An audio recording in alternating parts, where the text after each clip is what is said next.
CBS Radio Mystery Theatre presents...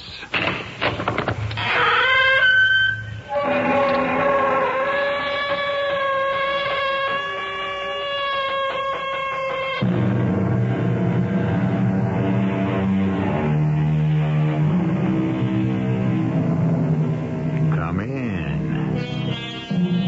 Welcome. I'm E.G. Marshall. I don't know about you, but to me, there is no story with a deeper fascination and compelling attraction than one about a haunted house. No matter how often the bells are rung, there is an infinite variety in the changes. The possible musical combinations in a scale of 8 notes are not infinite, but they are wide enough and complex enough to provide more variety than most of us will encounter in a lifetime. We were on our way back to America, but some way down the road, the bridge is out. Ah, 'tis a most annoying bridge, it is. One day there, and then the other nowhere. There must be some way so my daughter and I can continue south. Now, there is a strange thing entirely. Do you know that that's the only bridge that exists anymore? You mean we're trapped in this old ruin of a house or castle or whatever it is? As to that, it's up to your honor and herself. Who are you and what are you? Now, that's something else for you to judge.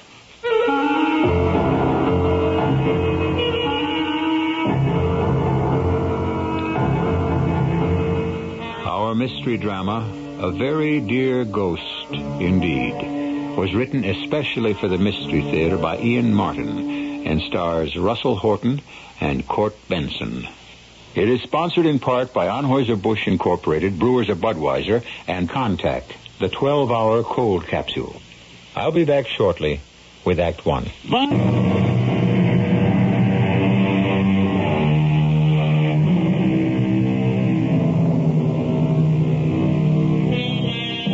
In the year 1898, the world was a remarkably stable place.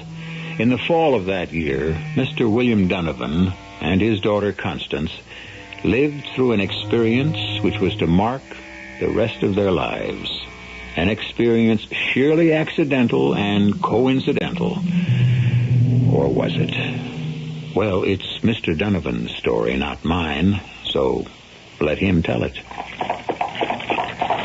In the autumn of that last year of the 19th century, business had brought me to Europe and the British Isles. Having traveled so far, and my only daughter being with me, a sudden fancy had taken me to visit the island of my forebears. So it was that Constance and I, having hired a small chaise in preference to taking the public stagecoach, first saw Carrickmoran from high in the mountains, on the way from Limerick to Cork. Oh, look, Papa. That lovely big old house sprawled in the clearing in the forest, halfway there down the mountain. Isn't it magnificent? With all its turrets and battlements and buttresses. Well, it may have been once, Constance, my dear. What's the matter, dear? Oh, nothing, Papa. I'm sorry. It just went out of sight. Good heavens, daughter, don't startle me like that. What? What went out of sight? The castle. Suddenly there was a sort of patch of mist came drifting, and the whole building seemed to dissolve and disappear into the trees. What a romantic you are, my dear. Don't you suppose it could be haunted or some fairy castle like King Arthur? Well, we're a long way from Camelot. Ah, but we're in the Emerald Isle, the home of bogies and banshees and leprechauns and all kinds of strange magical things. Well, thank heavens we haven't run into any of them so far. Oh, well, there's the little village. You can see it again. Isn't it quaint? What happened to your magic castle? Well, we must be down about level with it. I do wish we'd be able to see it up close, and then we... What is it, Papa? Oh, confound it. Look, that sign. God save you, travelers all. Don't try to cross the bridge. 'Tis dangerous for both man and beast. Oh, damnation. If we can't get across the gorge here, well, let's take this road, turning off to the right. Castle Carrick Moran, it says. So it really exists. What do you mean? Well, it must be that wonderful old building we saw from higher up in among the trees there. Well, I suppose we haven't much choice. It's the only other road. There must be a bridge of some sort there. Oh, Papa. Suppose there was no place else, and we had to spend the night in that lovely old ruin. Now, don't be ridiculous, Constance. We're on the doorstep of the 20th century. Even in this out-of-the-way place, there are some forms of communication. Well, I'm sure you'll handle it, Papa. Mm-hmm. You're always so resourceful. Oh, but it's all terribly romantic and exciting. I have the strangest feeling we're somehow lost in a whole world of yesterday.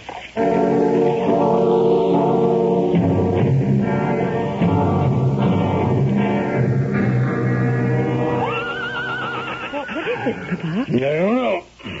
Silly horse doesn't want to go through the gates. Is it so far to the house, do you think? Well, it's hard to determine with all these trees shadowing us. I wouldn't mind a little walk. Oh, we haven't much choice. There isn't any other road. I'm sorry, my dear. I'll tether the horse to the hitching post and let's head for your castle and see if it can produce some magic for us. It was a surprisingly long walk through that winding, tree-shadowed lane, like some strange expedition on the bottom of the ocean, so overgrown and darkly shadowed was the carriage path. The house itself, seen close to, was a further, almost chilling shock. All overgrown with vines and lichens. The stones half collapsed on themselves, the mortar dry, crumbling, and running to powdered dust. There was about it a smell of decay, of damp fern and creeping moss, a fetid odor of the dead. The bell pull produced a cracked, rusted sound which brought no answer. We might have abandoned it all, except that suddenly, out of the darkening mountains, came a driving rainstorm with low, grumbling thunder in the not-so-far distance. There isn't much question it's a deserted ruin, Constance. But still, till this rain has passed, we're more or less sequestered here. Papa, couldn't we go in out of the rain? And I must admit this portico offers little protection from the weather. Let's see.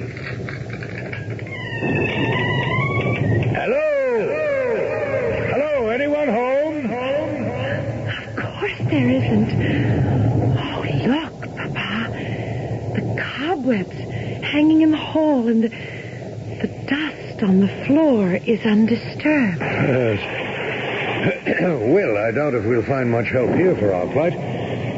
We better get back to the chairs. Oh, can't we explore it just a little? No, it's far too dangerous. Dangerous? Well, the floors are half rotten, my dear, and I don't know how much I'd trust any of the ceilings, let alone the crossbeams. Oh, is that all? Now, what does that mean? I thought... No, it's silly. I just thought you were worried about all the other things. What other things? Well, the things I can't put into words that I feel sort of swirling around me. Voices from the past, calling, trying to reach me. Voices from the past? Why should they want to speak to you? I don't know. Ooh, it's a creepy sort of feeling. Somehow we're meant to be here. There's something about this place that we ought to know. What on earth is there here that we have business with or ought to know? Well, maybe now it's myself could answer that for you. At the strange, crackled young old voice, we both of us looked up in sudden shock. Halfway up the great curving oaken staircase, in a window niche, darkened by the storm outside, sat a small, hook-shouldered man in a dress of bygone days. He was all in green, save for his square, buckled black shoes, and he wore a truncated, conical hat with a wide brim that shadowed his face. Now, suddenly, using a little walking stick to support himself, he hopped down and came to us, saying, Is there some way now I could be of service? Well, my daughter and myself were on our way to Cork. Some way down the road, the bridge is out. 'Tis a most annoying bridge there, so it is. The one day there, the other nowhere. Yes, but there must be some other somewhere so we can continue south. Do you know, that is the only bridge exists anymore. You mean we're trapped?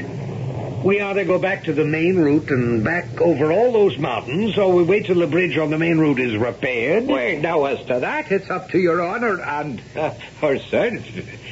If you was to ask me... Well, let's put it that I'm asking you. Well, then, I would trust the folk hereabout that the bridge would get put back to itself before the posterior of the day, as you might say. And in the meanwhile, what would you suggest? Why, as to that, is up to your honor.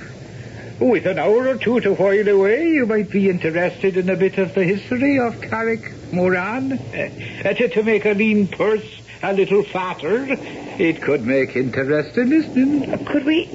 forgive me, Papa. Could I see your purse? Sure, little fear I have of showing what has of smart interest. There it is, then, for all it's worth. A shilling. So it is. All that's there. But if I took it from you, it would make no difference. Another one would take its place. Sure and all, you'd have me with one shoe in my hand is all, and busy remaking it at the same time. What are you two talking about? I think your daughter, if she be so, takes me, perhaps, for a leprechaun. And what are you? Just what I seen, God save you then. A man minding his own business till you stumbled in my privacy. Oh, forgive us. Sure, McCushion, though it came unasked, I'm not one bit ungrateful for the invasion, do you see? You're not one to go out in that. With the weather what it is, maybe you'd like to perhaps hear the legend of Carrick-Moran? Oh, yes. You have my daughter completely under your spell, Mr. I don't believe we've exchanged names or cards. There's no need for formalities here. We're all children of the fates. 'Twas all ordained, eh? So, hear my story now. Indulge an older man. What would you guess my years to be then, sir? Well, it's hard to say. The 50s?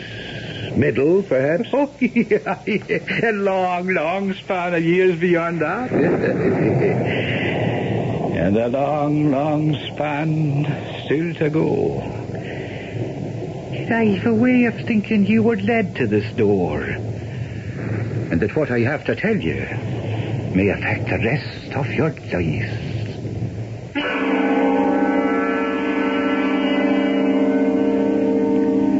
William Donovan does not entirely share his daughter's eager expectancy. He eyes his unexpected host with a much more puzzled eye. Who is he? And what is he? And some uneasy twinge deep within him even suggests to his practical mind that perhaps he has been wrong to deny the supernatural all his life. Maybe, at last, he has met up with it. I shall return shortly with Act 2.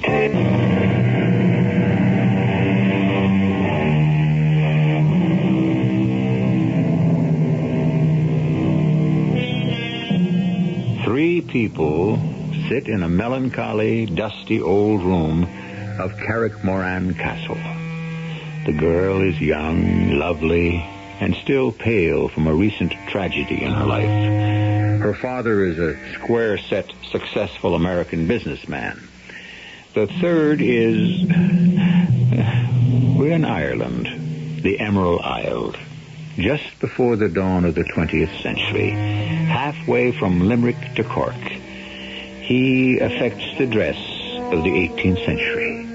Knee breeches and stockings, buckled shoes, wide lapels, and tails on his coat. 'Tis a story about the devil himself.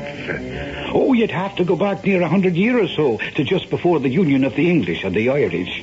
It was a time of trouble, you understand, and anyone who owned a property at all was after yearning for peace and stability, like the owner of this castle, who had a daughter the likes of you born in, with too much spunk and spirit for her own good. Damn the young rapscallion, I tell you, Marine, I'd put a bullet in him out of hand if he so much as shows himself near you again. But I love him, Father. How can you love a man who hasn't 2 pence to rub together? Oh, Jamie can't help it if he's poor. No more can I, so it seems. The more reason I'll not see you married to anyone who can't support you and keep a roof over your head. But I love him. And I love your mother, who lies in the will of God confined to her bed. I'll not see her put forth from Carrickmoran as long as she lives. And what has Ma to do with me? We're in a bad way, daughter. The potatoes failed us. There are no men to work the bogs and bring in peats, and there's no money at all. The only thing will save us all is Lord Connor and all the gold he offers. You're going to sell me to that fat old pig.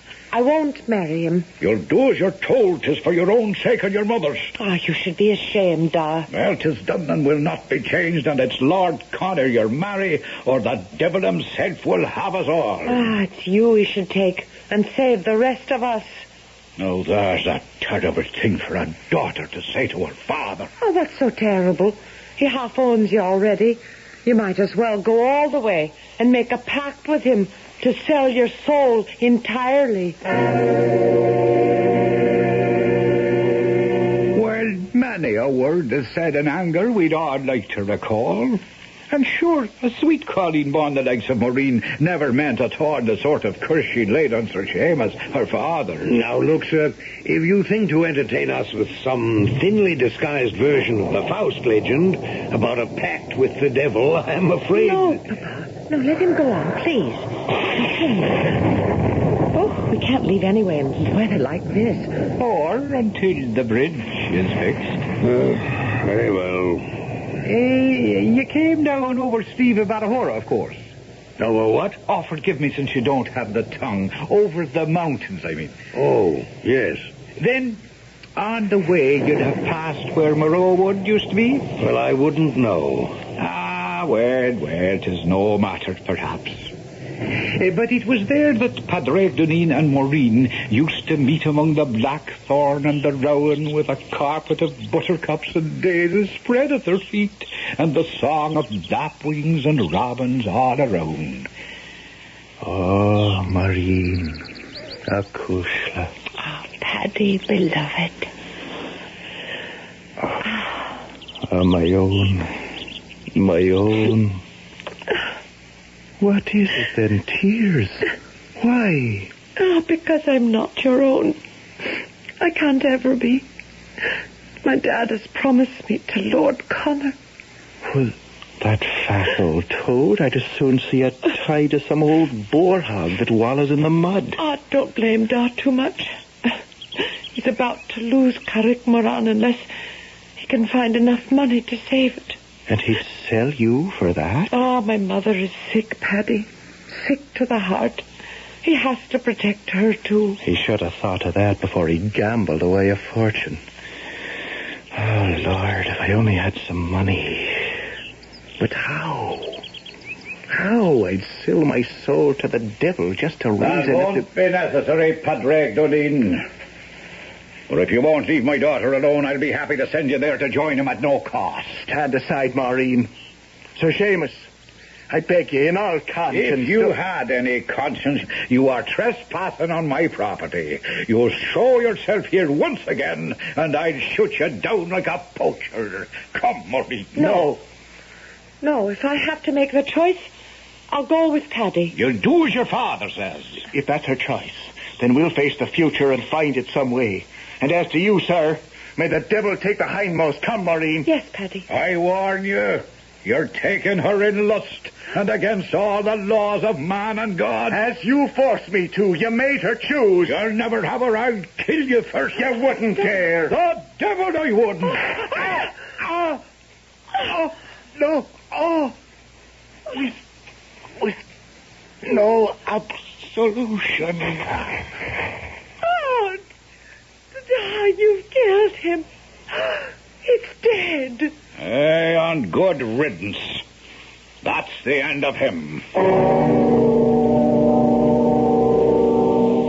Only it wasn't, you see, the end at all, but only the beginning. Bad enough a daughter that first wept herself out and then took to her bed like her mother. Bad enough the dreams of tortured conscience that kept Sir Seamus awake night after night with his shame at the sudden blind rage that had made him pull the fatal trigger. But worst of all, the final outcome, that it had all been for nothing.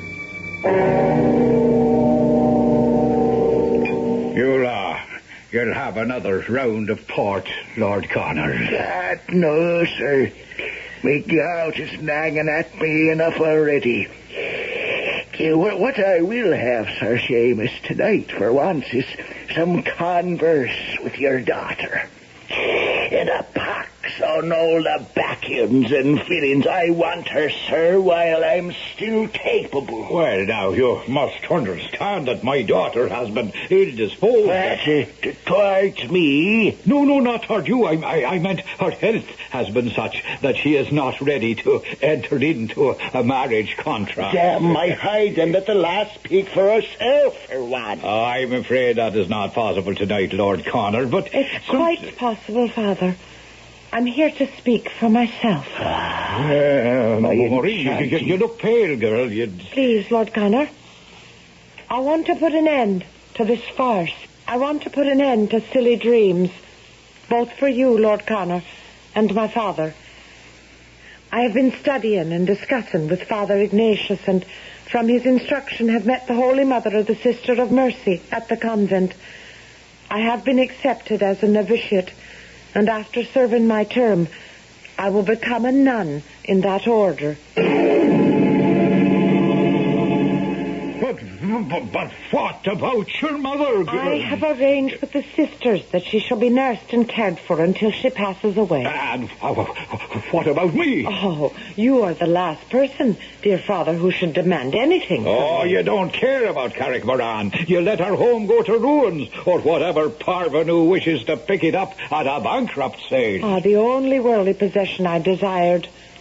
My Paddy, you took away from me. I renounce everything else gladly and give myself to the service of God. I am not going to mince words, Seamus Moran. You tricked me, and your daughter traduced me, and by heaven, you shall suffer the consequences. Don't expect me to have any mercy. Unless your debts are paid in full to the hilt, I shall foreclose. Your lordship, if you could give me just a little time. Not a minute, not a second, sir. I shall be happy to crush you like an ant under my heel. Oh, Seamus was beset. His world was falling apart around him. He wrapped himself in his riding cloak and going down to the stables picked himself Ben, his favourite hunting horse, and galloped off into the early night. By twilight, he had tethered his horse and found himself in Moraw Woods, wandering on foot, a rope in his hands. Every step he took was as long as 3, and as dark came down and the moon went riding, he was looking for a stout oak tree on whose branches he could suddenly end it all. And then, standing facing him in a dapper glade, was the shape, if not the substance, of Padraig Dunne. A fortunate meeting, Sir Seamus. Oh, since you're long dead and buried an ill one, I'm afraid, Padraig. What brings you back seeking for me? Why, I would have thought it the other way. That perhaps you came seeking me. Since you can be nothing else but a spectre, sure, you must know that I was not looking for you. Are you so sure? As of anything in my life, which I was about to take. And consign your immortal soul to the devil forever, as you did mine. I had nothing to do with your soul. I only saved my daughter from your mortal self. By putting a bullet in me at the moment, as you yourself said, of lust. By dispatching me from this world without the comfort of extreme unction, clothed in all my sins, unshriven. The devil only claims his own. As he would if you were to take the rope. I warn you, you would regret it. I don't even wish you, my worst enemy, the eternal torment you wished on me. I had no wish to place such a punishment on you. I regret it, but what can I do? No, there's an interesting point. Since you yourself are doomed in any case, you could put off the awful moment and at the same time do the Christian act of saving me and letting me go to eternal rest. It would be well worth your while. Oh, what do I care about you? You're only a shadow in my mind. A little more than that. Your conscience. But better still, by a trick of fate, your benefactor. My benefactor? How? Would you like to have a full and never-emptied purse to pay off all your debts? Save Carrickmoran for the future, perhaps persuade Maureen to leave the convent. I could offer you such a bargain. How? My soul for yours. A pact. I would find peace this moment, and you would not have to reap the whirlwind for as many years as you could manage to escape it. Seamus, what better chance have you ever been offered in your life? In the dusty old parlor room in the decaying castle, William Donovan and his daughter Constance are trapped in the enchanting spell of this ancient story, as I trust you will be also, long enough to wait till I return shortly with Act 3.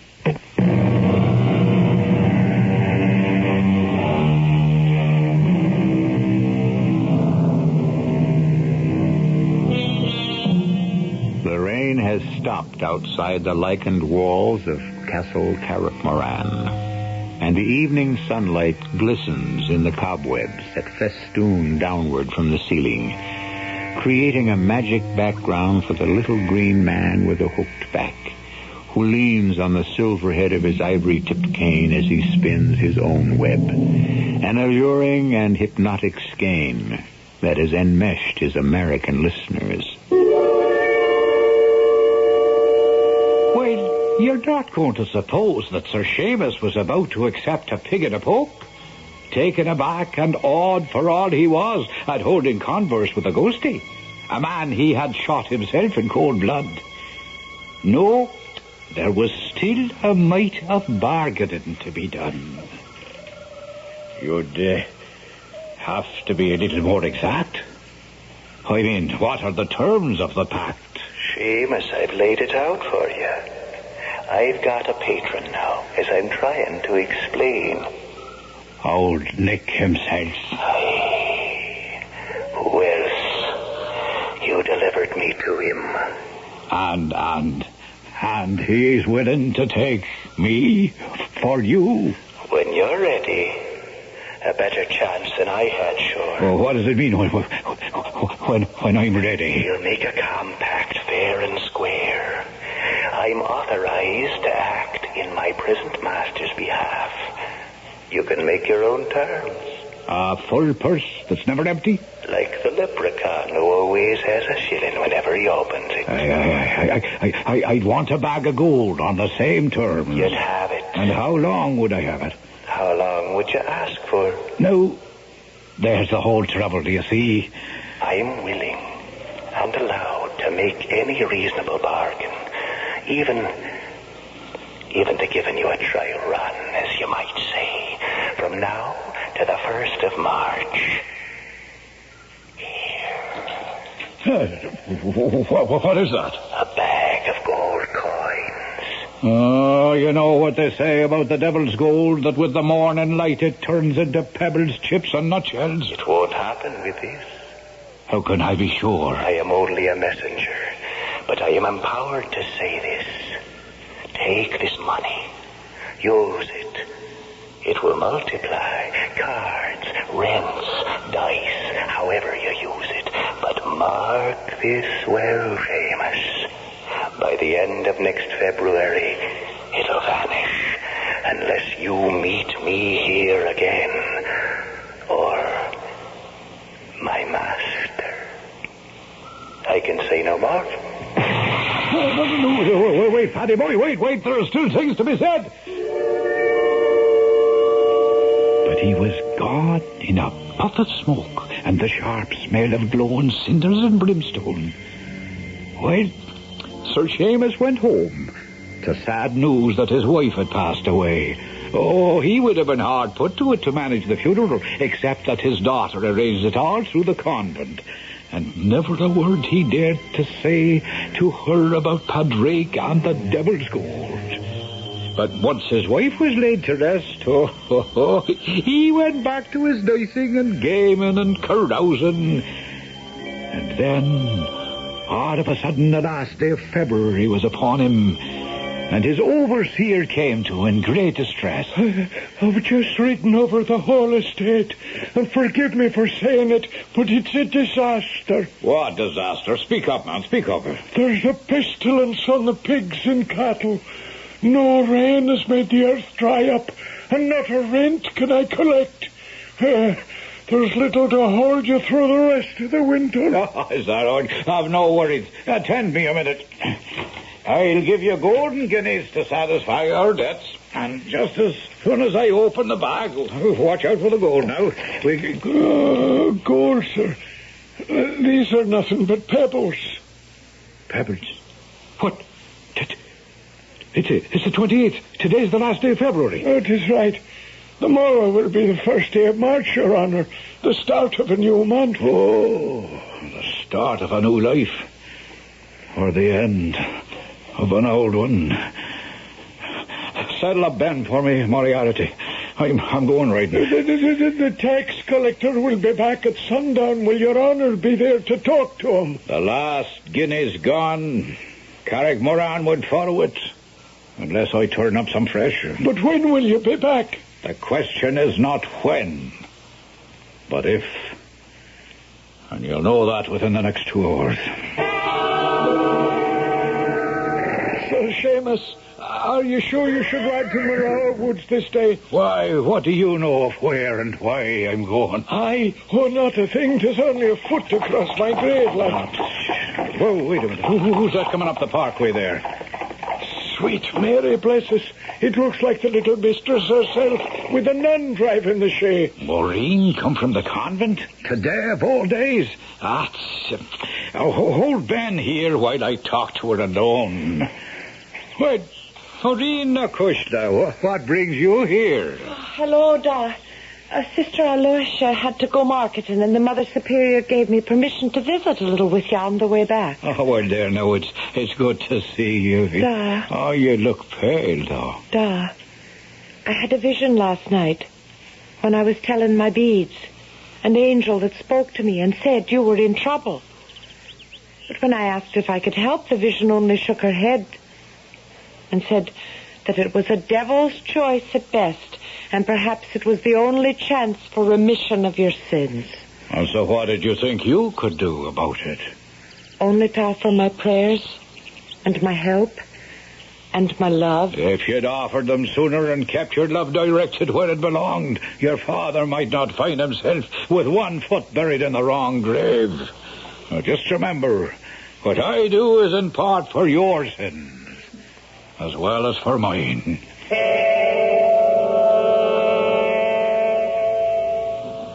Padraig! Padraig Duneen! Are you here at all? I'm here, You. Seamus. Seamus, do you have to sneak up on a man like that? I was here, only you didn't see me. Padraig, I'm having second thoughts. Oh, now I wouldn't do that. There'd be the devil to pay for both of us then. Seamus, you have nothing to lose, for he'll get you in the end. But I have everything to gain, for I never should have been his slave in the name of your daughter. Take advantage of a pact you couldn't hope for otherwise. What terms? What terms? That the bargain dates for 7 years, until March the 1st of that year. That you shall have all the pleasures and the glory of the world, and unlimited money to enjoy them. And when the lease is out? That is between you and the principal I represent. Mary, protect me. I'm out of hell.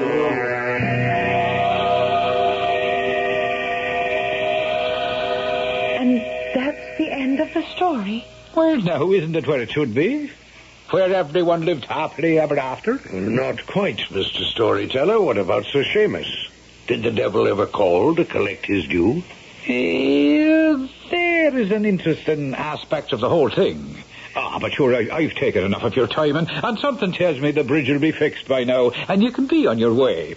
So if we could just settle up for the trouble we've all been to set things to right and keep you entertained. Oh, wait a minute. Who is all? Well, sure, the little folks that have done what has to be done. They all have to be compensated. Oh, yes, they all like to see a little of the colour of gold. Otherwise, who knows, the repairs might take an awful length of time there, and no one else to... How much? I was thinking in the neighbourhood of 100 guineas. 100 guineas? Well, that's a fortune. To an Irishman, perhaps, but a mere bagatelle to an American or rich cousins. Oh, just a moment, Papa. What, Constance? I'm not leaving until I have the rest of the story. Now, what happened to Sir Seamus when the 7 years were up? Do you know now, that is an interesting tale. And why not let you have the rest of it, eh? For 6 years after that second visit to the woods, Sir Seamus prospered. Oh, he took to his own ways, and never a dice table nor a card game or a horse race that he wasn't about. But then, as the 7th year began and dragged on, the fear of death gradually had him by the throat. The priest would have naught to do with him, and finally he had no recourse but his daughter, Sister Cecilia now in the order. And on a certain day, he was allowed to see her and to tell her the whole story and throw himself on her mercy. I can pray for you, but that will not be enough. Well, what else would you ask? There are just 9 months left before your time comes due. Perhaps that in itself is a signal. The cycle of life, reborn. You must renounce all worldly things. Fast and pray, as I will for you. And perhaps God in his infinite mercy will find a way to intercede. And so he did for all those long months.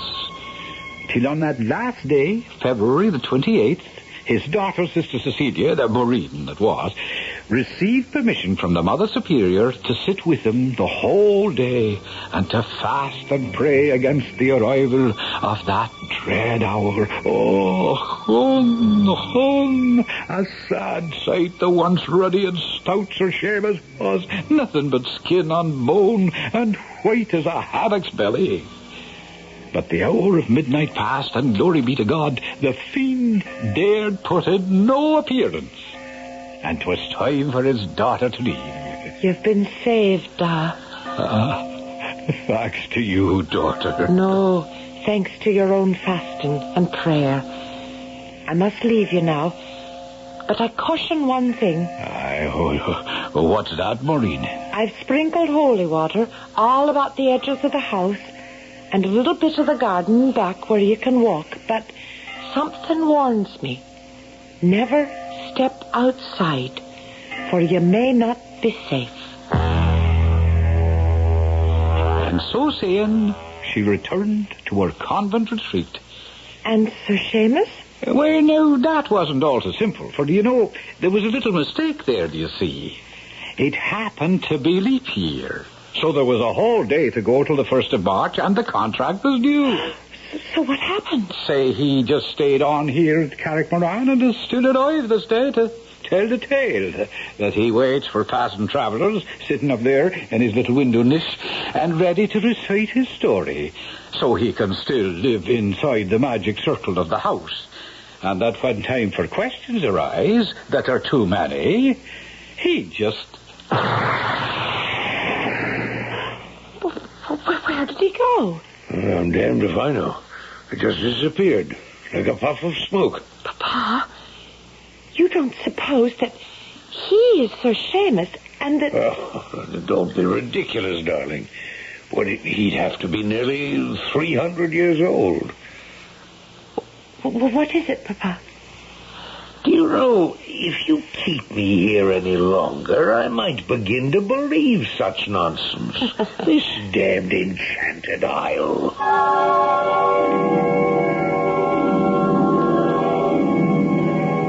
So that's the story, landlord.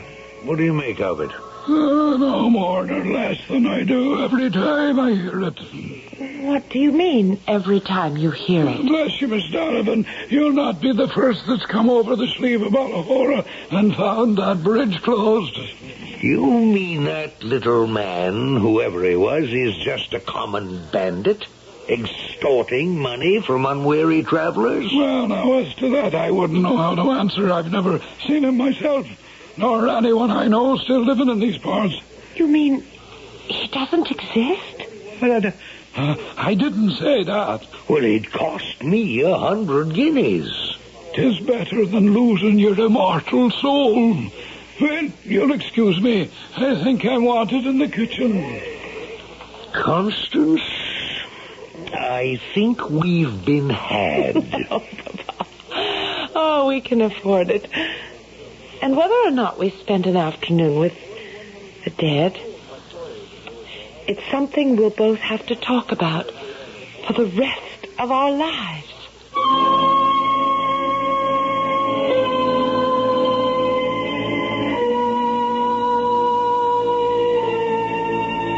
A 300-year-old man, a shade from the past, a leprechaun with a glitter in his eye, or a master storyteller who waited for the right moment and the right audience to keep his coffers full of gold. What difference? William Donovan and his daughter will never know. Or for that matter, you and I. I'll be back shortly.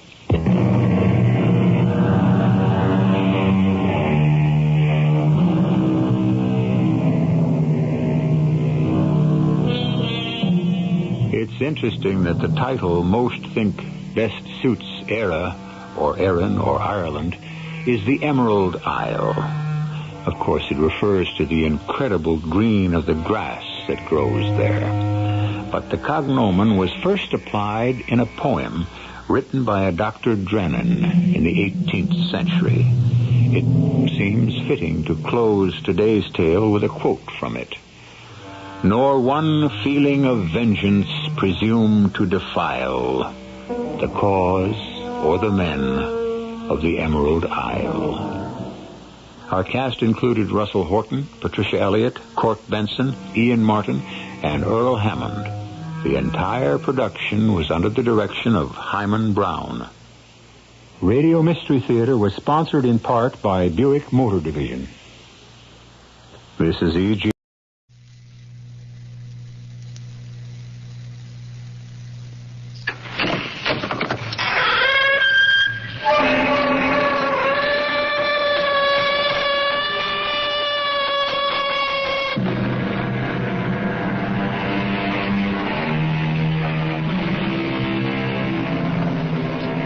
Come in.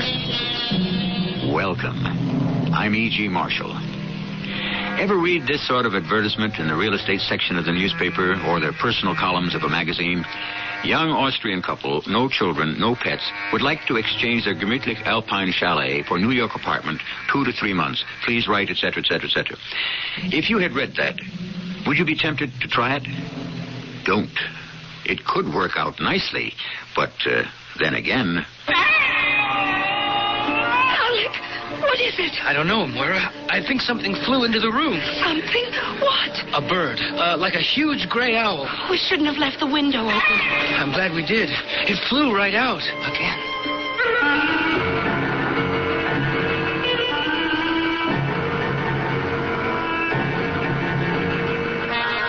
Our mystery drama was written especially for the Mystery Theatre by Ian Martin and stars Don Scardino and Jennifer Harmon.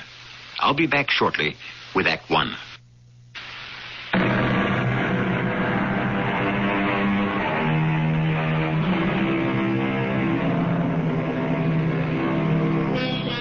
The advertisement I began to read to you was the actual one that Alec and Maura Grant answered. Maura was interested because Alec was exhausted from overwork, and she felt he needed a long vacation. Alec, because they had recently been married, and so far had been denied a honeymoon. Outside of these two small concerns, they had nothing in the world to worry them. They were blissfully happy. The gods were good to them. How fortunate. Except it was Byron who said, "Whom the gods love, die young."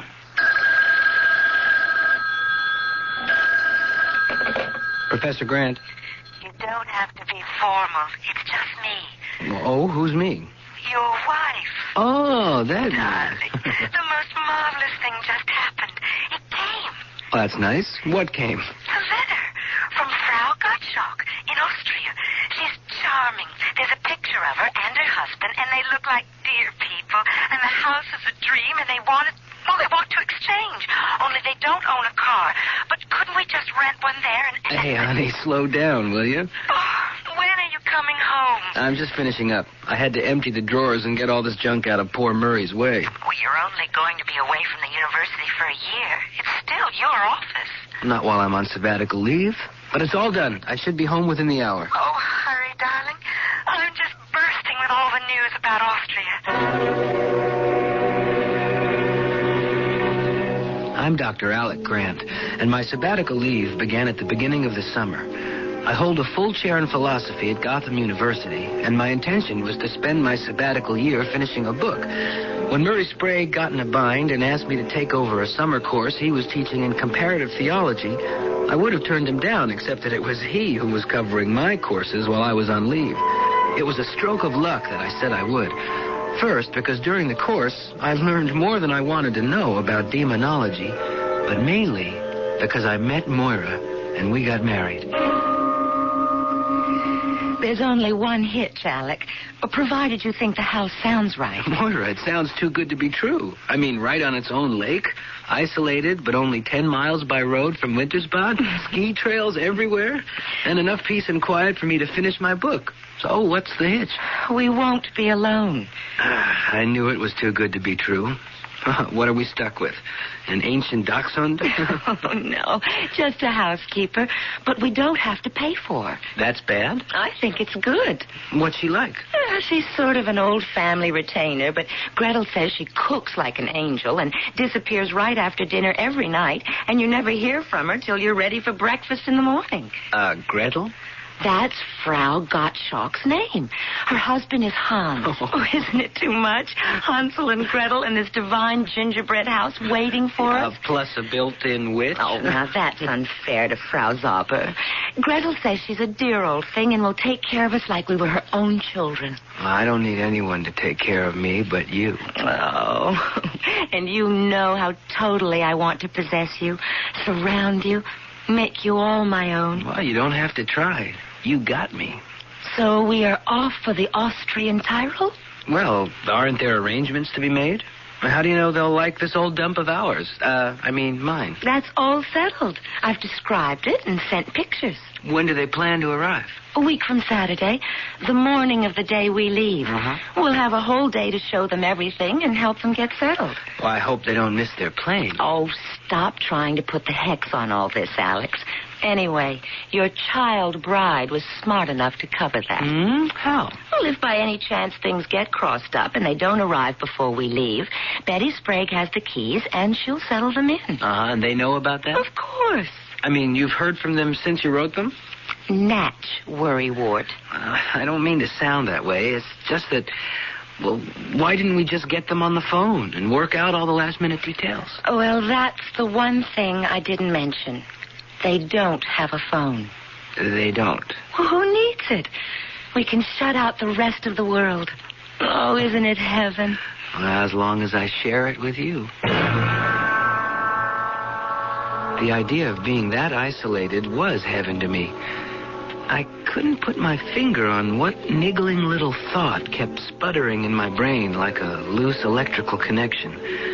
And in the face of Moira's enthusiasm and shining expectation of our projected trip, I didn't have the heart to allow anything to spoil it. I never dreamed my random hunch would turn out to be true. Hello? Yes, this is Mrs. Grant. Is that the Gottschalks? Shh. What? A cablegram from Frankfurt, Germany? Right. No, please, read it to me. If you got a pencil, darling. Right here. That's correct. Just read the message. Missed connections here. We arrive New York a day late. Sorry we will miss you, but please not to delay your departure. Frau Zauber expects you. We will contact your Mrs. Sprague, and all will be well. Auf Wiedersehen, Hans and Gretel Gottschalk. Yes, thank you, operator. I have it. No, a copy will not be necessary. They missed the plane? Or maybe you ought to take up fortune-telling. I'm sorry, darling. No, I didn't mean to bite at you. I'm just disappointed. I would have liked to have met them. Well, do you want to cancel our flight? Are you kidding? That's a special excursion deal that saves us a fortune. Besides, we have to pick up our car in Munich. We don't want anything to go wrong with that. Okay. And we'll let Betty Sprague handle our German cousins. Austrian. Oh, my apologies to the Grand Duke or whoever. I think it's the Chancellor. Anyway, we're going on a honeymoon in Austria, darling, and we're going to love every minute of it. It's so easy to be prophetic in hindsight. But some chill tremor, even then, closed around my shoulders like a shawl. I shrugged it off because Moira was sizzling with delighted anticipation. The plane flight across the Atlantic was uneventful, except for Moira's constant happy chatter about the new life we were headed for. By the time we got to Munich, she had me decked out in rose-colored glasses, too. And all my doubts had evaporated. We picked up the car at Munich in the early morning, and by shortly after lunch, we found ourselves arriving at the end of our journey. Oh, it's all so green and so beautiful. It's like driving on the floor of a still green lake. It's breathtakingly lovely. An enchanted forest. Oh, but doesn't it ever end? Oh, yes. Up ahead. See? Oh, that's the lake. And the trees are starting to thin. Oh, there it is, Alec. Oh, it is. It is a gingerbread cottage. Well, it's a bit larger than a cottage, but it's a real Hansel and Gretel house, all right. With a witch waiting for us, broom in hand. Oh, stop it, Alec. She looks like a dear little old lady. Willkommen in Schlossreihaus. Ich bin Frau Zauber. Wir sind Herr und Frau Grant, aber wir haben keine Deutsche sprechen. Ach so. It is no matter. I have English pretty good. Have you come with a nice trip? Oh, yes. The countryside is gorgeous. Oh, from Munich, you are arriving? Yes, we flew in this morning and drove straight here. Oh, I have been waiting, though. With a broom, I sweep the doorstep again and again, so you will see the house at its best. But you must be tired. Kommen Sie bitte. I show you your house of dreams. We entered the chalet, our shadows streaming before us from the sun at our backs. Something revived that vague, uneasy feeling I had forgotten during our journey. But the tour of the house was too fascinating to allow me to dwell on it. I might never have thought of it again if it hadn't been for what happened that night. What's that? Alec! Hey, what is it, darling? Nothing. We shouldn't have left the window so wide open. I think something flew in here. Something? What? Oh, a bird. A sort of gray owl. Oh, don't worry. It flew right out again. Where are you going? I just want to have a look-see. Sounds like a storm brewing. I think I ought to close the windows. Oh, yes, it's gotten cold. Oh, hurry back to bed. Come on, darling, close them. Huh? Oh, yes, right. Oh, here I come. Oh, you have cold feet. Warm heart. Oh, don't I know it. Oh, Alec, I love it here. The house is a dream, and I've never been so happy. I love you. Good night. And I love you. Good night. She was back to sleep in a second, like a child. I wasn't so lucky. Was it only a wind-driven puff of gray cloud I had just seen crossing the moon? Or could it have been what it seemed to be? A monstrous ghost gray bat. I put it out of my mind. What nonsense. And then I remembered what it was I had forgotten when we entered this dream house. 3 of us, the sun behind us, our shadows dancing before us. But it didn't seem to me there were 3 shadows. Only 2.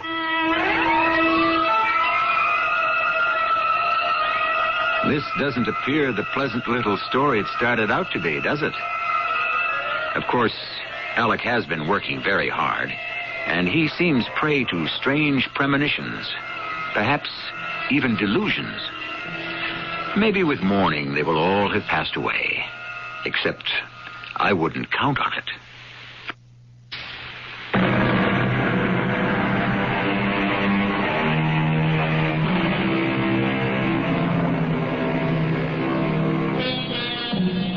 An ancient legend has it that those who became proficient in the black arts were chased by the devil himself through subterranean halls. If he caught only their shadow, they became first-rate magicians or witches, but lost their shadows forever. The question here, so far, is twofold. Is there a shadow missing at all? And if there is, whose is it? Mora? Frau Zauber? Or Alec himself? Well, it's the following day. Let's see if that question is resolved. Would you like already some more coffee, Herr Grant?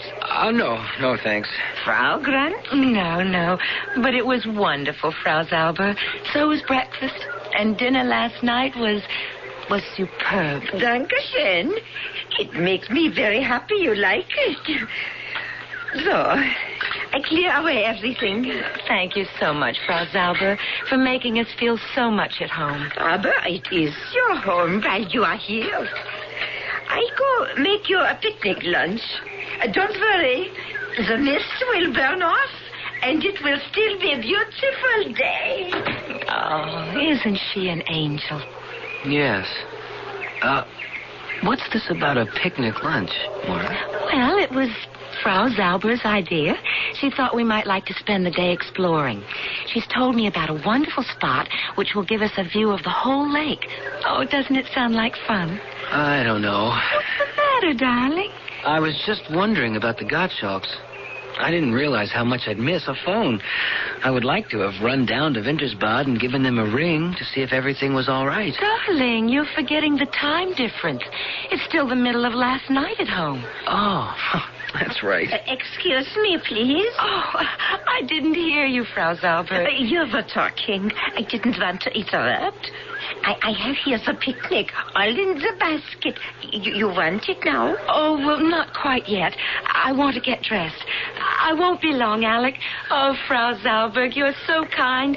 You're making us very happy. But of course I must. You are very, I don't know how to say, precious to me. Frau Zauber, do you have any bats around here? Bat? Fledermaus. Ah, das Fledermaus. Oh, nein, no bats. Nothing like that in this place. Why do you ask? Well, we were disturbed last night. We had the window wide open, and I woke up thinking a bird was in the room. When I went to close the window, I saw something like a great gray bat flying across the moon. Oh, and the Liebchen? She saw this too? Oh, no. Fortunately, Moira was asleep. I didn't tell her what I thought I saw. I didn't want to upset her. Oh, very wise, mein Herr. This holiday means so much to her. You must not disturb her. Oh, yourself? Here I am. Ready to go, Alec? Ready, willing, and champing at the bit. Then let's get the picnic started. It was everything a picnic ought to be. We ate in a meadow floating above the Emerald Lake. The food was sublime, and walking home over the pine needles, we were both floating on a cloud. Oh, what a day this has been. I think you're a little high, my pet. I am. On clear air and the scent of pine and the quiet. Oh, the lovely quiet. And a bottle of sparkling Rhine wine. I only finished it because you were being such a teetotaler. It was making me sleepy. My arm was about her waist, her head on my shoulder. I was tired myself and full of sun and fresh pine-scented wind and peace as heavy as a drug. We floated down the hills back to the chalet to find Frau Zauber waiting for us, fussing over us like children. Ah, you are both so tired. Oh, I am a foolish old woman to send you so far on your first day. Oh, I'm fine. I'm just, so sleepy. I've got to have a nap before dinner. I go up right away and turn down the bed. You will join her also, Herr Grant? No, I'm not that sleepy. I'll see Moira upstairs. Perhaps you'll make a cup of coffee for me? Yeah, but... Oh, you don't have to come up, Alec. Well, I want to see you tucked in. I'll be right down, Frau Zauber.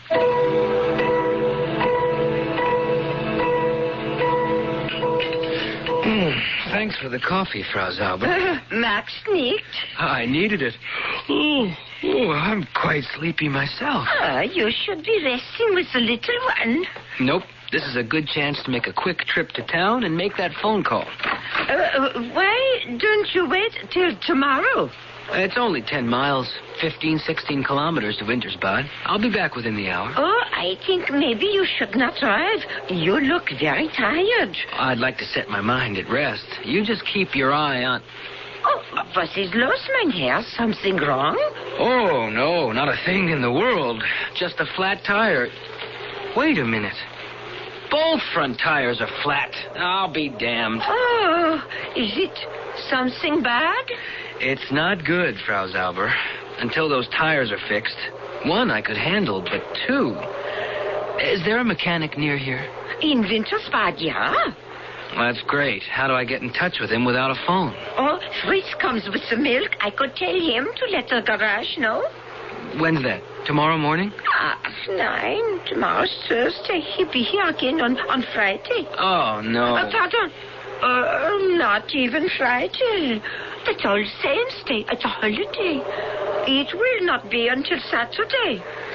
I guess that fixes that. Without wheels, I'll just have to use Shank's mare. Excuse me? Walk. Oh, 15 kilometers? Well, not tonight, anyway. I guess my phone call to the Gottschalks can keep. Oh, maybe I'll join my wife in that nap. But supper? Why don't you leave us some sandwiches? Yeah, I will make a try. And some wine. And the coffee all ready to brew. Will there be anything else? No. If I want you, where will you be? I sleep in the cellar. It would be too difficult for you to find me. It doesn't matter. We both probably will sleep until morning.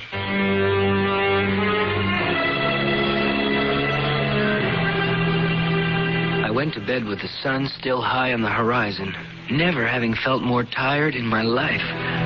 Moira was dead to the world, and as soon as I pulled the covers over me, so was I. No! What is it? Moira, what is it? I thought something was biting my neck. What?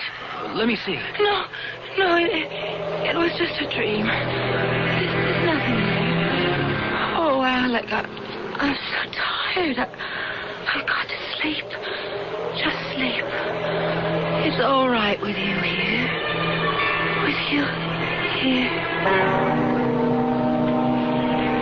She was asleep again. I turned the light on, but it didn't disturb her. I examined her carefully, and on the right side of her throat, just under the jawline, I saw 2 marks, side by side, as though they might have been made by a hypodermic. In a sudden panic, I rolled out of bed and shut the windows fast. I came back to Moira. She was breathing as evenly as I was gasping with fright. I went through the house calling for Frau Zauber. I found the door to the cellar and went down into a rabbit warren of halls and compartments with the damp earth under them smelling of decay. All were closed, frozen shut with rusted locks, save one, which gave easily as I thrust against it. I stumbled through, clawing in the dark, down a long, twisting passage, dank and odorous, till suddenly instinct stopped me short. I took out my lighter, thumbing the wheel, and gasped at what the small flicker of its flame revealed.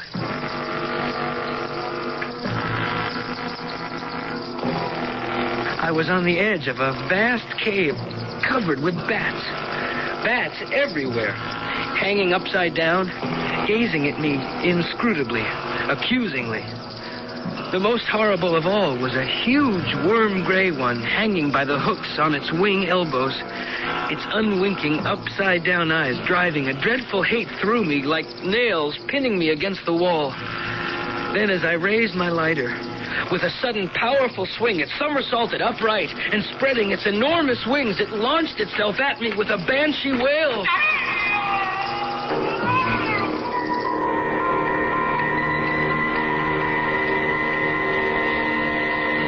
The next thing I remembered was waking out of utter blackness to find myself lying on the bed with Moira shaking me gently.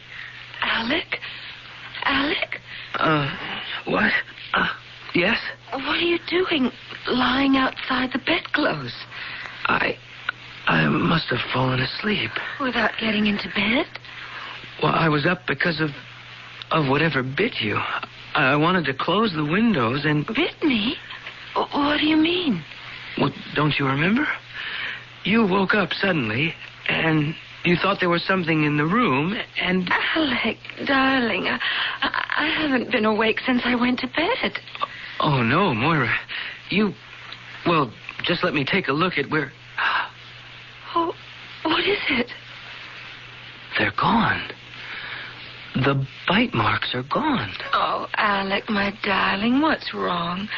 There never were any bite marks. Nothing bit me.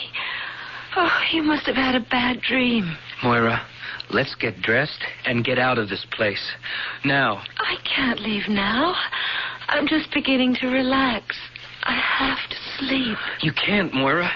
You've been asleep for over 14 hours. It's morning. The sun is up. I must sleep. Why? What is it, darling? I have to be ready. Ready? For what? Ready for the moment when... Moira. Moira. You've got to wake up.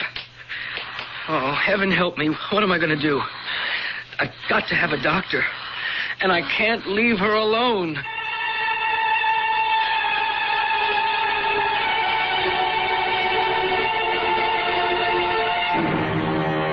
A terrible dilemma for Alec. What strange sickness is drawing the life from his wife's body? He must find help for her. On the other hand, stark and terrible is the memory of that awful cavern, peopled by the obscene and monstrous bats.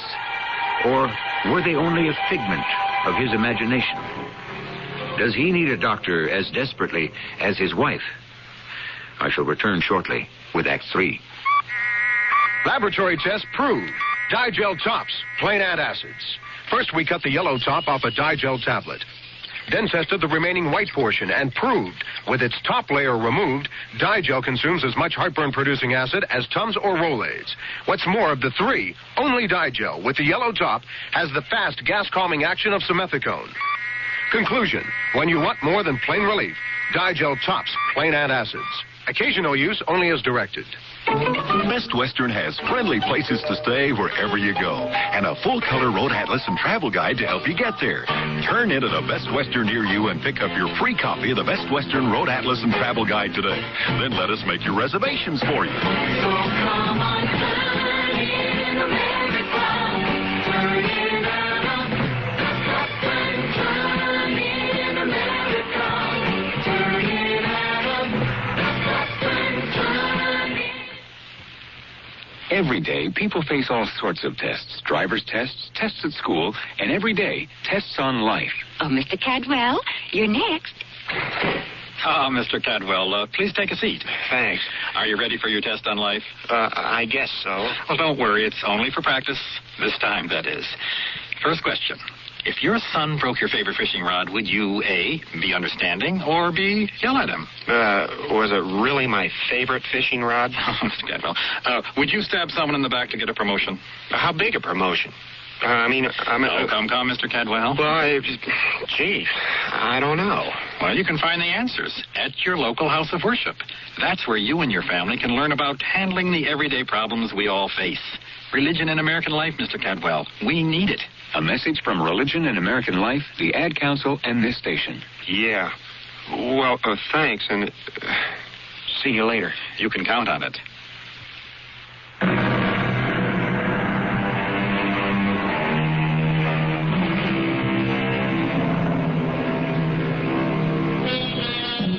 If there's anything that makes my blood run cold, it's a bat. Oh, somewhere there may be a bat lovers society who wish to protect the dear little furry things with their two canine teeth as sharp as hypodermic needles. Not me, nor Alec Grant. But which was the greater danger? Mora's strange and unaccustomed lassitude, or those horrendous bats which might live only in his imagination? Only he could make the choice.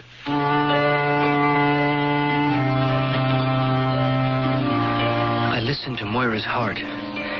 It was steady, far steadier than my own. Her pulse was strong and normal. She breathed easily. But she was in a profound sleep that was dangerously close to coma. I had to get to a doctor.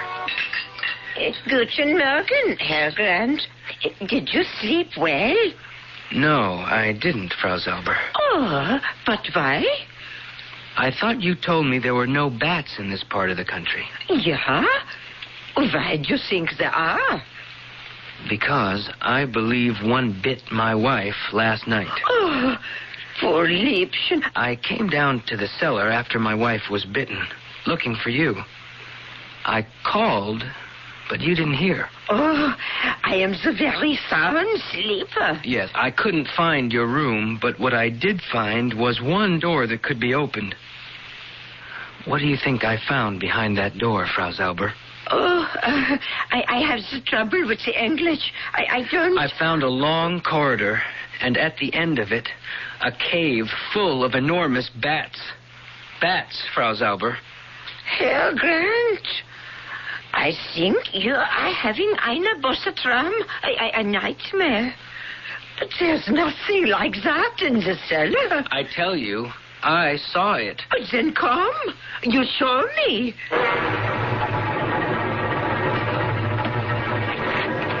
There it is.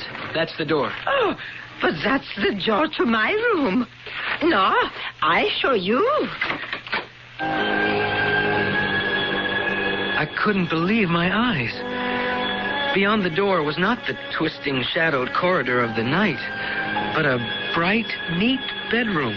The walls covered with pictures, the bed neatly made and covered by a handmade counterpane. The furniture, a comfortable armchair, an inlaid chest of drawers, a huge and magnificent armoire. Herr Grant, you look so shocked. I am. Oh, you should have the doctor. You say there is one in Wintersbad? Yeah, the Herr Dr. König. But how can you get to him? Well, I can walk. Ach, no, so far. 15 kilometers. It should take me less than 3 hours. I will not let you go. Why not? You trust the rheumatism in my old bones. We are to have a storm. When the snow comes, driving with the wind, you could lose your way. I'll have to take my chances. With any luck, I'll get there before it breaks. 5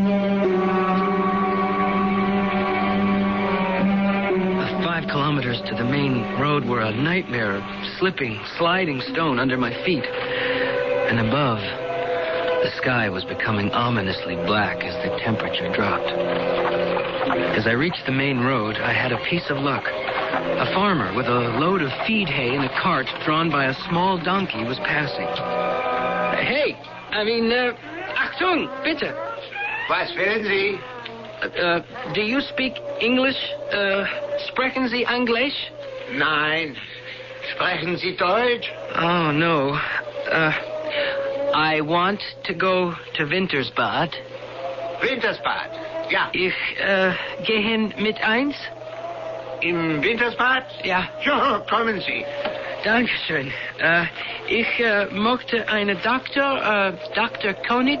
Oh, ja, Herr Dr. König. Zurück. Wir müssen gehen.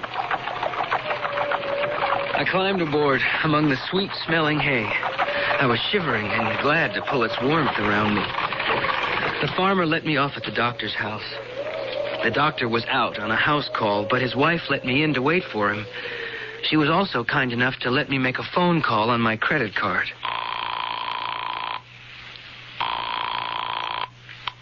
Hello? Betty Sprague? Alec? Yes. For heaven's sake, where are you? In Austria? Yes. Oh, isn't this lucky? I've been racking my brains trying to get in touch with you. Oh, why? Well, those people, your tenants, you know the Gottschalks? Mm-hmm. Well, I've been on pins and needles, Alec. They haven't arrived yet.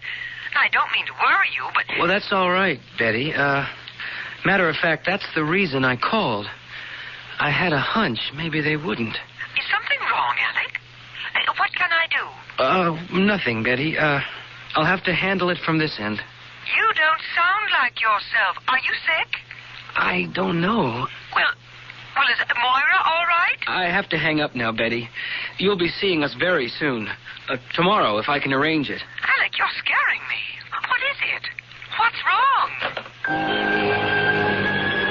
I was scaring myself because once again I was blacking out. That's the way the doctor found me when he returned, and I don't know what garbled story I blurted out. It was only after I found myself gulping some scalding black coffee that I gathered my wits enough to return to normal. Very well. That is better. The eyes begin to focus now. You know me? Yes, but... I am Dr. Franz König.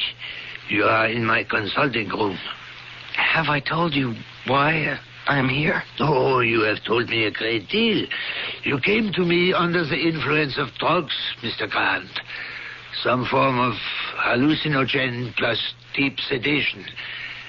And you have told me a most exceptional story. My wife, Moira. You've got to come and see her, Doctor. I'm afraid. Yeah, I too am afraid for her. That is why, if you feel well enough now, I suggest we get into my automobile and drive quickly before the storm breaks to bring your wife away from that evil house. What do you mean? I'll try to explain that to you as we drive. You mean that Frau Zauber has been systematically drugging us? If what you tell me about your wife is true, who else? But why? First of all, because she is not Frau Zauber. Well, who is she then? I cannot give you the whole answer to that. I can tell you that her real name is Gretel Gottschalk. But her husband? Hans has been dead for the last 20 years. I wrote his death certificate myself. But the Gottschalks were young people, my age, younger. 2 generations ago, yeah. How old do you think Gretel is now? Gretel? Oh, you mean the woman I know as Frau Zauber? Yeah. I don't know. Nearly 80, I would think. You would be wrong. By the records of my grandfather, who was also a doctor, she was born in 1871. 109? But why would she pretend to be younger?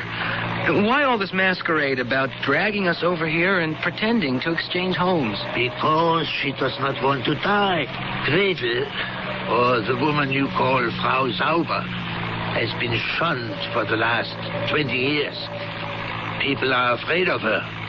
They believe, at the very least, that she is a witch. At the very least? What else? A vampire? There is a legend here that witches possess human bodies. And having lived out the term of the human they invade, must find a new one to violate. And she wants to invade my wife's body and steal it for her own. I say the real danger is that she believes she can. Then for pity's sake, let's get there. I'm driving as fast as I can in this weather. What is it? The motor. I can't believe it. We're not out of gas. We can't be. If we get stuck in this blizzard, we'll be buried in an hour. I don't see how it is possible. But we are out of petrol. Well, now what do we do?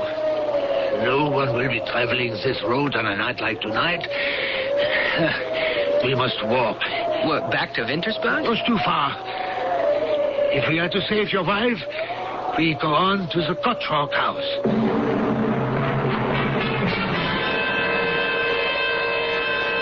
The wind is built up, driving the snow before it into our faces, blinding us.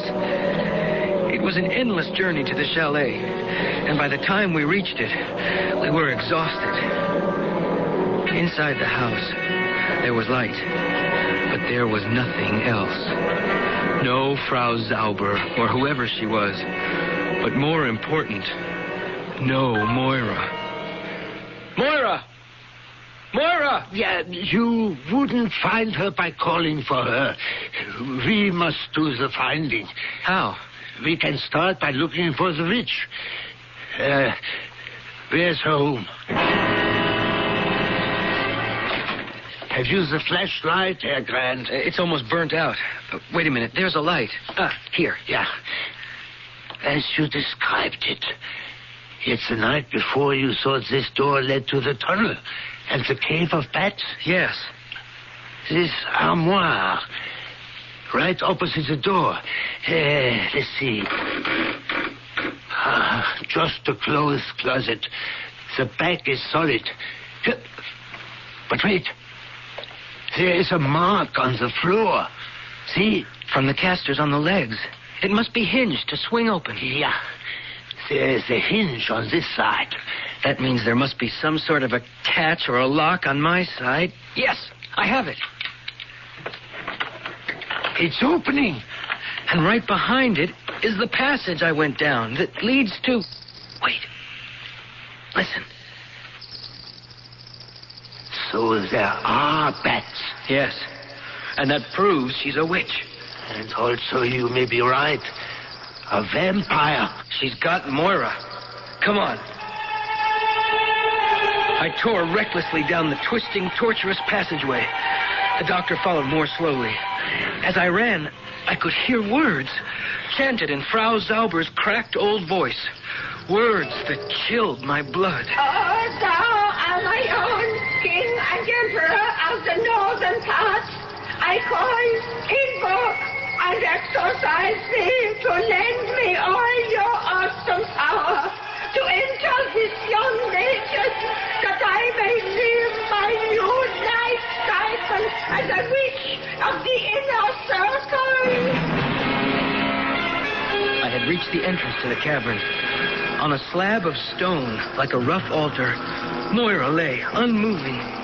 Behind her, a step higher, that ghost-gray bat was poised, the words I had heard issuing from its mouth. And behind it, obscenely, a crucifix turned upside down. I feel your presence. I feel your power. What is it, Herr Grant? A filthy, pagan rite, huh? All the forces of evil and the legions of hell. But the moment What do we do? is at hand. We call on him and ask him to lend us his strength. In your name, I will be reborn. As I drink her blood, thy will be done. No! Stop! You are too late, Hildebrand. He is mine! Mine for all days! As she bared her fangs and bent to sink them in Moira's throat, I went berserk. Seizing the torch from the shaken doctor's hand, I shone it directly in her face. As she recoiled from the light, I lunged and drove the heavy oaken alpenstock with its steel-tipped end through the loathsome, furry body, driving it back to pin it to that obscene, inverted crucifix. I took Moira up in my arms, rushing through the mist, gasping for breath, dodging flames which were beginning to sprout from the earth. I reached the safety of the passageway none too soon, for suddenly, behind us in the cave, the floor exploded with a roar of flame and hissing steam.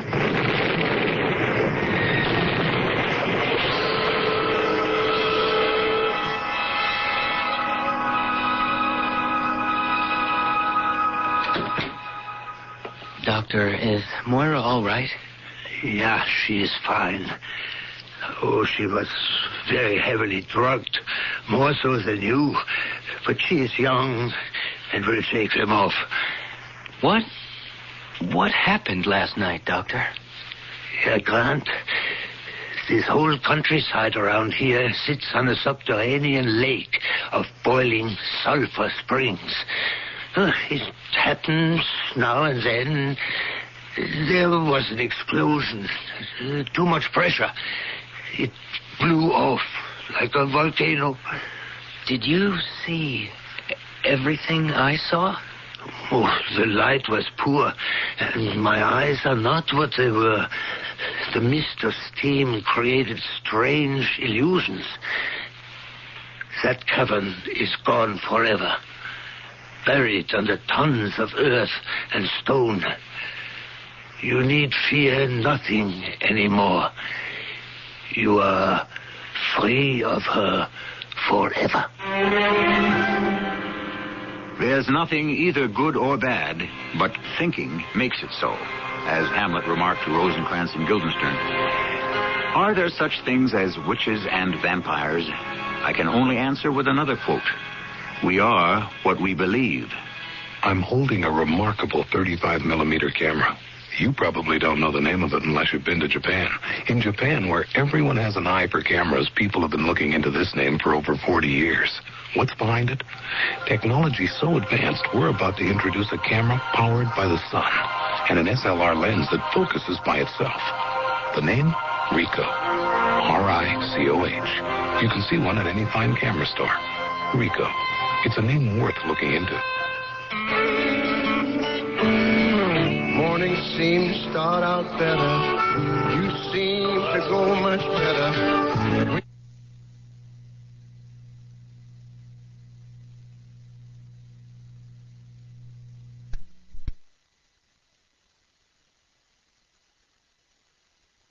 Theatre presents...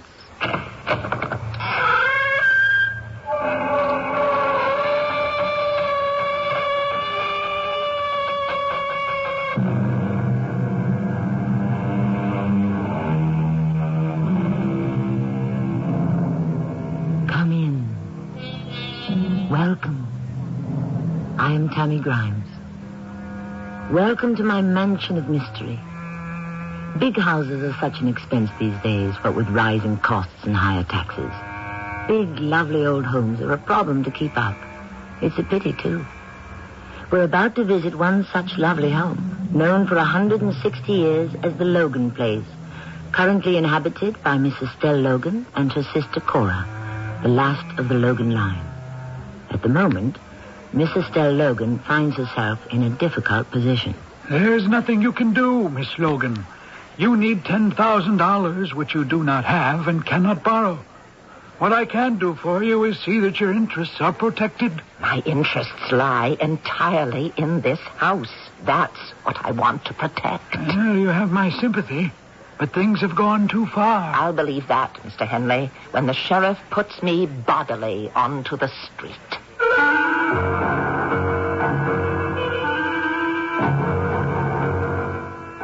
Our mystery drama, The Cantankerous Ghost, was written especially for Radio Mystery Theatre by Bob Joran and stars Marion Seldes.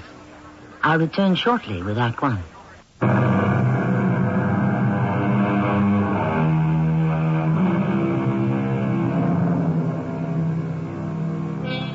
As I said earlier, large Victorian houses are such an expense these days.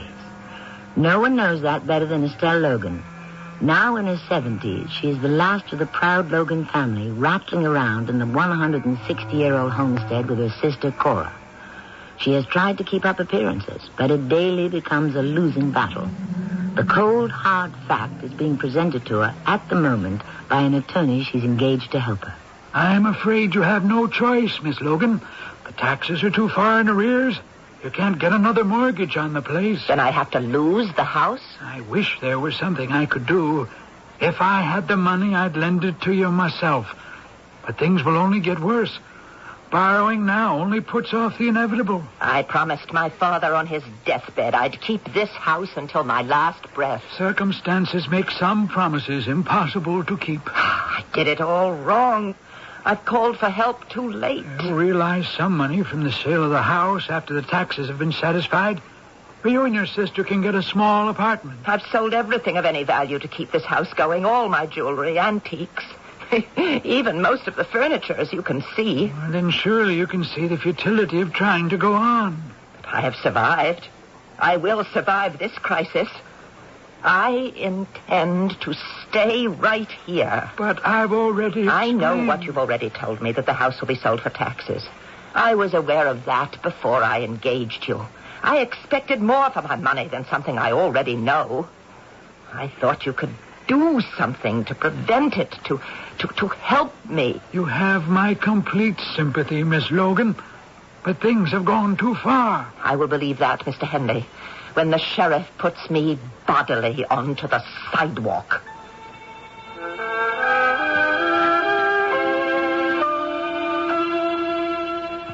What did the young man want, Estelle? I told you, Cora. He's the attorney I hired to try to save the house. He didn't want anything, except his fee, I suppose. Oh, Papa wouldn't like that. You know how Papa was about lawyers. He'd be furious if he knew you were hiring lawyers. We are going to lose the house. Lose the house? Well, that's impossible. It belongs to us. It's always belonged to us. My Papa made sure we'd always have I told that lawyer I'd fight, but I don't know, Cora. I think he knows what he's talking about. Lose the house? I can't believe it. Is that why that strange man comes and looks at it all the time? What strange man? Well, he's rather nice looking, well-dressed, and I'm sure well-bred. When did he come to look at the house? I saw him day before yesterday, and again this morning. Today he had a young woman with him. What did they do? Tell me. Oh, goodness, Estelle, no need to snap at me. I know you're upset. Please, Cora, tell me about this man. The first time, he walked up and down the sidewalk, looking. and making notes in a little book. From the bank? An appraiser. Oh, I knew it. And this morning, with the young woman, well, they walked around the backyard, nodding their heads, as though they approved. But why didn't you send them off? They've got no right to trespass. This is still our home. Why didn't you chase them? Well, they weren't causing any harm, really. I didn't think it would upset you so much. Oh, everything's upsetting me at the moment, Cora. I'm sorry I was cross. Well, we have to face it, dear. We're in trouble. You know more about it than I do, dear. But as for losing the house, oh, that's ridiculous. Papa would never allow it. There's nothing our dear Papa can do about it. I wish to heaven I knew what I could do.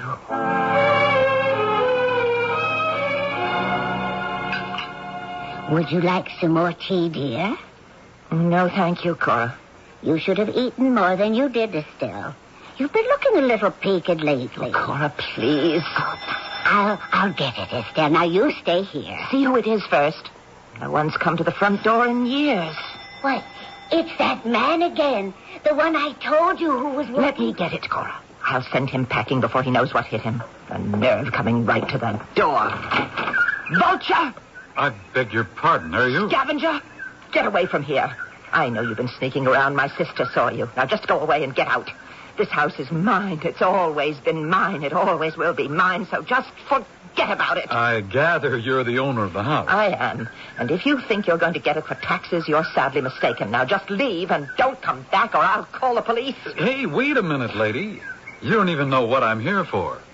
Will you let me explain? I'm surprised you'd want to take advantage of us like this. So surprised, in fact, that... Yes. Yes, you can explain. I'd like to hear your explanation. Thanks.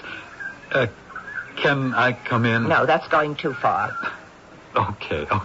Look, I'm interested in your house. It's just what I want. Lots of eaves and gables, tall windows, gloomy and run-down looking. Well, that's hardly a compliment. No, your house is perfect. Yes, well, it's not for sale. I don't want to buy it. You don't want to buy it? No. But then, what interests you? I thought you said... It's the ideal house, and I've been looking at dozens of them the past few weeks. I want to rent it for a movie I'm directing. A horror movie. We'll pay you $2,500 a day.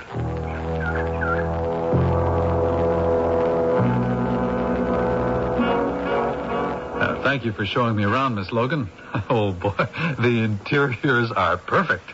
Well, do sit down, Mr. Blake. Will you join us for tea? Yeah, I'll take a cup, thanks. Cora? Right away, dear.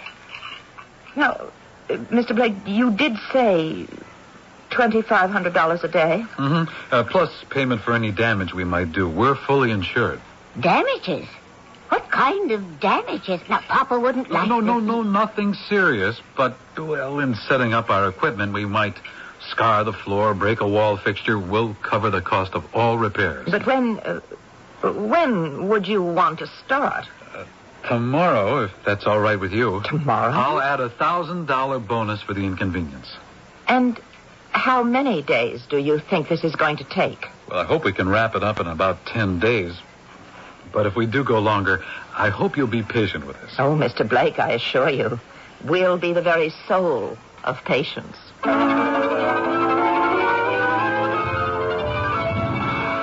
We'll shoot the staircase scene first. Myra comes up the stairs, sees the light under the door. The door starts to open and she faints. Where is Myra? Makeup. Hey, Rudy, get Myra. We're ready to shoot. I want to get all the straight scenes out of the way first. When the special effects men get going, it's going to take some time. And at $2,500 a day, I want to move as fast as we can. Ready when you are, Rex. You know the scene. It's all pantomime. Up the stairs and faint when the door starts to open, right? Right. You ready up there on the second floor? Ready. Okay. Roll 'em, Eddie.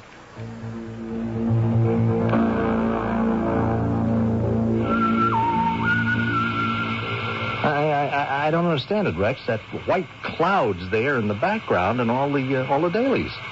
Well, what about the stuff we shot yesterday afternoon? Same thing. Everything we shot is bad? Yeah, I can't figure it out. Now, I'm using the same equipment I used last week in the sailing scene.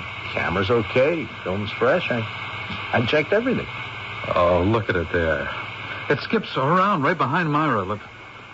Like the film was fogged in different spots. Yeah, that's the puzzle. If the film was fogged, one whole side would be milky. Now, this thing flits around like a ghost. Check your equipment again. Now we're back to square one with this stuff. Is something wrong, Mr. Blake? You look distressed. We have to reshoot everything we did for the past 2 days. Equipment trouble. Oh, what a shame. Yeah, the film fogged.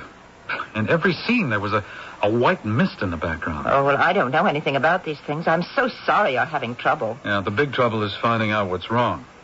I have the best cameraman in the business on this picture. And it hasn't happened before? No, not like this. We're ready for the dining room scene, Rex. Everything checked out? Yeah, I ran some tests this morning. Camera's perfect, film's fresh. I'm using the same stock now that I used for the tests. Nothing can go wrong. Don't count on it. I'd better get out of your way. Let you work. Okay, places, everybody. Look, Eddie, I want a good effect as Myra lights the candles. I want to see the reflection of the flame in her eyes. Oh, you'll get it. And, okay, Myra, now take your time. Be very deliberate as you light each candle. And working close, will you, honey?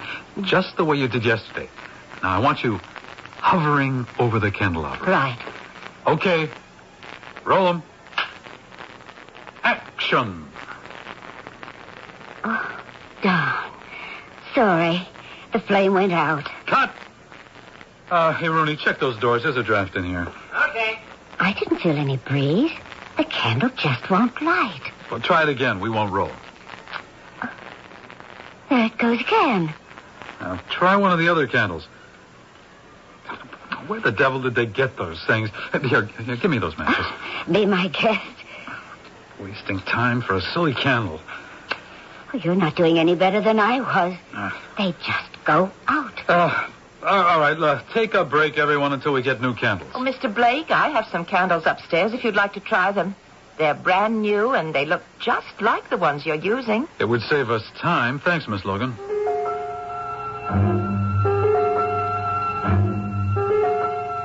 Okay, let's see if we can do better with these. What? Isn't that peculiar? There isn't any wind, and it just goes out. These candles are doing the same thing.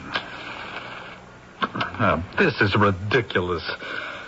We can't get a simple candle to light in this house. Look, Eddie, set up for this staircase scene again while we buy up every candle in town. Poor Mr. Blake. He's certainly having a hard time, Cora. I'll be awfully glad when these people leave. All the shouting and confusion. I can't get any rest at all. Neither can I. We'll drive the blackguards out. Estelle, what? Who said that? Look, Estelle, in the rocking chair. A white mist. I'm going to faint. A white mist, just like Mr. Blake described on his film.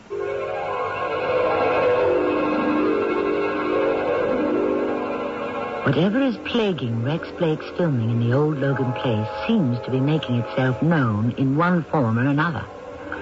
Perhaps now we'll find out just what that white mist is and why the candles won't light. And also, what other ghostly things lie in store for the Logan mansion and the film Rex Blake is trying to make. When I return shortly with Act 2.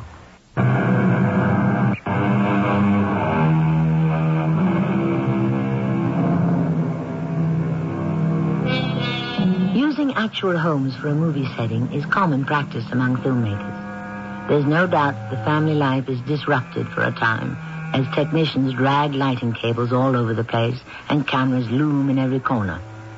Estelle Logan welcomes it, however, because it means enough money to pay her back taxes. But it seems there's another resident of the house who objects. A white mist, just like Mr. Blake described on his film. Now, just what's going on here?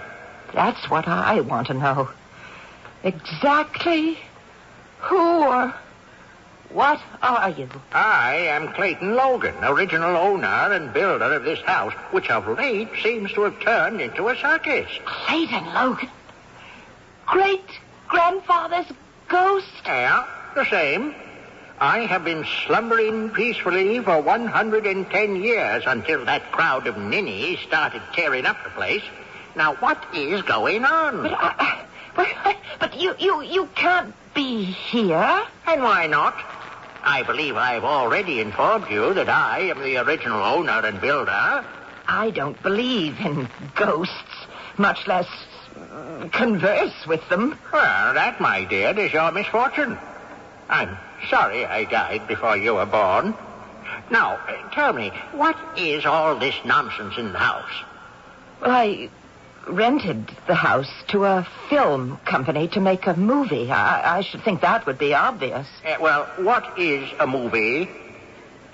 Oh, it was you. The mist that turned up on the film. You're talking gibberish. And you kept the candles from lighting. Oh, yes, candles. I was merely curious and leaned a little too close.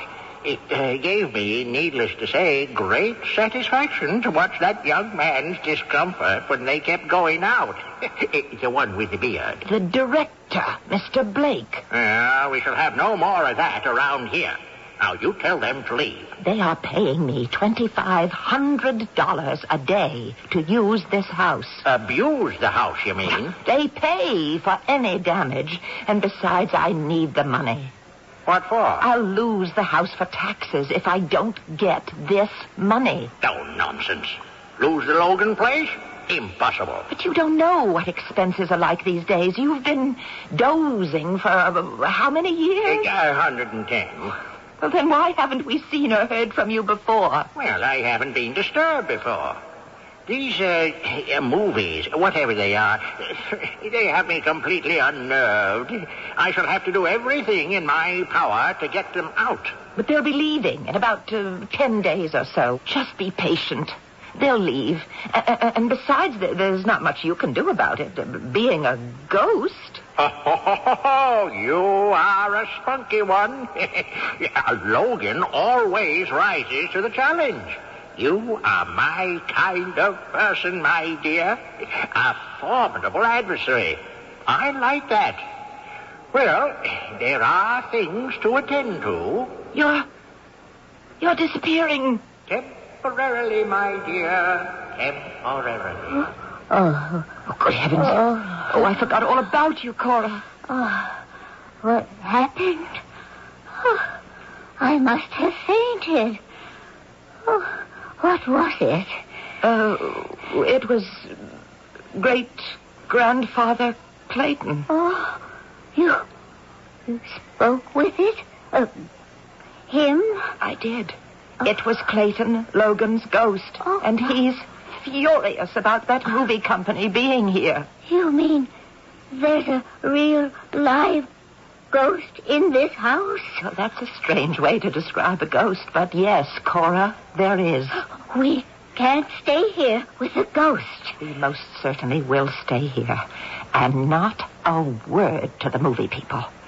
I'm afraid they're in for more trouble, but I don't want to lose them.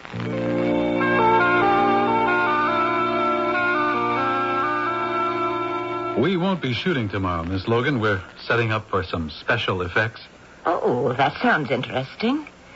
You know, I've never asked you just what this movie is about. Well, it's a horror film based on the book Dream House.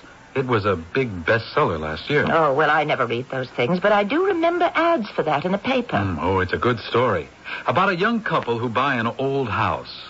Their dream house. And the house has a personality of its own. They plan some renovation, and the house actually helps them.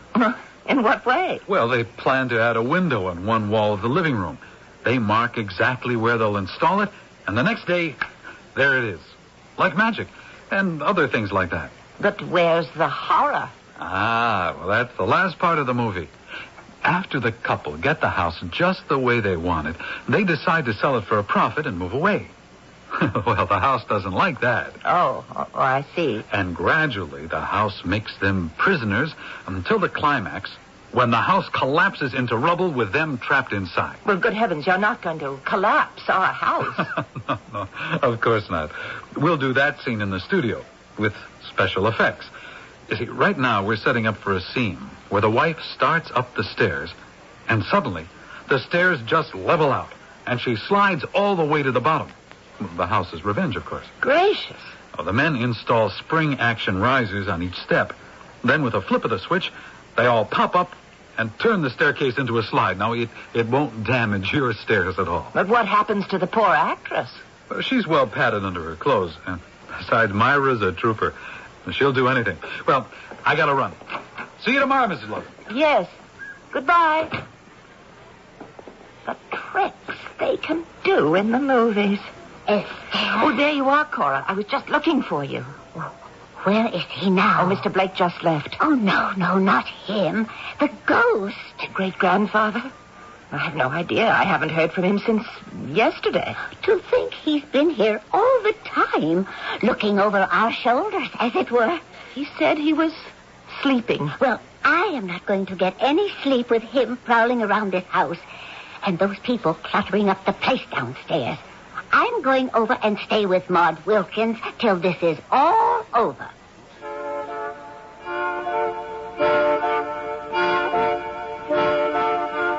Well, I see they're all still here. Oh, I wish you wouldn't appear so suddenly. Oh, perhaps you'd like me to knock. Well, you could give me some kind of a warning. You know, you've scared Cora away altogether. She's gone to stay with a friend. Well, I'm glad I'm affecting someone. You and that man in the beard are as thick as thieves. You pay no attention to my wishes. Great-grandfather Clayton, I told you before. I need the money this film is bringing me. And besides, I find it rather interesting. Well, I don't at all like that contraption they put on the stairs. Now, I built those stairs with my own two hands. And a little help from your grandfather. Nothing in the house is being harmed, except your rest. You can certainly do without a little of that for a while. You've already been sleeping for 110 years. Well, I see you are undeterred, Estelle. Now, in our first visit, I admitted I liked your spirit. But from one spirit to another, I intend to get them out. Now, from what you told me of this movie making, it's a play. Well, I know just how to go about it. I hope you don't mind my watching all the time, Mr. Blake. Oh, not at all, Miss Logan. We're shooting the staircase scene this morning. Well, I don't envy that poor actress sliding down the stairs. As you said yesterday, she is a trooper. Rex, we're ready when you are, but I just can't seem to find Myra. The script girl's been all over the place looking for her. Well, could she have gone into the village? No, not Myra. She never leaves the set during the call. She didn't say anything to anyone about going somewhere? No. She always checks with Madeline. Well, we can't shoot the scene without the leading lady. We'll just have to wait until she shows up. You say it's not like Myra to leave the set? Yeah, that's right, Miss Logan. She has the patience of a saint. She is always on call. And she did arrive this morning. Oh, yeah. She rode in from the motel with Madeline and me. Well, I do hope she turns up soon. Excuse me, I have something to do.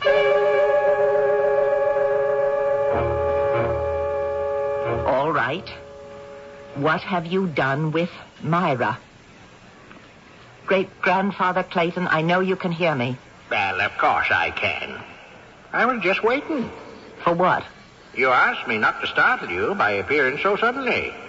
I was giving you time to get ready.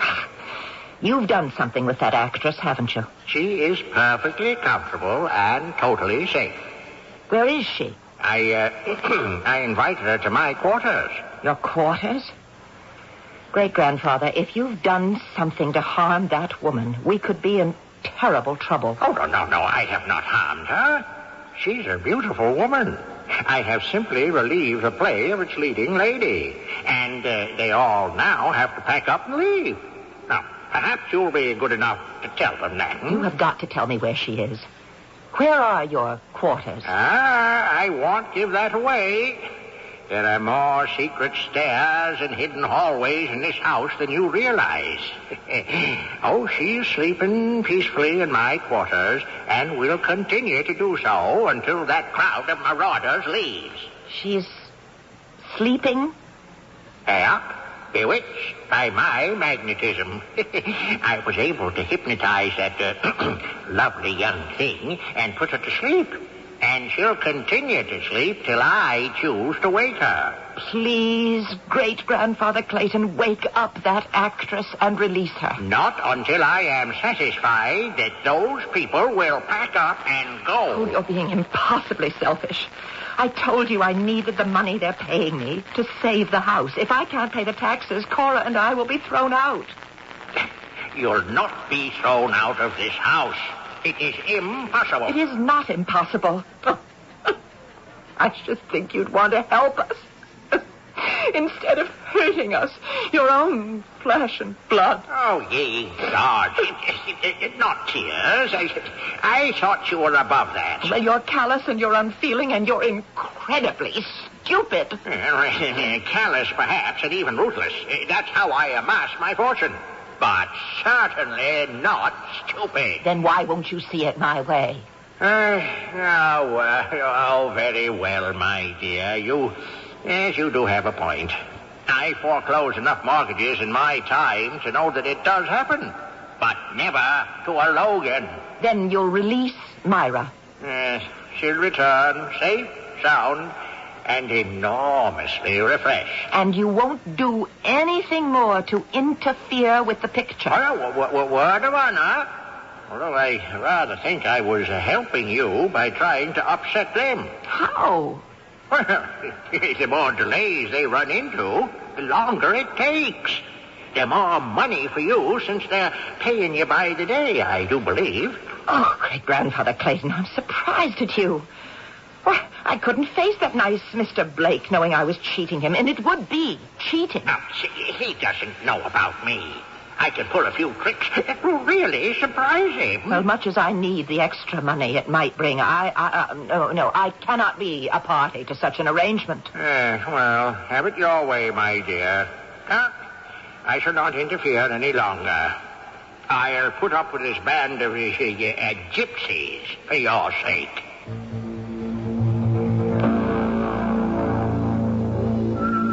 Myra, where have you been? Waiting to film the staircase scene. What is holding you up? You haven't been drinking this early. What are you talking about? I've been waiting on the back porch. I've been out there since... Wait a minute.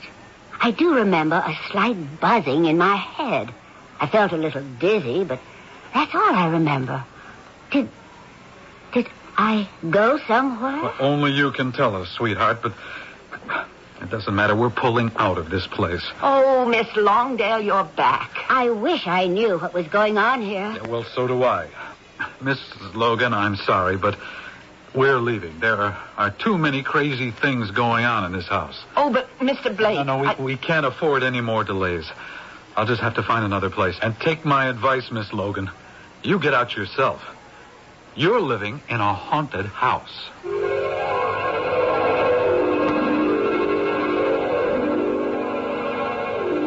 No truer words were ever spoken. But then, all hauntings aren't gruesome. I rather think great-grandfather Clayton is a delightful, if rather crusty character. But he was wrong. Delays won't add to Estelle's income from the rental of the house. The delays, just as she feared, are driving the movie people out. And eventually, Estelle and Cora too, when they can't pay their taxes. We'll learn what happens when I return shortly with Act 3.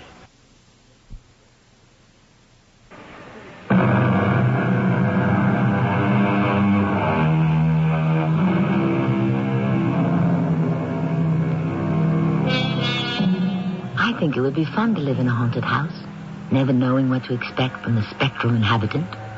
The ghost of Estelle Logan's great-grandfather came up with some unexpected results from his capers. And now Estelle faces the loss of income, which would have saved her house. She has just been informed of the movie director's reason for leaving. You're living in a haunted house. I know. You know? Well, why didn't you tell us that when you rented us the place? I didn't know it then. You see... Miss Logan. Please, wait. I don't want you to go on. I know where Miss Longdale has been for the past 2 hours. You do? I know you'll find this hard to believe, but the ghost of my great-grandfather hypnotized her and took her to his quarters. What? Your what took Myra where? To his quarters. He has been trying to drive you away from the house. He hates all this confusion. Miss Logan, I can't say it hasn't been fun, but we'll be gone tomorrow. I'll have a check for you for the days we've been here. But I want you to stay, really. Great-grandfather promised not to interfere anymore. That's very nice of him, but I think we'll just look for another place. Now, are you satisfied? They are determined to leave. I hope you enjoy the new owners when this house is sold for taxes. Now, just a minute, Estelle. Don't abandon hope so easily. They are packing up and leaving tomorrow. Well, I think we might persuade them to stay and finish their business. Well, I can't, and I don't see how you can. Oh, come, my dear. Another demonstration of your lack of faith in the power of the spirit world. You mean you'll talk to them? Well, I wouldn't go as far as that. But I have a notion I can pull a few tricks to keep them here.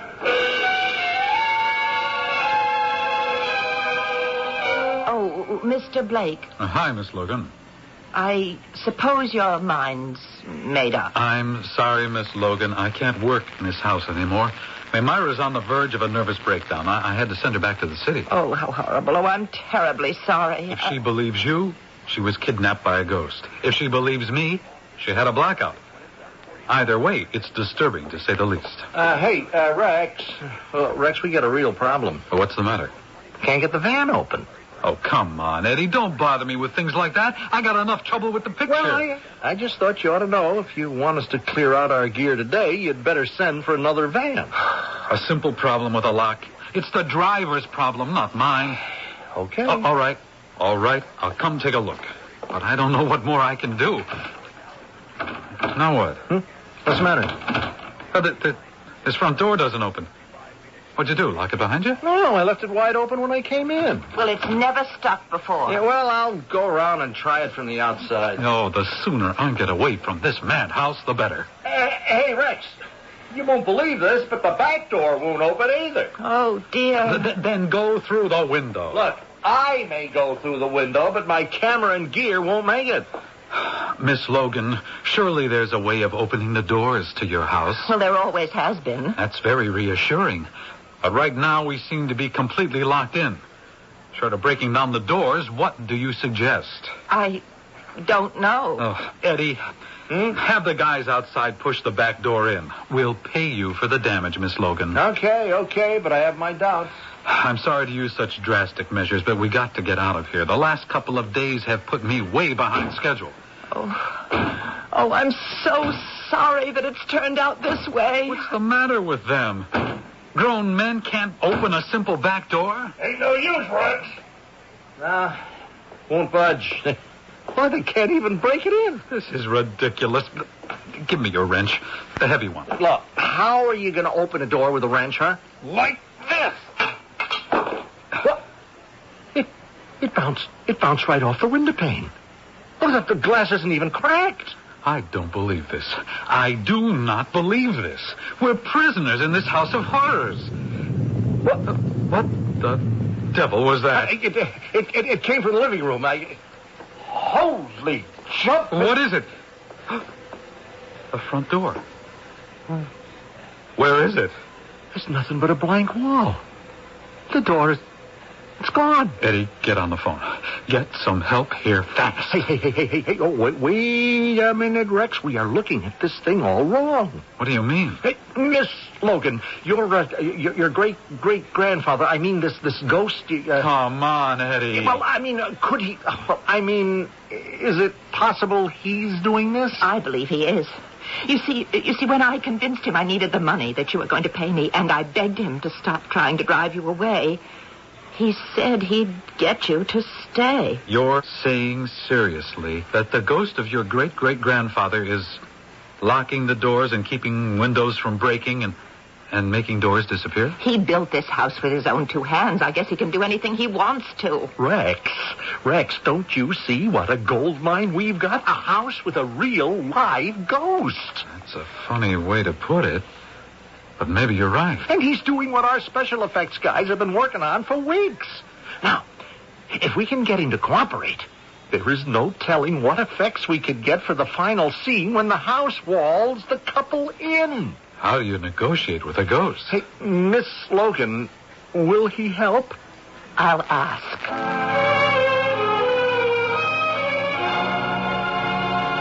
So they were impressed, eh? Completely. How did you ever make the door disappear? Well, when I built this house, I installed a few trick walls. I told you there are passageways you've never dreamed of. Locking the doors, keeping the glass from breaking, well, it was purely supernatural. Well, everything's back to normal now. Will you help them with the effects? I don't have any other choice, considering the spot I put you in. What exactly do they want me to do? Well, you'll have to ask them. Oh, no. I draw the line at communication with these mortals. Now, you can be my agent, seeing that I have now been drawn into the theatrical profession.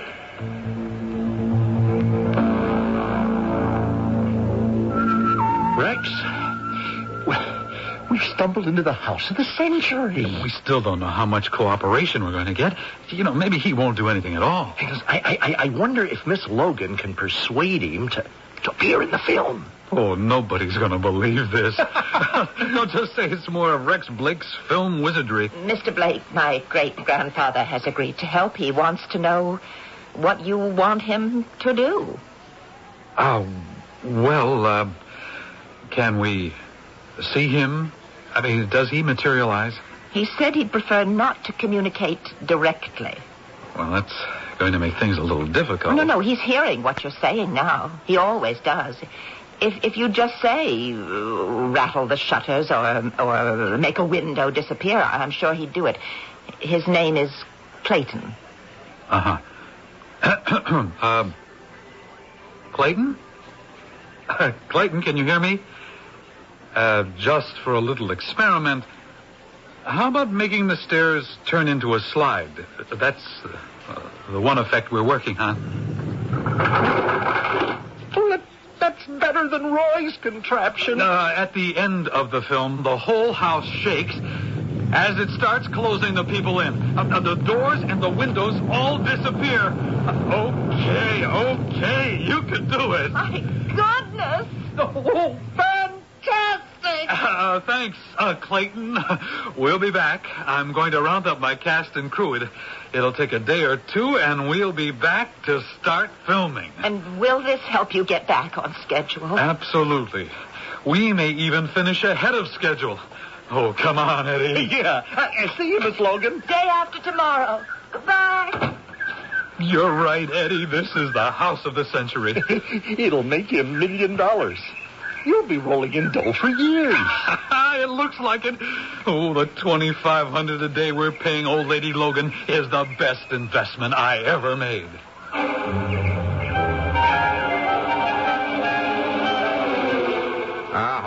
Those scoundrels. I don't see what you're so upset about. They are going to make a fortune from this venture for years to come. They said it. And all you're getting is a paltry $2,500 a day? But that was their agreement. And they had the nerve to ask me to appear. Well, yes, I am going to appear all right, but not in their movie. Still, I was a hard bargainer in my day, and I dare say I haven't lost my touch. Bargain? Certainly. If they're going to make millions thanks to our house and my efforts, then you're going to share in it for years to come. I want to talk to them. Have them here at 8 a.m. sharp tomorrow. Oh, it's more than I'd hoped for, having him appear. Hey, I was going to ask him if he'd play a part. No, I don't think that's what he had in mind. Indeed, I don't. Is that him? Yes. He'll materialize in a second. I have some things to take up with you, sir. A real, live ghost. I learned that you stand to reap quite a handsome profit from our efforts here. Well, Profits. Yes, that's business. Excess profits, I call it.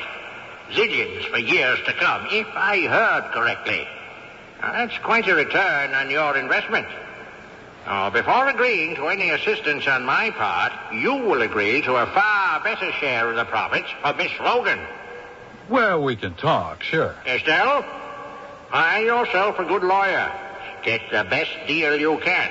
And when he tells me he's satisfied with the contract, I'll offer my fullest cooperation. I'll call Mr. Henley right away. Hey, wait a minute. I didn't say we were going to... Millions of dollars. Well, maybe we can deal. Well, my dear, I think you and Cora are well taken care of for the rest of your natural lives. Now, after I finish this business, I think I'll go on over. I've earned it. Go over? Yes, to the other side, to the spirit world. It's becoming increasingly grim for our spirits to hang on with living human beings. The whole world is going crazy. You know something, Clayton? I'm going to miss you. Places, everyone. Mr. Logan... Clayton, sir, are you ready for the final destruction scene? If I must. Okay. Myra, on the stairs. Roll 'em, Eddie. Action!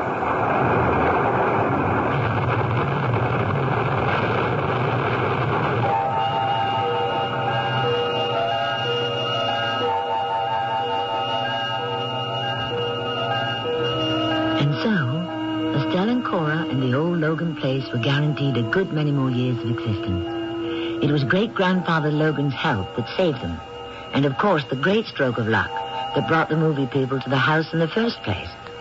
I'll have another thought on ghosts in the house when I return shortly. Who invited Susan to lunch? Little did he know that she was a victim of Raven House paperback mysteries. So Donnelly knew Albert was deathly allergic to bee stings. But I was still surprised to find out that he planted the killer wasp in Albert's car. Well, I don't understand. Why were you so surprised? Well, I thought it was an accident. Oh. So I told the police. Well, wait a minute. You what? I told the police. You told the police? Why'd you do that? Well, I had to report the accident. Report an accident? In a book? Raven House publishes new mysteries every month. Which one will claim you as its victim? If you're clever enough, you'll find Raven House mysteries wherever paperbacks are sold.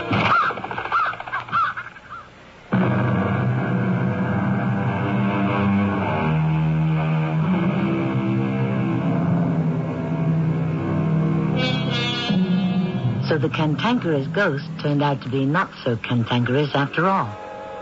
That's the way with a lot of humans I know. Give them a challenge, ask their best, and they usually rise to the occasion and lose their petty self-indulgence. If you have to deal with a difficult person, try it sometime. Ask their advice and help, sincerely, and you'll get sincerity in return. Our cast included Marion Seldes, Evie Juster, Lloyd Batista, and Earl Hammond. The entire production was under the direction of Hyman Brown. Radio Mystery Theater was sponsored in part by Raven House Paperback Mysteries.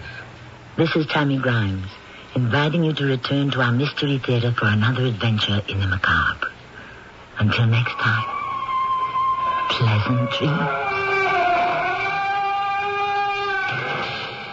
It's fun. It's enjoyable. It's a family affair, and it's called... It's Magic.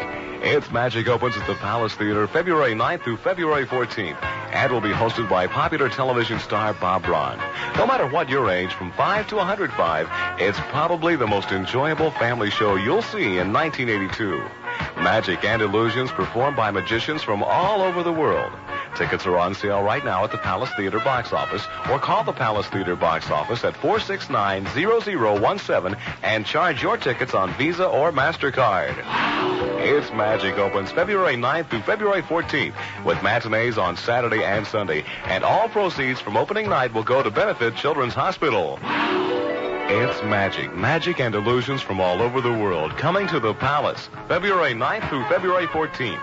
It's a family affair. World's greatest illusionists include Shimada, Crimean, Diana, Dick Zimmerman, and Patrick and Maya. The Music of Your Life is on 1230 WCOL in Columbus, 25 degrees downtown. It's 11 o'clock. CBS News, a hostage siege at a Memphis hospital is over. The gunman dead, shot by police. 3 hostages are safe. I'm David Jackson reporting on the CBS Radio Network. Jean-Claude Goulet, a 40-year-old welder from Louisiana, took the hostages yesterday at St. Jude's Children's Research Hospital, where his son died of leukemia. Ever since yesterday afternoon, he'd kept police at bay with a handgun. The captives, his son's doctor and nurse, and a hospital psychologist.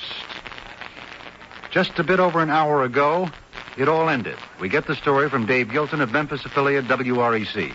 The Memphis Police Department Tactical Unit has been patient for the last 2 days.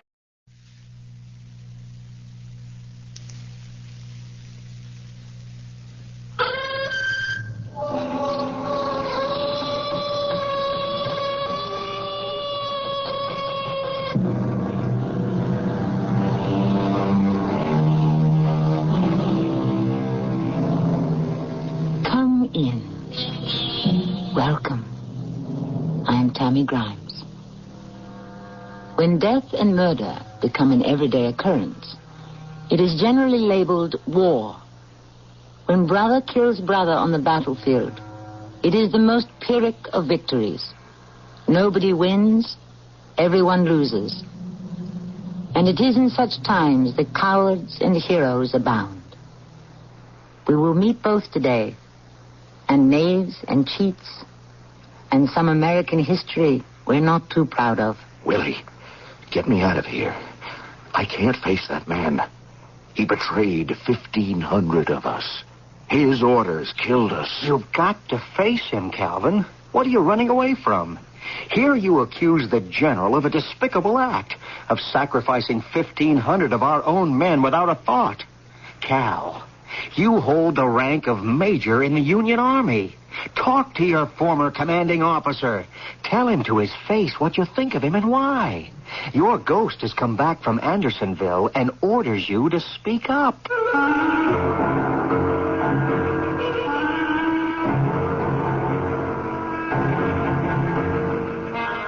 Our drama, The Ghost of Andersonville, was adapted from an actual account of the Civil War, especially for the Mystery Theatre by James Agate Jr., and stars Tony Roberts. I'll be back shortly with Act 1.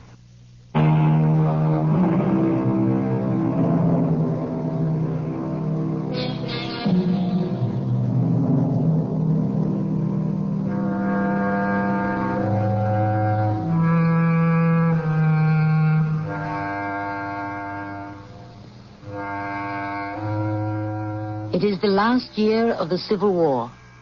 The Confederacy is about to collapse. Re-elected Abraham Lincoln is loved and hated. And Washington bigwigs are looking towards who will be the next president. They are looking to someone from the army, perhaps a general.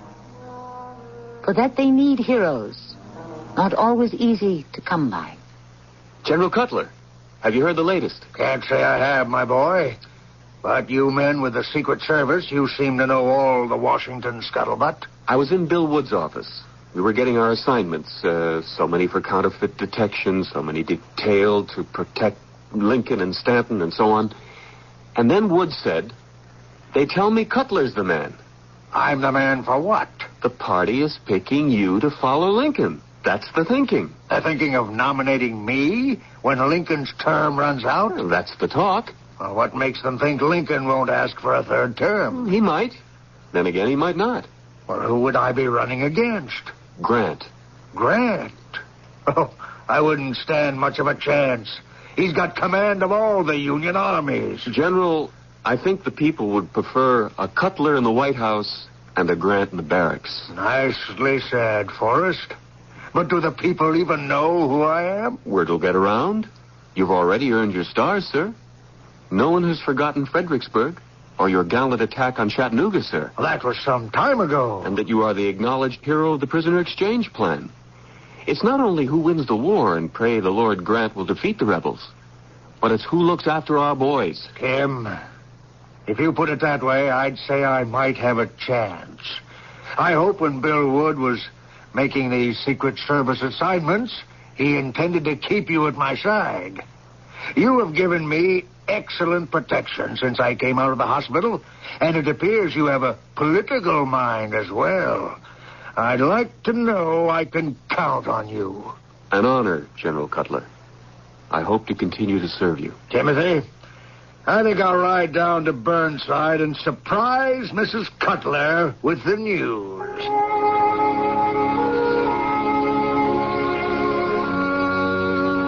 Benjamin, that is the most exciting thing I have ever heard.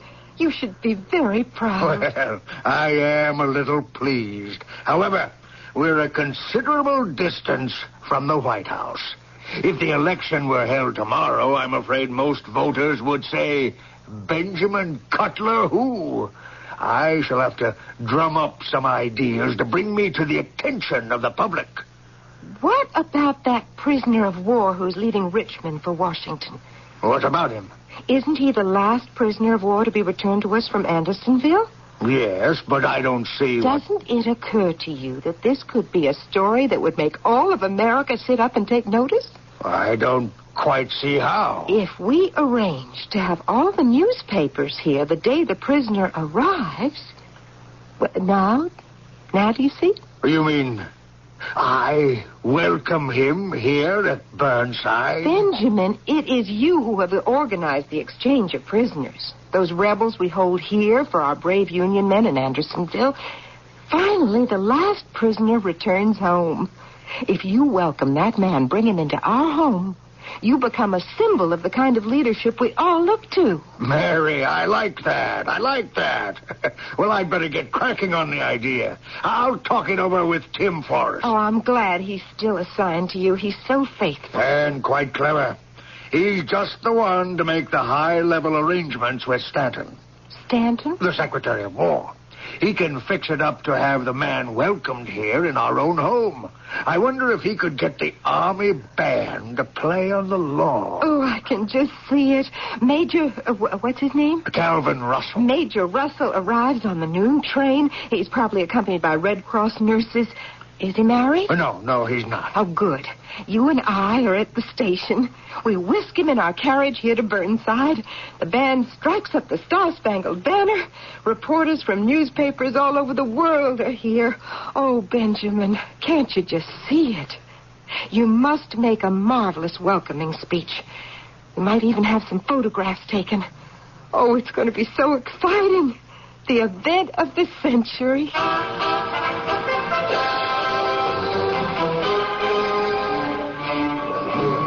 Please, folks, all you reporters, please don't crowd the observation platform of the train. Kim, when's he coming out? The train's been here for 10 minutes. Where is he? General, you know the Major's lame. I don't know which car he's in. It'll take him a little time to get out here. I mean, there's such a thing as a schedule.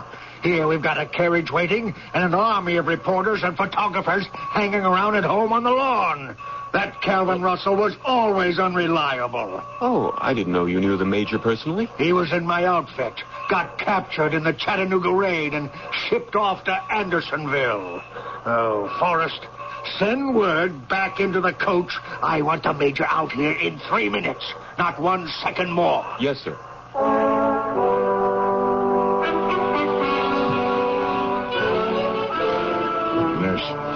I'm not going out there. Major Russell, everyone has come a very long way to welcome you home. You are taking this ceremony all the wrong way. Am I? Now, what about your friends? You must have friends out there in the station. Some of my friends drowned in the Mississippi. Those who didn't swam with me to shore and were shot as they swam. The rest, the few who escaped, died in the prison at Andersonville. Nurse Wilson, today I'm alone. I have no friends left. Well, I guess I was wrong, Major. I thought you agreed to be greeted by General Cutler because you wanted to honor all the men who died during the war and wanted to speak for them. But I guess I was mistaken. Well, Maybe I hadn't thought of that. Now, there's going to be a reception. Secretary of War Stanton himself is supposed to be there. They'll want you to speak.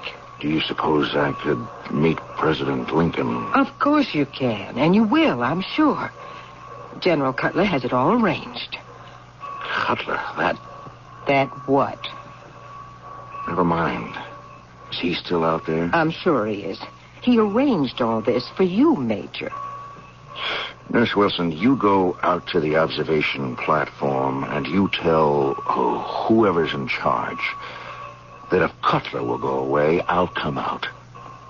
I don't want to be in the same state as that man. Go see who that is with you. I don't want anyone to come into this compartment. I'll duck into the lavatory. Go on. Yes? Oh, nurse. I'm Tim Forrest, Secret Service. General Cutler asked me when the Major would be making an appearance. Now, we're a little late and a little tight on the schedule. Is he all right? Oh, yes, he's fine. Tell everyone he'll be out directly. Oh, thank you, nurse. I heard all of that. Why didn't you tell him? Go on, you go on out there and tell him what I told you. Cutler leaves, Russell arrives. Won't you change your mind? I don't wish to have anything to do with the general. He can stay if he wants to, but I'll not see him. Hand me my crutch, please. I'll be waiting right here when you come back. Major, they won't understand. No one has any idea that That's exactly it. No one has any idea what kind of a man he is, but I know. And the dead know. I haven't been in a hell on earth all these months to be welcomed by a man who doesn't deserve his stars. I hate him. I saw him from the window, alive and fat. Well, I'll do what I can. I cannot tell them what you want me to. I'll have to think of something else.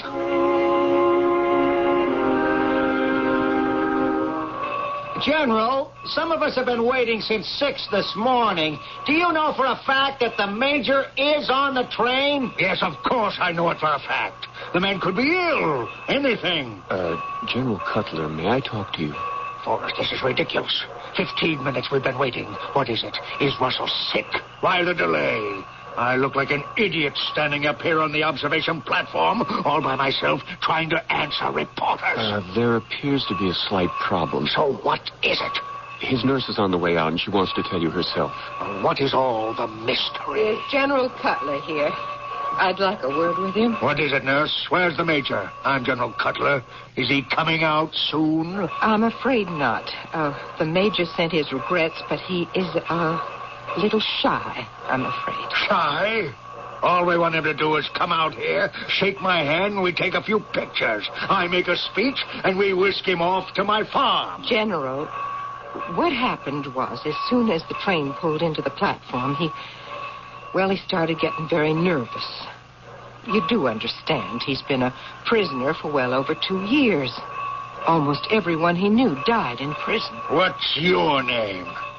Nurse Wilson. Nurse Wilson, you go back to him on the double. Tell the Major we honor him and wait for him to make an appearance. Tell him I personally am waiting for him. It won't make any difference, General. No difference? Does he know I'm here? Yes, he's been watching you from the window. You mean he can see me now? He just said to send his regrets, but right now he doesn't feel like leaving the train. General, may I see what I can do? Please give me a moment. Nurse Wilson, if you'd lead the way, I'll have a talk with the Major. He's coming out! Here he comes! General Cutler, allow me to place the Major by your side. Calvin Russell. Good to see you. So good, my old buddy. I have to make a speech first. Forrest, will you make an introduction, please?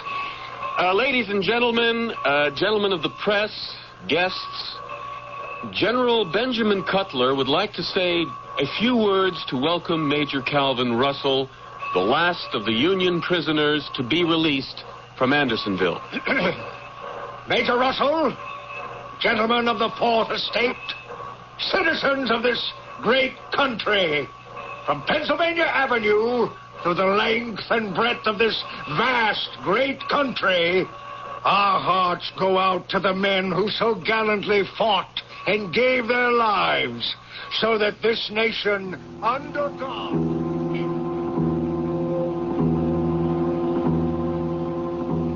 And that is why we are honored to welcome from the bottom of our grateful hearts this hero of heroes, Major Calvin Russell. May we have a picture of you, General Cutler, shaking hands with the Major? Excuse me, Nurse Wilson. Will you take me back to my compartment, please? But the picture! What is this? Forrest! Forrest, do something! He turned his back on me and walked out. Forrest, do something!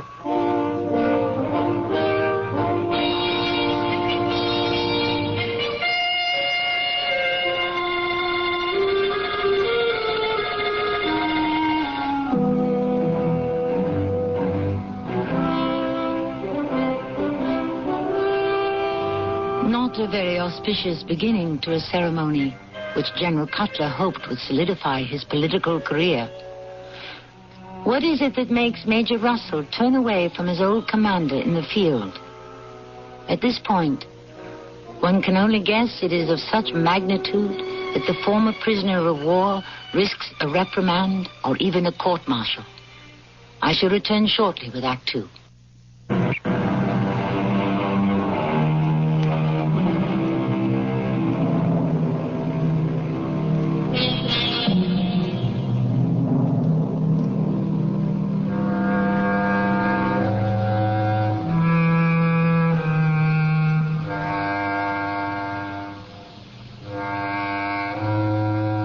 We are in Washington at the end of the Civil War. General Benjamin Cutler seeks a political opportunity which might make his name better known. To further that desire, he has arranged for the last prisoner of war to be released from the infamous Andersonville prison and arrive for a ceremonial welcome. Only the Major isn't buying. He will not cooperate. Have they left the railroad station yet, Nurse Wilson? They're leaving now. Major, what are you going to do? Sit here in the compartment until the whole party is gone? The only person I don't wish to lay eyes on is Cutler. When he goes, I'll come out. But there is a reception planned at his house. The Secret Service agent told me the Secretary of War plans to be there. Now, you're not going to insult him, are you? Mm-hmm. You think there's something wrong with me, don't you? One doesn't have to be very clever to realize something happened between you two during the war, and that you haven't forgiven him. No, I haven't. Major Russell, the general has left. May I say a word to you? Shall I leave? No, of course not. Come in, Forrest. I guess, I owe you an explanation. You don't owe it to me.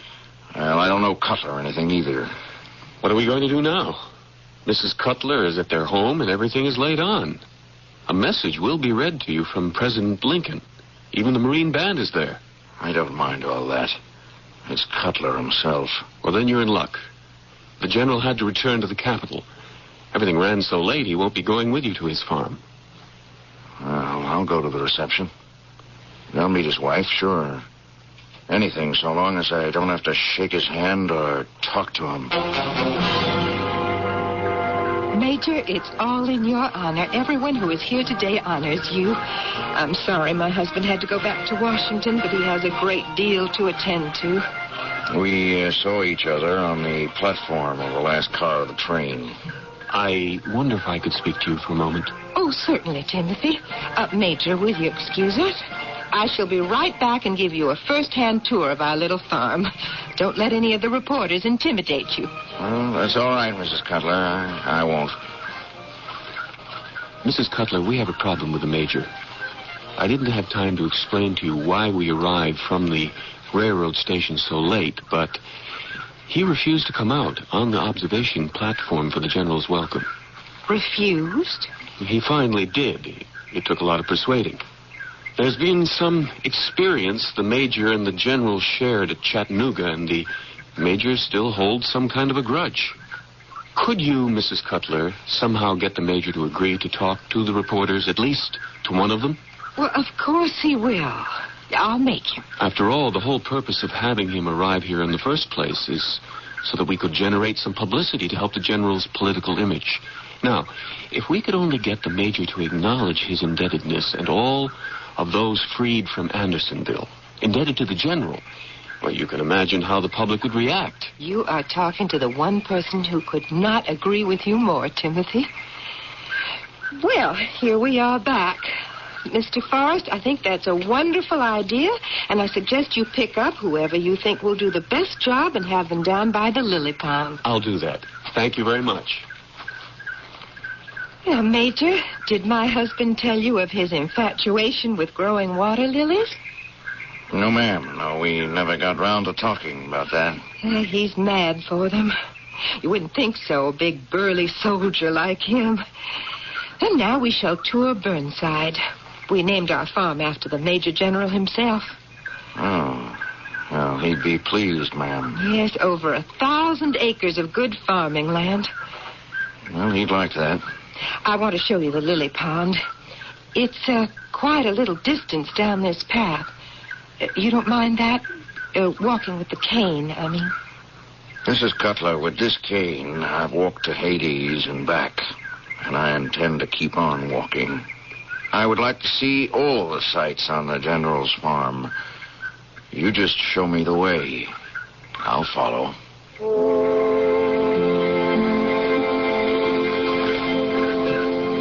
There it is. Ma, isn't that the most beautiful lily pond you ever saw? They're not all water lilies, you know. That one's a floating heart. And all around the edge, those big leaves, elephant ears. And there's a water hyacinth. Mrs. Cutler, may I introduce myself? Wilbur May of the New York Weekly News. Well, how do you do? Tim Forrest said the Major might be ready to be interviewed. I think so. I hope you agree, Major Russell. You know, there are 150 reporters from up north covering the war, and for me to get first crack at interviewing Calvin is a great piece of luck. Right, Cal? You and the Major know one another? Well, Calvin and I are cousins. We're real proud of you at home, Cal. Well, that's splendid. I think I can safely leave you two alone. Oh, there's only one thing I'll ask of you, Mr. May, and that is, I'd like your readers to know it was General Benjamin Cutler who was responsible for getting so many of our boys out of Andersonville. Certainly. I hope it all goes well. Well, how do you feel, Cal? Did you hear what she said about cussed Cutler getting our men out of Andersonville? Uh-huh. If it weren't for him, there wouldn't have been so many Union boys in Andersonville. Oh, is that so? Well, this is some celebration they got going for you. No, it don't fool me, Willie. Cutler never did anything for anyone but himself. Huh. If it hadn't have been for Cutler, we'd never have been in that prison. We were betrayed. That's the real story. Betrayed by who? Will you print it if I tell you? Now, come on, what a question to ask. An exclusive with a top-ranking former prisoner of war? Why wouldn't I? Now, for one thing, it knocks the stuffing out of your big Washington hero. General Cutler? Take a load off your feet, Willie, and thank the Lord you got the use of both of them. You know I have to go into a hospital for a wooden leg? Yeah, I'm very sorry about that. Were you tortured at Andersonville? Yes, but that's not how I lost my leg. I'll tell you how. Where do you want me to begin? Well, Cal, it was your war. You tell it. It was November, back in 63. Longstreet had pushed us with our backs to Chattanooga. Bragg did nothing and just sat there thinking he could starve out the rebels. We were upriver. And then Cutler got the bright idea to build rafts and float the troops past the enemy and gain a foothold on the southern bank. Williams, how many rafts are ready now? Only enough for about 500 troops, sir. Why are they so slow? I've got to move 2,500 men before dawn. The men are doing the best they can, sir. Russell? Colonel Russell? Has anyone seen Major Russell? General Cutler, yes, sir. What is it, General? Williams tells me the rafts won't be finished before tomorrow night.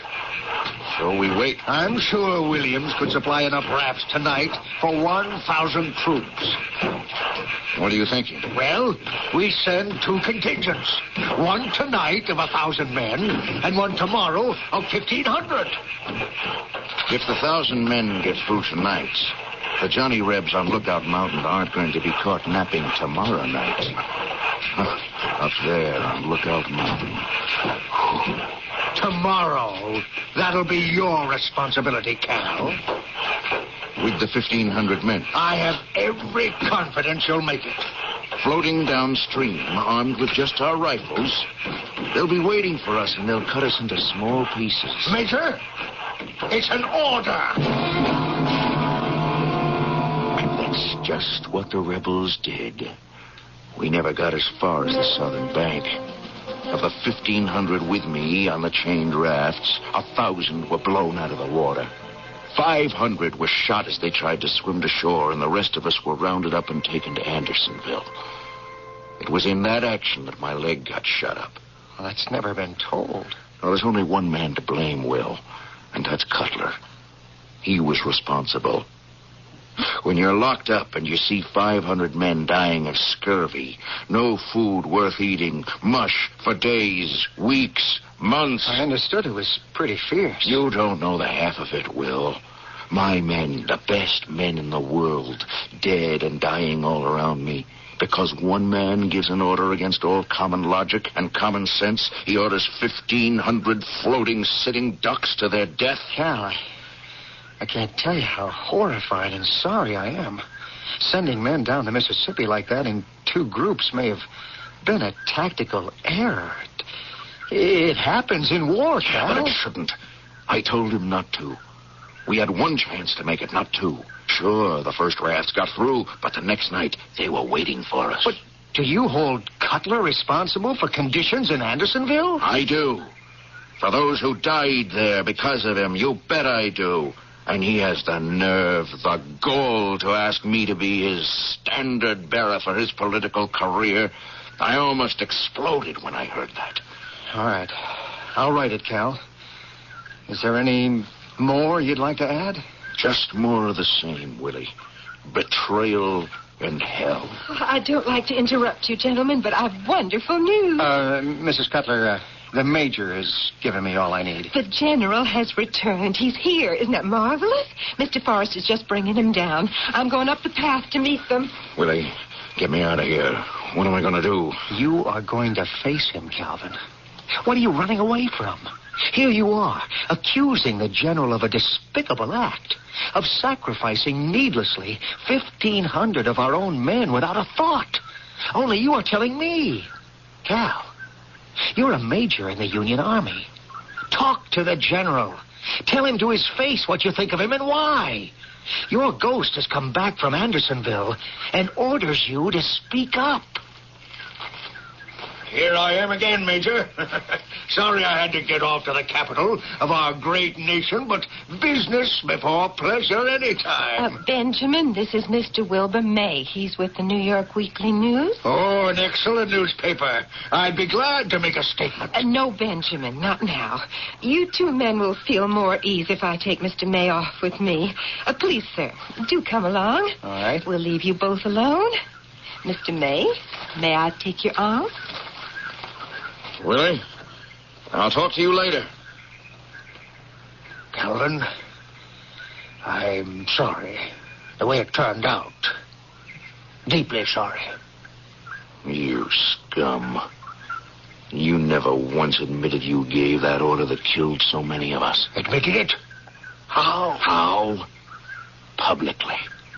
I knew you didn't. I had a nurse who came down especially from Washington. She didn't know a thing about Chattanooga, said no one did. It was unforgivable. I've never forgiven myself either, Calvin. But that was 2 years ago. Why bring it up now? I see them all floating down the Mississippi that night. 1,500 of us. And the gunfire and the screaming. Have you ever heard hundreds of men screaming in agony at the same time? Hundreds diving and falling into the water, hundreds more gasping and drowning, the river red with their blood, all dead, all but a handful, and myself ending up to die by inches in Andersonville. Because cursed Cutler railroaded us to that death. Don't tell me you had no way of knowing. You were the general. I was only a major. I warned you what would happen. Calvin, you're getting yourself all het up. Did you honestly think I would come out of a rebel prison to praise you so that you could hold some political office? Suppose you got elected. What would you do under fire to the American people? Sell them down the river to die? What do you want me to do? I'm sorry. I told you how sorry I was. I have nightmares about it still. But life must go on. Why must it go on, Ben? Why must it go on for you? What are you going to do with that gun? Not for you, life won't go on. Join the others who died in the river and in prison.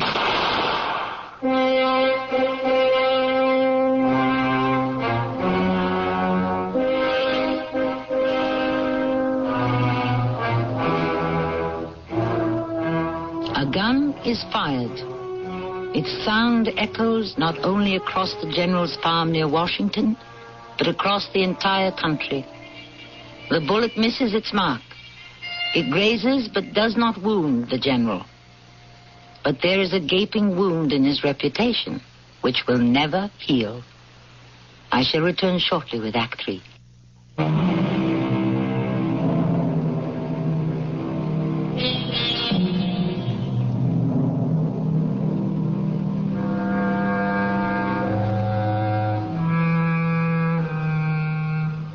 It's not easy to arrest a war hero for attempted murder, and General Cutler won't permit it.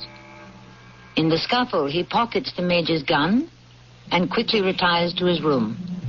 Secret Service agent Timothy Forrest tries to spread the story that what happened was an accident, a service revolver discharging unintentionally. But fear is in the air, and the night is churned by thunder, lightning, and rain. Then it is morning. Is that you, Forrest? Tim Forrest? Wilbur, I'm not too pleased to see you. Have you seen the general? He grabbed that gun of Cal Russell so fast and disappeared. I haven't had a chance to get his side of the story. What they said to each other, how it happened, you know. I told you it went off accidentally. Tim, I didn't believe that. Have you seen General Cutler? Well, Mrs. Cutler said he may be walking the grounds. He isn't. I've searched every inch of the place, up at 5 to do it. I want to get to the general before every other reporter in the country shows up. Now, you know where he is. That's your job. Are you sure he's not out there? 1,000 acres? He'll show up. Tim, I've got a press deadline. Why don't we try his room, just in case? Well, I suppose he could have returned and gone upstairs a back way so he wouldn't be seen. Hiding from the press. All right, I'll follow you. No, I can find it alone. No, you don't. If you interview the general, I am going to be there.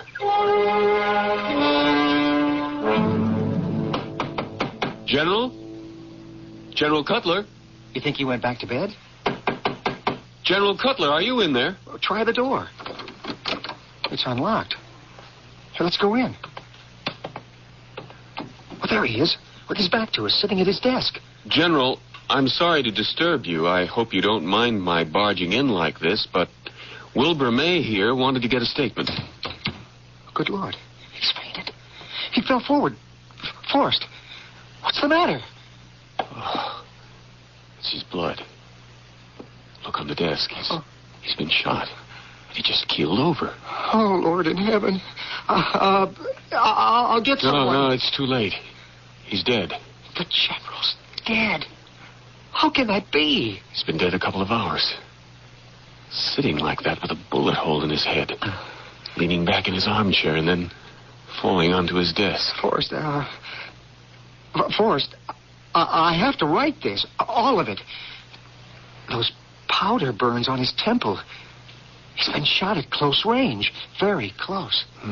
Someone he knew. Someone he let come right up to him. Tim, maybe it wasn't murder. Maybe it was suicide. A shame, you know, what the Major accused him of. No, it couldn't have been suicide. Well, what are you looking for? For the two missing things that might, I said, make me think suicide.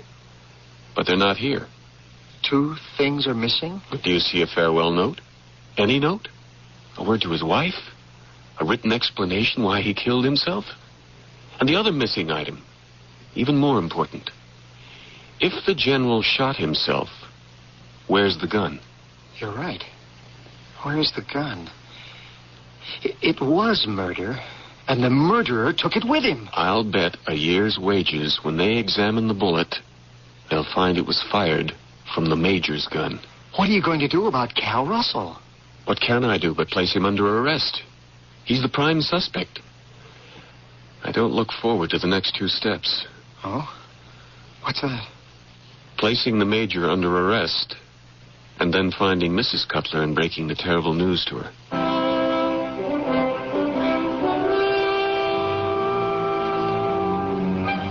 But I didn't kill him. Major, you'll have to do more than merely say so. A great many witnesses saw you take the shot at him. Yes, that was yesterday. I know that I must have been out of my mind to do it. I know that. To hate a man is one thing, but to be a judge, jury, and executioner is another. Besides, you say there's no gun. Yes, that's a consideration at this moment, but whoever shot the general could have thrown the gun in any of 100 places. But it will be found. And make no mistake about that.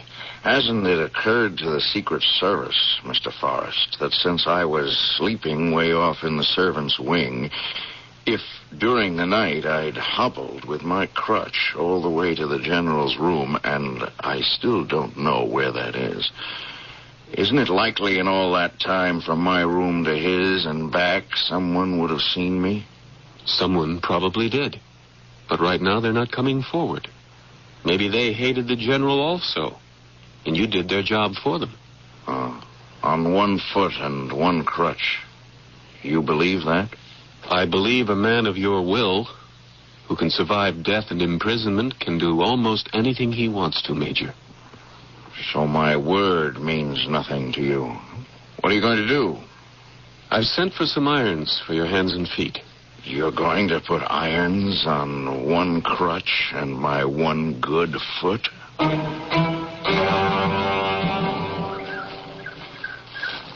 You knew he was dead before I saw you, Mrs. Cutler.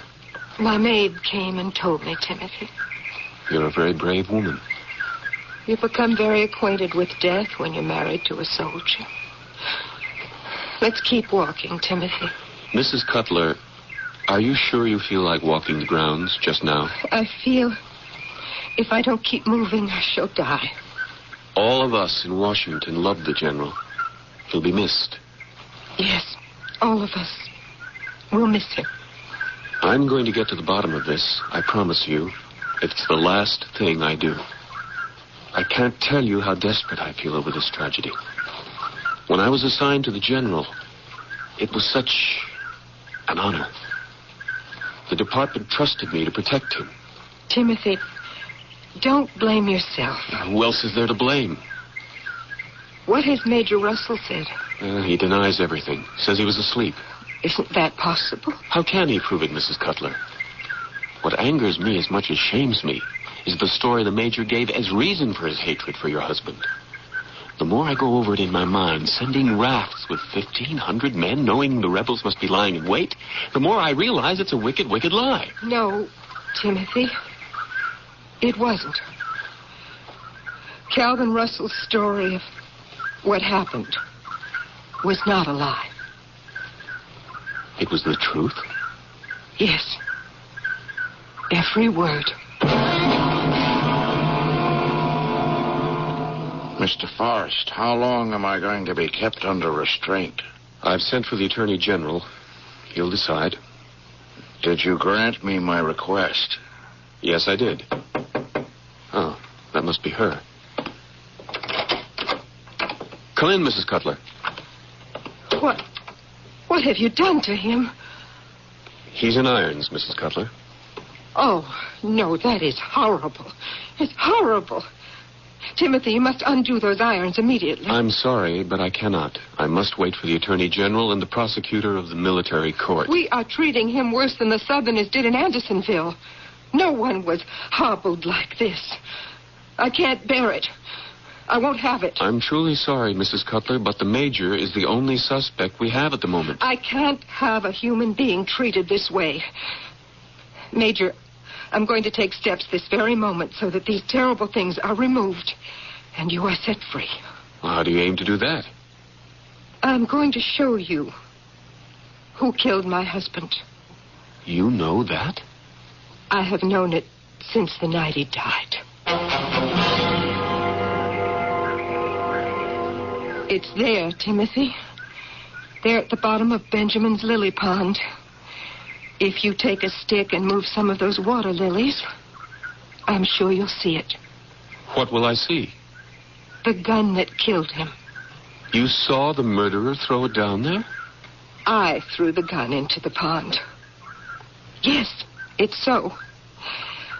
That night, in spite of the thunder, I heard the shot. I ran to his room. He had killed himself. On the desk was a note. It's down there also. I threw it into the pond. What did it say? That he knew he gave the wrong command. And since that day, he had been haunted by every death of every man. He couldn't live any longer with the shame of it, and asked me to forgive him. What could I do? I wanted so, even in death, to protect Benjamin. It never occurred to me the Major might be accused of his death, so I took what Ben had written and pulled the pistol from his hand and threw them down there in the lily pond. So now, will you remove the irons from that brave man?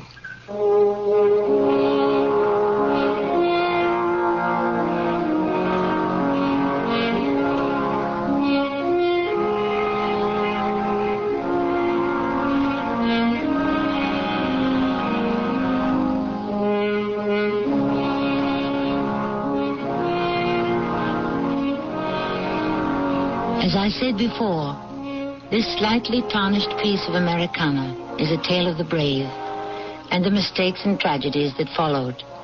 Here at the Mystery Theatre, we have condensed many of the events as well as changed the names of the actual participants. Otherwise, it is what it is. A rather battered and torn page of American history. I shall return shortly. If you've been reading about wise money management in your favorite publications, you've undoubtedly heard about Dreyfus Liquid Assets, one of the world's largest money market funds, and about the big yields you can get on your money right now. Start with as little as $2,500. Make added investments as low as $100. With Dreyfus Liquid Assets, your money is yours whenever you need it. Phone for it, have it sent to your bank, or write a redemption check for cash or to pay your larger bills. You keep right on earning that high yield, compounded daily until your check clears.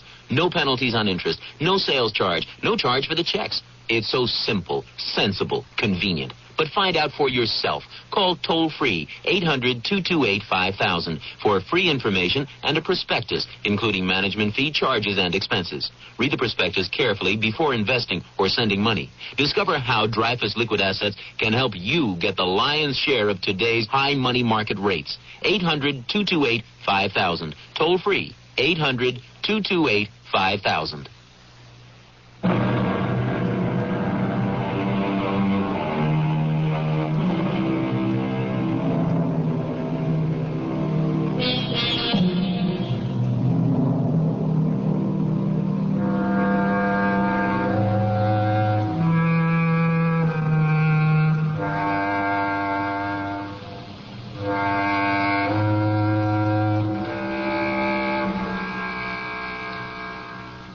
Socrates said it so very much better than anything I could devise. So permit me to speak his words. The long, unmeasured pulse of time moves everything. There is nothing hidden that it cannot bring to light. Nothing unknown that may not become known. The history of the great events of this world is little more than the history of crimes.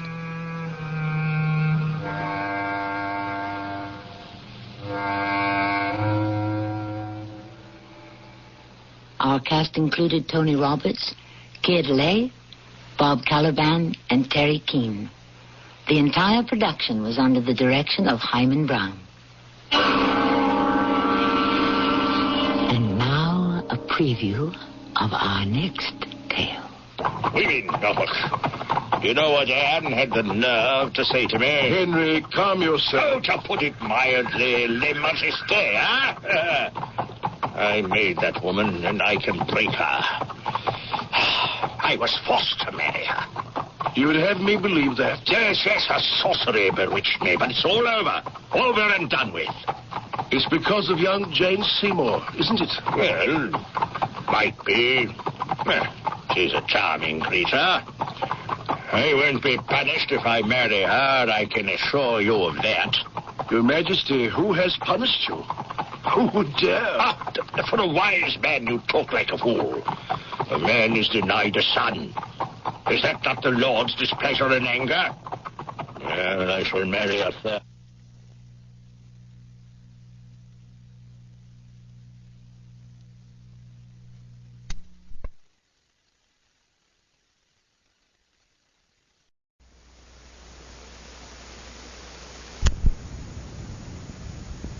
The CBS Radio Mystery Theatre presents...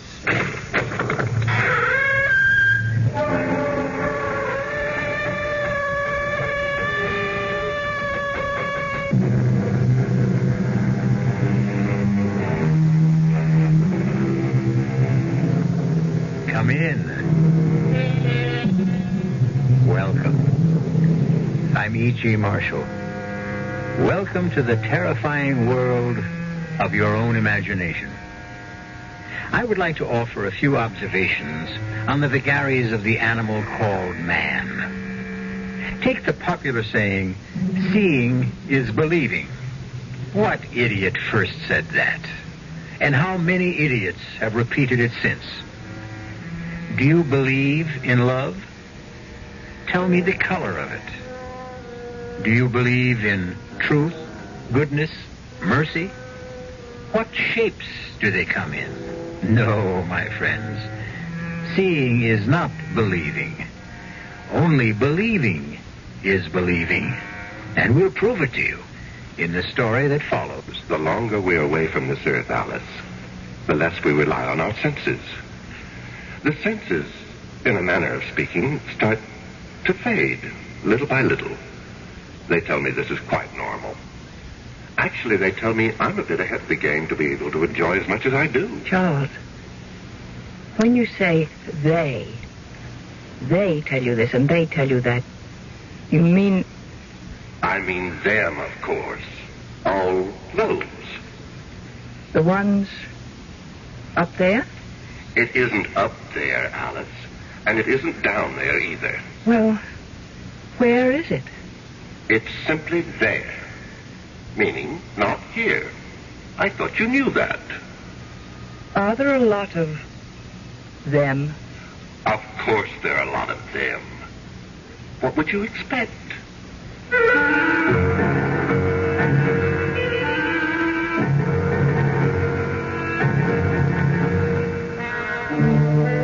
Our mystery drama, The Ghost at the Gate, was written especially for the Mystery Theater by Elspeth Eric and stars Beatrice Straight.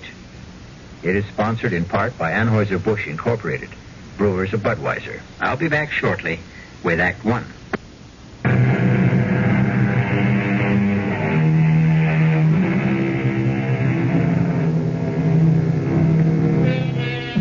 With how much ease believe we what we wish? An English playwright named Dryden wrote that in the year 1679. Brilliant man, Mr. Dryden. But wait, listen to this. Men freely believe that which they desire. Someone else seems to have had the same idea. And he wasn't a 17th century English playwright. He was a Roman emperor named Julius Caesar, proving once again that no man in any age has a monopoly on wisdom. Now, let's get on with our story.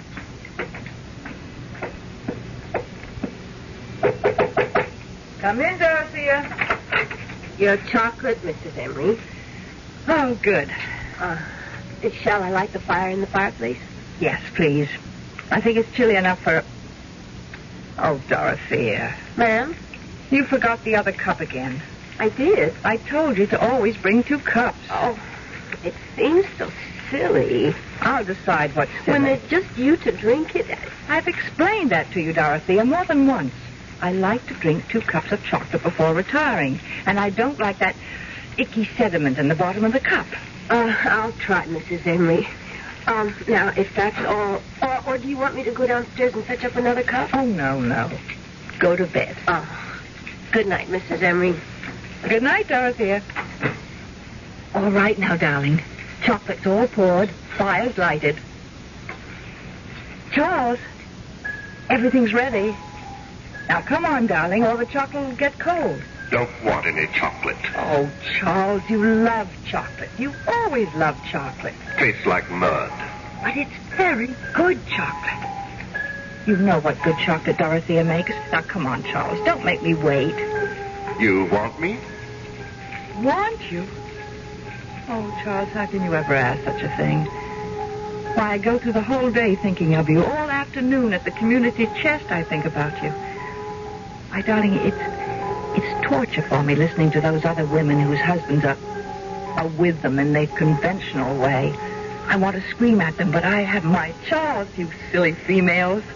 Every night he comes to my bedroom, and he's tall and handsome and brilliant and romantic and adorable and manly, and we sit and talk together, and he... All right, Alice. That's enough. There you are. Oh, Charles. Missed me? Oh, darling, the days are so terrible.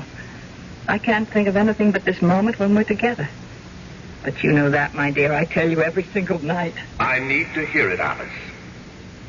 We who have more or less left this world can't come back unless we are wanted by someone who is still here. Wanted a lot. Otherwise, we can't make the trip, as it were.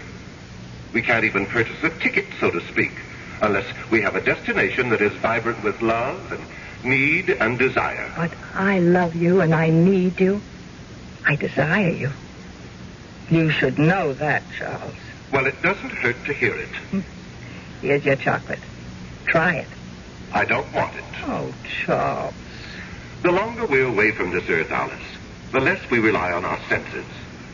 The senses, in a manner of speaking, start to fade. Mashed potatoes begin to taste like cold cream, coffee tastes like iodine, and this chocolate tastes like mud. They tell me this is quite normal. Charles, when you say they tell you this, and they tell you that, you mean... I mean them, of course. All those. The ones up there? It isn't up there, Alice. And it isn't down there, either. Well, where is it? It's simply there. Meaning not here. Heavens, I thought you knew that. Are there a lot of them? Of course there are a lot of them. It's all so vast, so endless, and so damnably peaceful. I know what it is to be lonely, Charles. This big house, I couldn't bear to move out of it after you weren't here all the time, because I couldn't leave the place where you and I'd spent so many happy years together. Why don't you ask someone to move in with you? Move in? Why, I never thought. Such a large house. You could have separate quarters. You wouldn't be forever bumping into each other. But who would want to move in? Who would I want to move in? Oh, some old good friend. Well, like who, Charles? Oh, someone like Connie, maybe. Connie Lawrence. Connie Lawrence? Well, I've certainly known her long enough. We were roommates at school. What, do you think she'd want to? She'll jump at the chance, would be my guess. She still lives in that tiny one-room apartment. I know she's saving for a retirement. And with the pay school teachers get in this town. Charles, I'll call her tomorrow. She gets home from school at 3.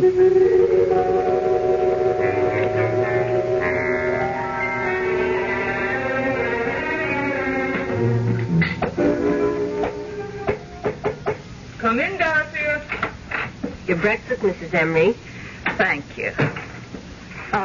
You don't want 2 cups in the morning, do you? Oh, no. No. Coffee doesn't leave that icky stuff the way chocolate does. Actually, I think I won't have chocolate at night anymore, Dorothea. I feel like trying something else. But 2 cups, just the same. Don't forget. Yes, ma'am. Don't go just yet, Dorothea. I want to talk to you about something. Sit down, won't you? Oh, yes, ma'am.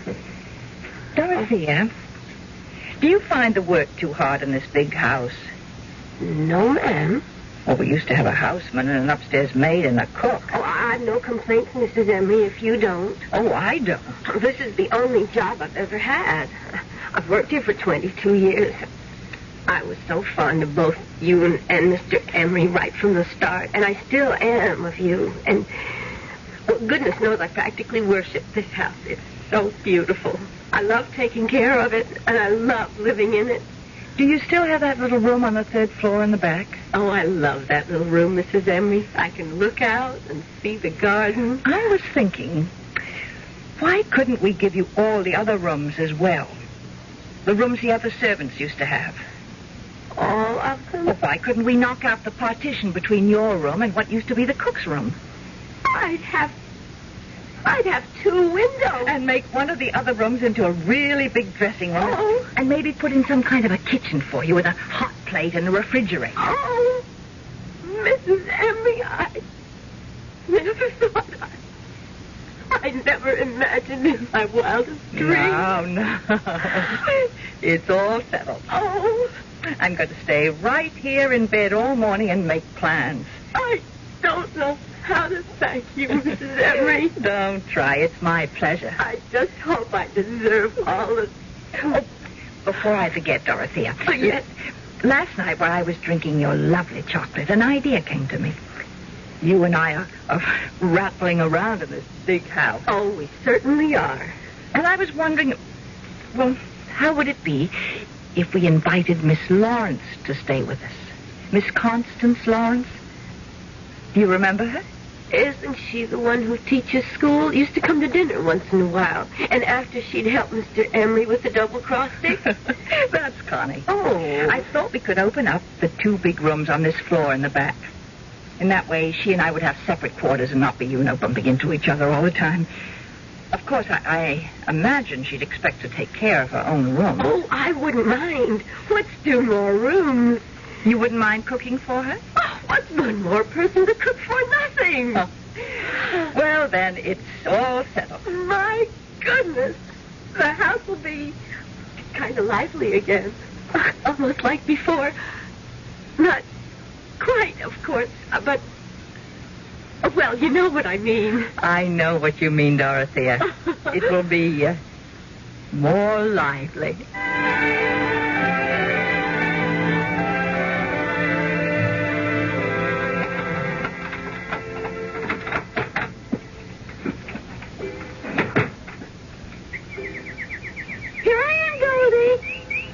Take my coat off, will you? Then I'll scratch your head for you. Oh, dear. You're just going to have to wait. I'm sorry, Goldie. Hello? Connie, this is Alice Emery. Alice, how are you? Long time no see. Well, I don't get out a great deal. Maybe we could have dinner some evening. Would you like to come here? Well, I thought you might like to come here. Well, if you'd rather... Heaven knows your dinners are better than mine.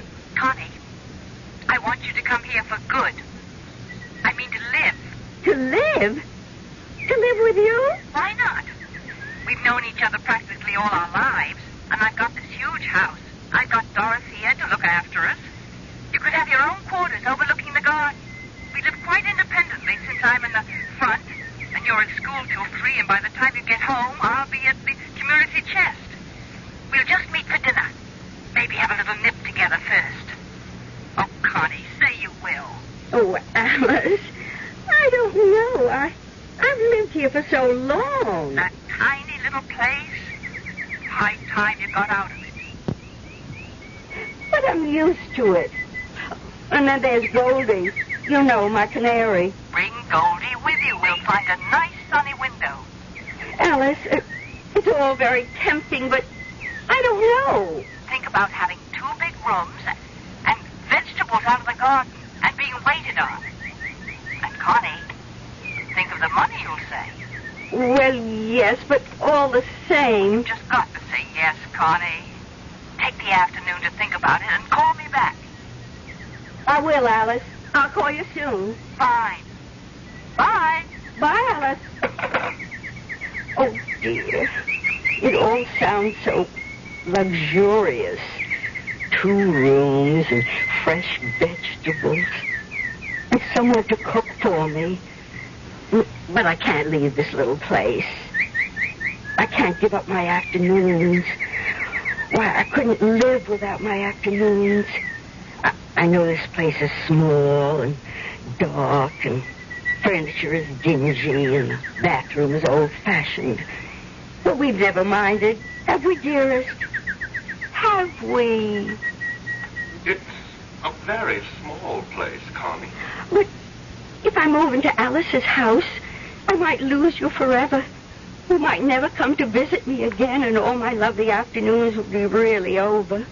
You're not to worry, Connie. You mean we can go on as we always have? Only we'll have more room. Well, if you say so. Trust me, Connie. Oh, I do trust you, Charlie. Haven't I always trusted you? All these years.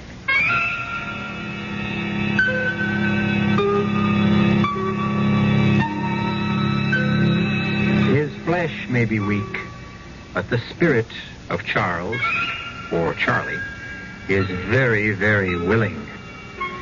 Also very inventive and very persuasive. Ah, well, there's nothing like the love of a good woman. Unless it's the love of 2 good women. We'll come back in a bit for Act 2.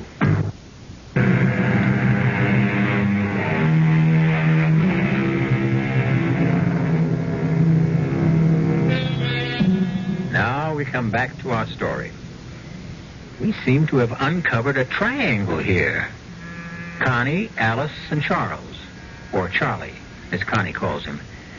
And the apex of the triangle is naturally, if you will pardon my chauvinism, the man. Listen now to the second act of The Ghost at the Gate. What a lovely dinner that was, Alice. Was it, Connie? It was the wine that made everything taste so good. Whatever gave you the idea of bringing home a bottle of wine? Alice, it's the first anniversary of me moving in here. Don't you realize? I've been here a month. Well, for heaven's sake. Why, it seems like a week. Or it seems like you've always lived here. I don't know which. It has worked out, hasn't it? Has it ever worked out? I was so afraid it wouldn't. You know what? It's meeting just for dinner that's done it. Leading separate lives except for dinner. Connie, let's have wine every night. This wine. What kind is it? I can't quite make out what the label says.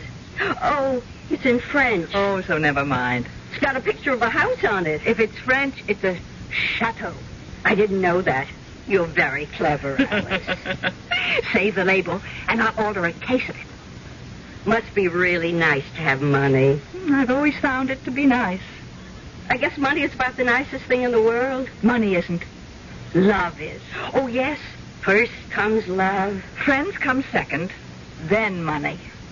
How about friends who have money? Oh, Connie, you're very witty tonight. So are you, Alice. Witty and profound. Seriously, though, Connie, you have been happy here, haven't you? Oh, Alice, my beautiful room, the marvelous food. Having Dorothea to make my bed and clean up, it's heavenly. You're stuck with me. Oh, I am so glad, Connie. You can't imagine how glad. Is there any more of that wine? More than half a bottle. Oh, good. Let's... Mrs. Emery? What? Oh, Dorothea. What is it? It's after 9 o'clock, Mrs. Emery. You don't say. I was wondering, should I bring your clear consommé upstairs to you? What clear consommé?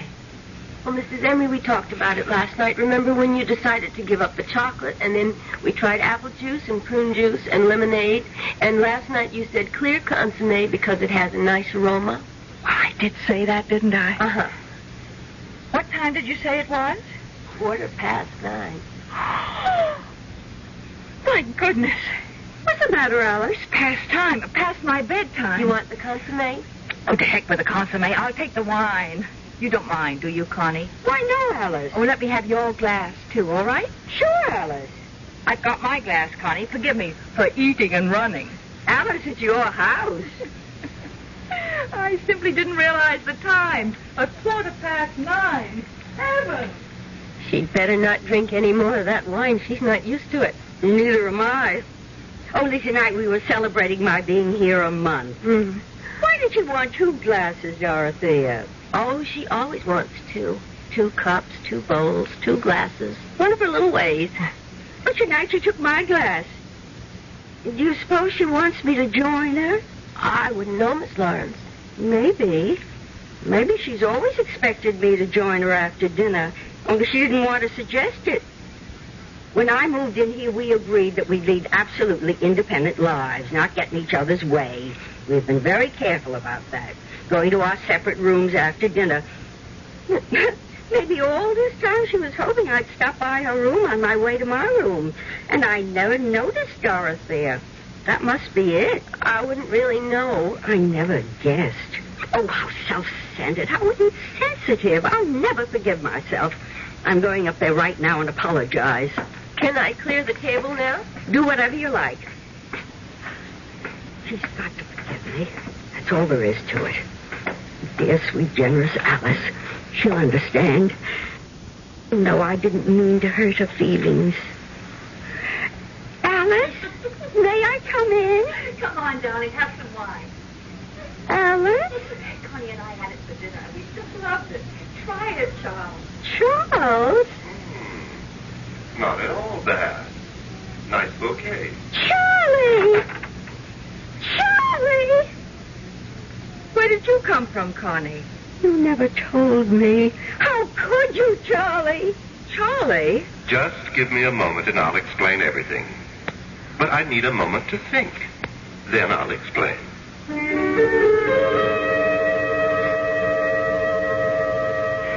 What did you think of Charlie's explanation? I've heard it all before. How he needs lots of love to make the trip from there to here. He always needed a lot of love, even when he was just here. Well, he got a lot. Did he really spend all those afternoons with you? I mean, before he left here and went there? 5 afternoons a week. Alice, you hate me. I should. I know, but do you? I guess I do when it comes right down to it. I'll move out. I'll move back to my one room. But I don't want you to move out. Oh, we were having such a good time. Remember how we were laughing and carrying on at dinner? I haven't laughed like that in years and years. Could have been the wine. There's half a bottle left. Should we? Let's. You don't think we'll turn into a couple of alcoholics, do you? Not on half a bottle of wine. Like what wine? Well, here's to what? Here's to Charles. To Charlie. I feel as if I'd just buried him. Said goodbye forever. Did he really come to see you 5 afternoons a week, Connie? At 3 o'clock. You see, my school and his bank let out at the same time. It was practically inevitable. Charlie was a no-good man. He still is. Only now he's a no-good ghost. Oh, Alice. There's enough wine left for a glass apiece. Fill her up. Hold out your glass. All that guff about needing to be loved and wanted or he couldn't make the trip. Remember what we were saying at dinner, Connie, about love being the most important thing? I've always believed that. And friends being the second most important thing? Especially friends like you, Alice. And like you, Connie. I feel closer to you right now than I've ever felt to anybody. My mother, my father, my canary. We've been through a lot, Connie. Just in the last half hour. And yet we're still friends. Isn't that amazing? Truly remarkable. It must mean something. Something very profound. Like what? Like there are times in a person's life when love isn't the most important thing. Friends are. A friend? Yes. Stupid ghost. Silly, pompous ghost. You believe in ghosts? Certainly not. Neither do I. Never have. Except Charlie, of course. Why should Charlie be an exception? He is for you too, Alice. You know he is. Tell me something. Why do you believe in him? Because... Why? I want to. That's why I believe in him, too. Is that wrong? Not wrong, but you've got to stop, and I've got to stop. We can't have him visiting you in the back of the house from 3 to 6, and then coming to see me in the front of the house from 9 to 12. Now that we know, it wouldn't be nice. Well, we couldn't be friends anymore. Oh, Alice. But if we don't believe in him, if we don't desire him, then he'll have to go back there and stay there. He won't be able to come here anymore. He can't make the trip. Connie, can you do it? Stop wanting him? Yes. Of course I can. Why, I'm having a wonderful time. I don't need him. Neither do I. We'll be better off without him. We'll be free, Connie. Liberated women. Let's drink to that. Right you are. Bottoms up.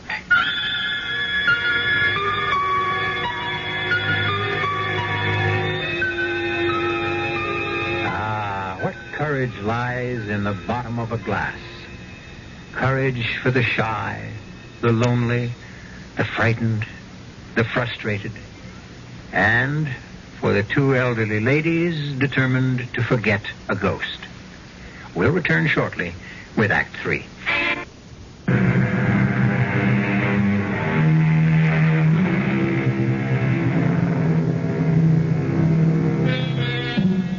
Alice and Connie are bravely resolved to forget the man both had loved so long. But what of him? Poor, lonely, unloved ghost. Doomed to live on forever in the there. Banished forever from the here. What of him? Connie. Connie. Speak to me, Connie. That's my sweet Goldie. That's my lovely bird. Happy to see me, sweetheart? Connie, I know you're here. I'm here, Charlie, but you're not. I am so. I don't believe in you anymore. You do, too. And I don't love you or want you. So there. Connie, you are being very cruel. I expect I am. If you don't believe me, why are you talking to me? Don't try to confuse things, Charlie. Answer my question. Why are you talking to me if you don't believe in me? Goldie, tell that ghost to go away.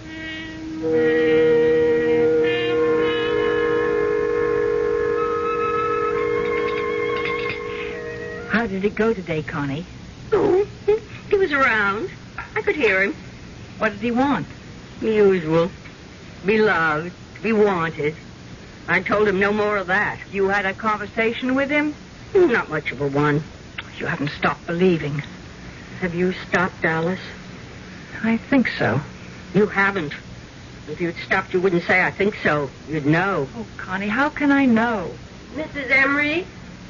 What is it, Dorothea? Do you want clear consomme in your room tonight or what?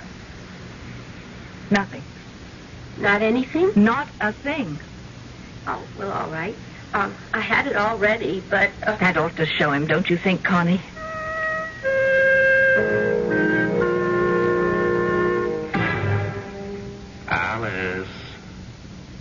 It's Charles. It's Charles, Alice. What delicious surprise do you have for me tonight?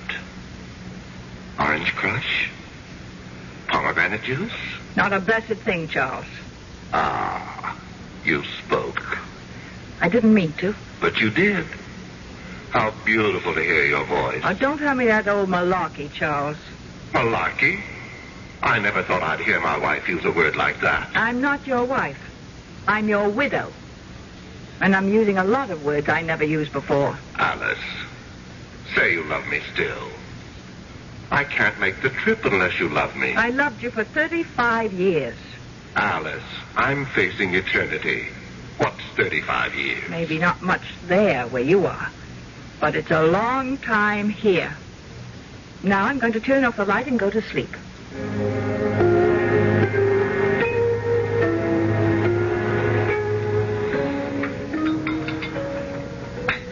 I was talking to him before I could stop myself. It was the same with me. But he couldn't complete the trip because I wouldn't say I loved him. Same here. And I really don't think I do love him, Connie. I think I just got into the habit. Me too. What does he want to hang around for? I can't imagine. Must be so beautiful there where he is.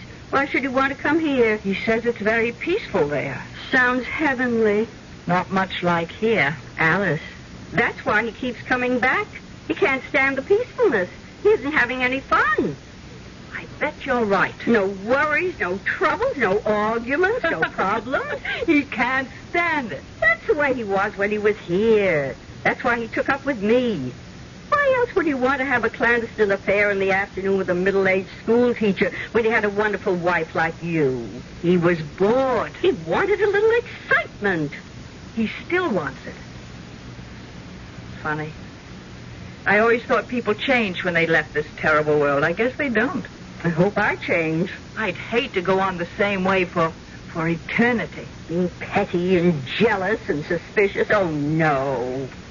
Well, how can it be so peaceful there if everyone's the same as they were here? Maybe. Maybe the others don't stay the same.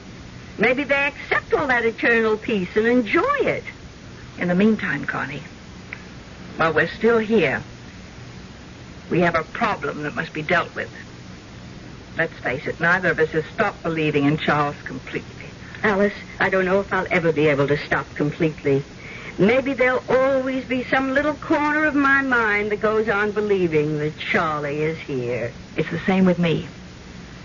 And as long as we both have that last little shred of belief, he will be here, wandering around the house making bleating noises. But we won't answer it. We've got to be strong. Use firm measures. Like what? Like rejecting him utterly. How do we do that? I have 2 rooms in the front of the house. 2 big rooms with a big bath between. Would you consider taking one of them? Why, that would be what I call rejecting him utterly. He'd never try to visit one of us if the other one was there. Could I bring Goldie? Of course you can bring Goldie. I'll get a canary, too, of the opposite sex. You'll hear some real singing then, all right. Let's skip dessert. Let's go upstairs now and look at the room, and you can decide what furniture you want to keep and which you want to get rid of. So terribly exciting. Oh, Alice, I don't want to be dead for a long time.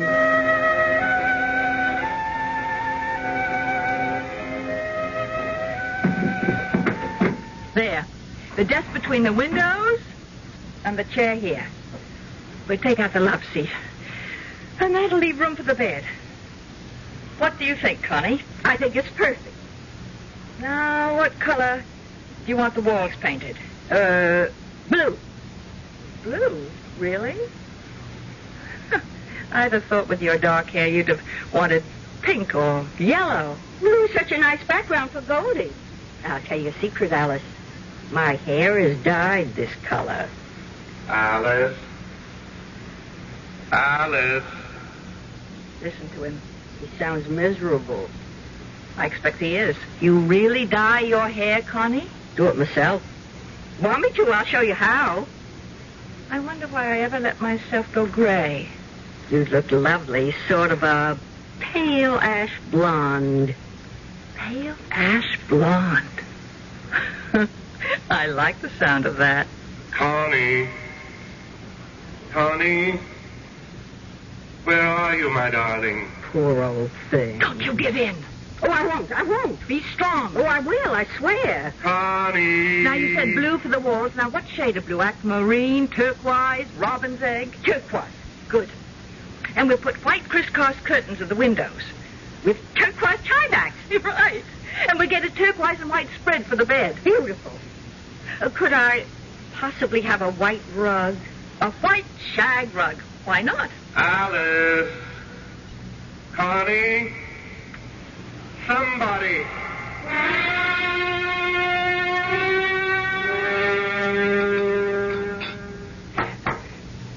Do you mean to sit there and tell me you didn't even take one peek at your new room?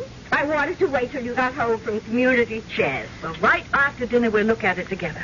What if the color is wrong? The painter showed me a sample. Pure turquoise. We'll eat fast. I can't wait to see it. Dorothy had the bed moved in. Oh, Connie.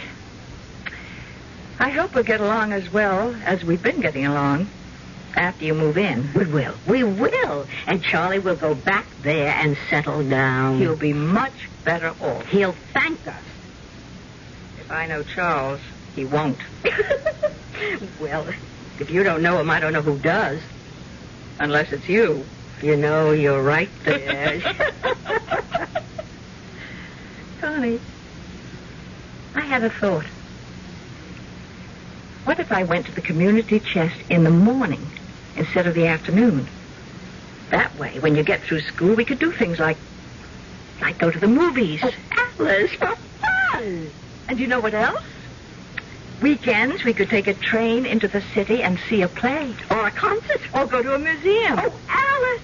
All those things I've been wanting to do, only I didn't want to do them alone. And you know what else? You mean there's more? Well, you have that 2 months off in the summer. We could go to Europe. Europe? I'll pay, of course. Now, don't argue. I'm your rich friend, so I'll pay. Alice, say it again. We're doing the right thing by Charlie, aren't we? Charles must stop being a ghost and settle down. And be happy. He will be happy, won't he? Charles will be happy there in whatever way they are happy there. Just as we will be happy here. I dare say the ways are different, but to each his own. Isn't that the expression? Oh, Alice, you do have a way of making everything sound simple. It is simple. If you stare the facts in the face and don't waver. I hope we're not being selfish. We're being realistic, that's all. Sometimes realistic and selfish look like the same thing, but they're not. Finished your coffee? Uh-huh. Then guess what we're going to do? Go look at my new room. Yes, only wait a minute. Dorothea! I simply can't wait to see it. Yes, Mrs. Emery. You know that case of French wine I ordered? Did it come? The one with the picture of the chateau on the label. It came last week. Well, will you uncork a bottle and bring it upstairs to my suite? To our suite. Oh, Alice. And 2 glasses. Yes, Mrs. Emery. Connie, you and I are going to drink to a brand new life. 3 new lives. Yours, mine, and his. Come along.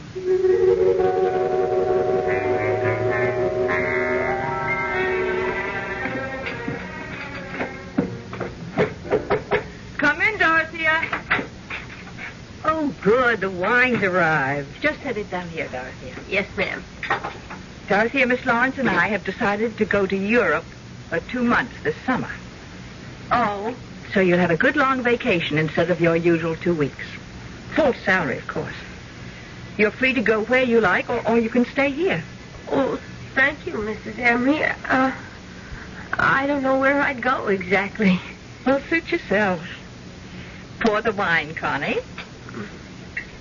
Will that be all for this evening?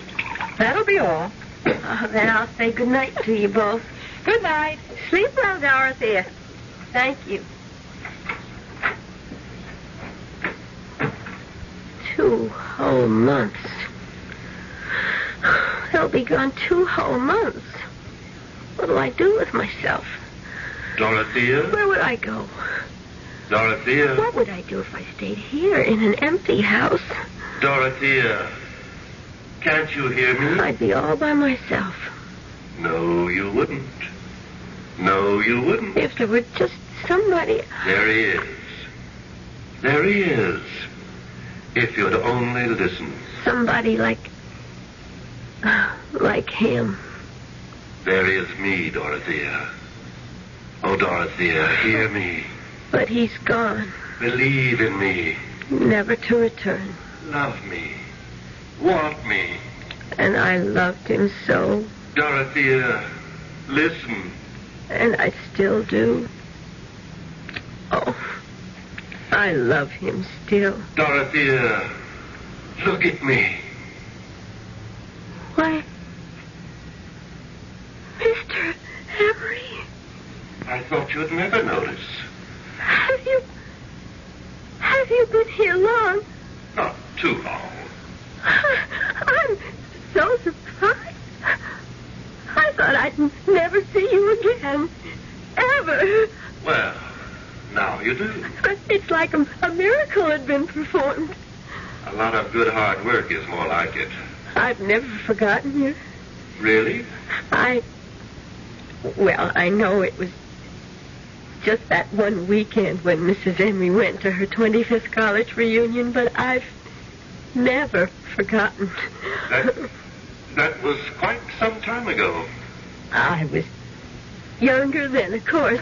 You haven't changed, Dorothea. Not an iota. Oh. Still fresh, plump, and adorable. Oh, you mean that? I've never meant anything so much in my life. Or since.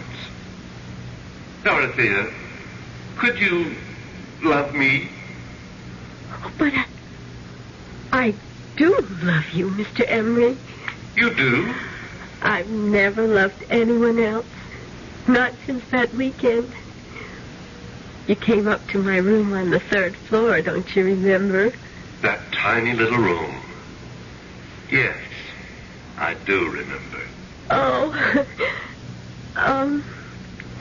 you're going to be around for a while? For a long while, Dorothea. Practically indefinitely. Will you be here this summer?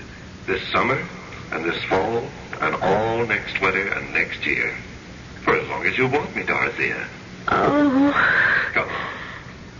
Let's go up to the 3rd floor. Mr. Emery, could I ask you something first? Anything, Dorothea. Anything. Do you mind if I call you Chuck? Of course I don't mind. Then come on, Chuck. Follow me. I'm right behind you, Dolly. Right behind you.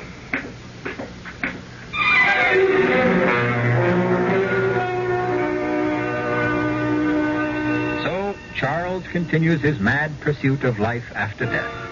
And I, for one, wish him the best of luck.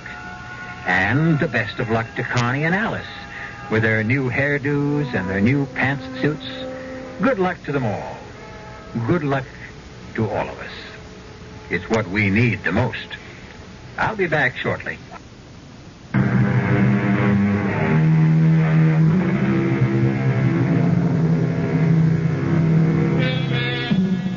I hope you enjoyed our little ghost story. It wasn't meant to be taken too seriously. His life isn't meant to be taken too seriously. Or, for that matter, death. Don't you agree? Our cast included Beatrice Straight, Paula Truman, Joan Loring, and John Barragrave. The entire production was under the direction of Hyman Brown. And now, a preview of our next tale. And now, Prometheus, O fire bringer, give our friend a sign. A sign, O fire bringer, a sign. Oh, the ledger's on fire. Drop it, Johnson, drop it. Fear not, fear not. We are all safe. None of us has transgressed. I now call upon Prometheus for another sign. A sign directly for me. Watch now, Casey. Watch. You see, Casey? The man's a sheet of flame. He should be burned alive. But he'll emerge unharmed when the flames die down. It's a miracle, Casey. It's impressive. But I don't believe in miracles. Radio Mystery Theater was sponsored in part by the Kellogg Company, makers of Kellogg's Special K cereal. This is E.G. Marshall inviting you to return to our Mystery Theater for another adventure in the macabre. Until next time, pleasant dreams.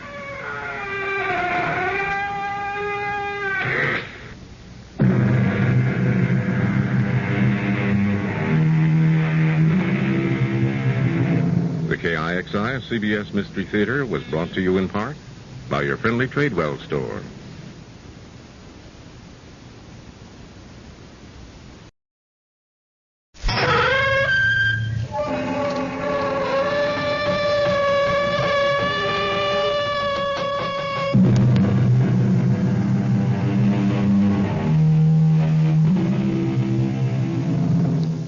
Come in.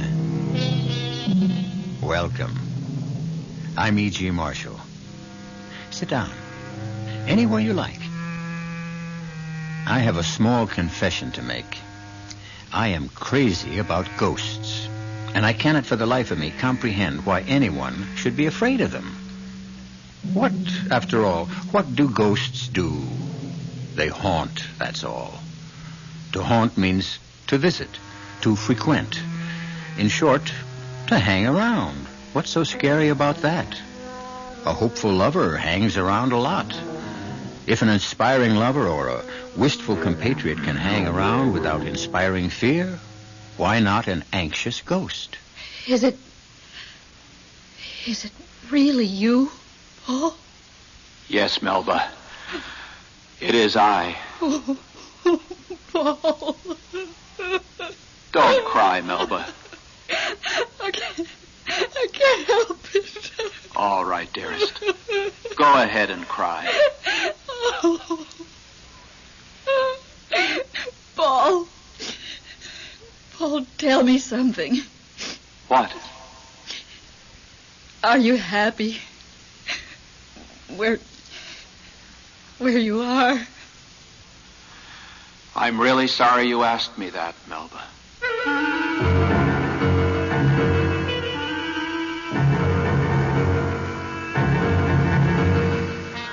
Our mystery drama, Ghost Talk, was written especially for the Mystery Theater by Elspeth Eric and stars Lenka Peterson and Elliot Reed.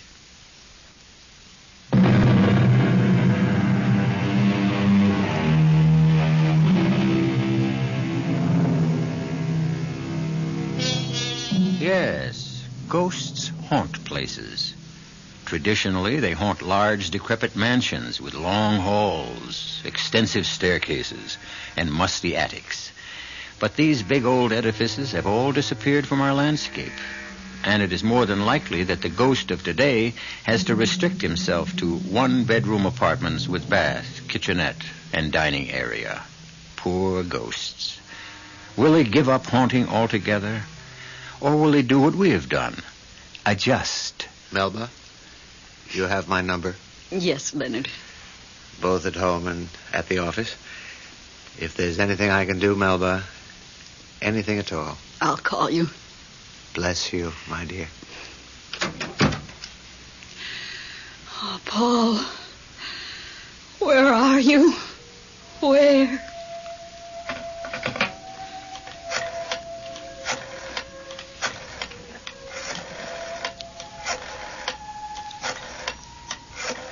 Oh. Irene, it's me. They've all gone. Leonard Whipple was the last to leave. I'm all alone. No, I'm not crying. I'm trying to be brave and calm and remember everything you told me. Leonard said to call him if I needed anything, but what does that mean? I need my husband. I need Paul. Oh, no, Irene, I couldn't go to the movies. No. I'll just sit here and think about Paul. All the beautiful memories. 22 years of beautiful memories. You know, Irene, I keep thinking all the time of what you said to me after the funeral. You said Paul will never be really dead as long as he's remembered. I keep saying that over and over. Paul isn't really dead as long as he's remembered. I want to thank you, Irene, for that beautiful thought. It means everything to me.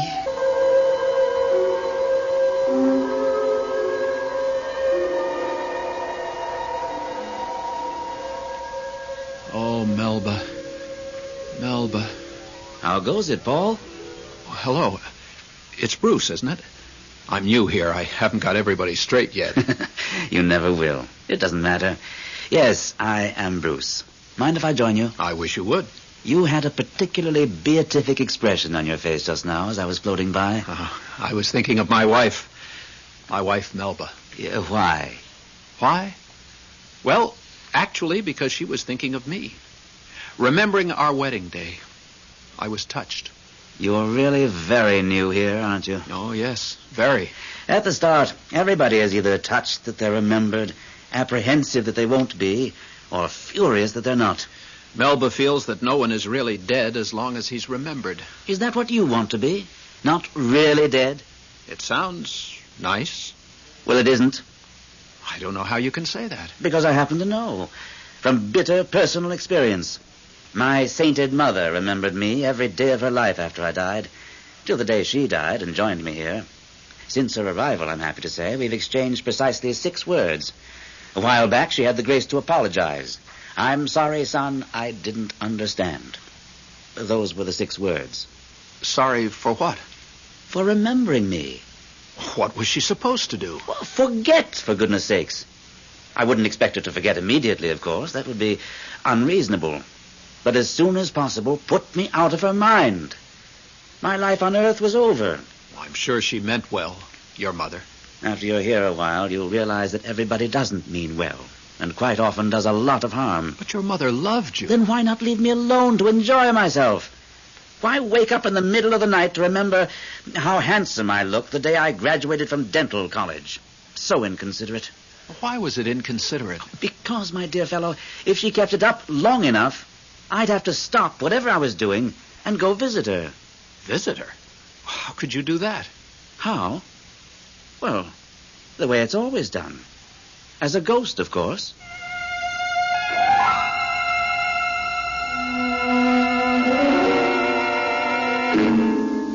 Irene? It's me. Oh, all right, I guess. Leonard was here. We sent out for Chinese food. He left about an hour ago. Oh, I'm just sitting here and remembering. I got out the old picture album to show Leonard. I don't think Leonard cares too much for travel. I wasn't sorry when he left. Looking at the snapshots and remembering the beautiful life I had with Paul, it seemed to bring him closer. Oh, I mean it, Irene. A couple of times, I felt as though he was right here in the room with me. Honestly.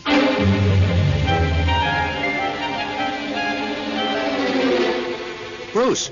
Oh, Bruce. That you, Paul? I had a terrible time finding you. Well, now you have. I asked everybody where you were, and nobody knew, and then Salome said, oh, he's probably out strolling among the stars. That's his favorite pastime. But I had no idea how many stars there are. You still haven't any idea. Actually, neither have I, and I've been here heaven knows how long. So far, this is my favorite galaxy. But, of course, I haven't seen them all.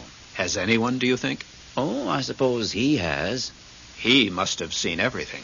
Since the beginning of time. And before that? Yes. What made you come looking for me? Something special? Bruce, I can't get a moment to myself on account of Melba. Your wife? You know what she did?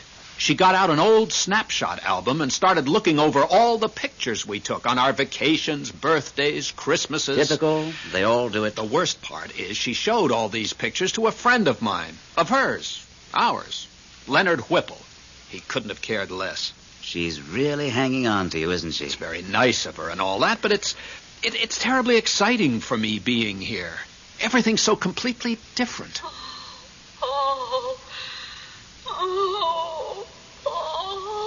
There she goes again. Hear her? Paul, dear. Dear Paul. Hear that? Vaguely. She just keeps after me and keeps after me. Well, what about this Leonard Whipple? Well, he's a very nice guy, but he's not going to hang around much longer if she makes him look at pictures of our honeymoon in the Grand Canyon. You couldn't just ignore her, I suppose. Well, she's my wife, and I love her. I mean, she was my wife, and I did love her. But now, things are different. I'd say so. Well, for goodness sake, look there. If it isn't him. Him? You mean it? Really? Him? I haven't seen him in eons. I never have. Sir, please. No, yes, it's Bruce. Yes. Am I right? Yes, sir. And this is Paul. He's new. I know. Hello, Paul. I'm really thrilled to meet you, sir. The galaxy is looking well, don't you think? I love this galaxy, sir. You set it out so neatly. There's one star I've been concerned about. I think it's beginning to twinkle out. Sir, as long as we were so fortunate as to run into you like this, could we have your advice about something? You know I dislike giving advice. It's for me, sir. I don't know what to do about my wife. Is she here? Oh, no. She's with the living. On Earth. Oh. And she's grieving. Well, that's to be expected. She'll stop after a while. She doesn't show any signs of stopping. I was wondering if I shouldn't, appear to her. Bruce says it's a simple procedure. Well, you could do that, of course. I never thought very highly of that ghost business, so theatrical. But if it'll make her feel better? I suppose we do owe a measure of responsibility to the living. You think I could go back for a short visit? Well, you're free to do as you like. If I were to tell you what to do, you wouldn't be free anymore, would you? Well, if you just tell me what you think. No, I really can't do that. That would be tantamount to telling you what to do because of me being who I am. You see, you think I have all the answers. Everybody thinks so. Well, I don't. There are countless things I haven't found answers to.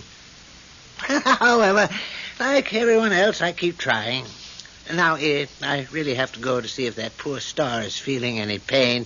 You'll both excuse me? He wasn't much help. Well, that's his way. Oh, dearest. Oh, there she goes again. Dearest Paul. Bruce, I'm going to turn ghost and visit her. At least you've made a decision. How do I go about it? Well, there are no hard and fast rules.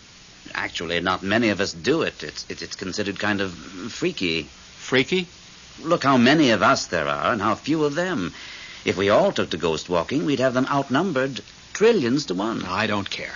I want to do it. I just need to know how. Well, you can do it in the old-fashioned way. Clanking chains, winds whistling through the trees, moon behind black clouds and all that. I don't think Melba would go for that. Well, then there's the crying, sobbing type of ghost. Inconsolable weeping. Since I don't feel particularly inconsolable. Well, then there's the ghost that flits through the halls, appearing and disappearing. Now you see it, now you don't. We don't have a hall, just a rather small foyer. Can't I just appear? In some simple, straightforward way. Just say, here I am, dear. You wouldn't want to start with one weird, uncanny shriek. I wouldn't know how. Or a sardonic laugh? Well, what would I be laughing at? Oh, life, death, anything in between. Well, if you don't want to do any of those things which he calls theatrical, then just appear. That's more my style, I think. But wrap a bit of vapor around you. After all, they need something to identify you by. And don't stay too long. And above all, don't let it depress you. Why should it depress me? You'll find out, my friend. You'll find out.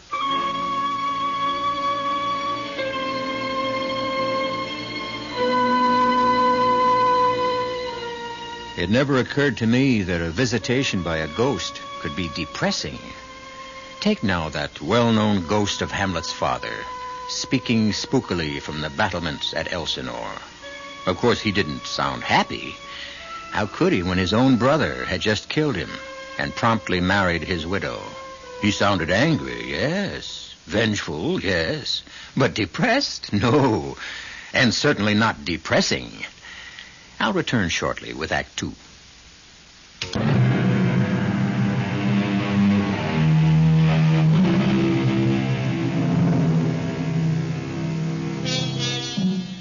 Our moribund hero, Paul, has decided to return to Earth as a ghost and haunt the 3-room apartment where he once lived with his wife, Melba. He has simply draped what remains of him in a shred of celestial vapor. And now, as he gazes through the living room window of what used to be his own 10th-floor apartment, he can scarcely be distinguished from the melting moonlight that floods the room inside. Nothing's changed. She hasn't changed a thing. Let's take our coffee into the living room, Leonard. Good idea. I think I picked the wrong time. Bring in that plate of cookies, will you? Right. Not those same old oatmeal things. I've always been crazy about oatmeal cookies. They were Paul's favorites. Set them down there. Mm-hmm. Cream in your coffee? Sugar? Black, please. No sugar. That's the way Paul took his. His after-dinner coffee. In the morning, cream and sugar, yes, but after dinner, nothing. Is that so? And milk in his tea. You don't say. That's the English way, you know. Milk and tea. I didn't know Paul was English. He wasn't. Oh, I see. Oh, way back, 5-6 generations, he was English, but... I myself was born in Wales. Is that so? Oh, well, that's near England. Richard Burton is Welsh, you know. For goodness sakes. Why, didn't you know that? The last movie Paul and I saw together had Richard Burton in it. I wanted to show you something fascinating. Paul's World War II uniform. I've saved it all these years. No, I don't. Not tonight. And his captain's bars. Some other time. I've really got to be moving on. Oh, if you really have to. Such a beautiful night. I think I'll walk home. Yes, a beautiful night. Oh, just look at the moonlight streaming through that window. Care to walk a ways with me? In the moonlight? Oh, no, I don't think so, Leonard. I have a lot of things to do here. Yeah, well, if there's anything you need, you have my number. Yes. At home and at the office. Good night, Melba. Thanks for dinner. Thank you for bringing all that fried chicken. Oh, it was nothing, really. Good night. Good night, Leonard. Oh, Paul. Dear Paul. I need you, Paul. Melba. Oh, I need you so. I'm right here. What was that? I said, I'm here. Paul? Yes, me, Paul. But where? By the window, dear. I can't see you. I'll step inside. That'll be better. Oh, I see something. You see me. I dare say I've changed somewhat. Paul, can that be you? It is, I. Really you? Well, fairly really. Everything considered, as real as I can get. Oh, I can't believe it. Believe it, Melba. Oh, Paul. How are you? Oh, never mind about me. How are you? Oh, I'm all right. Really? All right? Everything considered. Everything considered, I'm better than all right. Paul, tell me, are you happy?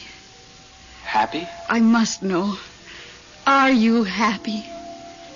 I'm sorry you asked me that question. Why should you be sorry? Happy just isn't a word we use. Why not? Because it doesn't mean much once you've died. Oh, Paul, you're not saying you're unhappy. No, I'm not saying that. Then what are you saying? Look, Melba, I didn't really come here to talk about me. What about you? Well, naturally, I'm not happy. Why not? Without you? What about Leonard Whipple? Oh, him. What's the matter with Leonard? Well, nothing's the matter with him. He's just not you. Well, I'm not me either. Not the way I was before I... Oh, but I remember you the way you were. And as long as I remember... Melba, honey, I don't even remember me the way I was. You don't? Not very well. You remember me, don't you? Sort of. Sort of? Well, you were my wife. I'm still your wife. Not exactly. There'll never be anyone for me but you. Never, I swear it. Please, Melba. We are man and wife forever, for eternity. And now that I know you can return to me, not in the flesh perhaps, but even like this. It's strange. It's weird, but it's enough for me. I can live on as your wife and on till I join you. Melba, you don't know what you're saying. Oh, I knew you could never really die as long as I remembered you. And you see, here you are, living on.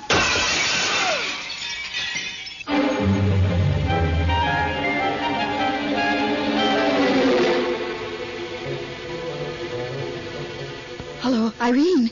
Me. Guess what? You'll never guess. Paul was here. Yes. Yes. Right here in this living room. All right, then he's ghost, whatever. Well, he looked different. Yes, sort of steamy. Kind of like a street light on a foggy night. But I knew it was Paul, all right. His voice and the things he said and the way he called me Melba, dear. Well, he didn't say too much. I asked him, was he happy? Because naturally I wanted to know, but he wouldn't say. He wouldn't say he wasn't unhappy either. Isn't that weird? He wanted to know about me. Am I happy? Isn't that sweet? And he asked about Leonard Whipple. Imagine him knowing I've been seeing Leonard off and on. Of course, I told him Leonard doesn't mean a thing to me, that there could never be anyone else for me. I said, Paul, we are man and wife for eternity. I said, you can never truly die, Paul, as long as I remember you. And then, you know what, Irene? There was this great big noise, a crash sort of. No, not like thunder, more like music, like a chord out of Beethoven or somebody. And all of a sudden, he was gone. But he'll be back. Like you said, no one is really dead as long as he's remembered.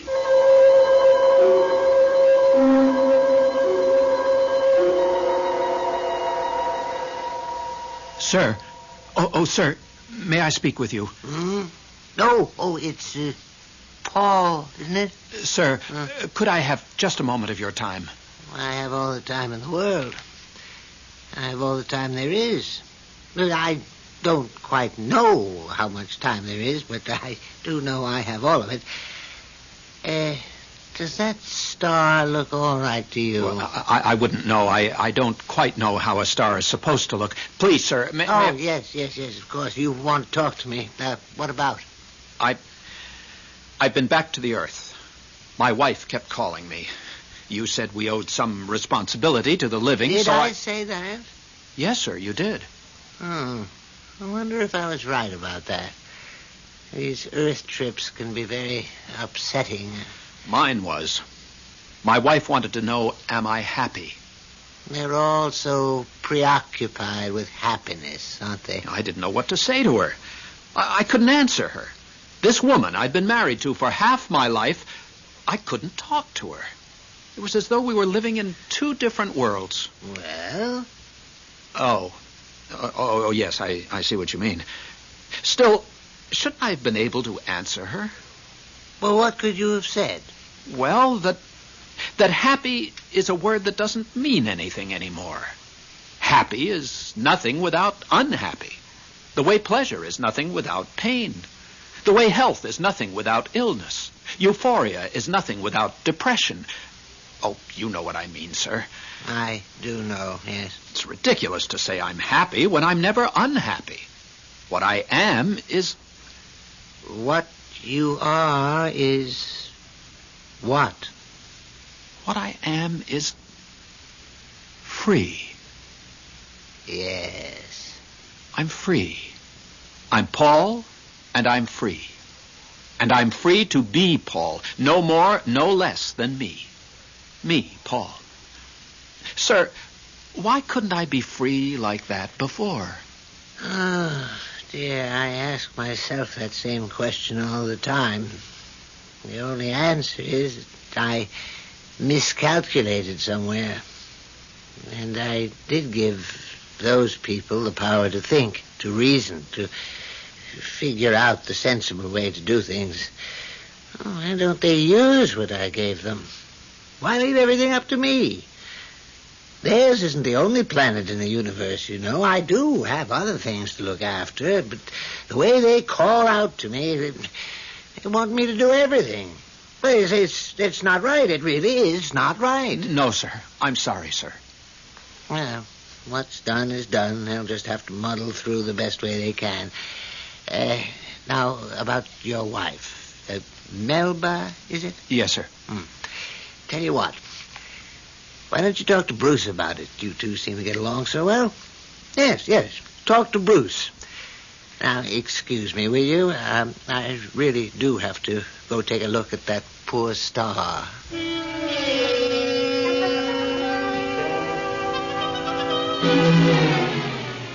Bruce, he just wasn't any help at all. Now, you listen, Paul. Suppose you had invented the greatest machine imaginable. One that would do, practically anything you can think of. How would you like it if somebody came running to you every time a bolt got loose and asked you to tighten it? But, Bruce, Melba says she's going to go on remembering me forever. We'll be man and wife forever, till she joins me here, and then we'll still be man and wife. Maybe once she gets here, she'll change her mind. But she's only 42. She'll be remembering me for years and years and calling for me, and I'll have to put on that vapor stuff and haunt the apartment. And Bruce, it's so hard to carry on a conversation with her now. It didn't used to be, but now... You couldn't just ignore her. I love her, Bruce. Do you? Well, I did. For a very long time, right up to the moment I died. My last words were, I love you, Melba. At least, that's what I meant to say. I know I had it in my mind to say that, but I'm not positive I ever got around to saying it. Anyway, I can't just brush her off. My. You do have a conscience, don't you? Well, I hope so. It's a very fine thing to have, of course, but sometimes... Look, there's only one thing you can do. What? Get married. Married? To Melba? No, not to Melba, you idiot. How could you marry Melba? She's there and you're here. Some marriage that would be. But then whom would I marry? Oh, heavens to Betsy, Paul. The place is full of women. Have you ever seen Helen? Helen who? Helen of Troy, they call her. Actually, I've never met her myself, but from what they tell me...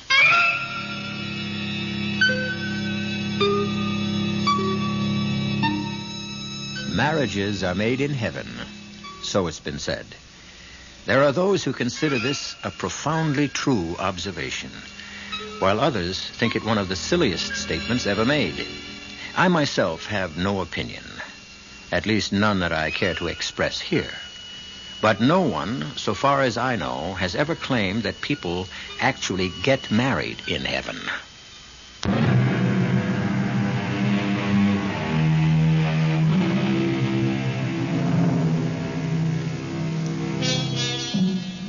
Melba was a wonderful wife to Paul. But as his widow, she leaves something to be desired. Two things. She won't stop desiring him, and she won't leave him alone. In his desperation, Paul has gone to his kindred spirit, Bruce, for help. The only advice Bruce could offer was for Paul to marry again. Not his earthly wife, Melba, but one of the heavenly creatures who, like Paul, expect to live on forever in whatever place it is they live on forever in. You've definitely burned yourself out, little one. Too bad. Sir? Oh, sir. Oh, look, Paul. This dear little star has burned itself out. Well, I knew it wouldn't be long. Sir, I did what you told me to. I talked to Bruce about my problem, and you know what he said? He said get married. Married? He says the only way to make Melba forget me is for me to get married to someone else. Someone here. Where else? What do you think of the idea? Why do you keep asking me what I think? Can't you ever think for yourself? Well, I just thought... No, you didn't. You came running to me like all the others. I'm getting tired of it. Well, if you could give me a little advice... I gave you a little advice. I said talk to Bruce. You talked to Bruce, and he told you what he thought you should do. Now, either do it or don't do it. Is it all right? Is what all right? To get married. Here. Paul, the essence of this place is perfect freedom to do as you choose. It might work out, it might not. But that's true of everything, isn't it? It's certainly true of everything I do. Do many people get married here? Well, I don't know. I do know they don't come running to me to ask, is it all right? Bruce mentioned someone called Helen. Helen of Troy? Are you asking me to pick a wife for you? Now, what else do you want me to do? Tie your shoelaces? Help you with your arithmetic? Don't you people ever grow up? I'm sorry, sir. I don't care about your being sorry. That's too easy. I care about your achieving some measure of maturity. A bit of independence, a little simple sense. Is that asking too much? Tell me, is that really asking too much? Oh, sir, Sometimes I feel like giving up on the whole human race. You're not going to cry, are you, sir? Why not? Who has better reason to cry than I have? Nobody, I guess. However, we must all carry on, mustn't we? Never give up. That's my motto. Because if I gave up... Don't say it, sir. Please, don't say it. No, I won't say it. I wouldn't be so cruel, no matter how provoked. Now, Paul, I really must go to tend to that poor little star who, believe me, needs my help more than you do.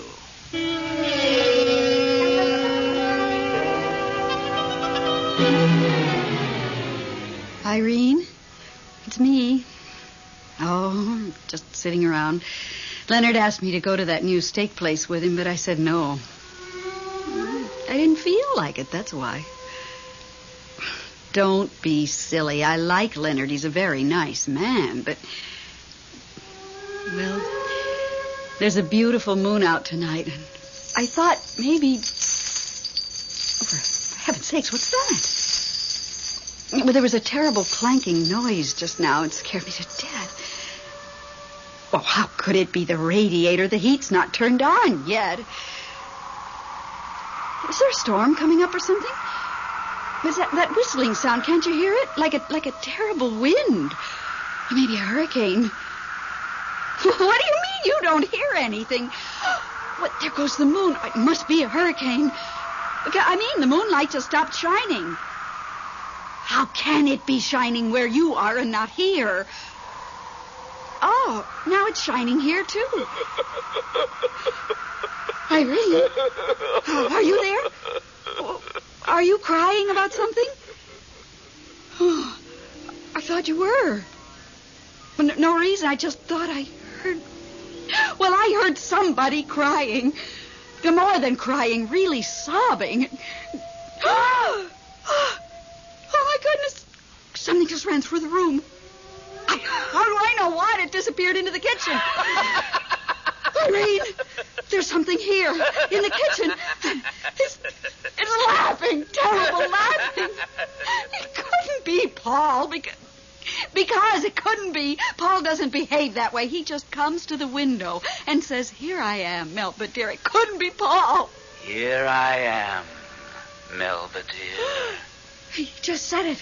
Here I am, Melba dear. Melba, I'm here. Irene, I'm going to hang up. I've got to find out if it's Paul. And if it is Paul, I've got to know why he's behaving so peculiarly. No, don't come over. You might scare him away. I mean, after all, I'm used to these things, and you're not. Bye, Irene. Hello, Melba. Paul, is it you? No, it's not Paul. Oh, don't be frightened. I'm Bruce. Bruce? Who? I don't know any Bruce. I'm Paul's new friend. His best friend, actually. But why are you here? Why isn't Paul here? He couldn't make it tonight. Why not? Nothing's happened to him, has it? What could happen? Well, nothing, I suppose. Everything's already happened. Precisely. Well, then why isn't he here? I've thought about him every single day, and every time I woke up during the night. I've been over every moment of every day of every year we had together.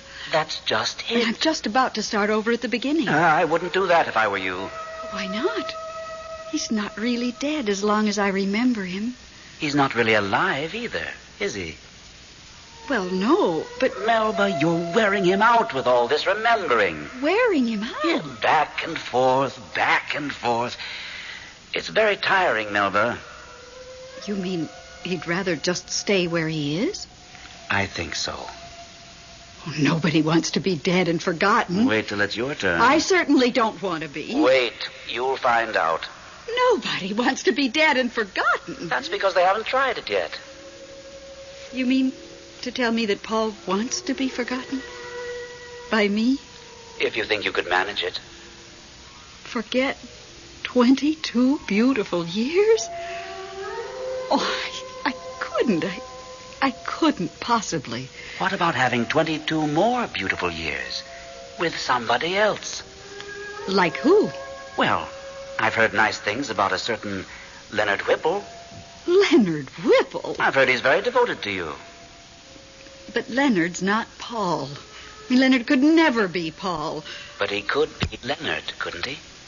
If you'd let him. Well, Paul is the only man for me. Always was, always will be, and that is that. Oh, Melba, Melba. Why do you say, oh, Melba, Melba, like that? Because you forced me to tell you something I really have no right to tell you. What? What is it? Hardly anybody knows about it. Just me. And Paul, of course. What is it? I shouldn't repeat it. No. My lips are sealed. It's too private. Does it concern Paul? Is it about Paul? You won't mention it to a living soul? I won't mention it to anybody. What is it? Paul is getting married again. Paul is getting married again? Yes. Who to? I think her name is Helen. Is she pretty? I've never met her, but I hear she's very pretty. Young? I believe so. Oh, how could he? How could he? That's life, Melba. Life? Paul's not alive. No, but you are, Melba. Yes, I am. Make the most of it. That's my advice to you. Thank you, Bruce, for telling me what you've told me. I really appreciate it. You're quite welcome. I don't suppose Paul would ever have told me himself. Oh, eventually he would have. Maybe. Maybe not. Well, if you see him, tell him I hope he's very happy with his Helen. I'll tell him. Nice to have met you, Melba. It's very nice to have met you, too, Bruce. Are you still sitting down or standing up? I can't quite tell. Does it really matter? Well, I'd just like to, I don't know, shake your hand or something. Not necessary. Not necessary at all. I could see you to the door. No, let's just part this way. A fond adieu to you, Melba. A fond... Oh. He's gone. He just disappeared. Well, that's the way with ghosts. Oh. Who needs ghosts anyway? With all their comings and goings and the way they talk. Who can understand them? Hello, Irene? Irene, You are absolutely not going to believe what I'm about to tell you. You simply will not believe it.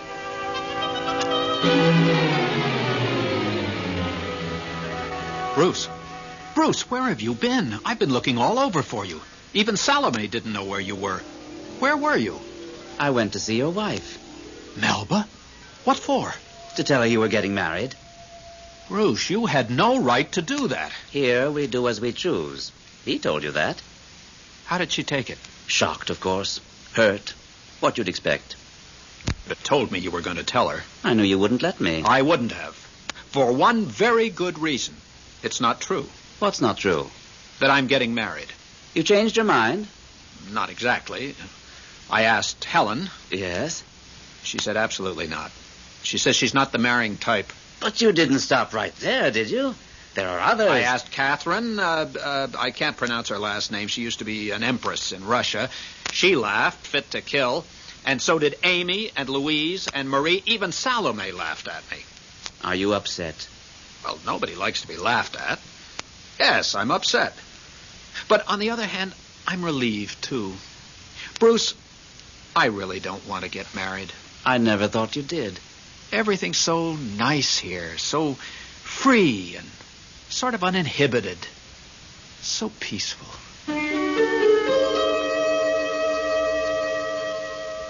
Leonard, it's Melba. You don't mind my calling you at your office, do you? Oh, that's good. How was the new steak place? You didn't go? On account of me, you didn't go? Well, I must say, Leonard, I spent the evening doing various things. Things that really needed to be done. Like, I got all Paul's clothes together and packed them in boxes. Tomorrow I'll send them to some deserving charity.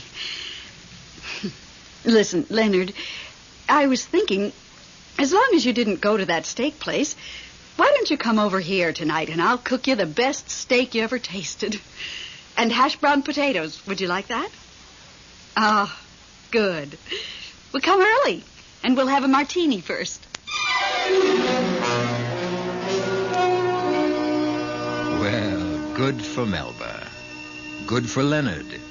And good for Bruce. And for Paul, too. Good for everybody who faces up to a problem and solves it the best way possible.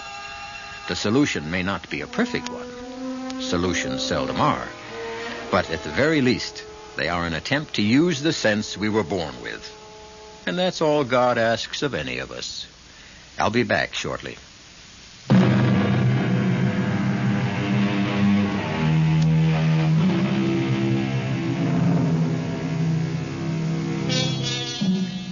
You do realize, don't you, that the story I've just brought you was all pure fantasy.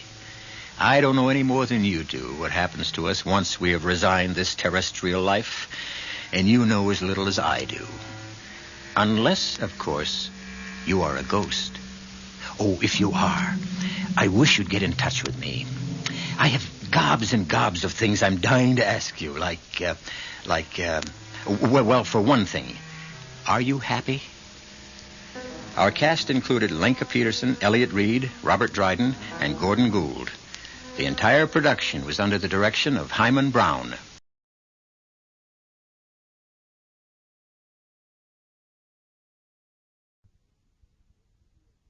The CBS Radio Mystery Theatre presents...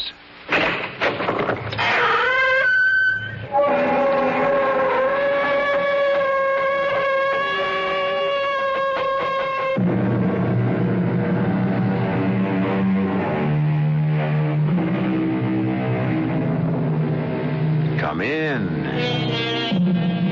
Welcome. I'm E.G. Marshall. From ancient days to the present, mankind has believed in ghosts. Some claim to have seen them, heard them, and even touched them. There never was any question about the terror of such an experience, real or imaginary. Even today, we read in our newspapers about apparitions and spirit messages which have no reasonable explanation. It was such an experience at a lonely inn in Maine that terrified a man of exact science named Professor George Weymouth. You saw what there? 100 yards offshore. An inverted funnel of water like a shroud, a winding sheet, the garment of the dead. Oh, come now, Colonel Pingree. A shroud? Just the wind whipping a wave crest into an inverted cone. You look as if you'd seen an apparition. Don't tell me you believe in that kind of thing. You said your name was... Weymouth. Weymouth? Yes. That could explain it.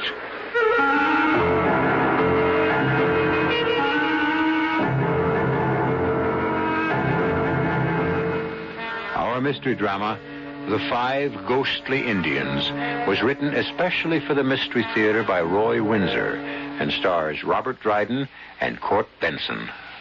It is sponsored in part by Anheuser-Busch Incorporated, Brewers of Budweiser, and Sign-Off, the sinus medicines. I'll be back shortly with Act One.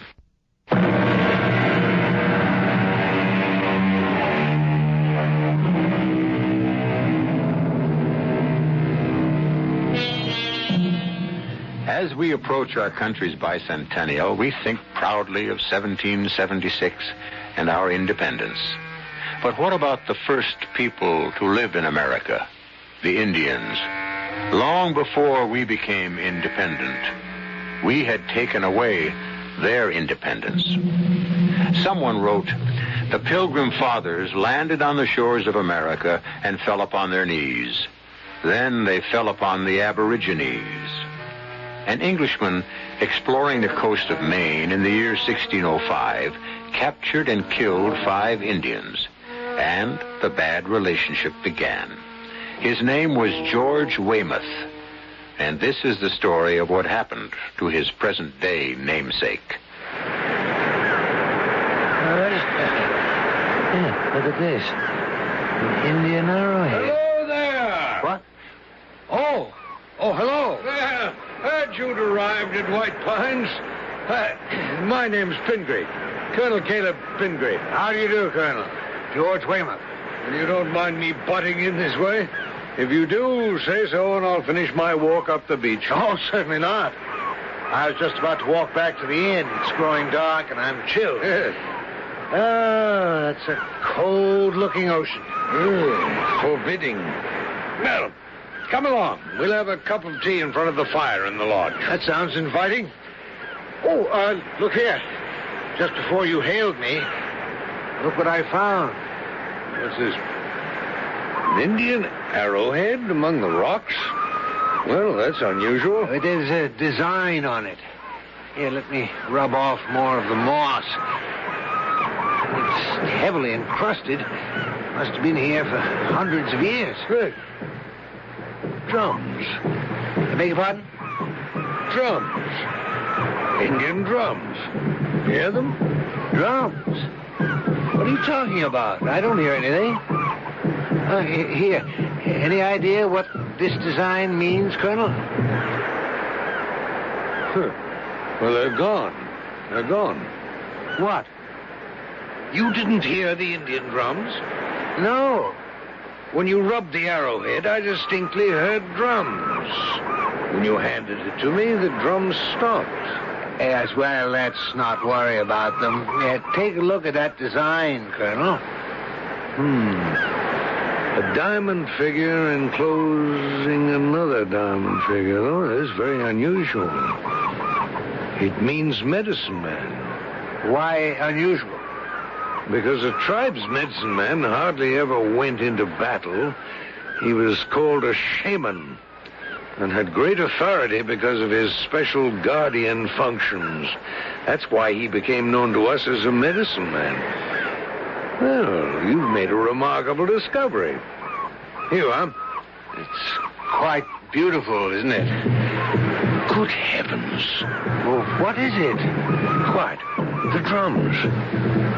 And look! Look out there, about 100 yards offshore. See it? See what? I see whitecaps as far as I can see, nothing more. And drums? You're hearing things, Colonel. Look there! Follow where I'm pointing. See that inverted funnel of water? It's like a shroud. Don't you see it? I really don't. May I have the arrowhead? Yes, of course. Well, the drums have stopped. And that funnel of water is gone. You're a romantic, Colonel. Yes. Do you know what I'd do with that arrowhead if I were you? I'd throw it in the ocean. I certainly won't do that. You said it was unusual. My young daughter will treasure it as a wonderful souvenir. You're not pulling my leg, are you, Colonel? I assure you I'm not. What did you say your name was? Weymouth? Yes. George Weymouth. I'm an assistant professor of zoology. Weymouth? Yes. That could explain it. Explain what? Do you know anything about the history of your surname? No, not too much. There have been Weymouths here since the Revolutionary War. General Tad Weymouth. The name goes further back than that, Professor. I think I'd better tell you about it.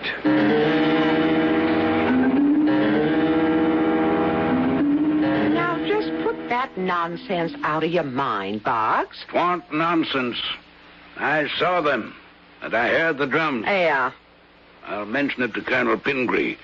Maybe he can explain it.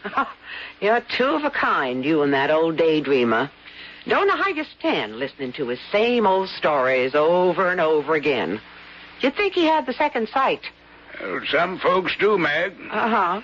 Well, then ask him when he comes in from his walk where the Faradays are. Should have been here by now. It's after 6. Well, got lost, most likely. It's easy to make the wrong turn-off at Bath and end up at Booth Bay Harbor. Well, I gave her very careful instructions. Seemed a nice young woman. They're staying a week. Well, we can use the money. Summer wasn't so bad, Boggs. And after they leave, there'll be just us and the cats. Yeah. I'll miss Colonel Pingree. Don't see why. With that second sight the two of you got, you can keep tabs on each other all winter. Drums. I tell you, Mag, as sure as I'm standing here, I heard them. And I saw what I saw. 5 Indian braves dancing round a boiling pot and dipping their arrows into it. Yeah, that's what I saw. On that side road, coming back to Phippsburg from Popham Beach. The drums were rolling, and there they were, right in the middle of the road, heads down and dancing in a circle. Oh, lucky you didn't run them over. Well, I'd best be getting to the kitchen. The colonel and that professor ought to be back soon from the beach. Maybe you'd better build up the fire and offer them some tea when they come in. What's that professor's name? Weymouth? Why? Weymouth. Seems to me... Oh, Boggs, now what? Never mind. I'll speak to the colonel. Well, you keep your ears open for the telephone. If the Faradays did get lost, they'll be calling in. It's almost dark now. And it's hard to find the place. Oh, it feels good in here, Colonel. Well, the fire will feel better. I want to change my shoes. My sneakers got wet. Or shall I order hot tea? Yes, thank you. I'd like a cup, good and hot. Good. Evening, Boggs. Evening, Colonel. That's a grand fire. Yeah. Mag thought you might like a cup of hot tea. Yeah, the old good wife is absolutely right. 2 cups. Professor Weymouth would like some, too. Sure thing. Sit down. I'd like to ask you a question, Boggs. Sure. I got one for you, too. Oh? Well, let me have yours first. You know the side road from Popham Beach back to Phippsburg, about 4 miles away? Yes. Well, I told Mag about what I saw, but there's no talking to her. She just laughs at me and declares I might be a little loose in the top story. Well, I know that your good wife feels the same way about me. Oh, she means no offense, Colonel? No, of course not, I understand that. Well, After I picked up the lobsters and the clams in Popham Beach, I drove the old truck back toward Phippsburg. Mm-hmm. Now, about a mile from where I turned off to the White Pines, I heard drums, Indian drums. And I saw, clear as I'm seeing you, 5 Indians dancing round a boiling pot and dipping their arrows into the stuff, whatever it was. You see. Well, what do you make of that? Well, I heard Indian drums, too, Boggs. I knew I was right. Where'd you hear him, Colonel? On the beach, about half an hour ago. But I saw something else. About 100 yards offshore, I saw an inverted water spout. Looked like a limp sheet held up by 2 fingers. A headless ghost. What'd it do? Well, when Weymouth handed me the arrowhead, the drums stopped, and the dancing ghost vanished. Arrowhead? Weymouth found an arrowhead among the rocks down by the beach. An arrowhead amongst the rocks? Well, it must have been there for centuries. More than 3. I'd say it dates from around 1605. Now, how the deuce do you know that? Weymouth. You're from an old Downeaster family. Does the name mean anything to you? Yeah, but just barely. Well, I've been thinking about it ever since Weymouth picked up that arrowhead. It had belonged to a medicine man because it had a design on it, a figure of a diamond within a diamond, probably from the Etchemin tribe. Back in 1605, an Englishman named George Weymouth explored the coast of Maine. For no reason I've ever been able to learn, he brutally murdered 5 Indians. The chief of the tribe attacked Weymouth's sloop, killed several of his soldiers, and then they were overwhelmed. Yep, it comes back to me now. Yeah. The English killed the medicine man, wrapped him in a sheet, and dropped him into the ocean. And now he's returned. He's returned, and he's called up those 5 murdered Indians to witness his revenge. You told Professor Weymouth about the curse? I intend to. But he's a professor of zoology, a man of science. He'd laugh at me. How long's he staying with you? Till the end of the week. 2 more days. I'll have to tell him to leave tonight. Let me handle him. If he'll give me the medicine man's arrowhead, he won't be threatened, and neither will White Pines. Evening, Colonel. Where's the... Oh, there he is. Here comes the professor. Evening, Professor. Hot tea. Just what I need, Miss Boggs. I got chilled down there at the beach. Evening, Mr. Boggs. Evening. Thanks for the talk, Colonel. Oh, you two been yarning about those Indian drums and them 5 dancing Indian braves. They're real enough, Meg. Now, don't tell me, Colonel, that you still think you heard drums and saw an apparition offshore? Your name is Weymouth. Over 300 years ago, your ancestor, George Weymouth, cruelly murdered 5 Indian braves and killed the medicine man of their tribe and buried him at sea. When you picked up that arrowhead, you triggered the guardian spirits of those Indians, and they have been awakened. Indeed. To what purpose? Revenge, Professor Weymouth. I don't believe it, Colonel. With all due respect to folklore. I didn't expect you to believe it.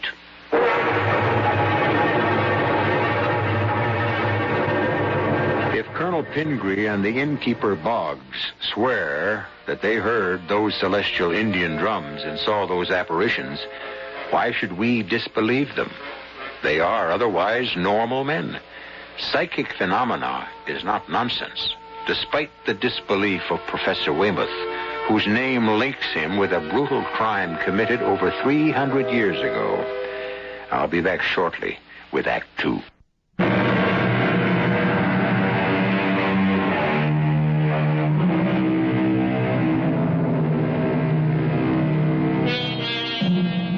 It might might be that some down easters have retained imaginations more lively than our own because our 23rd state, Maine, has a rugged climate, and its people never forget it. In the sparsely settled wilderness, it would be easier to see ghosts of Indians from long ago, in the forests, in front of a blazing hearth. Professor Weymouth might scoff at folklore, and so does Mag, the innkeeper's wife, but not Boggs, the innkeeper. He and Colonel Pingree know what they heard and saw. Boggs, what was that talk about an arrowhead? Weymouth found it. That's when the trouble began. Oh, Indian drums, dancing Indians, a ghost on the water. Oh, you and the Colonel, you're some pair.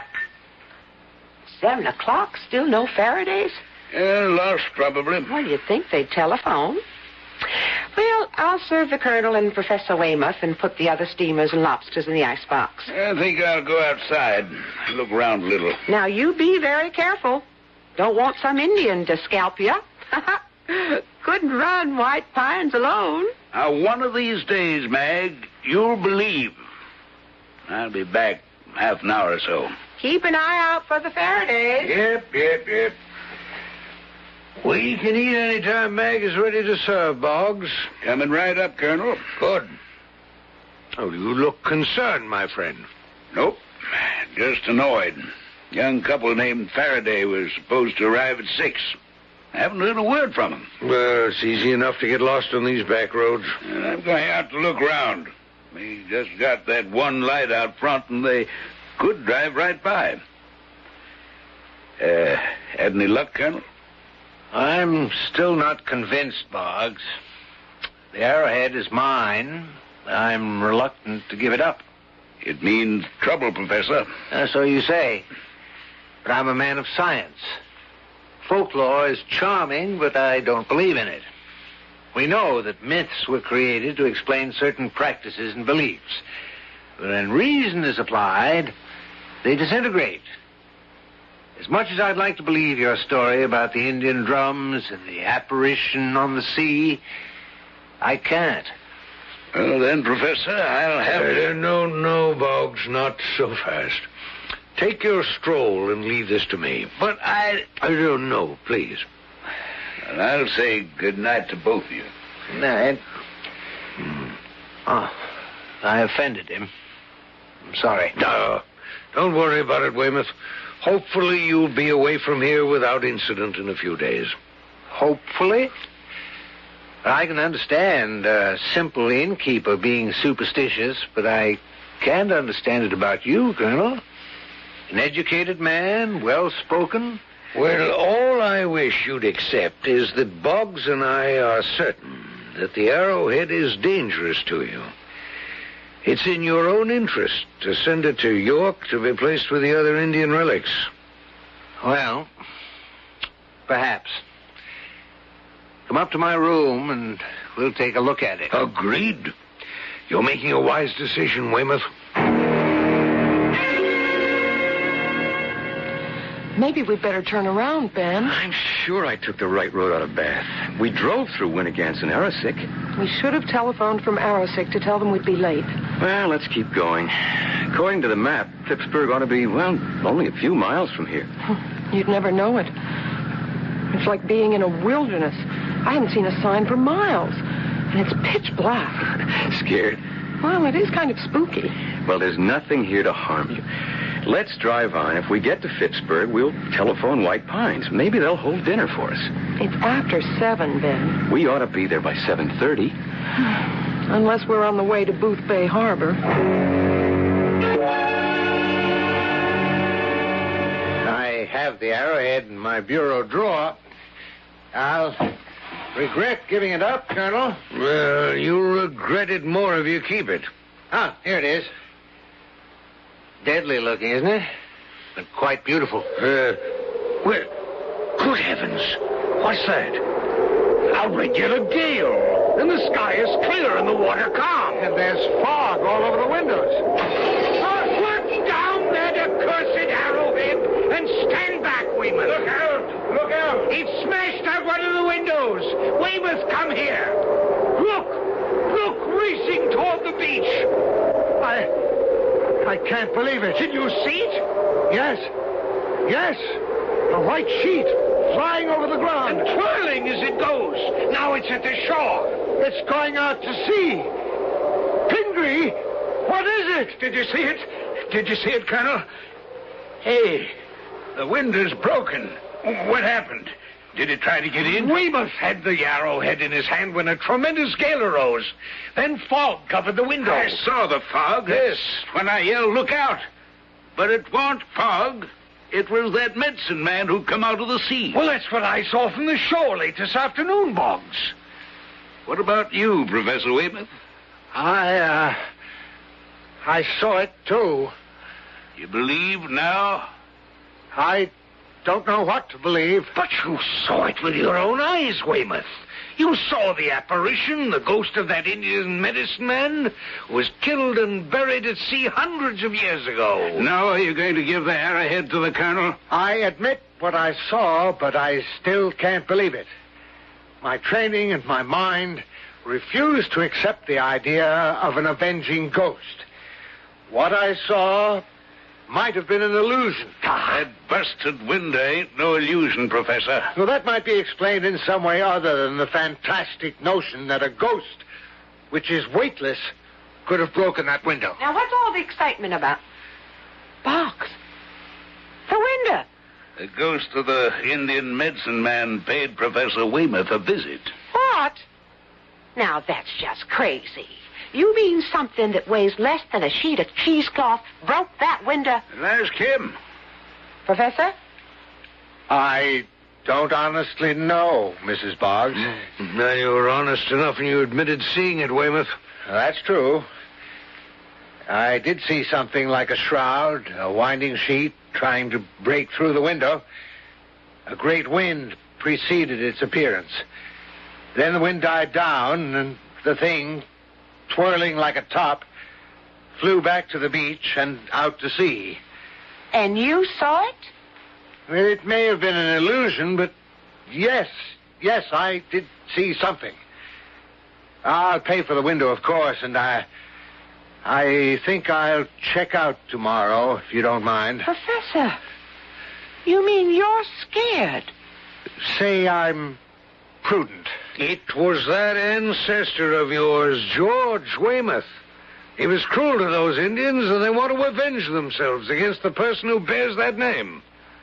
I'll give you the arrowhead in the morning, Colonel, and head back home.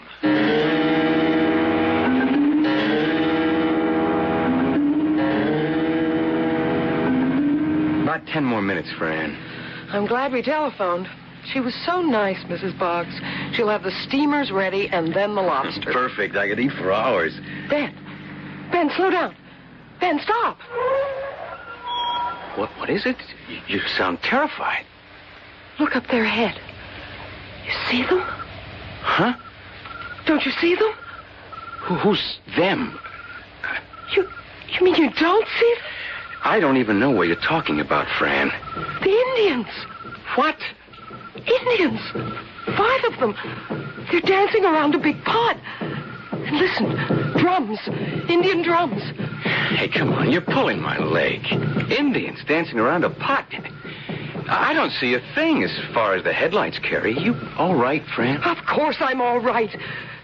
You mean you really can't see them? They're dipping their arrows into the pot as they dance around it. Toledo, you must have flipped.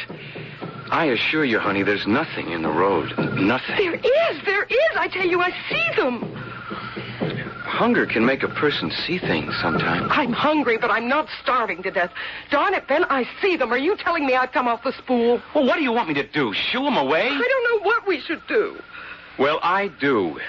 You close your eyes. I'm driving on. Indians or no Indians.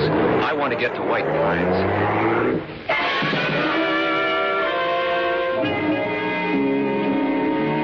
Faraday's ought to be along any minute.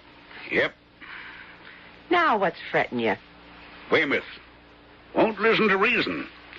I'm glad he's leaving in the morning. If he wasn't, I'd tell him to get.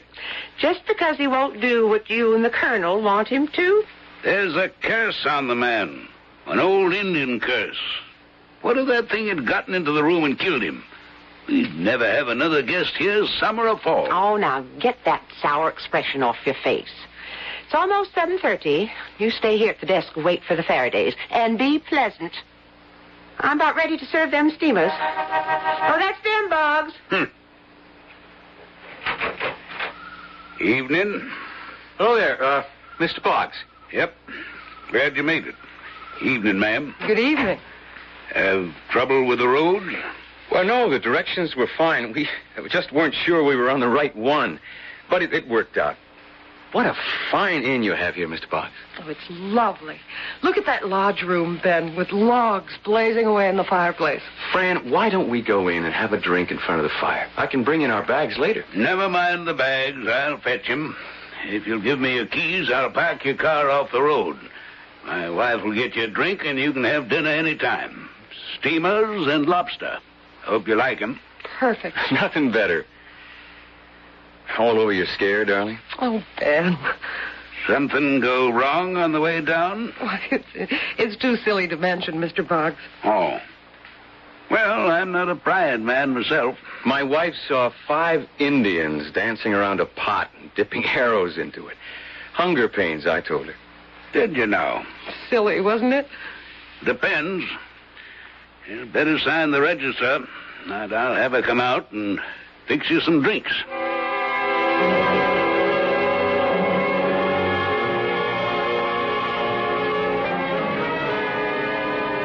Well, we'd better go down to dinner, Weymouth. Right. It's after 7:30. Still got your appetite? Oh, yes. I'm recovered now.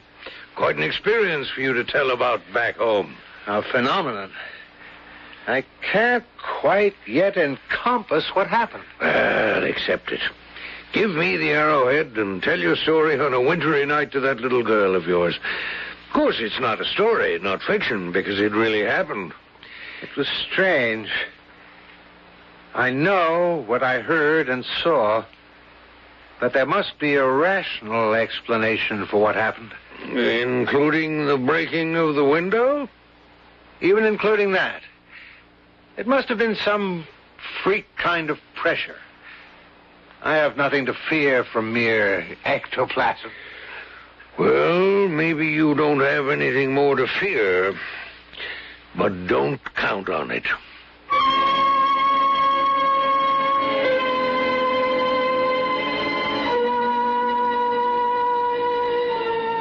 Professor Weymouth, even as you and I, is a rational man. He accepts only what he can touch or see. His mind rejects the possibility of ghosts. But is there anyone who doesn't know of a haunted house? Haunted by what? A specter? Yes, indeed, Professor Weymouth. For all your education, you cannot prove they don't exist. I'll be back shortly with Act 3.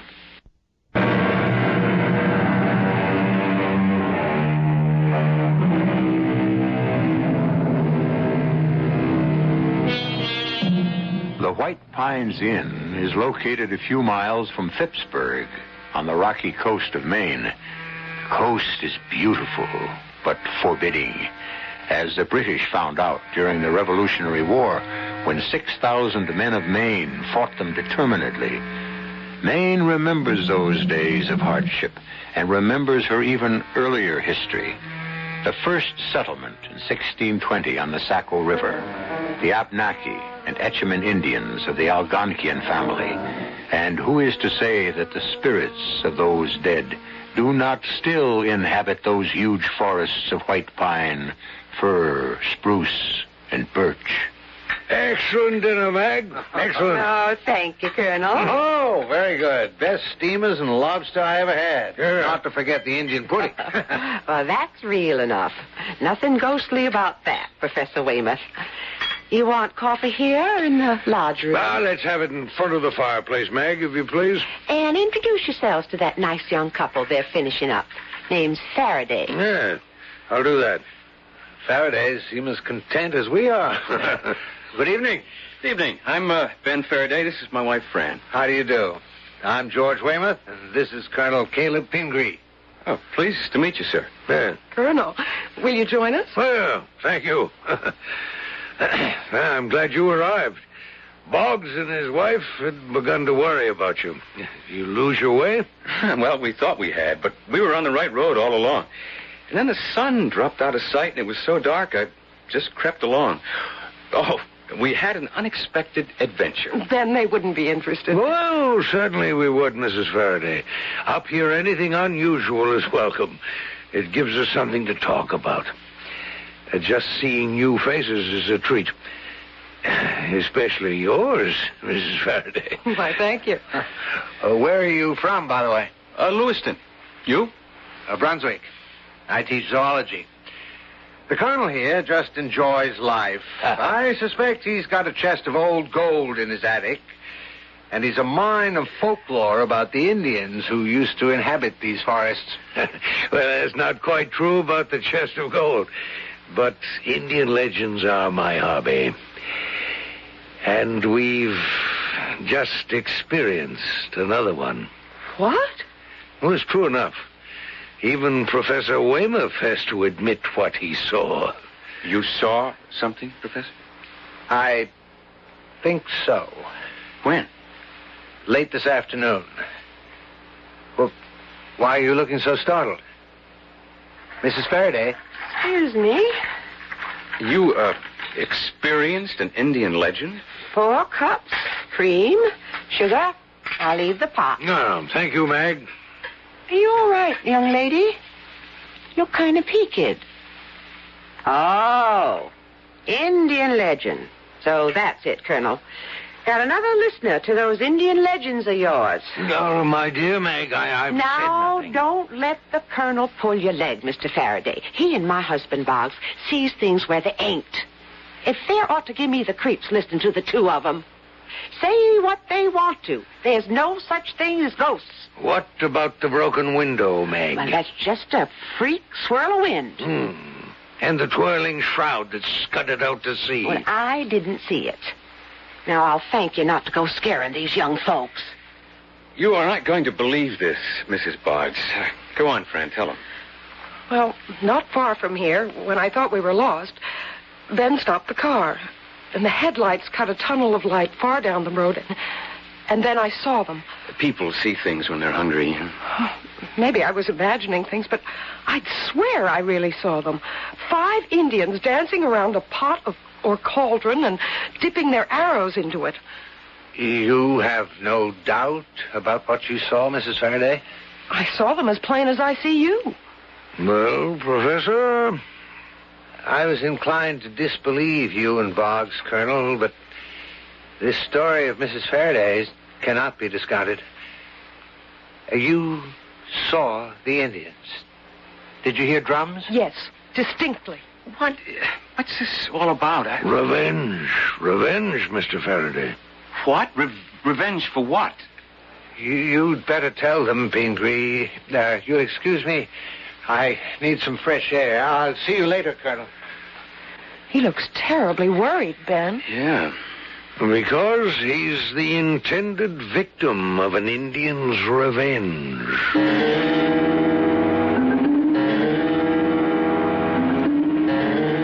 Boggs, come in here with me. I was going to turn down the Professor Weymouth's bed when... Well, look. The pillar's been wrung in half, chairs overturned. It's that thing from the ocean. I know you don't believe in such things, Mag. Well, I don't want to. But this... Either the professor went crazy or... Well, how do you account for all this damage? First to the window. Now the room wrecked. And the pillar twisted in two. Like wringing a person's neck until he was dead. The Indian medicine man. Somehow he got back in here and thought he had Weymouth by the neck when what he had was the pillar. A powerful wrench. The pillar's twisted in half, feathers all over. I'm telling him to leave White Pines tonight. You think we better call the police in Phippsburg? Oh, they don't believe in apparitions any more than you do, Mag. Well, I'm not so sure now that I don't. Because I never seen anything like this. Where is the professor? When the colonel began to tell the Faradays the story, the professor went out for some fresh air. And I'll find him and tell him to pack up and leave.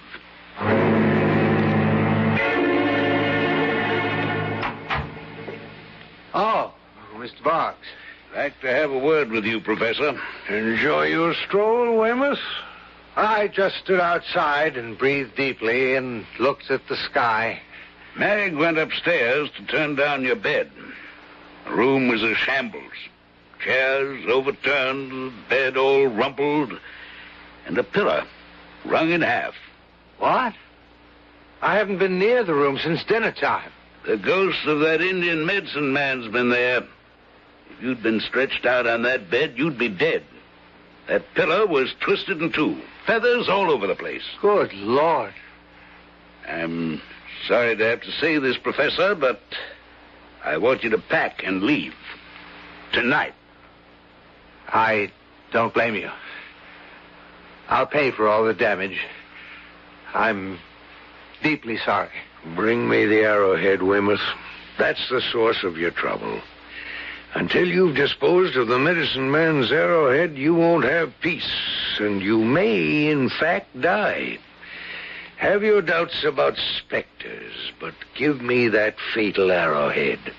I'm convinced, Colonel. I'll be right back. Well, even Mag's convinced now, Colonel. I'd imagine so. The professor's a doomed man. Not if he gets rid of the arrowhead. Think the Faradays have gotten scared off? No. They went to bed about a half an hour ago. Mrs. Faraday has the sight, Boggs, like you and me. When I told her what happened, she believed me. Even her husband began to be convinced. Oh, they'll stay. But you're quite right in telling Weymouth to leave. Tonight.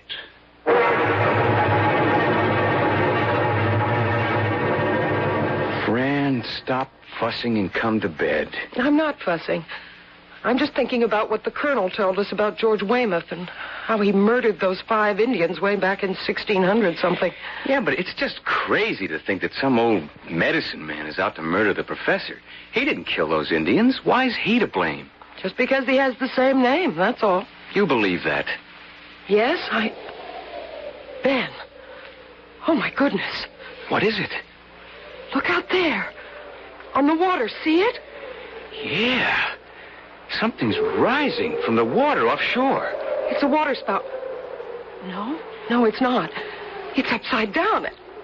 It looks like a sheet, and it's turning round and round. And it's floating this way, toward shore. What is it? It's that thing the colonel told us he saw. The ghost of the medicine man who was buried at sea. It's coming towards the inn. Ben, I'm afraid. I'll get Bob. No, don't leave me, Ben. Look, it's on the shore, and it's coming up the hill. And listen to the wind. It's coming toward us. No, it's heading for the rooms to our right. That's where Professor Weymouth is staying. It's after him, Ben. It broke the window. The whole place is shaking. Come on, Fran. Let's get out of here. Help me! Help me! The thing's got him, Ben. Colonel, Mr. Boggs. Open the door, Boggs. We have only seconds. Don't go in there, Ben. I have to.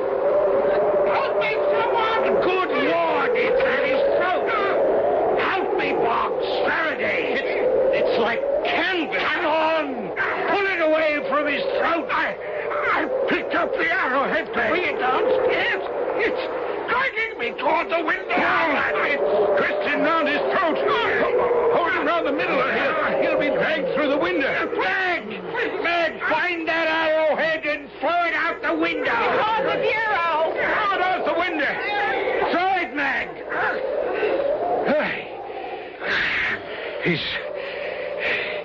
He's fainted. Here's some water. Notice? The wind's died down. And the thing that had him by the throat, it's in a heap on the floor. Canvas. Look. When I touched it just now, it crumpled in my hand. It's like dust. Oh, my throat. Oh, thank you. You had a close call, Weymouth. You're lucky to be alive. Thank God all of you were close by, or it would have killed me. I'm very grateful. Can you tell us what happened? I can. I was looking out the window when I saw the apparition come out of the sea and drift this way. Then a great wind came up, and the thing kind of embraced the house. It was when the window broke that the professor began to cry out. It floated in like a small upside-down cyclone. I tried to stay out of its way, but it began to wrap itself around me. It was horrible. What in heaven's name was it? What could it be? You know, Amos. It was the ghost of the Indian medicine men come back to avenge the murder of those 5 Indian braves. It was your forebear who killed them, and the spirit of the medicine man has never forgotten. When you picked up that arrowhead, you aroused his spirit. Only by giving up that arrowhead could you break the fatal connection. Well, where's the arrowhead now? I threw it out the window, Professor. Oh. And something else.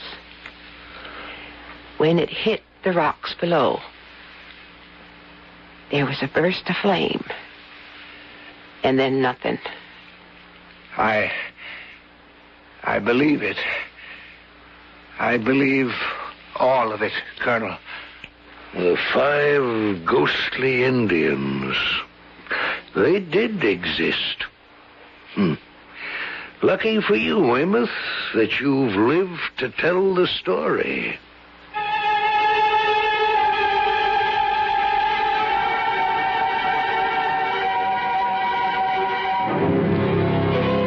The dread of the supernatural goes back to earliest man. As he roamed the earth, he was encompassed by many terrors. There was the terrible dark, with its countless dangers. Legends about second sight are endless. To this day, the avenging specter of the Indian medicine man lives as fact in the mind of Professor Weymouth. I'll be back shortly.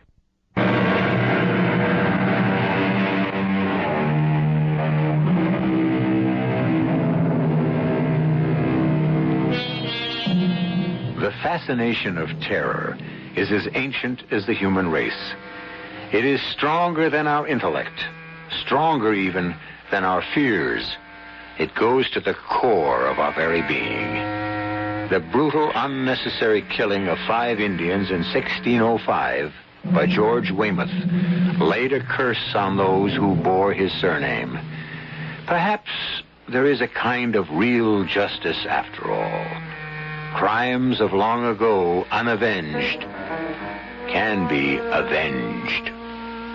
Our cast included Robert Dryden, Court Benson, Guy Sorrell, Ann Petoniak, Suzanne Grossman, and Jay Gregory. The entire production was under the direction of Hyman Brown. And now, a preview of our next tale. Why did you allow her to leave so early? You and I have to talk. Well, whatever we say would be beyond her. Yes, if she's Group 3. Turn? How could Turn be an inspector? I suspect Turn because she's too perfect. Too absolutely Group 3. Well, suppose she is an inspector. What have you and I ever said to each other that's reportable? I am head of repair. You are Admiral of the Fleet. And we are about to be disenfranchised. Why? Corral cannot qualify for Group 1. He will fail the examination. But you took him to repair yourself. He was judged in perfect balance. Oh, yes. Because he was examined by a single practitioner, and I was present. Do you think he's out of balance? Oh, I know it. He's one of those. I refuse to believe that. You refuse to accept it. Radio Mystery Theater was sponsored in part by Buick Motor Division. This is E.G. Marshall inviting you to return to our Mystery Theater for another adventure in the macabre. Until next time, pleasant dreams.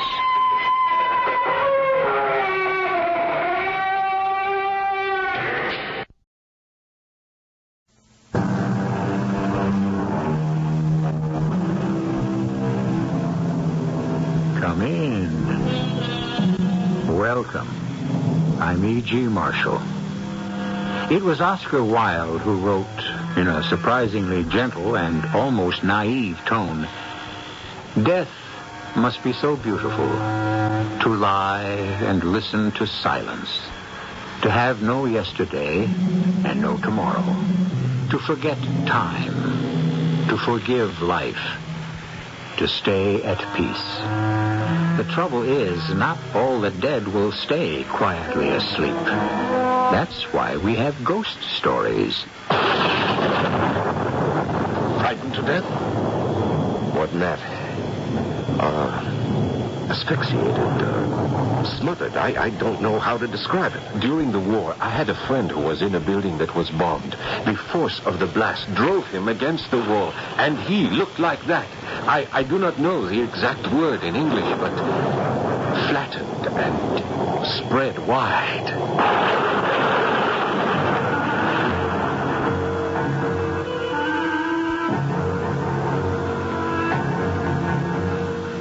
Our mystery drama, The Ghostly Private Eye, was written especially for the Mystery Theatre by Ian Martin and stars It is sponsored in part by Buick Motor Division.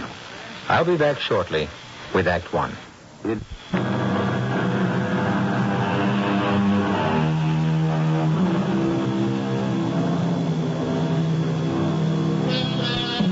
Whenever the argument about the oldest of professions arises, along with the prostitute, the actor, the moneylender, and others, certainly we must include that of the private eye. Sometimes honorable beyond belief, as in the case of Cain and Abel when Jehovah himself solved the murder. Many more times, not the most prized member of society, still a figure to be reckoned with. Of all the modern ones, no one is more special than the parapsychologist, the man who deals in the explanation of that vast middle world of clairvoyance, extrasensory perception, and psychic phenomena. The explainer of the inexplicable, such a man as the singular Mr. Flaxman Lowe. Hello? Mr. Flaxman Lowe? Yes, the same. This is George Blackburton. You know, we've seen each other casually at the club. Oh, yes, of course, Sir George. I feel like the devil bothering you like this, but you were pointed out to me as someone who, well, was more or less an expert in the occult and supernatural. Well, I have made a good deal of investigation, yes, but, I'm in desperate need of help. Could you come right down to my place in Surrey? We have something that even my wife can't cope with. Something? Perhaps it's an old curse. I don't know, but there is a thing that is trying to crowd us out of the house that you can actually taste and smell. Disgusting and terrifying. I need help. Well, I don't know about immediately. I'm expecting a guest from France whom I must pick up shortly. By all means, bring him with you. Let him be our guest, too, for the weekend. If you don't help us, I'm afraid I'll go stark, staring mad. Oh, very well. I think it might be arranged. Monsieur Lowe, I recognize you from your photograph. Oh, my dear boy, you must be Professor Jean Thierry. I am.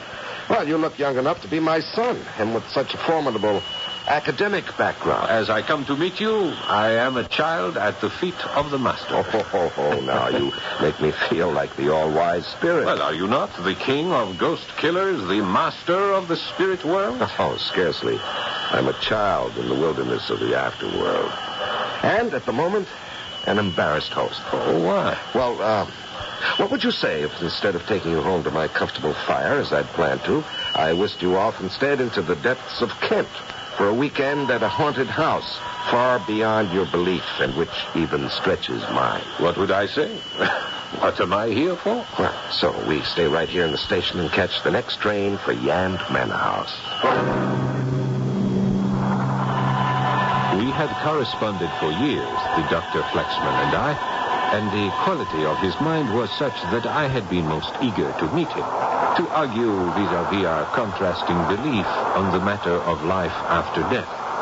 So what matter that our first conversation was on a train headed for this house with a strange name, Yand Manor House. This house that you have been asked to investigate, it has a ghost? Oh, most definitely, yes. Is it an especially convincing ghost? Well, I think you'll find that it is. Then you are promising me an exceptional adventure. One not without a great deal of danger. Well, I can't judge that, though, without trying, can I? Well, that's the nature of contact with the world beyond. But first you must prove it to me. I simply do not believe in ghosts. Or spirit manifestation, occult phenomena, whatever is the rubbish bin into which most people throw any belief they cannot understand. Well, this rubbish heap is what I spend my life investigating. Chacun a son goût. To each his own. And yet, are we all so sure and secure about what we think we know? I realize that you're aware of I've had some considerable success searching through the trash that most people discount. Well, what can I answer? That I rebel against the whole idea? After all, I have no experience in these matters, except vicariously through studying and reading. Very well. And now you're about to have some first-hand direct experience, which I hope you will not come to regret. We went straight to Yand Manor House, certainly on my part totally unaware of the terror that was to face us, and of a gaping world of swirling doubt, bottomless, and as insecure as that dreadful dream of falling from incalculable heights to impossible depths, a dream beyond belief that was to haunt me the rest of my days. We were met at the train by Sir George and quickly transferred to a large and luxurious landau with a magnificent pair of horses. I had been prepared for something quite magnificent when we approached Yand Manor House, but actually it was not so impressive compared to the property that surrounded it. A square brick house, notable only for a strangely out-of-character building at the end of the garden that was unmistakably a mausoleum. But our hosts I found quite charming. Your rooms are comfortable, I hope, Mr. Lowe, Professor Thierry? Oh, I find mine even better than that. Cozy. Oh, yes, mine too. I feel quite at home. And you need have no worries. I've swept them myself. What Cynthia means is that she has, not literally swept them for dust, but for any sign or evidence of supernatural occupation or presence. I assure you they're quite clean. In fact, I've combed the whole house, and there's not a jot of evidence that any spirit forces or spectral emanations exist. Save for, of course, the den. I'm a psychic, too, you know, Mr. Lowe. Oh, well, you flatter me, Lady Blackburton. I don't consider myself one, only an investigator of psychic phenomena. You do not believe in the spirit world? That's a different matter. I think you will find, madame, that he is a true believer. I am the fly in the ointment. Well, monsieur, before you leave Yand House, I can promise we will have made a true believer of you. Well, you sound almost as though you enjoyed this ghost, which so concerns your husband. Oh, no.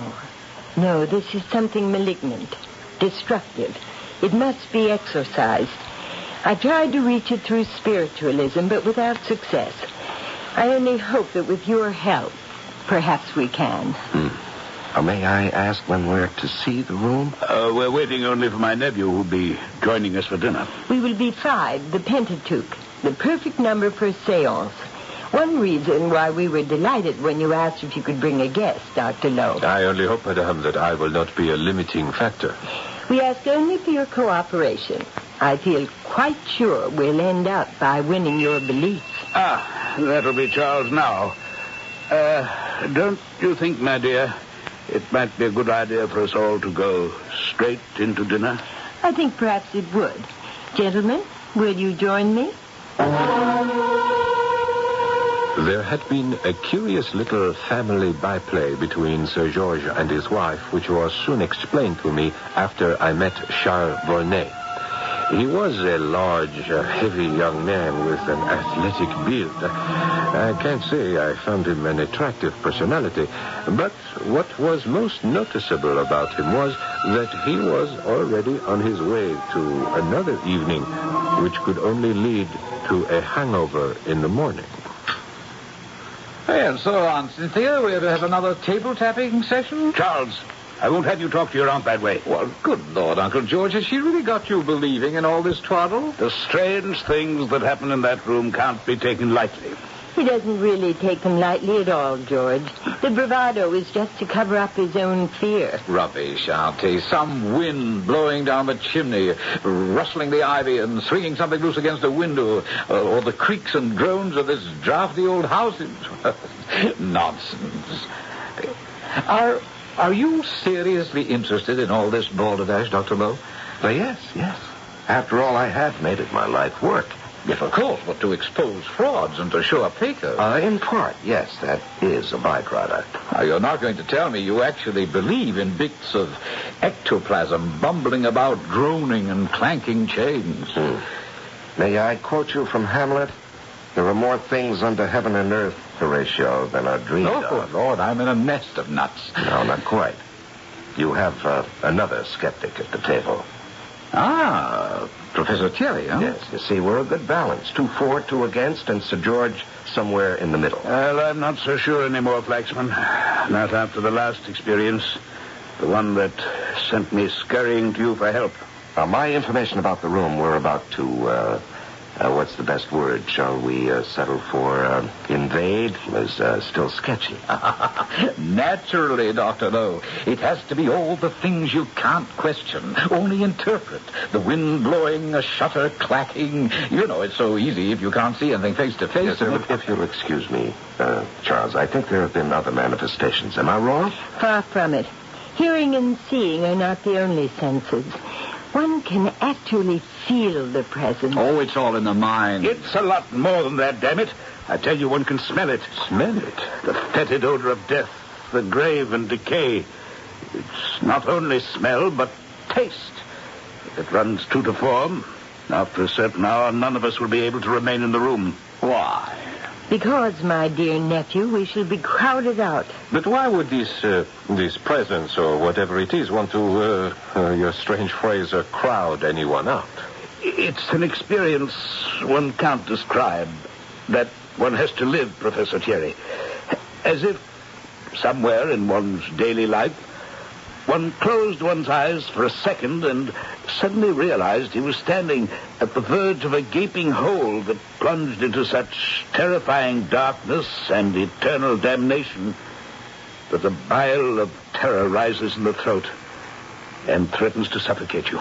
There's an enemy in that room at such times who presses against you so massively that you feel as if you're being trampled under a multitude, helpless against a torrent.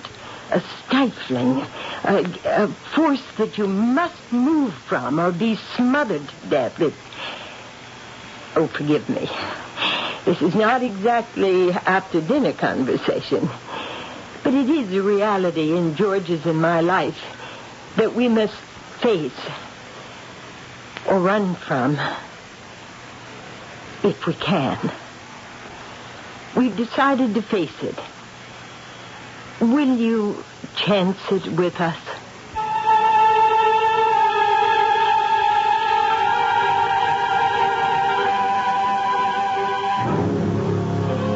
We have gotten ourselves involved in something this time around, haven't we? I don't know where each of you stands on the power of the spirit world, extension after death, or belief in ghosts.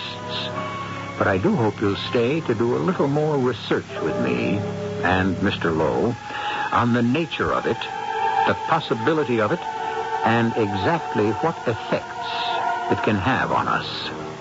I shall return shortly with Act 2. Think about it.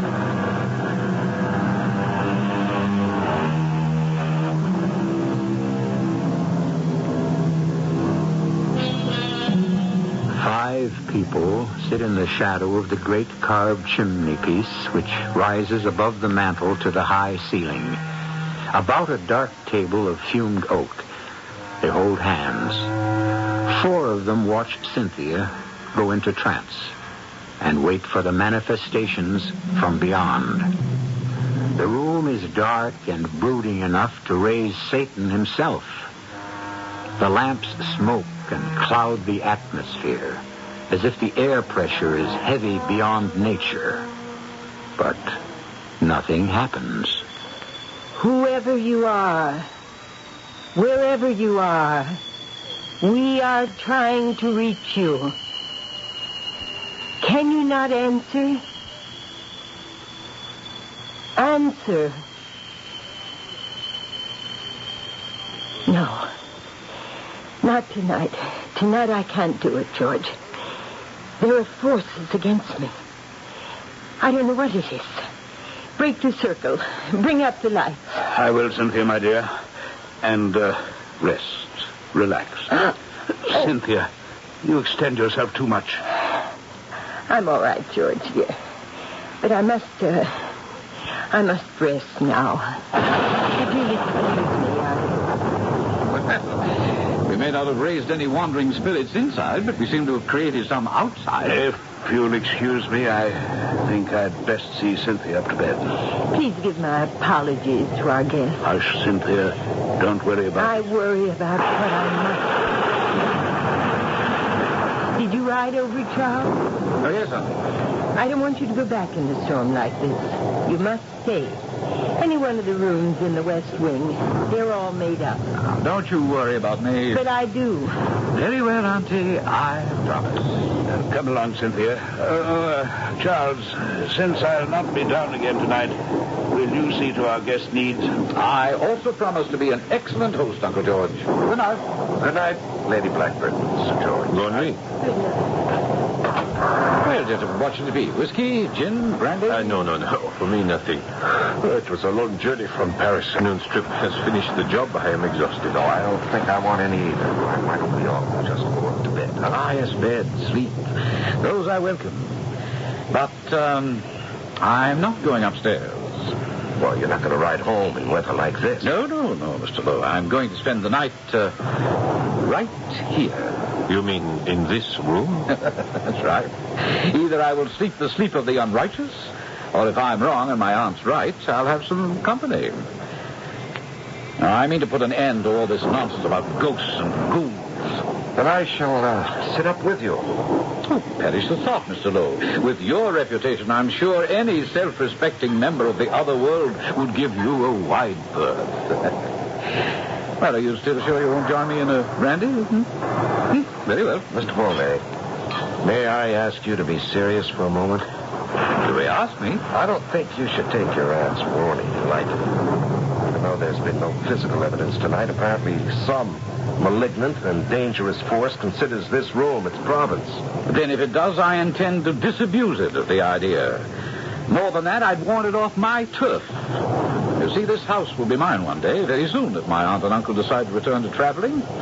And I want it, whoever or whatever it might be, and mark you, I don't believe it exists. I want it to know that when I take over, there'll only be room for one of us. And no amount of discussion would persuade this headstrong young man to change his mind. Personally, I couldn't help agreeing with his point of view. The idea of anything supernatural daring to intrude in this temple of the normal and the everyday seemed ludicrous.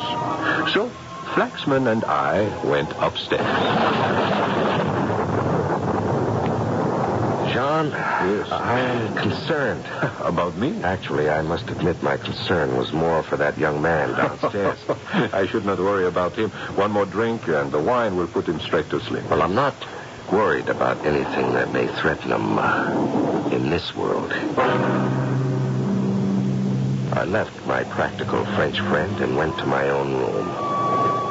The storm was still whistling and moaning about the Manor House, but it was a perfectly natural phenomenon, and there was certainly no cause for alarm.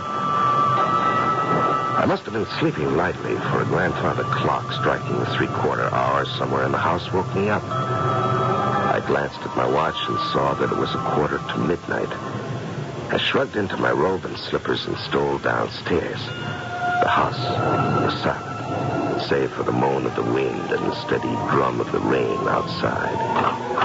The door to the den was closed, and I opened it, filled with a nameless apprehension. I could have saved myself my uneasiness. Stretched out comfortably on the couch, a still unemptied glass in his hand, lay Charles Volney, snoring contentedly and looking to my middle-aged envy, the picture of health in spite of all his drinking. I removed the glass and set it aside. For a moment I considered getting him out of there. But he was so soundly in his cups and such a heavy young man, the effort was beyond me. Besides, I was getting cold. So I stoked up the fire and left him. To my eternal regret, as it turned out.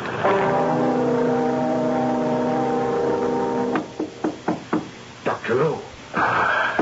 Dr. Lowe. Yes, just a moment. Be right there. Oh, come in. The door is open. I'm sorry to disturb you so early in the morning. No, it's quite all right. What time is it? The sun isn't even up, I'm afraid. 5:30. But something dreadful's occurred. Forgive my almost whispering, but I don't want Cynthia to know yet. All right, what is it? It's Charles. Hello, forgive me. I thought I heard an urgent knocking. Do I intrude? Quite all right, Professor. Everyone must know sooner or later. My nephew Charles is dead. What? Oh, I can't move it. How? That's the terrifying thing. I want you to come and see for yourself and answer me that question. I followed Dr. Lowe and Sir George downstairs to that terrible room. Except that the fire had burned out, it looked much as it did when we all had left the night before. Except for Charles Volney. If I can refer to the caricature of him that we saw. He was braced in the corner between the window recess and where the chimney jutted out, as if he had tried to escape and been glued there by some giant force that literally crushed him. His face was suffused with blood, his eyes starting from his head. He was quite dead. He must have been dead for several hours. What do you think, Dr. Lowe? Frightened to death? No, more than that. He was smothered, asphyxiated. I don't quite know how to describe it. Pressed to death almost. Yes, once during the war I had a friend in a building that was bombed. He was not injured directly. Only the force of the blast within a confined space drove him against the wall and somehow flattened him. He was spread wide. Good Lord. It's not natural. No, my friend Sir George, it is, I'm afraid, supernatural. Yes, he should have listened to your wife, and I should have listened to my own misgivings. Alas, I feel at fault there. No, Jean. I came down last night again, just before midnight. He'd passed out on the couch, and I couldn't move him. It's no one's fault but mine. I should never have come back to this accursed house. And I'll call Mr. Bunbury. He's our local superintendent of police. So, I'll save you for the last, Mr. Lowe, knowing your reputation and all. Well, I don't know whether that's a plus or a minus. Oh, now, sir, plus, of course. Not that I understand some of your investigations, but you stand very high at Scotland Yard, very high. Thank you. Now, I've checked out the servants, and they can all alibi each other for one reason or another. On the other hand, I can't seriously imagine a suspect among all of you in the main house here, even admitting that Sir George, and particularly his lady, are a bit of a rum go, both of them. Oh, but particularly her. Are you referring to her belief in spiritualism, Superintendent? That'd be it, sir.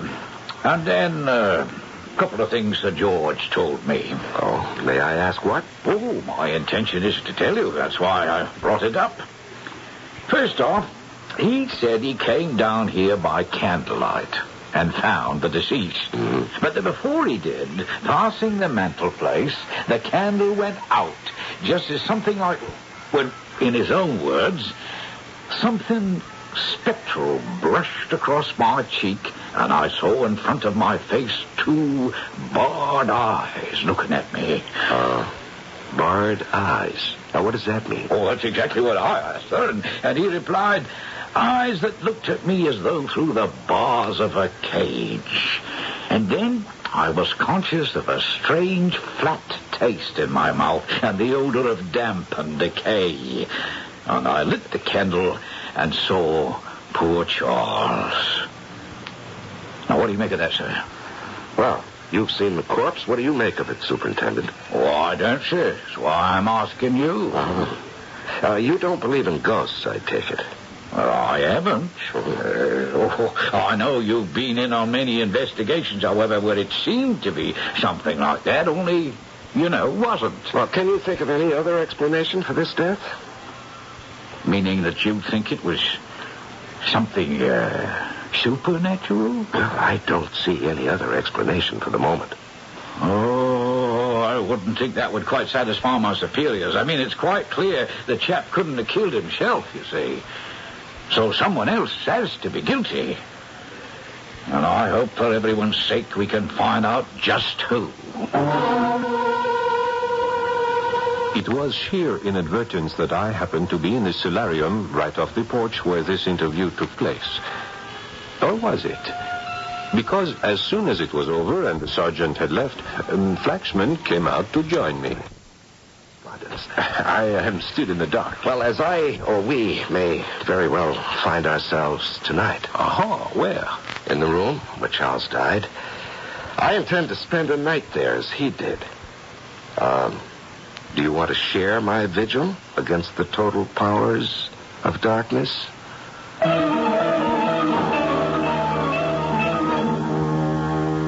And as Professor Thierry regards his brilliant but strange friend and intellectual enemy, remembering the horrible death he has seen one man suffer, but pondering the challenge of ultimate proof on a basic principle, I must leave them, and you, till I return with Act 3. Wonderful.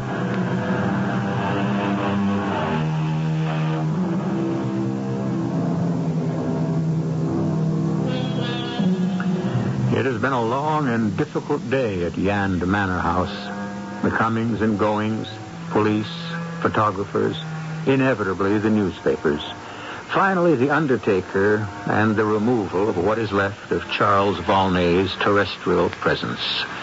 Sir George and his wife have naturally been totally involved in this, and it is not until evening that their guests, who have tactfully tried to stay out from underfoot, have been able to exchange more than a few words with either of them.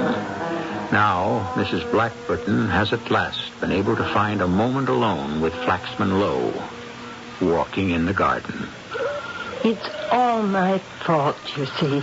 No, I don't see. I was the one who talked George into coming back to Yand Manor after all these years. Oh, Lady Blackburton has a bench right here. Would you like to sit down? Oh, beside the mausoleum?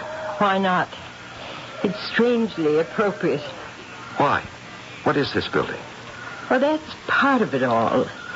Yand Manor has been in George's family since a sort of granduncle willed it to his grandfather, with a specific reservation. And that was? That in perpetuity, till the last of the Blackburton heirs, Yand House must remain in the family's hands. And that if the family didn't occupy it, it couldn't be rented. Well, now, I doubt if that would hold up in any legal court. Possibly not, but beyond that, there was the curse. The curse? That anyone who broke the promise or the letter of it would die a horrible death. Oh, I see. And, Sir George believed this? George is such a decent man, Dr. Lowe. It wouldn't have had to go that far. He would have just lived up to a family promise as his father and he had in their own way and kept Yand House without living in it. But you see, I was the one who forced the issue. You decided that as long as you were back in England, it was silly not to live in a house you already owned. Yes. Plus, by now, my my dedication to spiritualism, my new venture into the occult. Mm-hmm. So I'm the author and the instrument of this tragedy. I feel as if I'd actually murdered my nephew, Charles. Now, Lady Blackburn, I don't understand that. Because having forced George to return here against his will, he'd rebelled. He didn't like all these supernatural manifestations. And it was only at my insistence, at my plea, that he brought you down here. If they couldn't be stopped or explained, he determined to sell the property and destroy this mausoleum as soon as it was legally possible. And may I ask who rests here? That uncle of George's grandfather who started this whole thing. His body is actually in that tomb? Yes. Locked in a strange lead casket. A lead casket? This uncle was a strange man with an inordinate fear of death. Oh.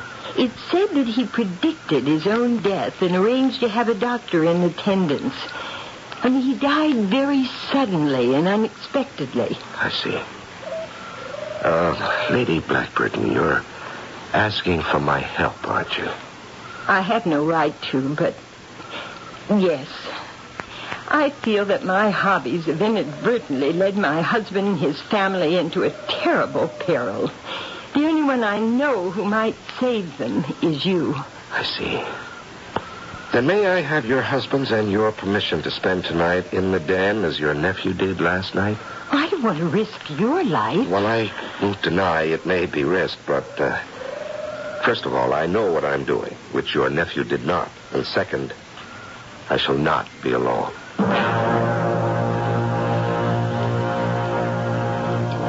And so it was we came to that fateful night. My friend Flaxman Lowe and I entered that fearful room, closed the door behind us, and settled down to challenge whatever malevolent spirit he thought still occupied it. I was still skeptical and remaining to be convinced. This is the account of that evening. It was very different from the night before. No wind was stirring. It had been a beautiful sunset. There was no need for a fire. And for some time, after long discussion, Jean, Thierry, and I were sitting quietly. All of a sudden, he rose. I'm thirsty. Would you like a drink? No, thank you, Jean. I want to have all my senses alert. I meant only plain water. No, thank you. Oh, what an abominable taste. What, the water? No, I haven't touched it yet. It is as if some horrible fly has flown into my mouth. It is disgusting. Yes, like a fungus growth. Yes, repulsive like that. Yeah, I ask only because I feel the same. Well, I think you're about to be convinced. You don't mean that. Why did you put out the lamp? I didn't. Light the candle beside you on the table. Very well. Tonnerre, give me your matches, Dr. Lowe. Mine are damp. Where are you? I'm here. Oh, it is as dark as Egypt. I am coming. It is so hard to get along. Hard to get along? Yes, I am unable to move. I am suffocating. Where are you? I am here by the door. The air in the room had become palpable to the touch. Heavy, clogging, repulsive, with the sensation of smothering, cold human flesh. I fought against it, gasping for breath. The clammy flesh crowding over me, smothering me like some fat, nauseating humanoid jellyfish. And then, across my cheek, there was a stinging, reeking pain. With my last strength, I fled the terror. There was a crash of glass, a wild rush of air, and I knew no more. When I came to, I saw the dawn was breaking to the east, and I was lying on the lawn of Yand Manor House. Above me was a shattered lattice window swinging in the wind, and clutched in my hand was something dark in color, slender and twisted. It might have been the skin of an adder, a piece of bark rolling itself up like a parchment scroll, or the desiccated claw of some unimaginable beast from hell. I hurried into the house, barely conscious of the smarting pain in my left cheek, fearful only for my friend Jean. I found him unconscious just outside the door to that baleful room, but thank God, alive. Yes, just take it easy, Jean. All right, now, can you stand? Are you all right? Yes. Huh? I think so. All right. You have a bruise on your forehead. Are you dizzy? No, not anymore. What happened to you? I don't know. I was literally crowded out of the room by that infernal thing. What was it? With its damp, swelling flesh. I was buried in that stifling pulp. It pushed and swelled against me, driving me away from you in the dark to the door. I called out, but I could hear no answer. What was that ghastly presence? Well, I think I can answer that now. It was what killed the young man, no? Yes, the very same. And I hope I can convince the inspector of that. Well, you have made a convert of me. Why not him? Well, we shall see. First of all, Sir George, the spectral hand that seemed to brush across your face as you told Superintendent Bumbry. Yes? You were by the fireplace at the time, passing the ornamental foremantle that rises above it. Yes. You see all those figures carved there, in particular the griffin, and hanging from the sharp point of its beak? These? Human hairs. Yes, human hairs, black. Now, whose would you say they were? Both Professor Thierry and myself are gray. You're light-haired, and your nephew was fair. Sir George is sandy. Now, who else frequents this room? No one, except the maid, who is also graying. But these are a woman's hair. Why? Why? Because they're long? Well, yes. Uh-huh. And this? What is that? Could I see? Sure. A long, thin object, half brown, half yellow, and twisted like the blade of a corkscrew. I have no idea. Well, suppose I suggest it's a human nail, which time and neglect is allowed to grow to superhuman proportions. Mon Dieu, it would have to be 12 inches long. Nobody but an ancient Chinese mandarin could grow such a monstrosity. Or a corpse who refused to die. I don't quite get that last. Mr. Superintendent, let me project something. This uncle who left Yand Manor House to your grandfather's, Sir George, was he dark and hirsute? Was he a recluse? Did he build a mausoleum in the garden? And did he have an inordinate fear of death? Yes, to all counts. And is it not true that both you and the nephew who might have been your heir were ready to take all steps to get rid of this mausoleum and or Yand Manor House, particularly your nephew? I suppose so. Then, Superintendent, I can categorically tell you that your murderer lies in the casket in that mausoleum, and the murderer of anyone who tries to oust him from this property as long as he shall live. Are you suggesting that a man dead over a century is still in some sense alive? Unless it sustains injury itself. The brain is the last to die. In fact, it's the only measure of finite death. Now open the coffin, and you'll see what I mean.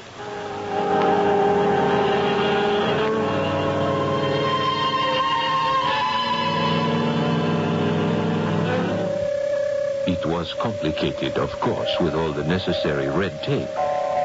But on a certain day, the coffin, which took 10 men to move out into the sunlight and sealed as tight as a drum, was opened.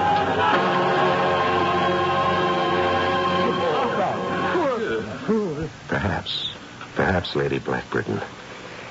But you see, the urge, the dream, the thirst for immortality persists.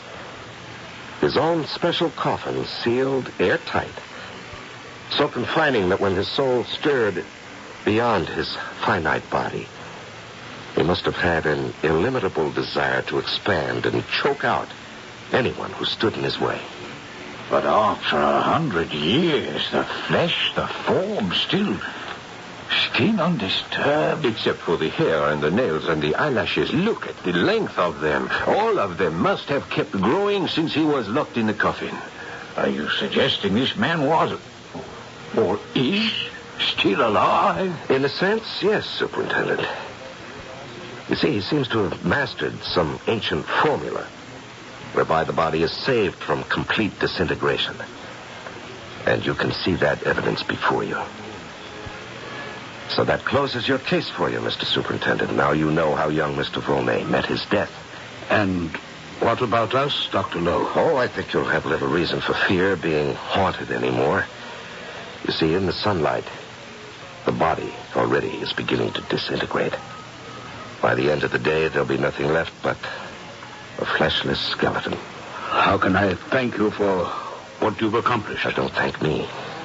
It's fate. And the proper relationship of things. God and the world have a way of reestablishing those.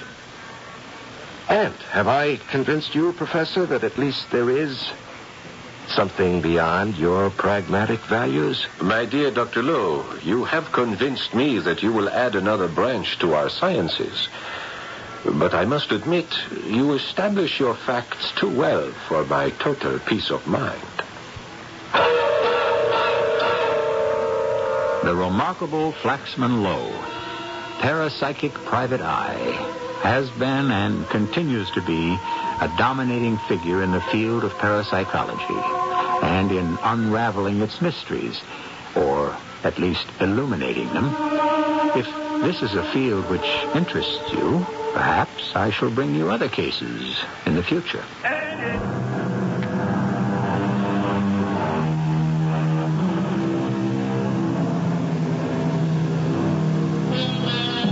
The remains of that ominous and ancient ancestor have long been transferred to a normal burying place, and the mausoleum torn down. Sir George and his wife stay on at Yand Manor House. Cynthia Blackburton has long since given up spiritualism and assorted interests in favor of feminism. Of course, since she is still in the 19th century, you might not recognize it for what it is today. But her spirit lingers on through the women's suffragette movement, through memories of Emma Goldman and her sister standard-bearers, who were the progenitors of women's lib. Our cast included Larry Haynes, Paul Hecht, Betty Winkler, Guy Sorrell, and Ian Martin. The entire production was under the direction of Hyman Brown. And now, a preview of our next tale. Well, I've come to the conclusion that this man, can only learn by example. That's why I want you as my ranch boss. As executioner. What? If anyone won't toe the line as your representative, I force him to draw down on me. And when he does... No, I don't want the reality, only the threat, the pressure, the leverage. I don't want any killing. No one ever really does. They just want their way. The killing is a kind of terrible accident that just happens. Only with me, it's no accident. You bought yourself just what you want, Colonel Braden. I feel mighty sure I did, King Tut. Can't help myself. My cross to bear. This is E.G. Marshall inviting you to return to our Mystery Theater for another adventure in the macabre. Until next time, pleasant dreams.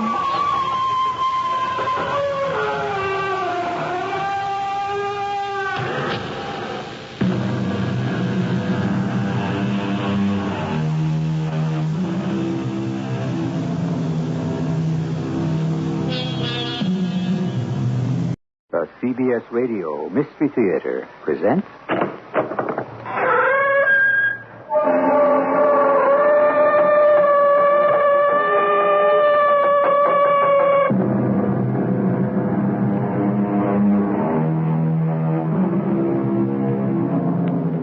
Come in.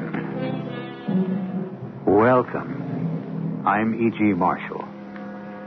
2,000 years before Christ, Antef, the Egyptian king of the 11th dynasty, had this inscribed upon his tomb: "There is none who comes back from the dead, that he may tell their state, that he may tell their needs. It is not given to man to take his property with him, nor is there one who departs who ever comes back again."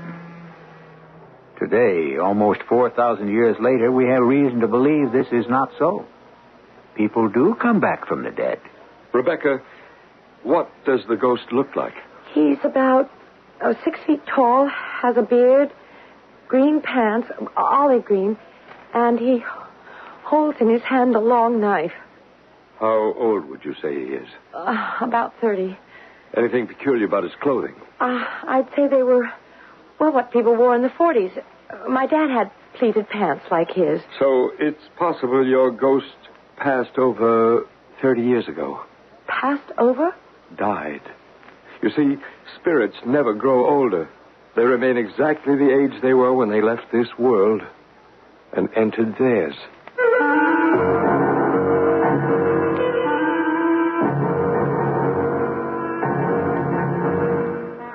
Our mystery drama, The Ghost with a Knife, based on a psychic case history reported by Bryce Bond, was dramatized especially for the Mystery Theatre by James Agate Jr. and stars Arnold Moss and Patricia Elliott. It is sponsored in part by Buick Motor Division and Contact, the 12-hour cold capsule. I'll be back shortly with Act One.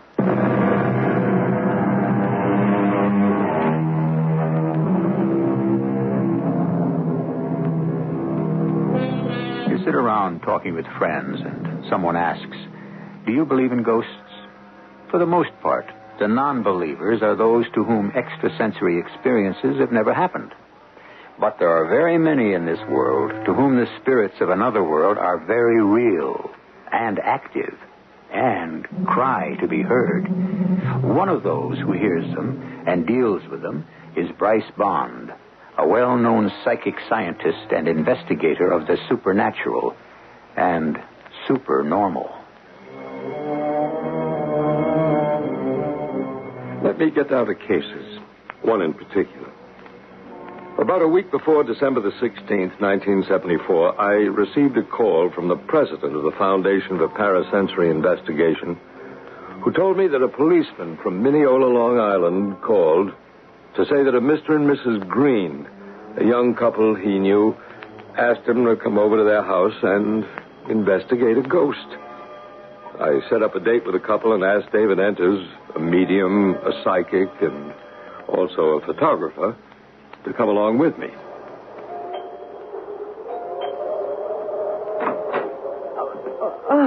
Come in. Come in. You are... Bryce Bond, and this is David Enters. How do you do? You can leave your overcoats here. I'll hang on to my camera, if you don't mind. You're going to take pictures of our ghost, Mr. Enters? If I can. I didn't know one could. This is my husband, Leo. How do you do? Our boy Tommy is upstairs. He's asleep, I hope. I see you've got a camera. I've always thought those pictures of spooks and ghosts were fakes. You know, superimposed shots, that kind of thing. Have you seen this ghost, Mr. Green? I most certainly have. Well, then perhaps so can my camera. I use infrared film. Wherever heat is generated in outline or even in considerable detail, it will register on the film. Oh, I had no idea. May we start? Mr. Green, Mrs. Green, I'll begin by asking you your first names. Rebecca. Rebecca.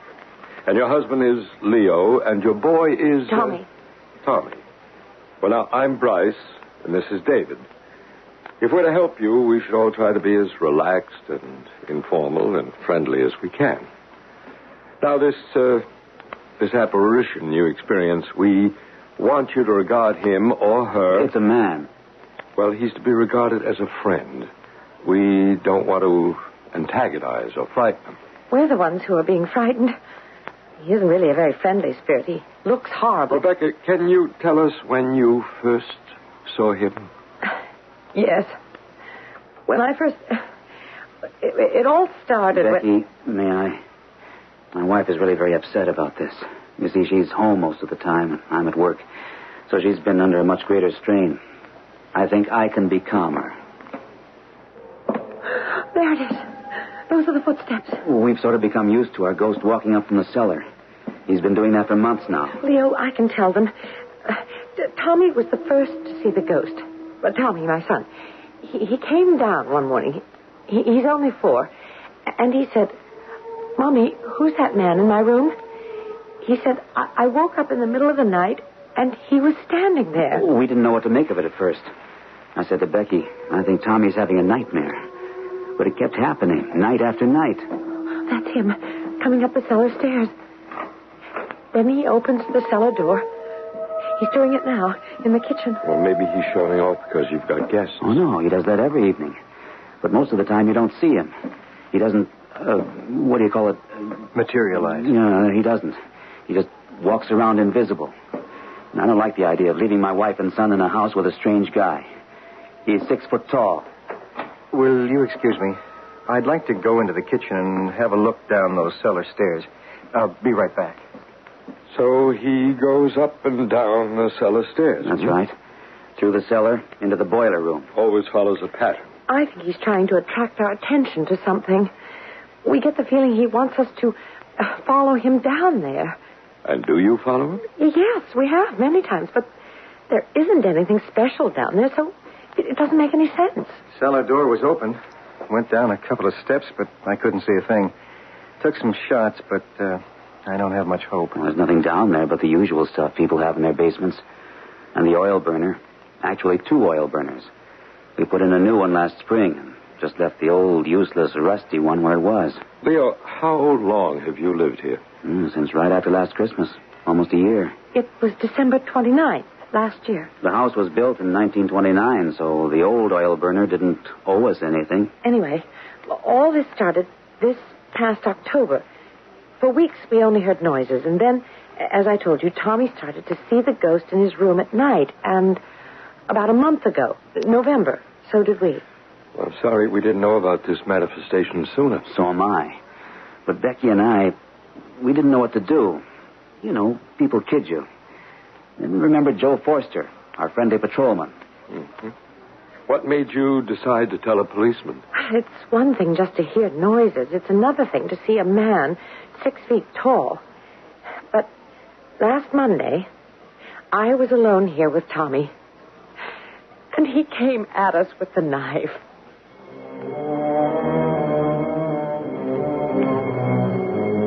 I've done many years of investigative work into the parasensory, but this was the first time I'd heard of a supernatural entity holding a knife.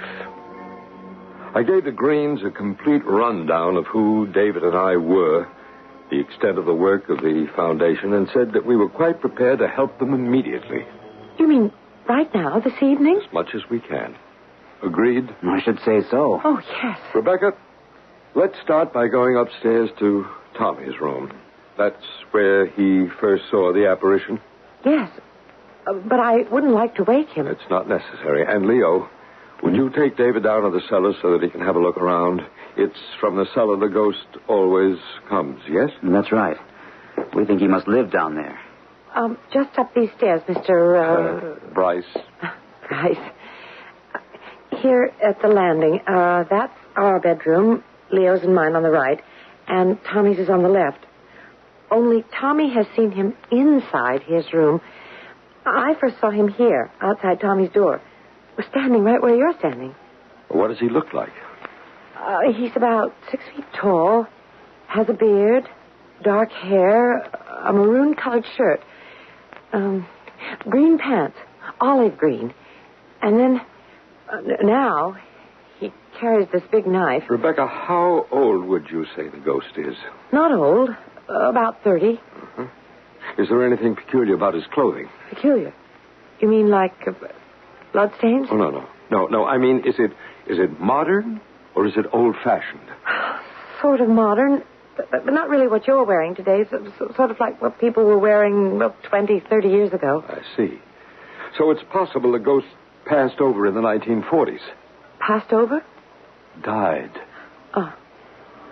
Do they appear to us in the same clothes they wore when they died? Of course. The same clothes and the same age. Spirits never grow older as we do. They remain exactly the age they were when they left this world and entered theirs. Well, now, can we take a peek into Tommy's bedroom? I'll open the door very quietly. I don't want to wake him. Now, where was the ghost standing when Tommy saw him? Mostly at the foot of his bed. Most of the times. Right by that window. Oh, and that's another thing. Wait a sec. I want to show you something. I don't know if this... Would you take a look at this plant? Well, what is it? Or should I say, what was it? African violets. Could have used a little water. That's just the point. This morning, this plant was healthy and alive. I got it at the store. It's at least a tenth of... Well, I don't know how many plants or all kinds we've put in Tommy's room. And he loves growing things. We watch them, water them, but they all die. Overnight, they shrivel up. Have you seen enough? Yes, I have. How does Tommy react to the ghost? Well, you know, he's very little. But still... He isn't scared. But he's only 4. That's awfully young to understand fear.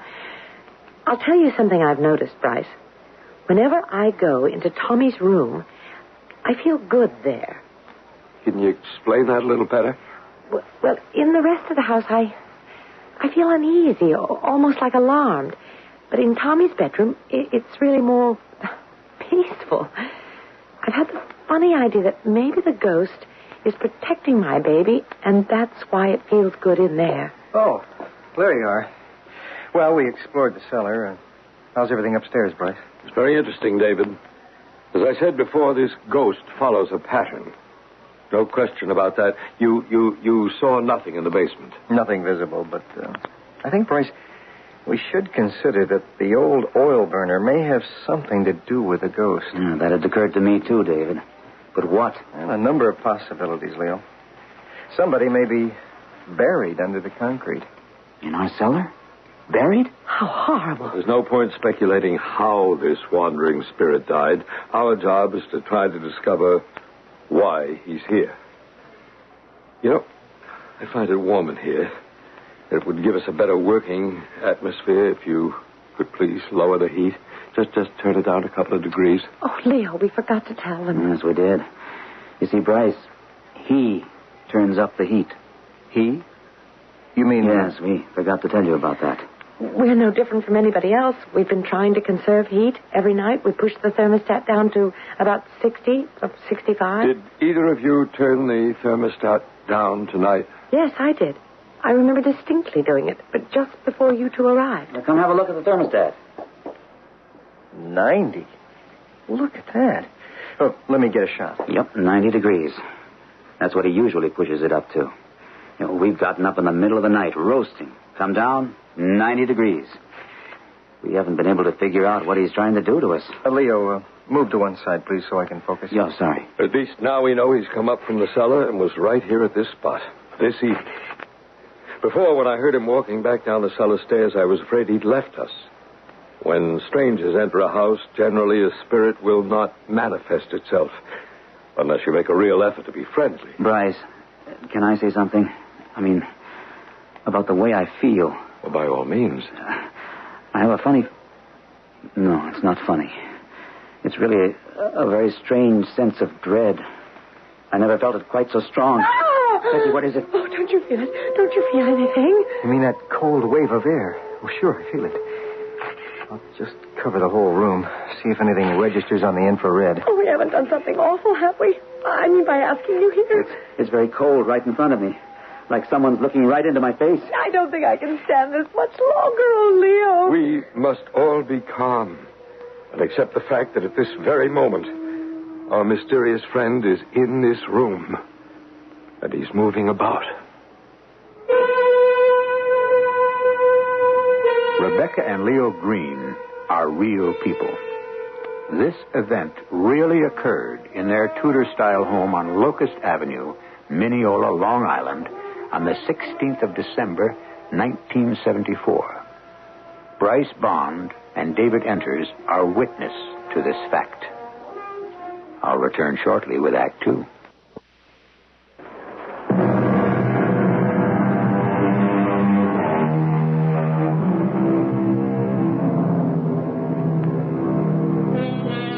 The lives of a young suburban couple and their 2-year-old son are suddenly turned topsy-turvy when their home is invaded by an apparition who appears to live in their cellar and wanders about their house, day and night.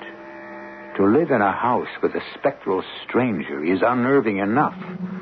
But when the ghost carries a long, dangerous-looking knife, it can be terrifying. Why is he here? Can he be made to leave? Bryce Bond, the parasensory scientist, picks up the account.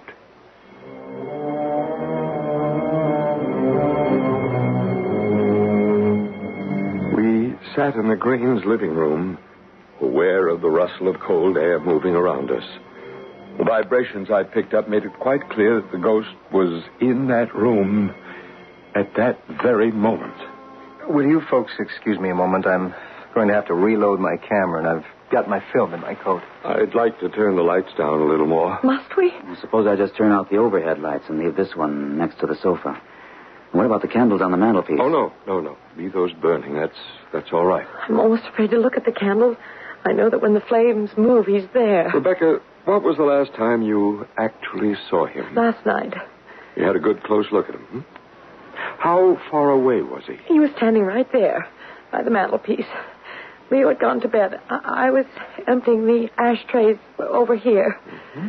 Now, when you saw the apparition last night, did he appear just as physical as I do now? Or did you see through him? He was as clear as you are. In fact, it's crazy, but I'd rather really see him than have him be invisible. And when he went, he didn't fade away, or did he? I don't know.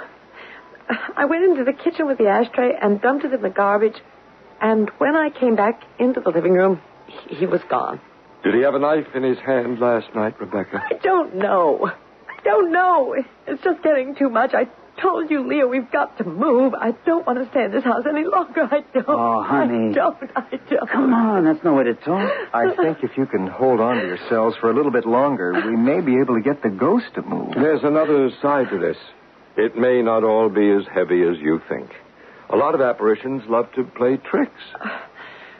In the fall, we were having trouble with the new oil burner, and I was on the phone with the oil burner man, and he said, would I go down and look at some gauge or something? I went down the cellar steps, and I fell. It was exactly as if somebody had tripped me. And then it happened again, another time. Well, that's funny. I didn't notice any loose steps when I was down there earlier. Did you, Leo? I haven't been down to the cellar tonight. Well, sure you have. You brought me down. I took some pictures. Tonight? Of course. You're kidding me. Oh, I absolutely don't remember. Has this happened before in this house? Somebody's actually gone down to the basement and not remembered? Oh, Leo. I went upstairs to Tommy's room with Bryce, and you took David into the cellar. I did? You don't remember? No, I don't. I did not go down to the cellar tonight. Oh, good Lord. Rebecca and Leo were working themselves up into quite a state, getting increasingly agitated. I knew the vibrations they were creating were negative and would make it almost impossible to communicate with a haunting spirit. I don't know if it's your imagination or mine. This happens to us every single night. Becky and I accusing each other of too much imagination. We even stopped having coffee with our dinner. Rebecca, how good is your imagination? Well, good as anybody else's, I guess. All right. But I'm going to ask you to use it constructively. Now, this is what I want you to do, Rebecca. It's a psychic technique we use if a person is bothered by a poltergeist or an astral form who's tied to the earth, as is your ghost with a knife. Now, I ask the rest of you to remain quite silent. Rebecca, I want you to imagine yourself in a ball of white light. Close your eyes. It won't hurt me. On the contrary, this white light, sometimes we call it the God light, because no evil force can penetrate it. Is the man an evil force? At this point, we don't know. He has a knife. I know that, Rebecca. But holding a knife doesn't necessarily mean he's a man with evil intent. His face. It's not a nice face. But just in case there is danger, superimpose yourself with, or let's say, contain yourself in a globe of white light. A large globe? Do you feel anything? Do you see anything? I have my eyes closed. I know that. But in your mind's eye, you should begin to actually see the white light. It's the light of protection, Rebecca. It's the light of love. I see it. The white light. I'm inside it. I see it. All right, David, it's time now. What's David going to do? More pictures? No, David is also a medium. We didn't want to tell you that in the beginning of our session because sometimes people can't appreciate the sensitivity of a medium and they're somewhat disbelieving. But I think now you're both beginning to believe that we can help you. David, sit back. Be comfortable. Can you hear me? I can hear you, Bryce. Your presence is getting fainter. What's David doing? He's dropping into a trance. Yes. Yes. I see him. I see the man. He's tall. Very tall. David's standing up. His face. His face? That's the face of the ghost. David is making his face look like the ghost's. He wants to speak. He wants to speak through Bryce. He wants to say something, Bryce. No harm. No harm. I mean no harm. Why do you say that, Bryce? Thank you, Bryce. He thanks you for letting him use your voice. The ghost had used my own larynx, my throat, to say the words, I mean no harm. This had never happened to me before. Usually it's the medium who speaks for the spirit. We then brought David out of his deep trance. Naturally, he remembered nothing of what had occurred since he's the conduit between the two worlds. I then proposed we examine every room in the Greens' house for vibrations, starting at the top. All of us went up the narrow stairs to the attic. Bryce, would you take over now? I'm going to try for some more pictures. Sure. Rebecca, Leo, let's turn out that electric bulb hanging there. It's better if we're in darkness. Remember, when you can't see the ghost, he also is unable to see you. When his body is visible to you, so is yours to him. Oh, that startled me. It's only a thunder shower. Rain in December? Please. Let no one speak. Spectral spirit, we have no thoughts for you but kindness and love. It is time now for you to leave the world of earth and return to your world, where there must be God's work for you to do. Do you hear me, spirits? Speak to us. Make us know why you are tied to this house. You have left behind your loved ones in your world to be here. Spectral spirit, why are you in this house? What do you want to say? Oh, I feel the weight. Something was taking possession of me. My head became heavy. It was hard to breathe, to get my words out.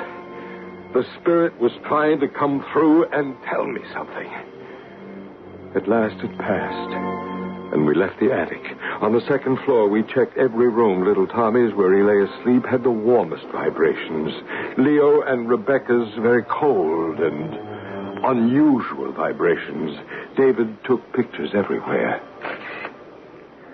Bryce, shall we do the exorcism now? I was just going to suggest that. Every room. Exorcism? Isn't that some kind of spooky religious thing for witches and devils and Well, I don't know what. Leo, you've been seeing too many horror movies. We're not about to exorcise a person, but the runes. But isn't that, well, kind of sacrilegious? No, not at all. Ours is very, very simple. We just try to communicate to see the prevailing entity, and sometimes we do. It appears in a misty form. How do you do it? We use the sign of the cross. I thought the cross was a symbol of what Jesus Christ was crucified on. Oh, heavens, no. That sign isn't the exclusive property of the church. The true cross is fire, air, water, earth. It predates Christianity by at least 65,000 years. I had no idea. The sign was used in those ancient days as a fire line to burn away negativity and to act as a natural blessing. And that's the sign you're going to make now? Exactly as the ancient metaphysical priests did. It's not a religious cross at all. Can we watch? Well, dear Rebecca, you should watch. This is your house. This sign will bring peace to it.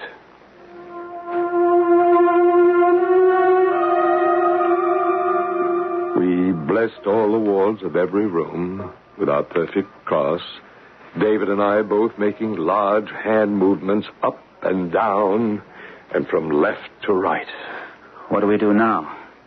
I think now, Leo, we've created a safer haven for the ghost, so we'll have another try at communicating with it. Why do you have to keep talking to that thing? That awful ghost with a horrible face and that knife.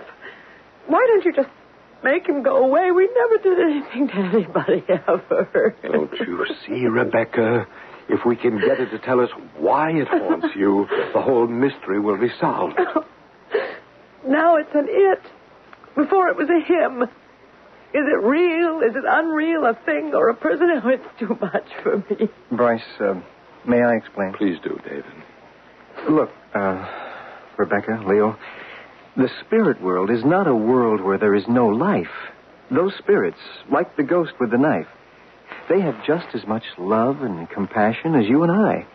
And that's why... They have love and compassion and act like he does? I'd say even more love. There's a reason for him being here. There is. I suppose I shouldn't be making such a fuss. Maybe he is just trying to tell us something. Well, that's what I'm hoping, Rebecca. So will you bear with David and with me? And that's 12 o'clock. Let's have another go at it. David? Leo, Rebecca, will you give us a chance? We do know what we're doing. 12 o'clock. Rebecca, I'm going to ask you again to turn out the lights and just leave the candles burning. David doesn't need much light to find his way into the other world.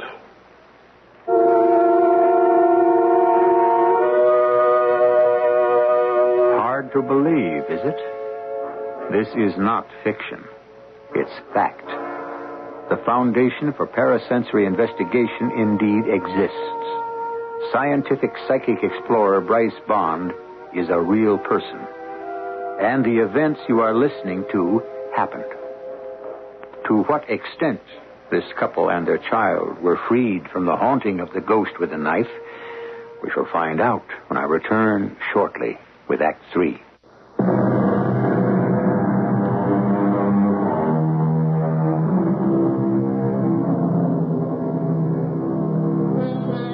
When you enter a new world, you are a stranger until you learn the language. Everything is foreign, unexpected, almost mysterious, until you know the ABCs. So it is also in the world of mathematics, space travel, medicine, and science. So it is in this strange world of psychic phenomena. At last, Rebecca and Leo Green are trying to understand the key to it, as well as the key words to free themselves from this astral visitor. Bryce Bond continues.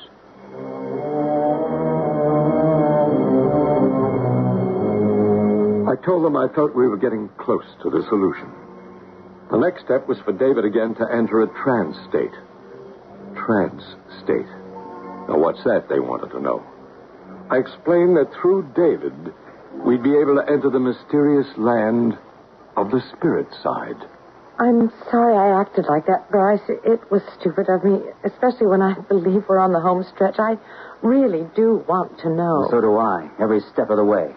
And you were telling us about trance state, Bryce. It's a state of being and non-being. For instance, when I do my healing, I drop down into a trance state, meaning myself, my ego, the Bryce Bond ego, leaves me, as David's is leaving him now. Why do you do that? Can we have silence, please?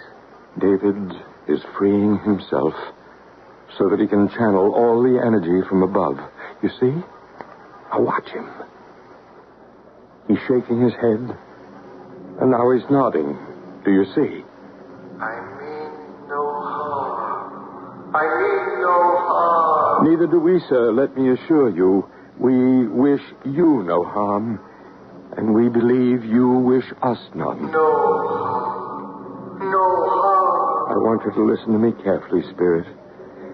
Here on Earth, it is now winter time, December. In a little more than a week, it'll be Christmas. Do you remember Christmas? The time of goodwill to men and the time of peace. The year is 1974. Understand? 1974.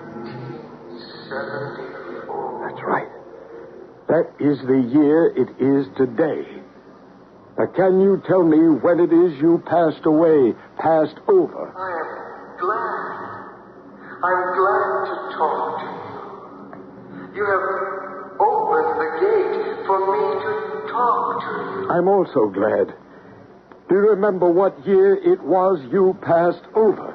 When? You say... Winter or summer? About like this time. Snow and cold outside. Do you remember the year? The year you died. I don't remember the numbers anymore. What do you remember? I can tell you how it was. I was very sick and I couldn't go out. I'd sit up in a chair all dressed and I'd listen to the radio a lot. There were little plays on the radio every day. Soap operas, they called them. I lived a whole year listening. They kept me alive. I didn't want to leave them. Nobody would let me out of my room. And I hadn't put it right. What hadn't you put right? I knew as I lay there, I hadn't fixed it right. It would go wrong. What is it that would go wrong? I want to tell them. Is it something you want to tell Rebecca and Leo and Tommy? I love little children. What is it that's troubling you? Do you want to tell them something? From harm. You are warning them. Is that it? Harm. What harm? What harm? Yes, try. Rebecca and Leo and Tommy don't know who you are, but they love you. The strength of their love is wishing you to tell them. What harm? Spirit, somewhere here on Earth, you must have left behind some loved ones, and they love you too.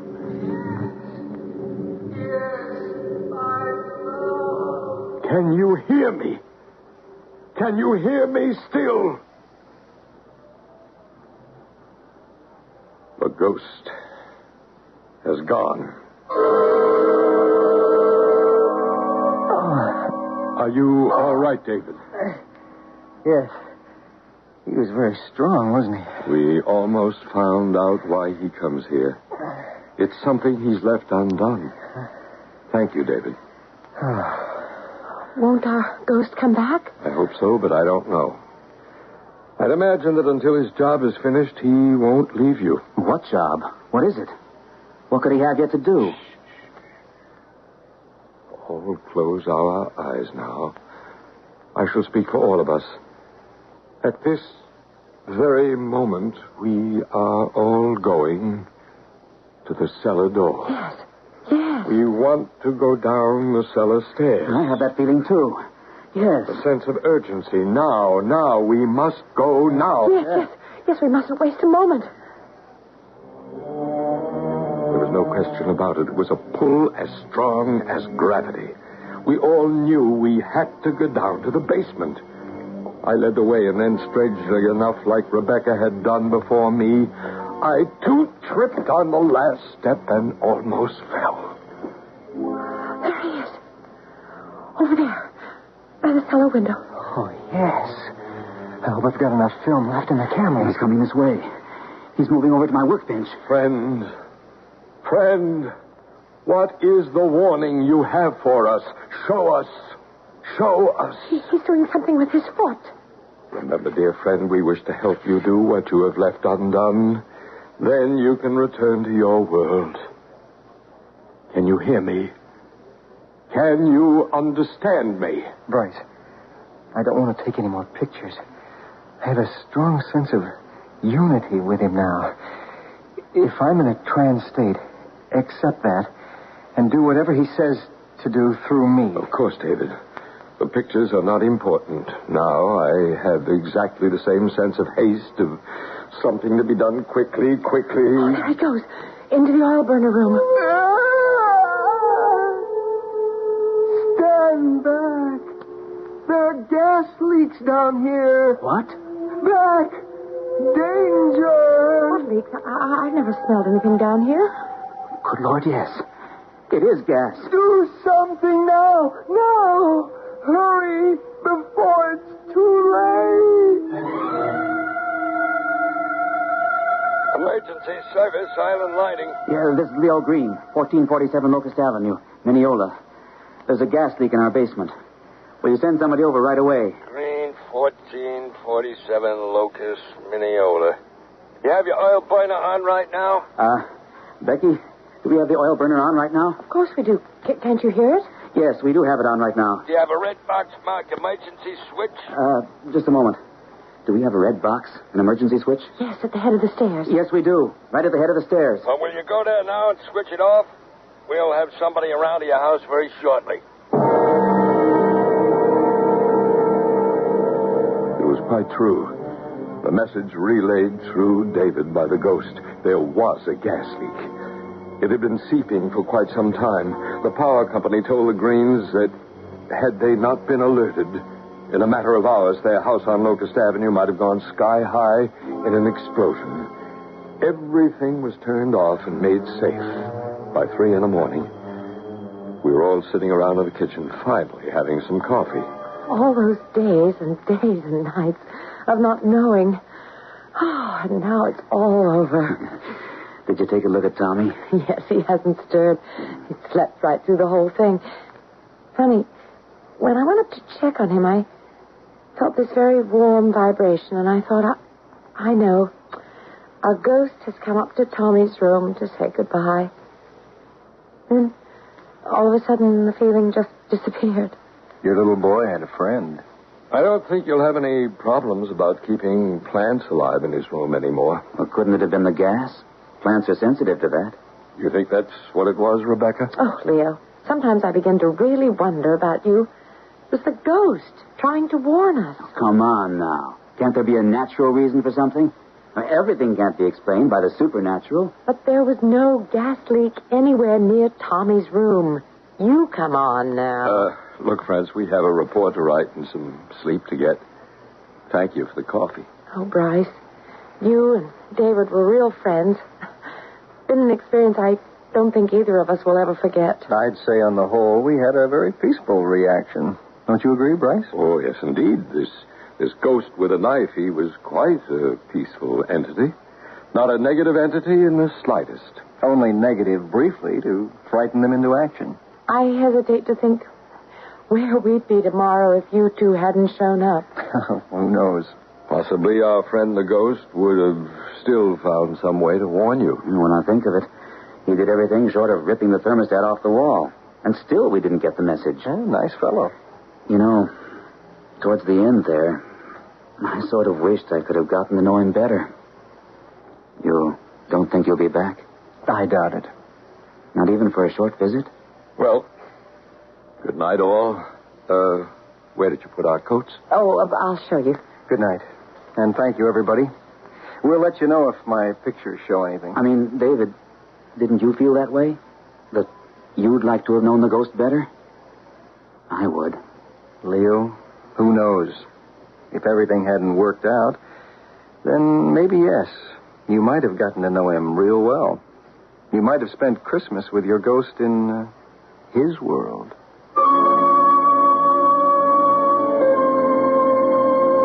Today, at the Greens' house in Long Island, there are no more mysterious footsteps. The thermostat stays where you put it. Plants grow. And on Thursdays, when Rebecca's Bridge Club meets, there are no strange men in the kitchen. But there is a larger meaning to the story you have just heard, which I'll tell you when I return shortly.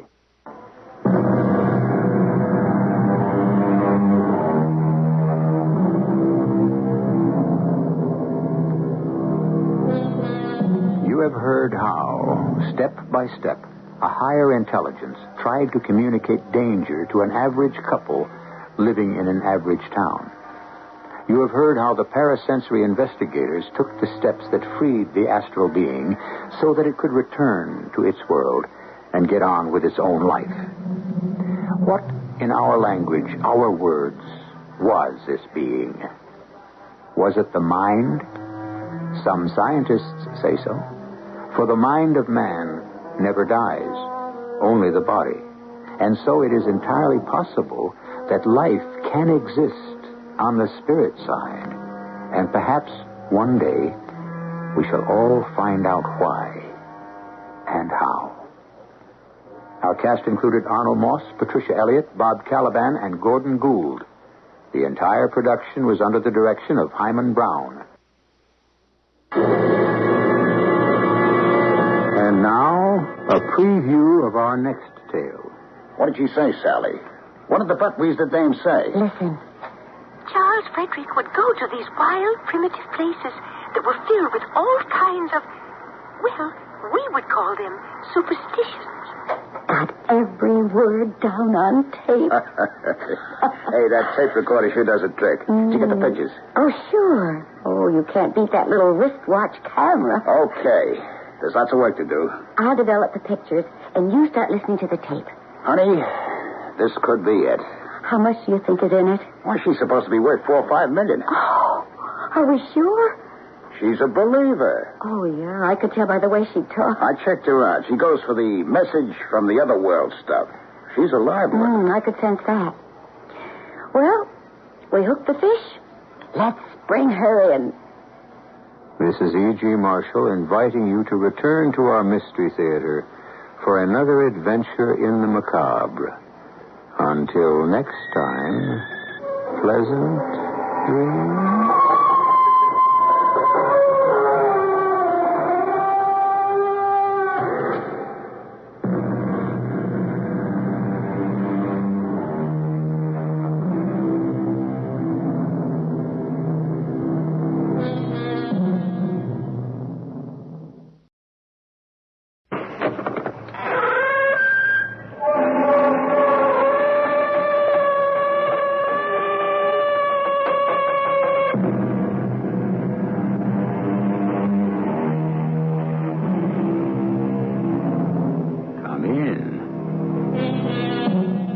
Welcome. I'm E.G. Marshall. And forget because we must, and not because we will. So the man wrote over a century ago. Are there things that we forget because we're better off not remembering them? Of course. Life is far more pleasant if we choose only to recall the happier moments. In fact, our very survival might depend on deliberately forgetting many things. I don't know what you're talking about. But you do. You do. You obviously have me confused with someone else. Do you think I could ever forget that face? I've never even been to Europe. Do you think I could ever forget that voice? What are you doing with that gun? I am your executioner.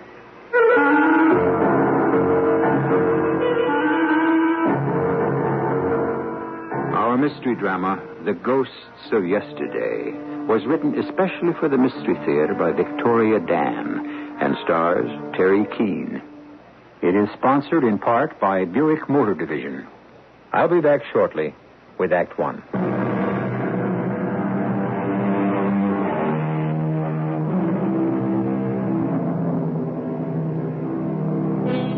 America, the melting pot. For centuries, welcoming millions to both its shores. They come here seeking a new life, and soon they become Americans. Accepted, absorbed, assimilated is the word. Part of the whole, a part of the American identity. And for those who wish to be, lost in the anonymity that a huge, free country allows. May I help you, sir? Oh, just this magazine. Oh, and, yes, a pack of Royal filters. Royal filters, just a moment. Oh, that'll be 95 cents, sir. Smallest thing I have is a 20. What? It's a little embarrassing. You don't mind, really, do you? No. Great. No. Why are you staring at me like that? Can't be. But it is you. Beg your pardon? I'd know that face anywhere. What are you talking about? Look at you. 30 years later. Older, graying, well-cut suit. You've become quite the American. I'm afraid you're confusing me with someone else. Quite the American now, but it is you. Who? I swore I'd kill you. Now, hold on. Murderer, I swore to myself I'd kill you. Now, old man, calm down. I'll kill you. Now, take it easy, will you? Kill you. No. No, my heart. Not now. Not before I... Murderer. Hey. Are you all right? Old man? What'd you say your name was again? Warren. Harry Warren, St. Louis. You say the old man just collapsed, right? That's right, Sergeant. He didn't say anything? No, it happened just as I walked in. Okay. Thanks, Mr. Warren. You mean that's it? Yeah. The doctor says the old man had a heart attack. Some nights we get half a dozen of these. You know who I feel sorry for? The wives. The poor old wives.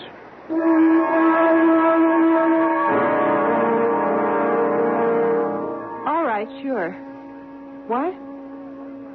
I don't know, Carolyn. It's up to the entire committee. Yes, I know, I agree. Look, can we discuss this later? Good. I'll see you at 1. Bye-bye. What was that all about, Marge? You know Carolyn. Meet me for lunch downtown? I already promised to be at the meeting, Steve. Marge, you spend too much time on that membership committee. You're the one who wanted me to be active in the club. I know. I'm just beginning to wonder. About what? Well, darling, don't take this the wrong way, but...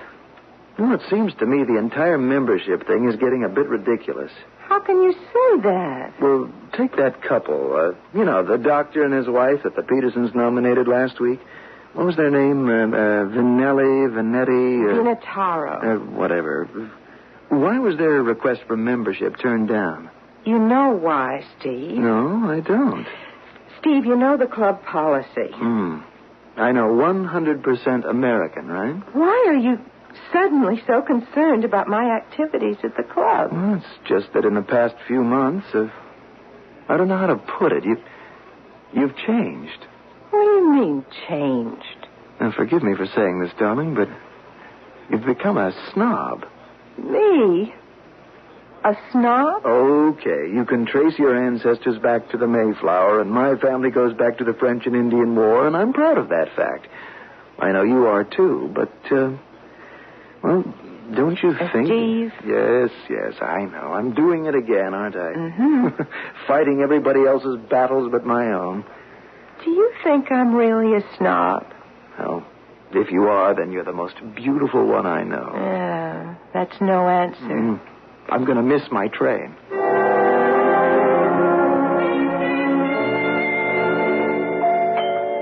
Oh, she's early again. All right, I'm coming. Carolyn, I wish you would... Oh. Who are you? Mrs. Stefford? Yes? Mrs. Marjorie Stefford. What do you want? I would like perhaps a moment of your time. If you're selling anything, I sell nothing. I wish to talk. I'm sorry, but I happen to be busy. It is rather an urgent matter. Really, I don't have the time, if you'll excuse me. It is rather cold on these steps. Perhaps you would be courteous enough to let me inside. Perhaps you would prefer it if I called the police? The police? But this is a personal matter, Mrs. Stafford. It concerns a place called Hammenbeer. Hammenbeer? Yes. It is a small village in Western Europe. I've never heard of it. Are you sure, Mrs. Stafford? Quite sure. But certainly you have heard of Hammenbeer. Why? Well, why should I? You were born there. Won't you come in? You have a lovely home, Mrs. Stafford. Would you come to the point? My name is Koslow. Valerius Koslow. What is it you want? Surely you know what I want. Money? Money? You think I am some sort of person who, what is the word, extorts money? No one knows where I really come from, Mr. Koslow, not even my husband, and I would like to keep it that way. Are you ashamed? I don't see where that's any of your affair. Mr. Koslow, please, what do you want from me? I am surprised you did not recognize my name. Should I? In my country, or should I say our country, I do enjoy quite a reputation. What for? You might say I am a kind of detective. I am retained by the government, although I would gladly work without fee. What do you do, Mr. Koslow? For example, it has taken me many years, but I have finally found you. Why? Why have you been looking for me? It has been over 30 years since the war. You remember the war, Mrs. Stafford? No. I was very young at the time. I would say 8, 9 years old. Yes. It was a most difficult and tragic time.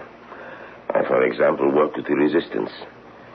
I recall a particular incident when several American paratroopers had to be sheltered from the Nazis. Not very easy in occupied country, wouldn't you say? Why are you telling me this? The Americans were hidden in this town that was staunchly loyal to the resistance. Eventually they escaped. But you know the rest of the story, don't you? Please, Mr. Koslow. The ending was not quite so happy for the inhabitants of the town. The military commander in that area, a rather vicious SS officer, Captain Dietrich, discovered what had occurred and ordered suitable retribution. The entire town, all of its inhabitants, destroyed. That is all except for one little girl with long gold braids who managed to hide in a cellar. Why are you telling me this? The little girl was you? No. You're wrong. I need your help, Mrs. Stafford. You are the only person left alive who can positively identify him. Identify who? Captain Hans Dietrich. Dietrich? After the way he disappeared, we have reason to believe he emigrated to the United States with a falsified passport. Dietrich is here? In America? All our contact could confirm was that Dietrich had purchased an interest in a corporation called Northern Plastics. Is that all you know? We believe he is using the name of Warren. Warren? Oh, yes. Like you, Mrs. Stafford, he has become totally Americanized. I believe that's the way the expression goes. Now, what we need from you is a positive identification. You mean look at a picture? Not exactly. We want to extradite him for trial, but your testimony is crucial. You want me to testify in court? I realize the past is painful, Mrs. Stafford. No, but I won't do it. Do you realize how important this is to us, to our country? Your country, Mr. Koslow. So, that is how it is. Mr. Koslow, you don't know how it is. What I was before I came here is nobody's business. If I were to testify, everybody would know. Is that so important to you? Yes. The past is past, Mr. Coslow. I live for the present. I am talking about justice, Mrs. Stafford. Justice. Please, I'd like you to leave. Very well. But I will be back when you have changed your mind. I won't change my mind. Please, I beg you. Think about what you are doing. We have nothing more to discuss. I see, I see. Let me just remind you of one thing. The past, I agree, is past. But don't let it fool you. It has mysterious ways of catching up with all of us. Not with me, Mr. Coslow. Not with me.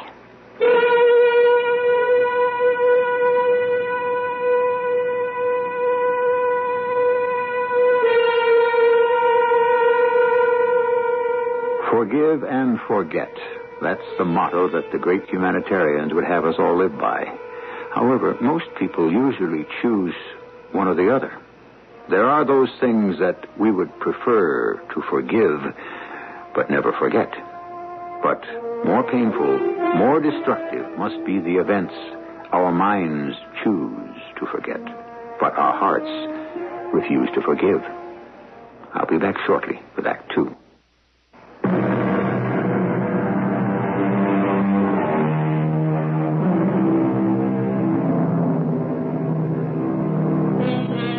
Look at her. You wouldn't think that Marjorie Stafford was anything other than what she appeared to be. An attractive, 40-ish Midwestern matron who can trace her antecedents back to the Plymouth Rock. It now develops, however, that she has hidden from everyone a devastating past. The sole survivor of a wartime tragedy, she fled to America and created this fictional family tree for herself. A fabric which threatens to become unraveled if she cannot control her conscience. You are the only one who can identify him. Please, Mrs. Stafford. No, I can't help you. I can't. Please help us bring Dietrich to justice. Oh, don't ask me, please. Don't ask me. Please don't ask me to remember. Honey, what's the matter? Oh, Steve. You're having another nightmare. Oh, I'm all right. Marge, hey. Marge, what's the matter? Nothing. It's nothing. It's me, isn't it? No, darling. No, of course not. Really, I know I haven't been home as much as I should, Steve, but... believe me, it's not you. It's just... Just what? That horror movie I saw a few nights ago when you were out of town, I just can't get it out of my mind. Okay, Marge. Turn off the light, won't you, honey? Marge, listen, I just want you to know I'm your husband. You can talk to me if there's something bothering you. Marge, did you hear me? Marge?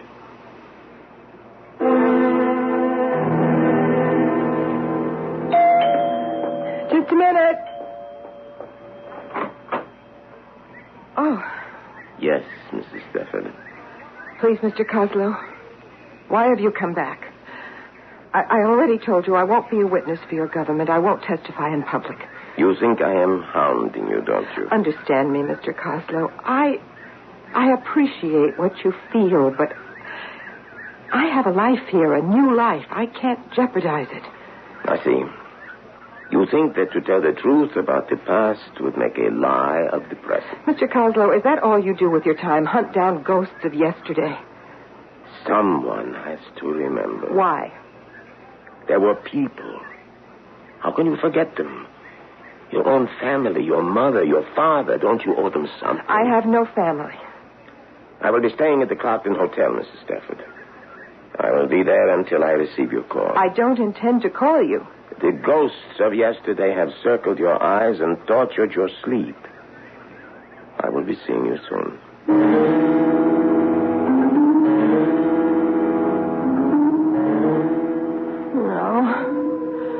No, I have no family. But you did have a family once. No.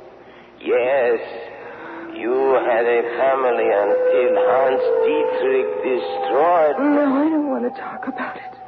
You owe your family justice. Justice. Mama, I had to forget. Justice. Bring Dietrich to justice.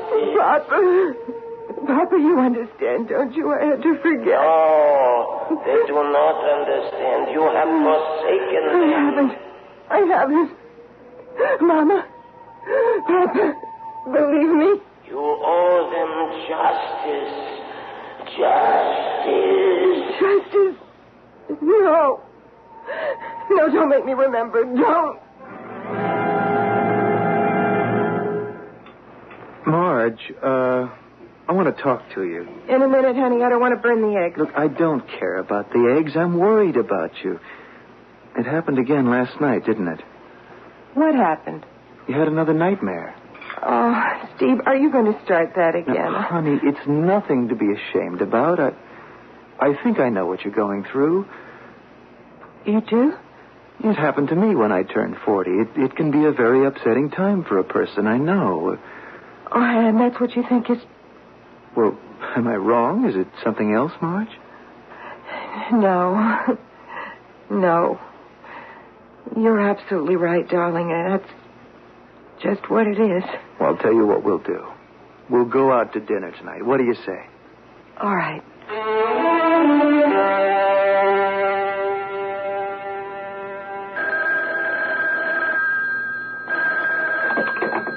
Hello? Marge, you'll never guess what happened this morning. Steve, what is it? It's fantastic, honey. I think I got the account. What account? Now, look, I know I promised you about dinner, but do you mind if we meet you at the restaurant? We? My client. I want you to meet him. Oh, well, sure. Love you, honey. Love you.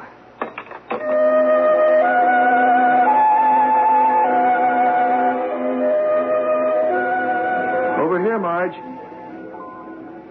Honey, I want you to meet Harry Warren. Harry, this is my wife, Marge. Warren? Pleasure to meet you, Marge. Harry is Executive Vice President of Northern Plastics. Oh, Northern Plastics. Yeah, say, what about cocktails before we order dinner? Marge, your usual? I'm sorry, what? Vodka Collins, darling? Yes, that's fine. Harry? Oh, anything for me, Steve. Anything? Sure. Oh, I'll tell you what. What I really would like right now would be a nice tall glass of beer.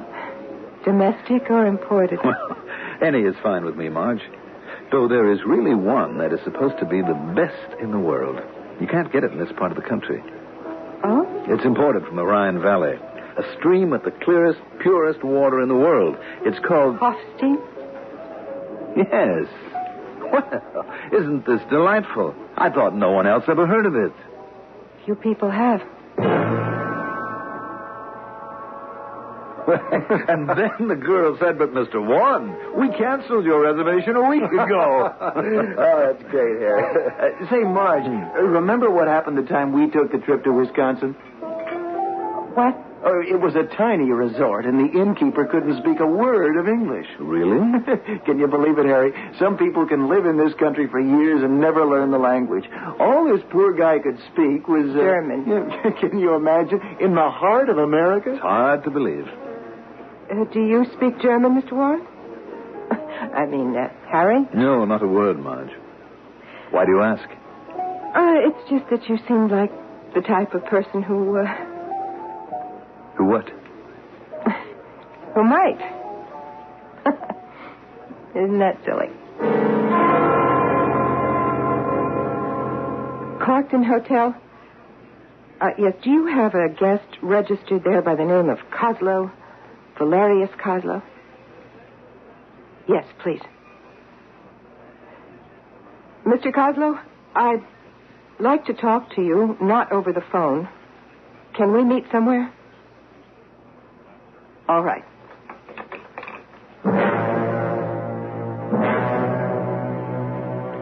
I am glad that you finally decided to see me, Mrs. Stafford. I had to speak with you. So I assumed. I met Harry Warren last night. Yes, I know. You know? But of course. Do you believe it was such an incredible coincidence, Mrs. Stafford? But how could How is not important.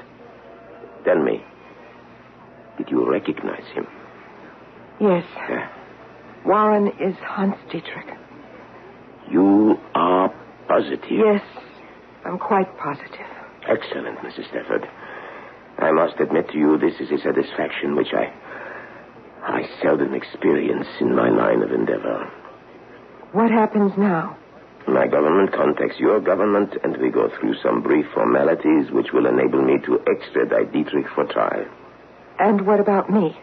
Your testimony, of course, is essential to the case against him. Mr. Coslow, I thought you understood me when I said I assumed you had changed your mind. Without you, there is no case against Dietrich. I already told you, Mr. Coslow, I'm perfectly willing to confirm Warren's identity in private. But I refuse to become the object of worldwide publicity. But we need you. Do you have any idea what it would do to me? To the life I have here? Why should it do anything?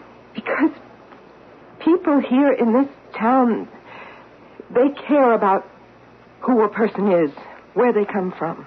Do they? Look, I really don't want to discuss it. I have identified the man for you, and that's all I'm going to do. Mrs. Stafford, that is what your mind tells you. But what does your heart tell you? Oh, why did you have to come here?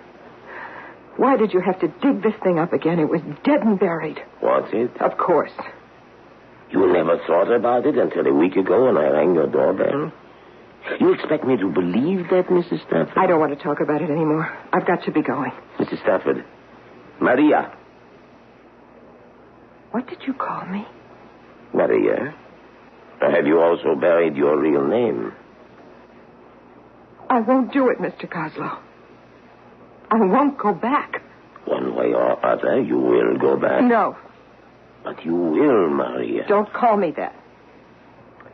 Don't you want to see Dietrich brought to justice? Yes, but certainly he can hang without me. Hang, did you say? Well, that's still the official method of execution in your country, isn't it? We do not have a death penalty any longer, Mrs. Stafford. What? Having survived the violence and barbarism of the last war, our people realized the senselessness of killing. Dietrich was a murderer. Murder must not be permitted to perpetuate itself. To demand an eye for an eye would place us on the same level as those who would destroy us. This is unbelievable. You're asking me to bare my soul to the entire world in return for what? Justice, Mrs. Stafford. Justice? A man cold-bloodedly sends hundreds of people to their death, and where's the justice? He will spend the rest of his days in prison. Prison? I've seen the new prisons, Mr. Coslow. A nice, comfortable bed, hot meals, the latest books to read, perhaps a tennis court, too. Please. And that's what you call justice, huh? Well, I don't want to hear any more platitudes about what great humanitarians we've all become. You listen to me. There is nothing wrong with an eye for an eye, a tooth for a tooth. It's as old as the Bible. And if it's endured for thousands of years, there's a reason for it. There are other weapons against evil besides killing. Why did you have to bring that man into my life again? Why have you resurrected an old nightmare? There is only one way to end the nightmare. You're right. But not the way you think. No, Mrs. Stafford. You must not. I must not what? I know what you are thinking. And what am I thinking? You intend to see Dietrich dead. Do I? I recognize the look in your eyes. It is a look I once had in my own. I don't know what you're talking about. You are thinking that Dietrich must be made to give an eye for an eye. And shouldn't he be? He must be killed, isn't that right? Yes. Yes. It doesn't mean anything unless he pays. Pays in the only just way. No, Mrs. Stafford. He must die. Even if... Even if what? Even if you have to kill him yourself, Mrs. Stafford. Well, what kind of an assumption is that to make? As if one could actually picture Marjorie Stafford killing anyone. Nevertheless, she has just admitted that it is a deed she would like to see done. And you know what they say. If you want something done, you're better off doing it yourself. But that is something we leave for Act.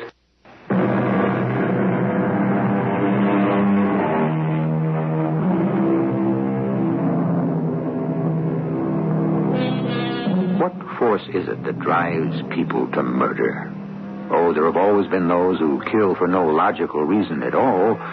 There always will be. But what of those seemingly gentle, good-natured souls who suddenly, with calmness, with calculated coolness, perform an act of violence? It's said that all of us are capable of such an act, for we all have a certain limit to which we can be pushed. A man can only be driven so far. A woman, too, for that matter. Mr. Kozlow, that's ridiculous. Is it? I hate Dietrich. I want to see him dead. But to even contemplate killing him myself, that's ridiculous. You will testify for the prosecution, then? No. I haven't changed my mind. I warn you, Mrs. Stafford. Some way or other, you are deciding on your own method of justice for Dietrich. I only hope you make the right choice. Mr. Kozlow. No. This time, I am the one who leaves first. There is nothing else for me to say now. Wait. You would not listen to anything I could say right now. Please, Mr. Kozlow. Goodbye, Maria.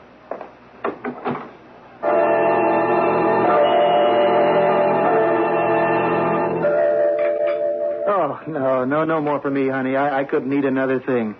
Anyhow, I don't want to be late for my golf date. Oh, I didn't know you were going to the club this morning. Asked Harry Warren to play. Oh.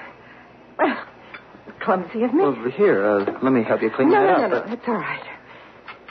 So, you're playing golf with Harry Warren? In fact, I'd better get going. Steve, I suppose you really want to sew up his account. Oh, this isn't business, hon. I really like the guy. Warren?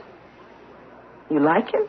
Well, you have to admit he's a pretty likable fellow. Oh, by the way, I agreed to put his name up for membership this spring. In the country club? What do you really know about him? Oh, Marge, you know just as well as I do. He's just the type of person they want there. Wealthy, cultured, sociable. What's not to like about him? What if I were to tell you that... That what? Well, that Harry Warren isn't who you believe he is. Who is he, then? That he's actually a former SS officer. Captain Hans Dietrich. Marge, Harry Warren, an ex-Nazi? Yes. Honey, now listen, I really don't think you should kid like that. I'm not. I mean, you really think it's in good taste? Steve, I'm trying to tell you that... by the way, I hope you don't mind. I took the liberty of inviting him over for dinner tomorrow night. Why don't you make that wonderful chili of yours? He's coming here for dinner? Honey, I get the feeling you don't particularly like Harry. I don't. I can't understand why. You just wait till you get to know him better. Know him better? Sure. You and I will be seeing a lot of him.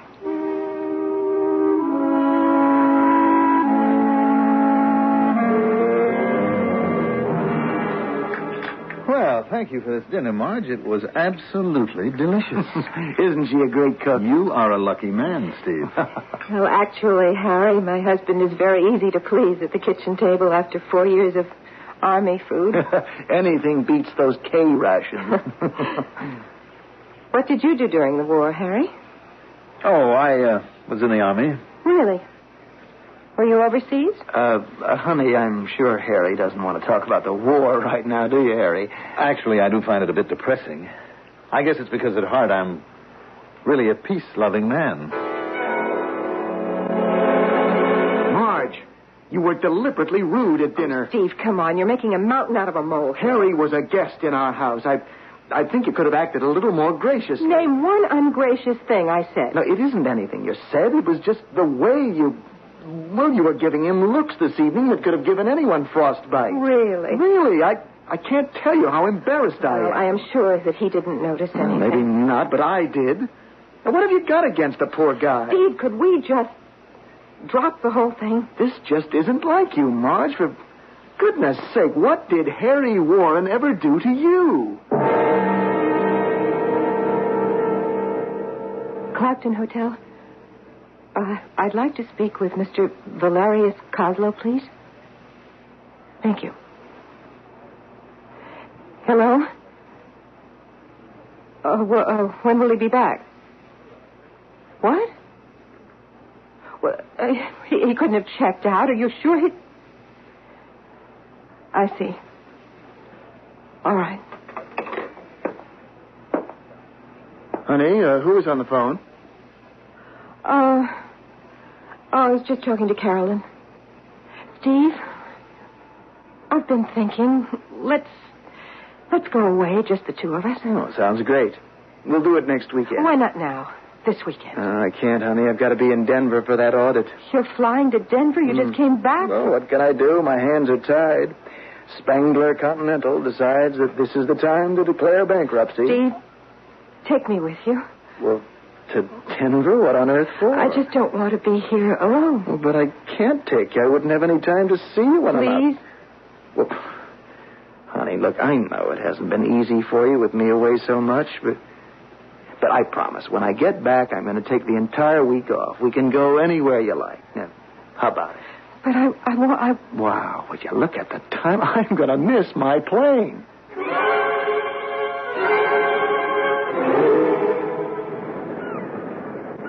Well, I must say, Marge, I was more than a little surprised when I got your phone call. Oh?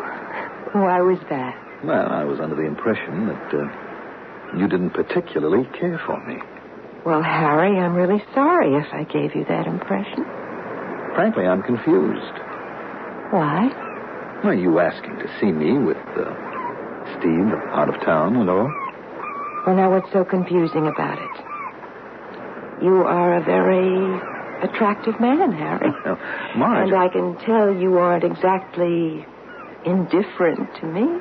It's just that I never thought... the way you act... Harry, let me tell you something. You have no idea what it's like being married to Steve. Now, he's a sweet person, and I'm quite fond of him. But, he's never home. Are you telling me that you... Yeah, plenty of times. What am I supposed to do? Sit home and darn stocking? I don't know what to say. Now, you thought I didn't like you. Don't you see, that's the way I always have to play it when Steve's around to set him off the trap. It's just that I can't believe that... you don't look like the type of woman... Are you saying that you didn't feel it, too? Feel what? What do they call it? Kind of vibration, chemistry? Of course I felt it. I felt it from the first time we met in that restaurant. What are you doing tomorrow night? I had no plans. Would you want to see me? Yes, I would. Where? It can't be anywhere in town. People would talk. Somewhere out of the way where nobody would recognize Marge, us. I know a place. It's the cabin of an old friend of mine. He's out of the country now, but he gave me the key. Oh? And believe me, it is so isolated, no one would ever see us. No one would ever suspect. Oh, good. I can follow you up there in my car. I still can't get over this. Harry, just one thing. Promise you won't mention this to anybody. Of course I won't. And, you're sure it doesn't really bother you? Being Steve's friend and everything? Well, Steve is my friend, but you know what they say. All's fair in love and war. Yes, that is what they say.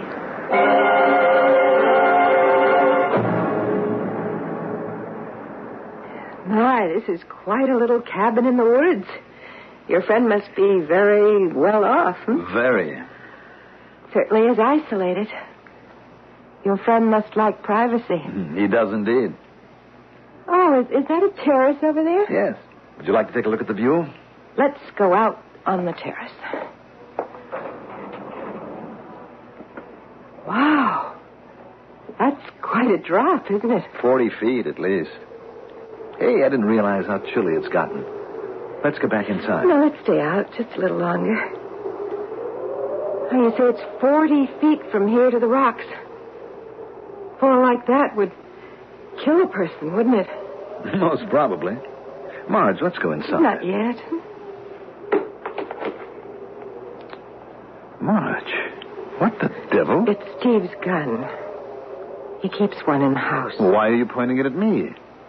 I want you to stand near the rail. Marge, what's this all about? Do you really think I would ever be unfaithful to my husband? Marge, give me that gun. Don't come any closer, or I swear I'll use it. I don't understand. Is this some kind of joke? A joke?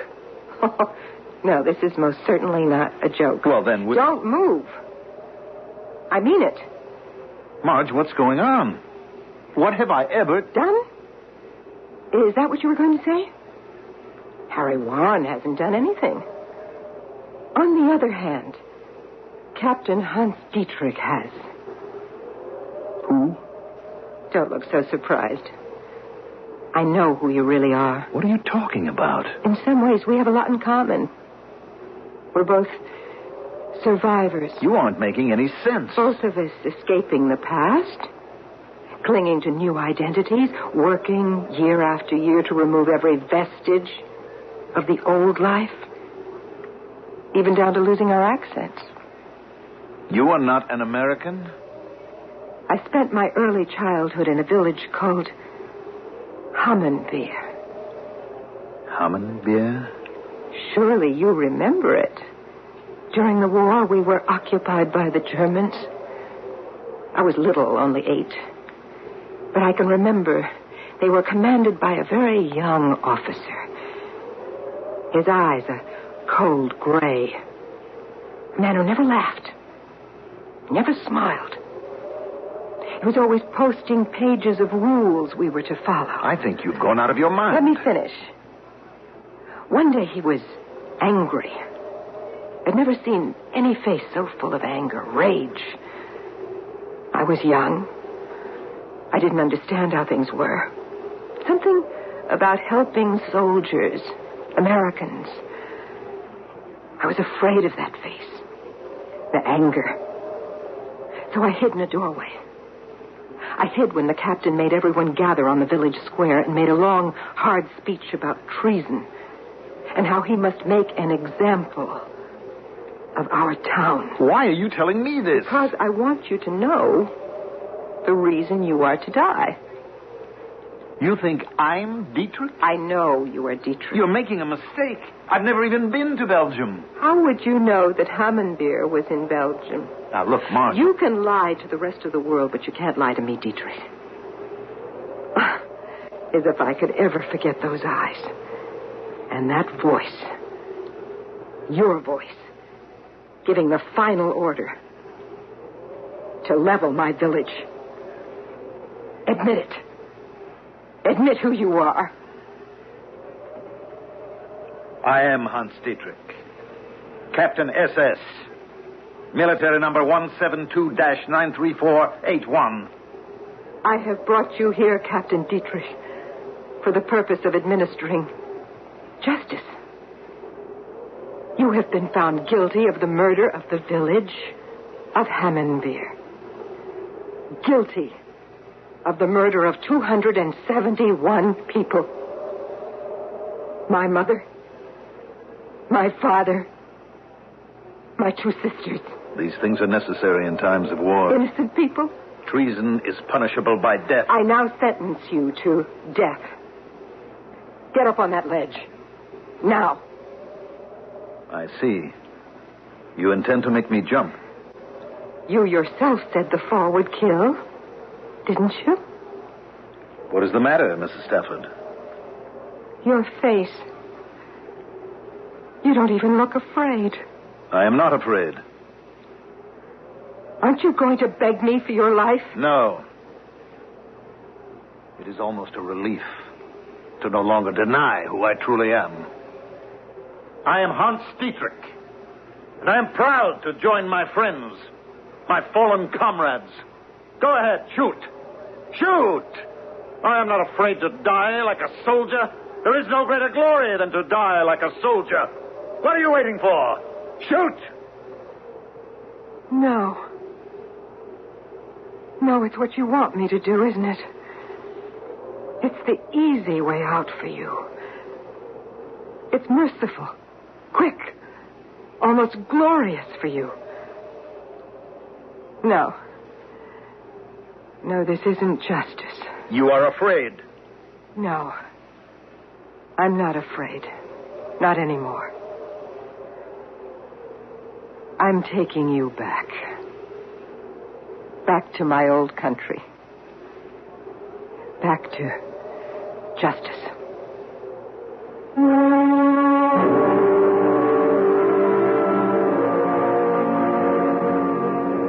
And she did. Captain Hans Dietrich is spending the rest of his life in prison, thanks to the testimony of Marge Stafford. Of course, Marge and her husband found it necessary to quit the country club, but somehow they have discovered it doesn't really matter. One thing that does matter, however, is that you stay with us until I return with some final words.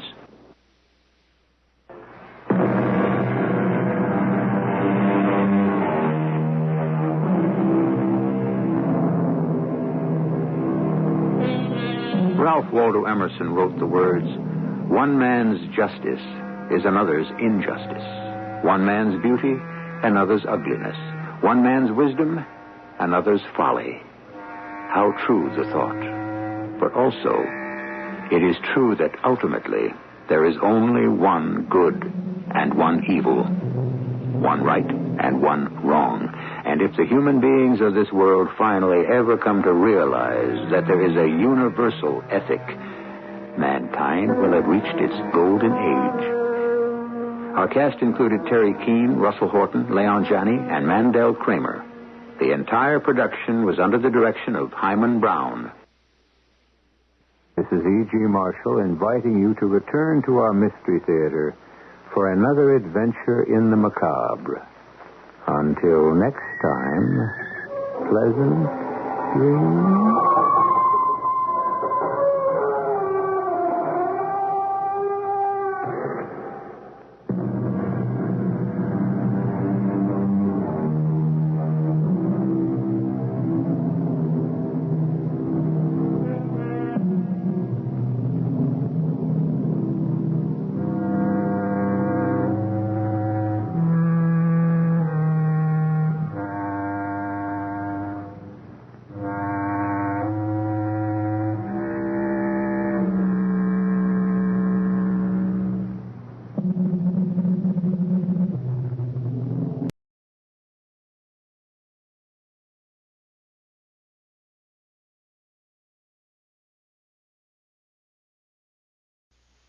CBS Radio Mystery Theater presents...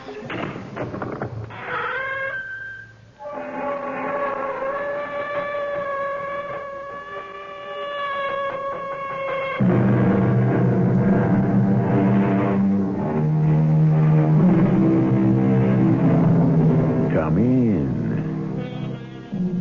Welcome. I'm E.G. Marshall. What did the famous Frenchman say? Mirrors should reflect a little before throwing back images. Yes, and perhaps we should all reflect a little on questions before we start throwing back answers, especially on those deceptively simple questions which require such surprisingly complex answers, such as, is there really such a thing as a ghost? Well, sir, here we are. You and I. What do you want? At one time, I wanted love. I couldn't have it. Then I wanted justice, but I couldn't get it. Now, I want revenge. Revenge? But you've already had it. No. Revenge is nothing but an appetite. It must always be fed. Please don't kill me. I didn't do anything. But you're part of it. Part of the revenge.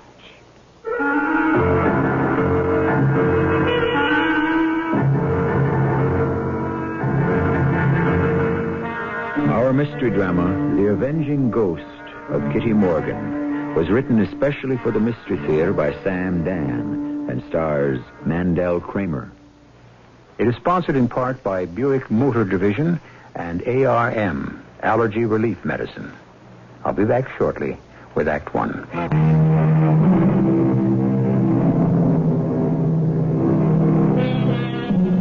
Be convinced of one thing. If you live long enough, you will learn the hard way never to bet your life. on a sure thing. This is a story that takes place today, but it began almost 100 years ago near a little country village called Harrowwood in upstate New York. So for just a few moments, come back with me to a time in the 1880s. Here we are, Mr. Chesney. Yes, so I see. Be back around midnight as usual? No, Jim, I won't be staying tonight. You'd better wait. You ain't gonna have supper, Mr. Chesney? No. Jim, tonight's the night. Uh-oh. I expect there'll be some weeping and wailing, but I'll leave her a nice gift. That should help dry her tears. I don't think you'll shake this one off so easy. It's never easy, Jim. Miss Kitty Morgan strikes me as a different kind of woman. Well, you take it from an old campaigner. They're all the same. I hope so. For your sake. This won't take more than 5 minutes. I'm sorry, Kitty. Sorry? What are you sorry about? When you knew this thing between you and me, you knew it couldn't last. How could I know that? Tell me, what are you sorry about? You knew I was married. Just tell me, why are you sorry? Kitty, Sorry that it's over? Sorry that you lied to me? I didn't lie to you. The terrible truth is you lied to yourself. Yes, that is a terrible truth. Is that why you're sorry? Oh, please, Kitty. Are you sorry that some country woman like me... You are not a country woman. Oh, yes, I am. My Lord Robert Chesney, builder of railroads, owner of factories. I am a country woman in a tiny town who caught your eye and with whom you amused yourself for a while. Is that why you're sorry? Kitty. Are you sorry that I, too, am human? That I could dare to dream, presume to hope? That perhaps love can change anything, everything? Kitty, I never said that I loved you. This is the way the world goes. There are the takers and the givers. And you belong to the first group. I to the second. Kitty, I don't want you to misunderstand what I'm about to do. But I want you to take this money. Oh, is it possible for me not to misunderstand? Now listen to me, Kitty. To what? I've been deceived. Must I also be debased? This is for services rendered. You helped me plan Harrowwood. You gave it the woman's touch. You endowed it with a certain grace. I thought I was doing it for me. I thought it would be my house. I only want to make this as easy and as pleasant as possible for both of us. It is my house, you know. I put so much of myself into it. You won't get me out of there, Robert. I'll be there forever. There's enough money here for you to travel. New York, Paris, London, Vienna. I'll see to it you'll never want for money as long as you live. It's my house, Robert. No other woman will ever want to live there. Every other woman will feel like an intruder. Now, Kitty, there's a reality to the world. Let's salvage as much as we can. Good night, Robert. Does it have to end like this? Please, leave me, Robert. There's something I have to do. Mr. Chesney! Huh? Mr. Chesney! Wake up, Mr. Chesney! What's that noise? Mr. Chesney! Wake up! All right, I'm up. Come in. What time is it? 6 in the morning, Mr. Chesney. You know I sleep till 7. I knew that. What is it, Jim? I see something's wrong. Yes, sir. Out at the mansion. Well? Pete Colson, the night watchman. Well, Jim, come on, get to the point. He was making his rounds. Yes? You know, in the library, you got them high, thick, solid, exposed oak beams. Jim? Well, hanging on a rope, suspended from one of them beams, was Miss Kitty Morgan. Hanging? Yes, sir. Hanging. She was dead, too. Kitty's dead? Yes, sir. The coroner's already pronounced her.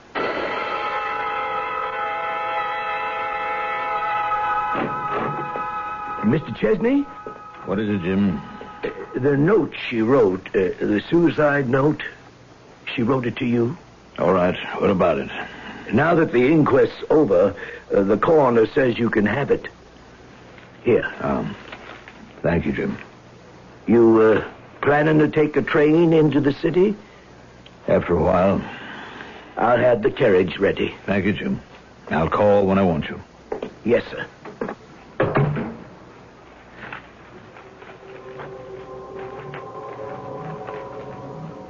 dearest Robert, I told you I would never leave this house. And I never shall. Everything that was alive in me walked in here at sunrise this morning. And here it shall remain forever. In Harrowwood. Forever.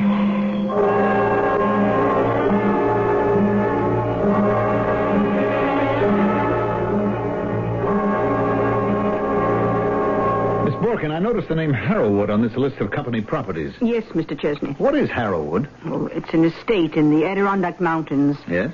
Well, there's a mansion, a Victorian mansion, I believe. In the Adirondack? Yes, sir. You see, during the 70s and 80s, I believe many millionaires constructed these enormous places, including your own great-grandfather. He built Harrowwood. Well, why have I never heard of it? Because it was never used. What do you mean, never used? No one ever lived there. You mean it's been empty for 100 years? To the best of my knowledge. Why? Well, you see, the place is haunted. Would you repeat that, please, Miss Borkin? Haunted. Now, what sort of nonsense is that? Now, I'm only telling you what I know. You know the place is haunted. But I've been told the place is haunted. No place can be haunted. There is no such thing as a haunted place. If you say so, Mr. Chesney. Look, here we are in the final quarter of the 20th century, and you tell me that a valuable piece of property is lying fallow, useless, simply because of some medieval superstition. Tell Powers to report in here at once. Then if the property cannot be utilized, why hasn't it been sold, Powers? For the same reason, sir. What reason? The ghost. An estate that's worth $1 or $2 million? Now, Powers, you and I know there is no such thing as a ghost. I'm not sure I can be included in that remark. Are you telling me you believe in ghosts? What's come over everybody? Yes, Mr. Chesney. Miss Borkin, see if you can arrange a lunch date for me with Tom Boulin.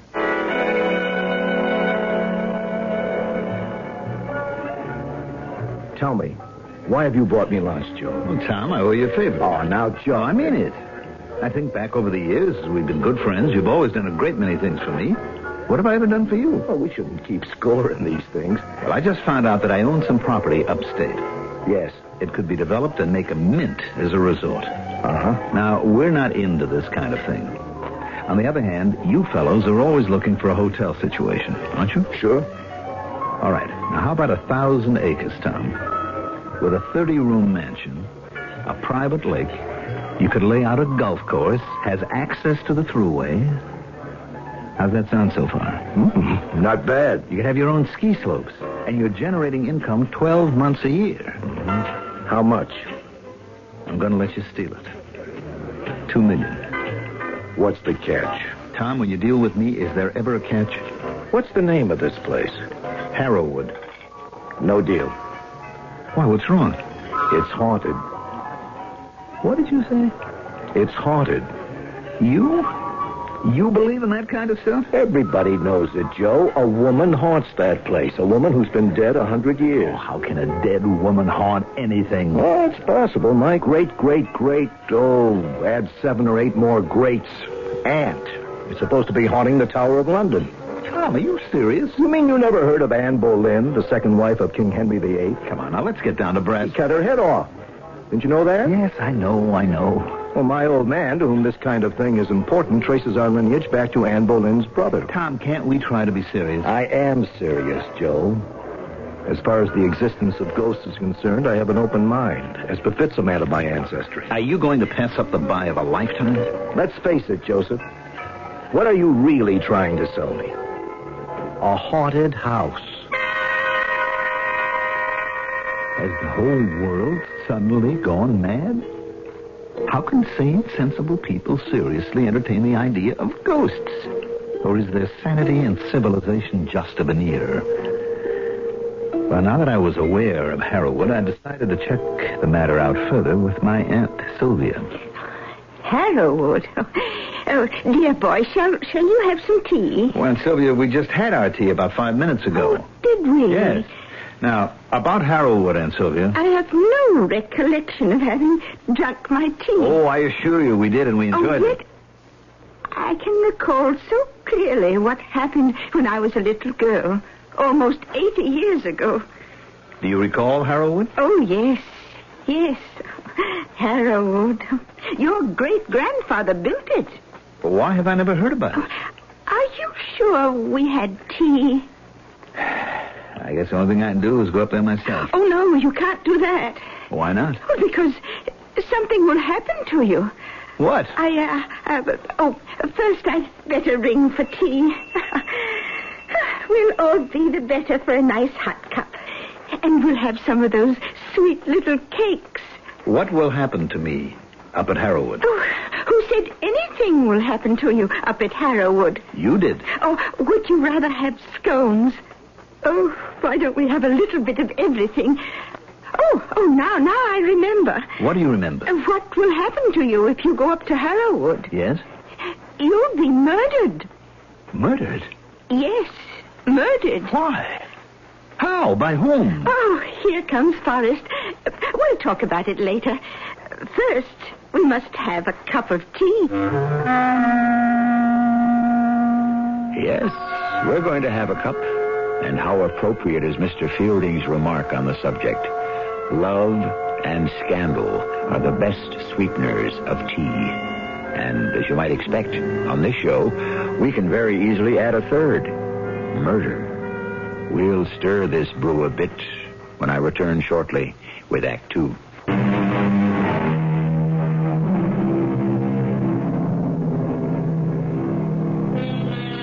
The gift of prophecy. It pops up in the most peculiar places. Prophecy, the ability to read the future. But if you analyze it closely, it is based on an ability to understand the past. Outside of the Bible, as far as ordinary everyday people are concerned, the best prophets are usually children and elderly ladies, such as the one we have here. And Sylvia, why will I be murdered? Oh, my goodness. Whoever said you'll be murdered, Joseph? You did. Did I? Oh, what a horrible thought. Why would I It has to do with going up to Harrowwood. Oh, well, yes, I remember now. Oh, and here's Forrest with our tea. Set it down, please, Forrest. Thank you so much. Oh, see? She brought us little cakes and scones and nice buttered toast. And she didn't have to be told. And Sylvia... Now you must let me pour. No, I really don't care for any more tea. Oh, nonsense. It's good for you. About Harrowwood. Well, your great-grandfather was murdered up there, you know. No, I didn't know. Oh, yes. You see, some silly girl committed suicide there. A local girl. Absolutely no breeding. And she also has the bad taste to haunt the place. What do you mean, haunt? What does anybody mean by haunt? The thing is obvious. Your great-grandfather brought your great-grandmother up there, and this dead girl's ghost just drove her out of the house. I don't believe it. You don't believe it? It's true. Your great-grandfather said, "No ghost, not even the ghost of Kitty Morgan, will drive me out of my own house." Oh, he was a great one for ringing declarations. But... So he stayed on.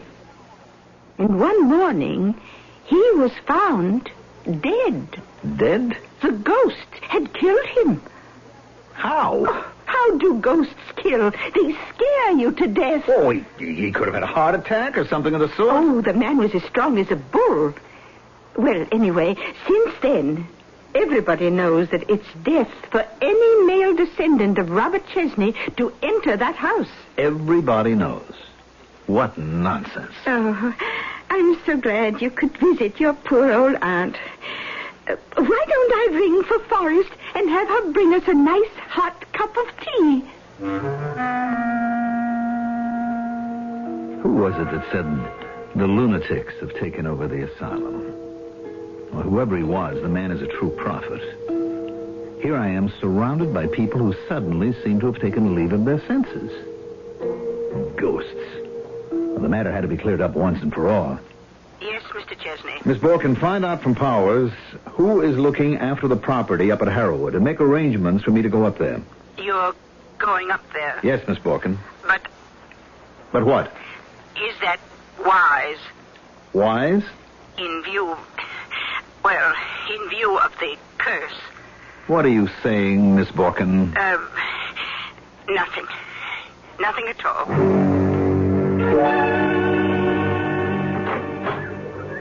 Oh, you must be Mr. Chesney. Please come in. Miss Borkin phoned and said to expect you. Thank you. I'm Julie Miller. My dad is caretaker of the Harrowwood estate. He's out there now. I expect him home soon. May I offer you a drink? Julie Miller. She had the blondest hair, the brightest blue eyes, the fairest complexion I had ever seen. She was like a sunburst. Everything about her shone and sparkled. Had I fallen in love with her at first sight? Ridiculous. There is no such thing as love at first sight. Just as there is no such thing as a ghost either. Miss Borkin said you'd be here several days. So Dad told her we'd put you up here. Oh, well, thank you, but that won't be necessary. I can stay at a motel. But you can't. Why not? Because there isn't any. There's no motel? Or hotel for 40 miles in either direction. I find that hard to believe. Well, it's true. You see, the folks hereabouts sort of discourage that sort of thing. What sort of thing? Oh, how can I describe it? Tourism. I don't understand. Tourism means money. Why should anybody be against that? Tourism also means people. Oh. You have anything against people, Miss Miller? No. Just against some of the things people bring. Yes? Roads, traffic, fumes, stores and stands, shopping centers. Well, that's progress. And who needs it? Civilization. And who needs civilization? Well, Miss Miller, you can't be serious. Well, most of us would like to see the place remain unspoiled. I see. What do you see, Mr. Chesney? I see now why the estate is supposed to be haunted. It's a legend that you folks nourish very carefully to discourage the invasion of civilization. How clever of you to figure that out. And that's why the house is haunted. Oh, I would disagree. The house is haunted because Kitty Morgan will have her revenge on Robert Chesney. Now, just between you and me, Miss Miller, do you believe that? Of course. Kitty Morgan was my great aunt. Oh, you seem like such a sensible girl. How can you possibly swallow this nonsense? Oh, it goes down easily enough. And you, sir, should be careful not to describe the beliefs of others as nonsense. Do you really believe that Kitty Morgan's ghost murdered Robert Chesney? Well, that's what the coroner's report said. The coroner's report said Kitty's ghost murdered my great-grandfather? It said death was due to causes unknown. A ghost is unknown. Can you deny that? There is Harrowwood. Oh, magnificent, isn't it? Yes. Dad has a crew that keeps the place up. Appears to be in very good shape. Are you sure you want to spend the night here? That was the reason I came. Well... Are you saying that I have something to fear? Well, I better not say anything. Why? Because it might set us off on a discussion where we would simply never agree. About ghosts? And other things. I have a 30-room mansion, Miss Miller. I understand it has heat, light, water. It's my home. No. No? It's Kitty Morgan's home. Oh, Miss Miller. All right. I see you really believe it. So I shall respect it. I wish you wouldn't go in there. But I must. Then I suppose this is goodbye. Or it's good night. Good night. The way you said that sounds as if you're sure you'll never see me again. You were warned. Warned? Oh, that has an ominous ring to it. There's nothing I can say or do to persuade you. I'll see you tomorrow morning, Miss Miller. You're not at all what I expected. Oh, what'd you expect? Joseph Chesney. The rich, powerful Joseph Chesney. The man who'd be coming up here to ruin our lives. Why would I be ruining your life? Well, you'd be changing it. You'd turn us into one of those noisy, crowded, grimy resorts. All the peace and loveliness would be gone forever. Well, now. I thought you'd be a crabby, sour, grasping old man. Me? But you're not. I should hope so. You're young. You're nice-looking. You're so easygoing. Me? Yes, you. Mm-hmm. Well, you're nice-looking, too. What are you doing up here? I like it up here. You know something? I think I'm beginning to like it up here, too. Well, then, don't do anything to change it. I'll see you in the morning. Please. Please be careful. She kissed me suddenly. Then she was gone. I walked up to the massive front door. I turned the handle. It swung open smoothly, and I was in the house. I found a switch, flooded the place with light. I was in a magnificent entryway. I could see what a house this was. I lighted my way from room to room. Each was a delight. How beautifully this Kitty Morgan had designed Harrowwood. I walked into the handsomely finished library, and I sank into an easy chair. So this is where Kitty Morgan had chosen to end her life. I looked up reflectively at the ceiling beams. From which one? I sat there thinking for a long time, and then someone said, "What a lovely, comfortable room." Yes. High windows. Not just for light, but to enjoy the view. Excellent arrangement. A library should be light and airy. I agree. It's best for the books. They can be ruined by mustiness and damp. Isn't that so? Yes, that... Wait a minute. Who are you? Kitty Morgan. Who else should I be? Kitty Morgan? Well, you're a... I am what you claim does not exist. I am a ghost. A ghost? Now, Mr. Joseph Chesney, what has become of all your theories and convictions and strongly stated opinions? Will you still say there is no such thing as a ghost? I'm dreaming. Are you? Oh, I must be. But you know that you are wide awake. How can you be Kitty Morgan? I was born Kitty Morgan. Oh, it can't be real. It can't be. But here you are. Here I am. Oh, this must be some trick. On whose part? What do you want? At one time I wanted love. I couldn't have it. Then I wanted justice. I couldn't get it. Now, I want revenge. Revenge? I discovered that revenge is nothing but an appetite. Must always be fed. It wasn't enough to kill Robert Chesney. You killed Robert Chesney? And so I swore that I would kill every Chesney who came in here. You want to kill me? You look so much like him. The same face. The same voice. The same smile that can be so warm and so cold.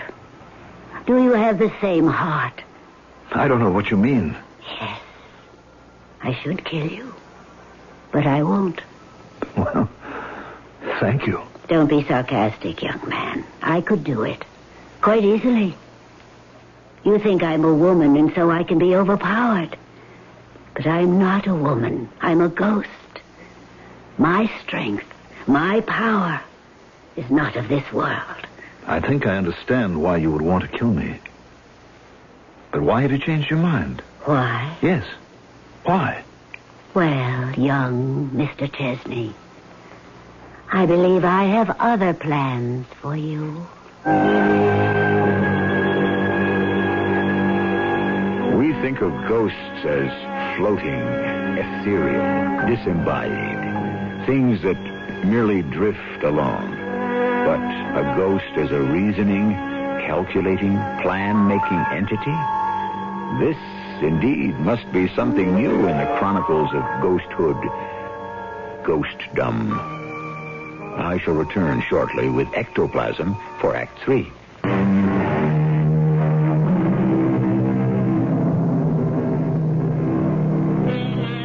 Life is real, said the poet, and from that it must follow that death is also real. We know that death is the end of life, but is death also the end of existence. Tricky questions? Perplexing propositions? Maybe we even have to question basic definitions. What is life? What is death? What is existence? You say you have plans for me, Miss Morgan. You are Miss Morgan. That is, it is correct to address a ghost by the name that she had in... Yes, entirely correct. Well, may I ask, what are those plans? I'm tired. Can a ghost be tired? Oh, yes. You have no idea how tired. And Robert, your great-grandfather Robert, his soul, wherever it is, must be tired, too. How do you know? I know. Robert and I, we're one. How can you say that? It's true. He married the woman who became your great-grandmother, but he never loved her. He only loved me. Well, if he loved you, then why... Why didn't he leave her for me? Yes. He was too cowardly. Oh, no. That's the one thing you cannot say about my great-grandfather. He was afraid of nothing. You're wrong. He was afraid of many things. But it doesn't matter now. It can end happily. Robert and I can find fulfillment through those who came after us. I don't understand. Through you and Julie Miller. I still don't understand. You're Robert's great-grandson. I am Julie's great-aunt. We shall live again. Through you. Through us? Through your love.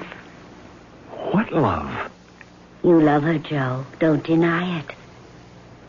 And she loves you. Well, how can that be? That's what Robert and I also asked ourselves that night so long ago. 100 years ago. What are you saying about Julie and me? And that's how it shall end. The terrible past shall end with the beginning of a wonderful future. Good night, Joseph. Good night. I know now you'll sleep and dream of Julie. Dream of her, Joseph. Dream of her soft beauty. Dream of your happiness.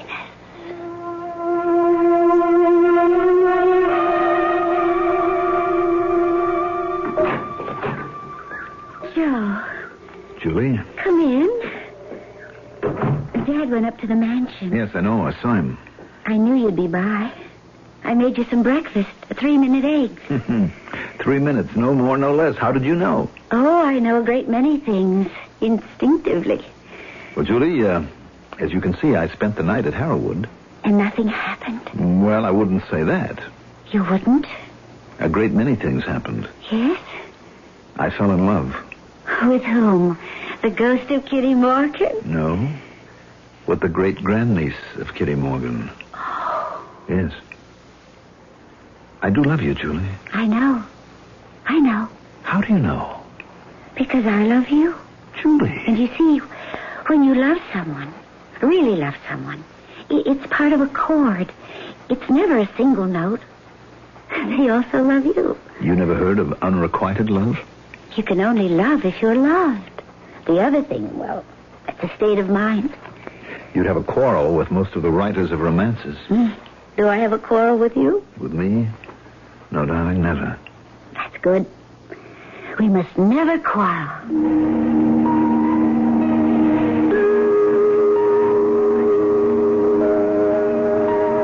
You happy, Julie? This is more than being happy. No, I wish it would never end. Why should it end? Love is forever, isn't it? You know, we sound like one of those romantic novels that you buy at newsstands. Do you read those books? Oh, sometimes. When you're waiting around an airport for hours, you read just about anything and everything. Why should you be stuck at airports? Why should you even be at airports? Because I have to travel. Why? To make money. Oh, don't you already have enough money? Well, you have to protect what you have. If you look at that deep blue in the sky, and the whiteness of the clouds, and the reflection in the still waters of the lake, and you listen to the birds, you realize how inconsequential all talk of money is. Well, Admit it. Go ahead. Admit it. Come over here, and I'll admit it. So the days passed. One just seemed to flow into another. Everything was so wonderful. It was like a Garden of Eden. I had never met another girl, I should say another woman like Julie. I was happy, content. But this wasn't the world. The real world. The real world rang the telephone one morning. Mr. Chesney, I've been trying to reach you. What's up, Miss Borkin? It has to do with financing for that transnational deal. Well, I thought we had that all lined up. What seems to be the problem? Tom Bullen isn't too happy. Oh, what's bothering Mr. Bullen? He's on his way up there. He'll tell you in person. Anything else, Miss Borkin? No, sir. I should think that would be enough. May I pour anyone some more coffee? I'll have half a cup. I'm fine, thanks. Well, I can see you gentlemen have important business to discuss, and I have shopping to do, so I'm sure you'll excuse me. See you later, darling. That's what's bothering me, Joe. What do you mean? Julie. I don't think that's any of your business, Tom. Tell me, Joe, does she know you're married? Well, if you want the truth, she never asked me. Oh, Joseph. The fact still remains that it isn't any of your business. That's where you're wrong. My personal life Come off it, Joe. A little affair here and there and occasional infidelity now and then is one thing, but this particular situation has gotten out of hand. I still say it's none of your business. Aside from being cruel, yes, cruel is the only word to describe it, to a lovely young woman. Look, she's my age. She's mature. She knows the risks she runs. What a way to put it. And the bottom line is still, it is none of your business. I'm glad you mentioned the bottom line, Joe. That's why I'm here. Do you know the bottom line for the transnational deal? I'm afraid I don't follow you. It's a tremendous deal. It could be worth close to $100 million if we get it rolling. We've got it rolling. What's the problem? I'm putting up 1/3 of the startup money. You're putting up 1/3. And the other third is supposed to come from Marcella's father. What do you mean supposed to? I have his word. What does a word mean to a man like you is the way her father's starting to think. After all, you stood before a minister and gave your word to be true to his daughter. Do you mean the old guy wants to back out? What we're getting back in town are reports, rumors, allegations, you name it, of an extremely hot and heavy romance between you and a girl up here. Tom, it's just... Just what? It's just one of those things. No, it isn't, Joe. I look at that girl's face. I watch her as she sits there and listens to you. Joe, she's in love. That's just one of those things, too. I'll tell you something else, Joe. I've watched your face when you look at her. You're in love, too. Oh, you're crazy, Tom. Let me tell you this. If you're in love with her, marry her. What? Divorce Marcella and marry her. Divorce Marcella? It's all over between the two of you, and everyone knows it. Be truthful with yourself. I can't afford to divorce Marcella. Why not? Because her father doesn't believe in divorce. What do you care about what he believes? Tom, I'm in hock. I owe him more than I'm worth. Joe, the Chesney fortune? How could I blow it? Easy. Bad advice here, bad investments there, bad luck someplace else. It can happen. I don't give a damn about transnational. Tell the old guy off and marry Julie. And live on what? At least you'll live. Tom, listen. You've only got one life. You'll never meet another woman like Julie. You're right. You're absolutely right. Good for you, Joe. Don't you want to answer that? Hello. I'm sorry to bother you, Mr. Chesney. Well, what is it, Miss Borkin? Your father-in-law wants to see you at lunch tomorrow. Oh. Well, I'm to tell you this, off the record, Mr. Chesney. Tell me what? Well, my spies in his office have let me know that he won't do anything drastic. Drastic? What are you talking about? Oh, excuse me. I'm talking about what we talk about all the time. After every one of your escapades, you always want me to talk to my friend, your father-in-law's secretary, and assess the damage. Yes. Yeah, well, I'm sorry, Miss Borkin. Well, he'll want assurances, but she says you've managed to weather the storm. You have to be back in town tomorrow. Yes. Thank you, Miss Borkin. I'll do better than that. I'll be back in town by tonight. What are you talking about? I'm leaving. When? Now, this minute. Aren't you going to say anything to Julie? No. No! I have nothing to say. It was fun. Look, it was fun while it lasted. Now it's all over. You're just going to sneak out of her life. Well, you could put it that way. But at least... At least what? Have a confrontation, a scene? Do you mind if I don't drive you back in my car? I have my own. You're no good, Joe. I never said I was. All I had to do was go back to the mansion and get my clothes. I was all packed. I looked at the place in the bright sunshine. How could anyone think there could be a ghost here? When suddenly, everything seemed to grow dark. Was it my imagination? Or had a sudden storm blown up? Now the library was filled with shadows. And I heard a noise. It was like a sigh. And then a voice. Don't leave her, Joe. No. This is my imagination. I know it's my imagination. Don't leave her, Joe. I have to. You'll be sorry for the rest of your life. And more. More? For the rest of eternity. I don't believe this.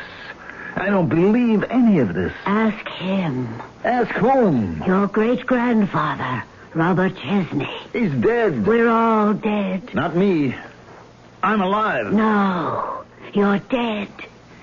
Everything that was alive in you died when you decided to leave Julie. You're dead. I don't believe you. Believe her. Who are you? I'm Robert Chesney. And you died the way I died. You should have never come back to this house. I'm not dead. I'm not. I didn't know I was dead at first. My wife had the money. That's why I was afraid to leave her. That's what killed me. I want to get out of here. It's too late. Please. Poor Robert. Poor Joseph. Poor Kitty. Poor Julie. Let me out of here. Where would you go? Crawling to your father-in-law, just as I did. Admit it. Admit it. Yes. You're better off dead, just as I was. Yes. Yes. Don't fight it, Joseph. Don't fight it.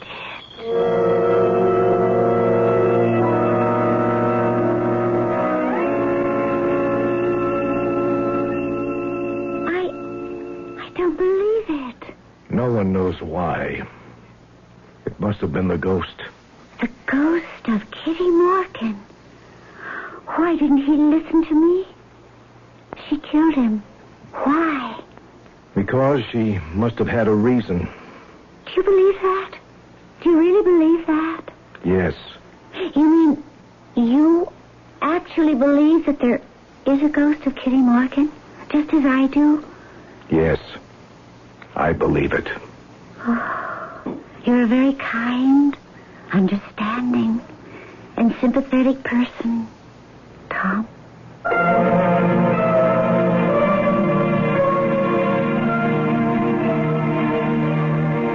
He certainly is. And so, what are we to make of our ghost story? Was it all in the mind? Did Joseph Chesney die of remorse? Perhaps of frustration because he was unable to do what he really wanted? Could lively Julie have taken a hand in it? Or is there actually an avenging ghost of Kitty Morgan? I shall return with a partial answer shortly.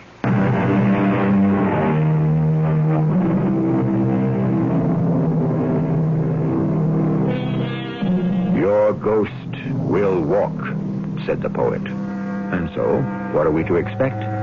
It is said that we give up the ghost at that moment when the mortal essence leaves the body.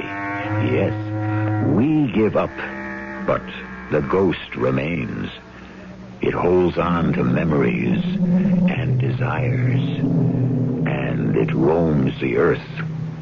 And who is to say that at a certain time, when we're in a certain place and feeling a certain mood, we cannot see and hear the ghosts of what we once were, long ago, in another world.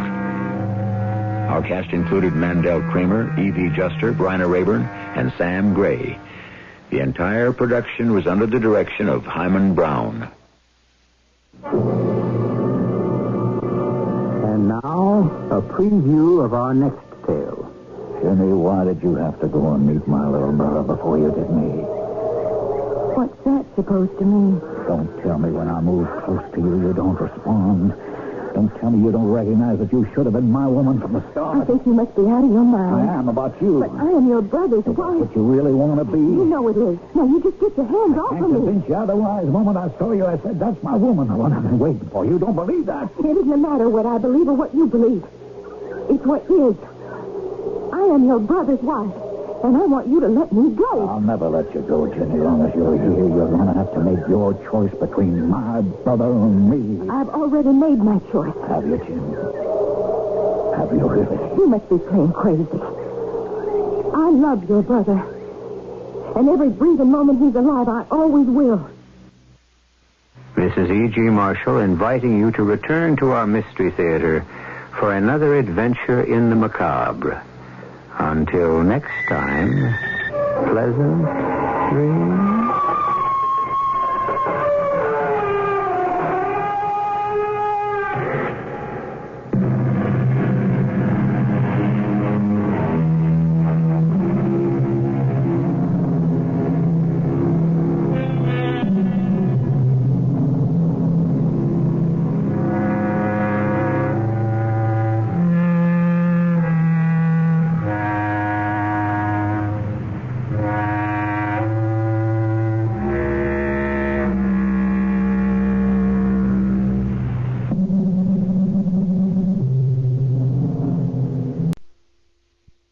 Because of the House Judiciary Committee's proceedings tonight, we've had to adjust our program schedule. Coming up next on KRLD, the CBS Mystery Theatre. Then around 11:30 tonight, The World Tomorrow. At midnight, you can hear the 6th and concluding episode of the Monday night serial Earth at Bay. And now, the CBS Mystery Theatre. The CBS Radio Mystery Theatre presents...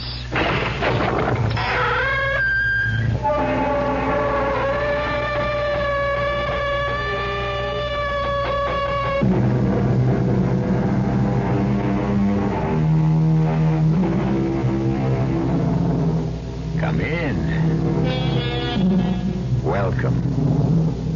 This is E.G. Marshall. The doors of the mind can be opened into corridors of unlimited possibilities, where time and place have a way of melding into strange and provocative patterns. Most ghost stories take place in the dark of night, or when shadows are long and the moon is crossed by clouds.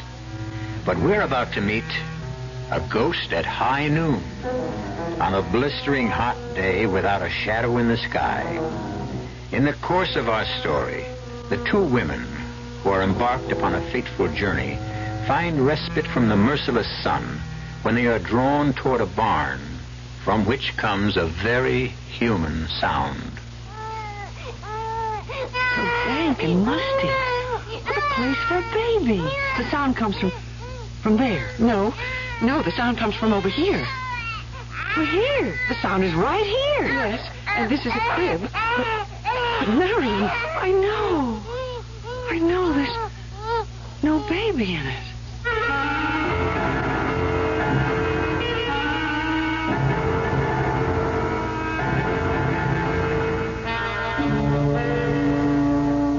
Our mystery drama, Ghost at High Noon, was written especially for the Mystery Theater by Elizabeth Pennell and stars Celeste Holm.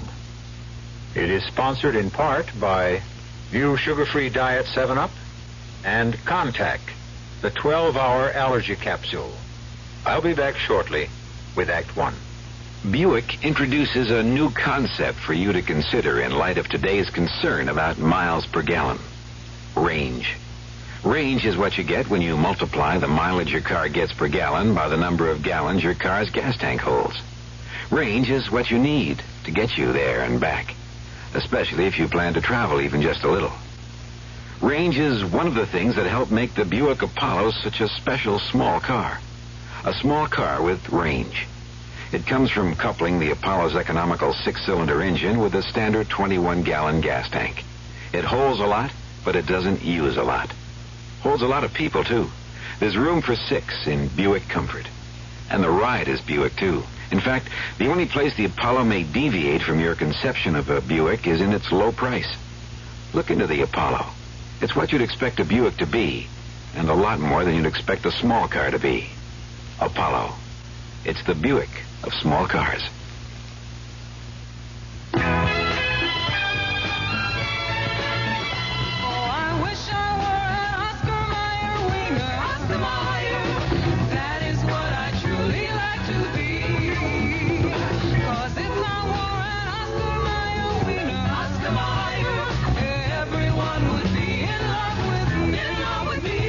When the heat's on, Oscar Mayer wieners should be too. On the grill, at the beach, on a picnic, at the pool, on the boat, in the backyard, in the sun, in the moonlight, anywhere the fun is. They're quick and easy to cook and a real pleasure to eat. Oscar Mayer wieners, America's #1. Make sure you've got plenty and get them on. Oh, I wish I were an Oscar Mayer wiener. Oscar Mayer, that is what I truly like to be.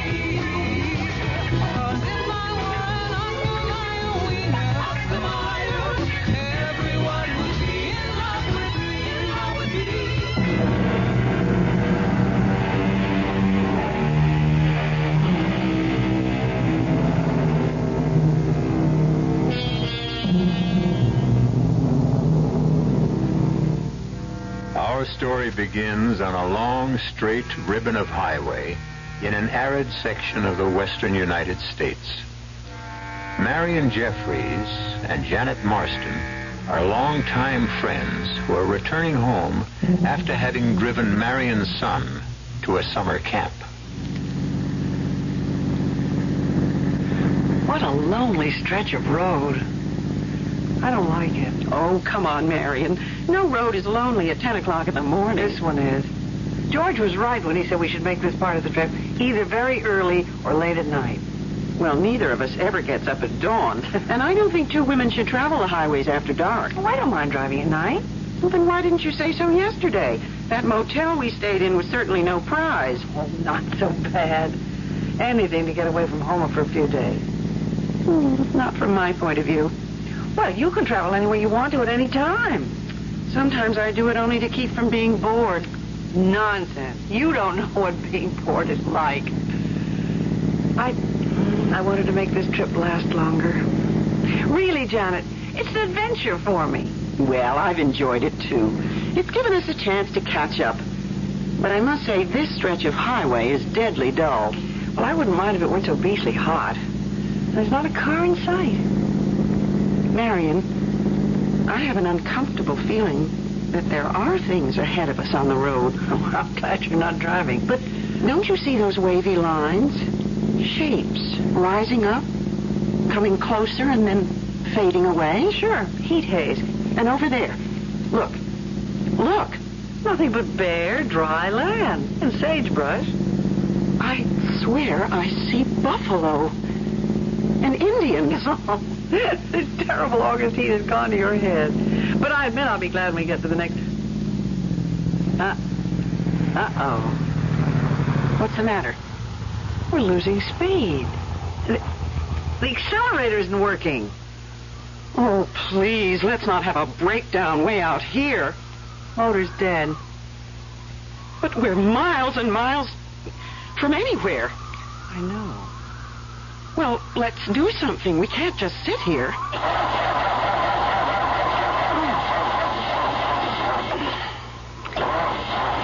I'm just running the battery down. Then we'll be in a worse mess. Are you absolutely sure we have gas? Well, of course I am. Look at the gauge. And you remember when we got it. I'll look under the hood. Isn't that what you're supposed to do? Well, if you know what you're looking for. Good Lord, feel that blast of hot air. You better get back in while I check the manual. It's here, somewhere in the glove compartment. Marion, it must be 110 out here. Ouch! What's the matter? The hood. It's so hot I can't touch it. Well, get back in the car while the air conditioning lasts. We just better let the motor cool off. Cool off? In this blazing sun? Hurry, close the door. So now what do we do? I feel so helpless not knowing about what makes a car run or stop running. George always says, oh, skip it.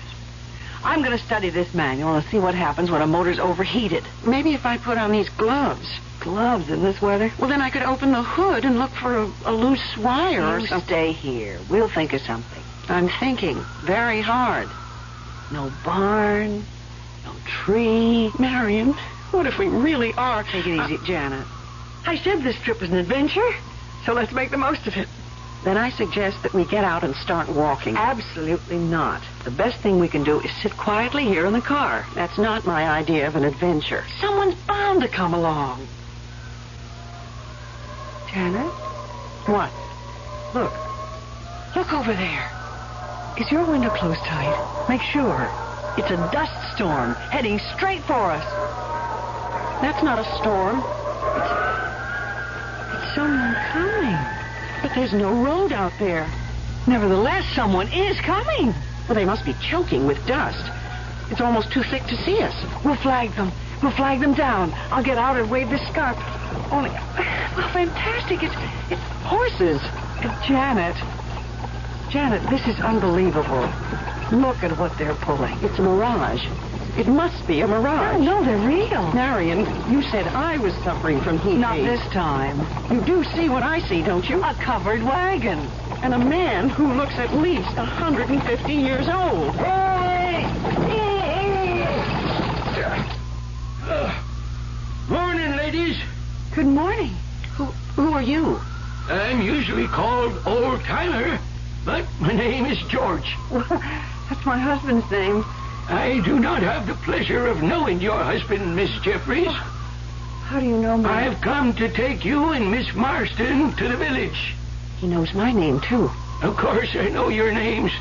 And now, if you will both come... You will fix the car for us, won't you? Oh, I have no idea whatsoever how you propel these remarkable new conveyances. But you knew we were here.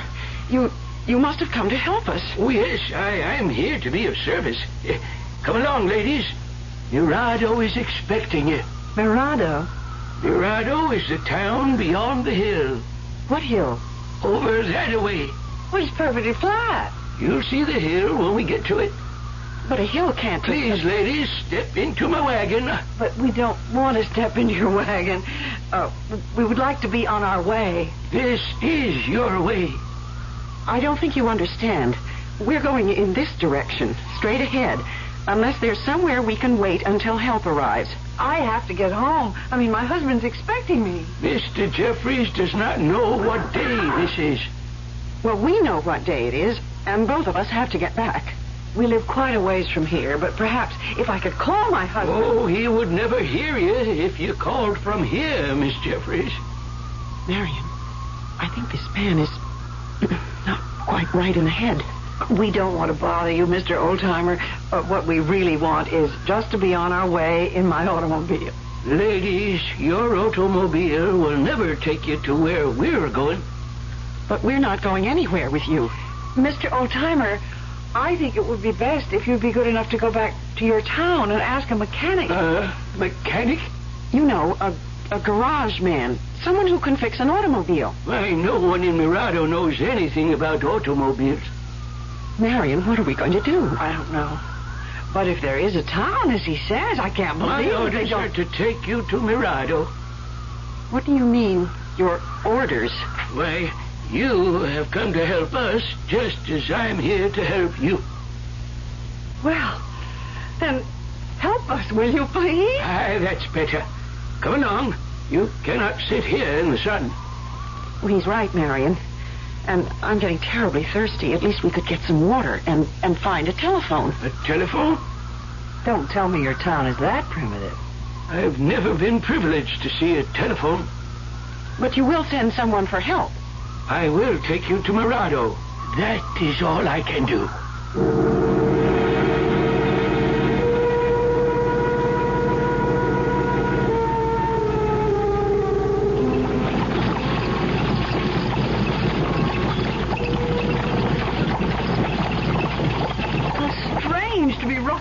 Covered wagon.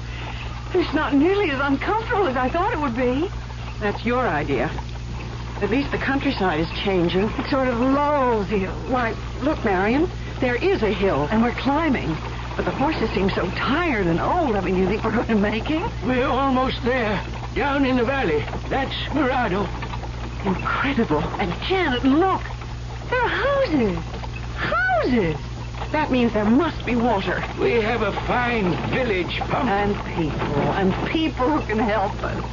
But this town is not on the map. I've studied the map very carefully. It shows nothing. Look down there, Miss Marston. See for yourself. Not very big, is it? But you must have a restaurant. We have a tavern and a church and a jail. What's the population? Well, that depends. Get along there, Jezebel. The street, Janet. Janet, where are the people? It looks deserted. No one round at this time of day. Why, Janet, it's a ghost town. Yes, you could call it that. But surely you don't live here alone. Oh, no, indeed. Now, will you please take us... Oh, no. If you'll step down, ladies, you can get yourselves a drink at the town pump. I can hardly wait. Oh, this rusty old cup. But I'm thirsty enough to drink from anything.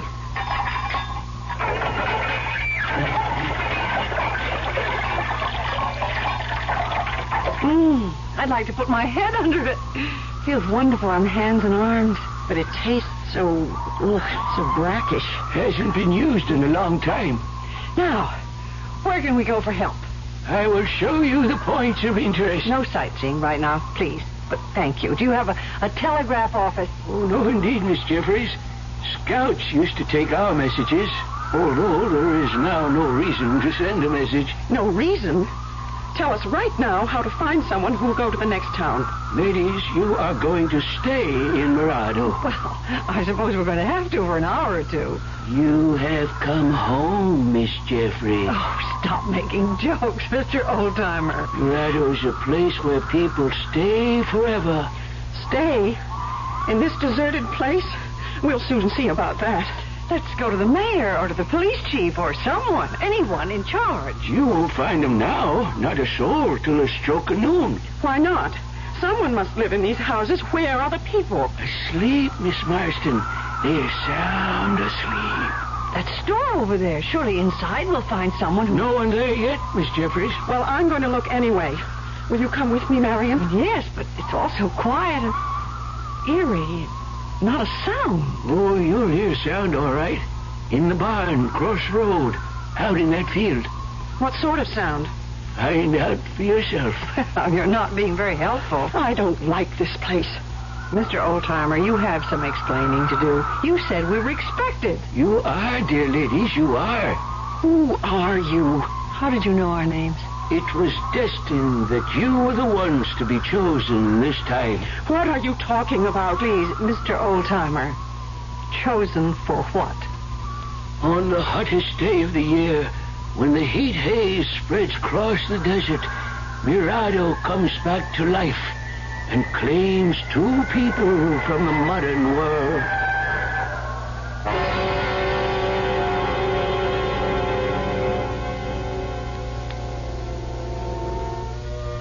There may be no new thing under the sun, but a frightening prospect confronts Marion and Janet if Mirado really has a living past. It is possible that George is merely a foolish old man, touched in the head by too much heat. But on the eerie streets of a ghost town, you never know what sinister forces may be at work. The two distraught ladies seem to be getting further away from help with each passing moment. We'll return to them and the old-timer shortly with Act 2. Oh, somebody's been drinking my sugar-free Diet 7-Up, and it's all good. Oh, actually, I saved a little. Oh, a bear! Hiya, Goldie. What's brewing? That's Miss Goldilocks to you. Oh, come on, kid. You mean you don't remember me? The cottage, the 3 chairs, the porridge? Baby bear! In the fur. Been a long time, Goldie. But baby bear... Just call me BB. You drank all the sugar-free Diet 7-Up, and I have to conduct another diet drink taste test today. Well, yeah, I saw the sign on the door, a professional taste tester, huh? But how can I conduct my taste test now? Why bother? I tried those other diet drinks, too. You'll notice there's still plenty of them around. Why not ask me? Well, okay, BB. Tell me, why did you drink all the sugar-free Diet 7-Up? I like the taste. Light, fresh, natural. Sugar-free Diet 7-Up is definitely unbearably delicious. Mm-hmm. What do you tell a husband who comes home and says, I just don't know about a vacation this year? Well, you tell him about Ramada Inn's family plan, where your kids 18 and under share your room free. And you tell him about the toll-free Ramada Inn's reservation number, 800-228-2828. At least that's what I tell him. At Ramada Inns, you're always welcome home. KRLD, Dallas.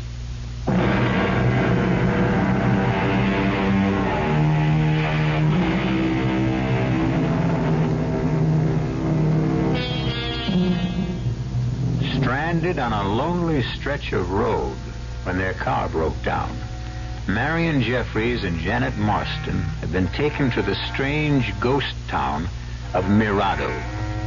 In vain, they have tried to persuade their ancient escort to help them get back to civilization. But he has an unsettling way of insisting that they have come home to Mirado, and that here they will stay. Their panic is growing with each new turn of events. Aside from the old man, there is no sign of life on the narrow streets. And so you see, dear ladies, we are happy to welcome you. We? You keep saying we. Where are the others? Later, Miss Marston. You'll meet them later. We really can't stay very long. Miss Jeffries, I'll show you to your quarters. My quarters? Truly, we are not planning to be here long. Come with me, both of you. We need you, Miss Jeffries, in the tavern here. Come, we'll go inside. Oh, I don't want to go in there. Oh, nothing to be afraid of. Come along.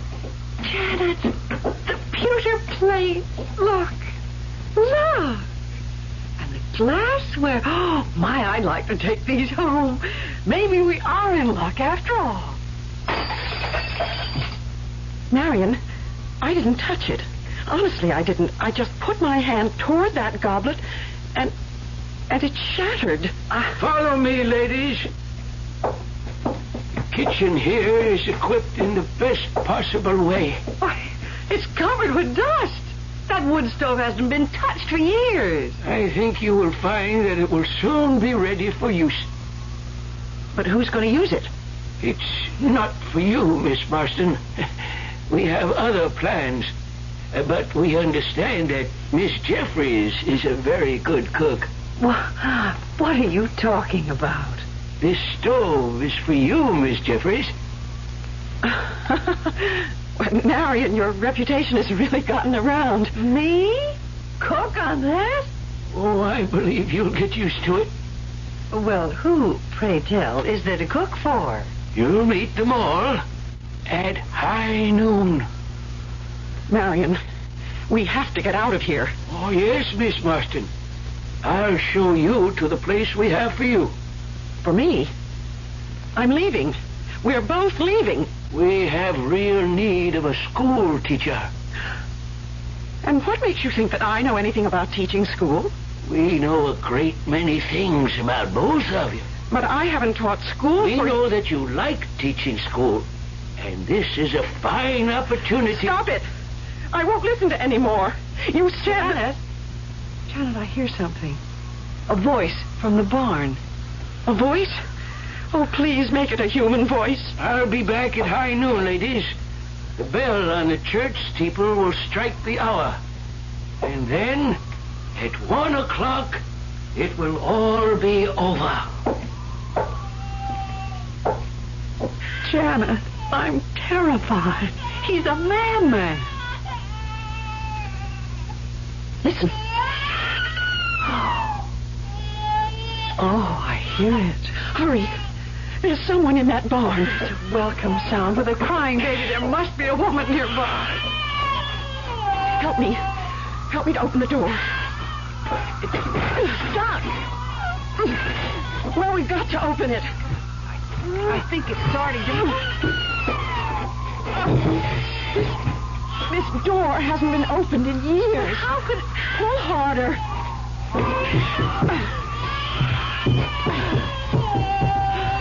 Oh, there. So dank and musty. What a place for a baby. The sound comes from over there. No, the sound comes from over here. Right here. The sound is right here. In the corner. Look in the corner. I don't see anything. It's so dark. A crib. Oh, what a lovely hand-carved crib. You're right. This is a crib. But Marion... I know. There's no baby in it. Marion, tell me you hear what I hear. A baby crying right here in this crib. But there is no baby. Are we losing our minds? Oh, Janet, be sensible. We both hear it. Well, there must be an explanation. Oh, I can't stand it. This spooky barn. Let's get out. Oh, we can't walk out on a crying baby. You look on that side, I'll go over here. But, Marion, I'm frightened. I always was afraid of the dark. Janet, we've got to keep our heads. That baby must be here somewhere. It's weird. There's no sense to any of this. Now, come on.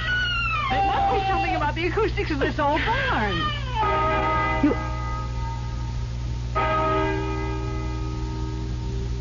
The crying has stopped. Oh, Marion, I'm scared to death. Listen to that bell. 6, 7, 8. The old man kept talking about something happening at 12 o'clock. Let's get back to town. I tell you, I'm afraid. Well, you're the one who doesn't like the dark. We can't stay in here. But the baby that was crying. But there's no crying now. There must be a reason. Come on, we've got to find out. Look, Marion, out on the road to town, people. Thank heaven. Those two men in the field. Let's go talk to them. How are they? They aren't moving. They look like statues. With that painting. Yes. It's the Angelus. And that girl who's running. Only she isn't running. She's standing still. 12. 12 must be the magic number. That girl is moving now, and she's coming this way. Little girl? Little girl? Can you tell her stop? Please stop. We want to ask you. She didn't hear us. She didn't even see us. Well, those two men. Let's talk to them. Sir, would you tell us, please? Please, we don't want you to stop your work, but we do need your help. I mean, where's it no use? They can't see us or hear us. This is impossible. They're here. Janet, you do see what I see, don't you? A man with a spade and a man with a hoe. Exactly. So I'm going to find out the way they're behaving. This can't be true. It can't be real. Nonsense. They're ghosts. I don't believe in ghosts. Now, I'm going to make this man talk to me. Look out. You'll be hurt. That hoe is sharp. This man is real. His hoe is real. Marion, don't go any closer. I'm going to touch him. No, Marion, no. You can't grab his arm. Mister, you have to listen to me. He stopped breathing. I'm not sure he ever was breathing. But he's standing there. His eyes. Look at his eyes. Let go of him. Can't be. It can't be. He's going right back to work again. What about the other man? No use. It would be the same thing. We can try. No. Marion, I can see the look in his eyes, too. He's dead. Just like the other one. Let's get away from here. Honey, where can we go? Well, I'm coming around to your point of view. We must be very calm and think this whole thing out very sensibly. Let's move as far as possible away from these robots. How about that hillside over there? Well, maybe if we sit down in the shade of a tree, we'll come to our senses.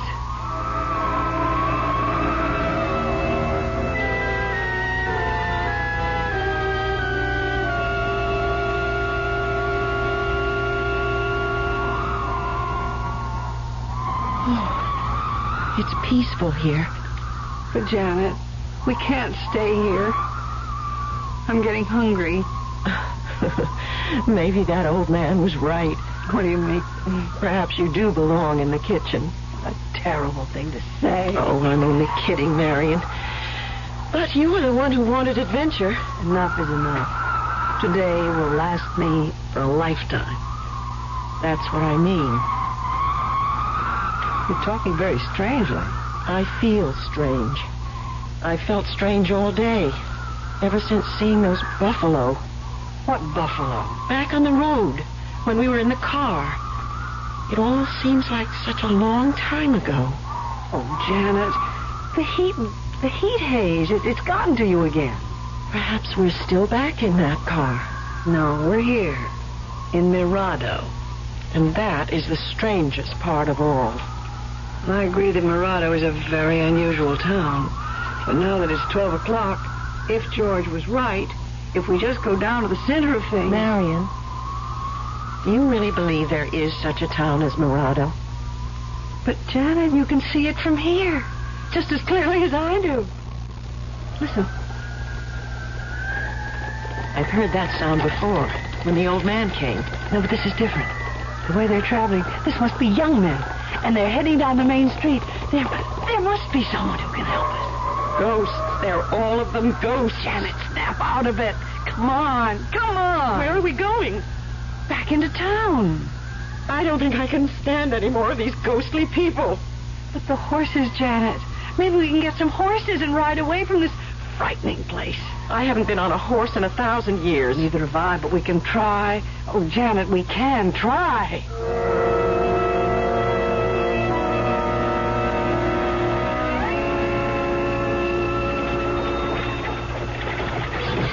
See? They all look so busy. What did I tell you? Siesta time is over. Everyone's awake now. They're far from awake, Marion. The blacksmith shop's over there. And that should be the place to find out about the horses. Hello, ladies. How are you getting along? It's the old-timer. Thank goodness, Mr. Old-timer. George, please, we can talk to you. At your service, ladies. You'd better be of more service than you were the last time. Well, I know it was you who brought us here, but we simply don't understand. It's all very simple, Miss Jeffries. You heard the clock strike 12? Yes, we heard the clock, and we can see the people. I had my orders. Everything will work out within the hour. Good. Then you will take us back to civilization. Nothing of the sort. As I told you before, you're staying here. But we don't belong here. Those other people, they're ghosts. I told you over and over again. You have been selected. But you said at 12 o'clock we would understand. And that everything would be all right. It is, dear ladies, it is. We need you, both of you, to go with the others. We'll pay you well, very well, for you to take us away from here. Anything you ask. I do only what I'm supposed to do for Mirado. There is no such place as Mirado. Right before your eyes, Miss Marston. As you said yourself, it's a very busy town. Oh, Janet, come on. We're going to the blacksmith shop.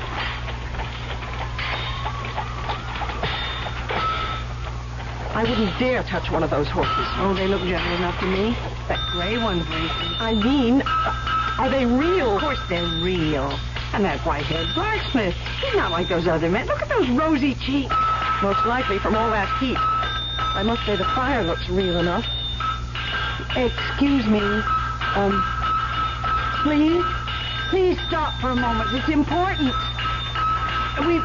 We want to hire 2 horses. No use talking to old Sam. He's deaf and dumb. They're all deaf and dumb, every one of them. Lady, you've spent enough time in here. There's someone waiting for you. Well, why didn't you say that before? You found someone who can help us? Come along. We're going back to the tavern.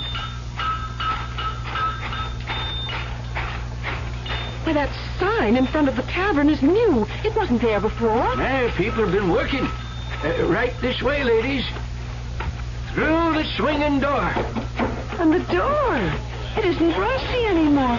Someone's oiled the hinges. The place is crowded. Joe! Welcome back, old-timer. Glad to see you. Did you bring her? Janet, he can talk. We found someone who can talk.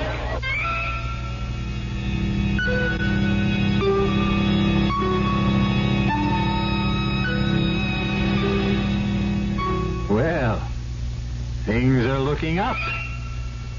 Or are they?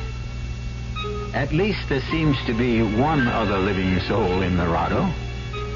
But why did Joe ask that question, did you bring her? Which one of the ladies does he mean? It doesn't sound as though he's going to help them get away. Marion and Janet may be in yet deeper trouble. And the mystery of this ghost town is far from solved. I'll be back shortly with Act 3. Give your hand to a friend. Give your heart to your love. But give your allergy to contact. Allergy is our business, too. We know pollen. And we know that any of the 12,000 quarts of air you breathe each day may contain enough pollen to make your eyes itch, make you sneeze, and drip. We also know an ingredient that helps block pollen's bad effects. It's the antihistamine most prescribed by allergy specialists. It's an ingredient in contact. Give your hand to a friend. Give your heart to your love. The tiny time pills in one contact keep this antihistamine working up to 12 full hours. All day, all night. Give your allergy to contact. Take contact only when needed, only as directed.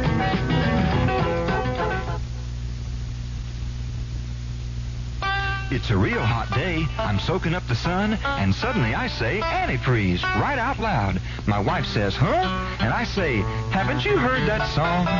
You can never buy Prestone too early. Do it now, don't you wait. You can never buy Prestone too early. You can only buy it too late. It's a fact. A 50-50 mix of Prestone 2 winter-summer formula and water, about 2 gallons for most cars, fights boil-over because it helps your cooling system handle heat better than water. Fresh boil-over protection and fresh corrosion protection, too, because only Prestone 2 has a patented silicone silicate inhibitor system. Nothing beats it for corrosion protection. Summer, winter, spring, or fall, you can never buy Prestone too early. You can only buy it too late. Trust Prestone. Who can you trust?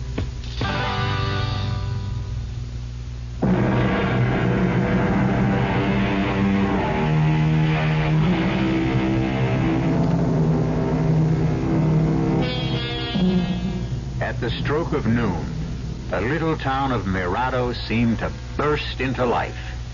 The streets are crowded now as people come out of their houses and go about what looks like normal everyday business. And there are workmen in the fields.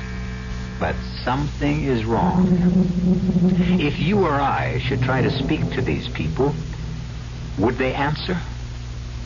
Our 2 frightened travelers had no one to turn to except the old-timer. But at last, they have heard the sound of another human voice. A man named Joe. I asked you, old-timer. Did you bring her? I certainly did. She's right here. Marion, which one of us is he talking about? Mr. Joe? Is that your name? Did you explain to her that there is a great deal to be done? I tried. He didn't explain anything, Mr. Joe. You tell us. Oh, no use talking to him at this stage. He can't hear you. But he answered you. Why can't he talk to me? Not 1 o'clock yet. You're still in the other world. I'll make him talk. Your name is Joe. You run this tavern, and we need help. Old-timer, did you show her the kitchen? Marion, it's you he's talking about. We got plenty of complaints today about the food. Look at all the customers. Yeah, looks like a full house. Did you show her where everything is? Tried to, but so far, she doesn't seem to quite understand. Oh, she will. You tell her we'll take real good care of her. Nobody ever any more popular around this town than the cook. What'd you say her name is? Miss Jeffries.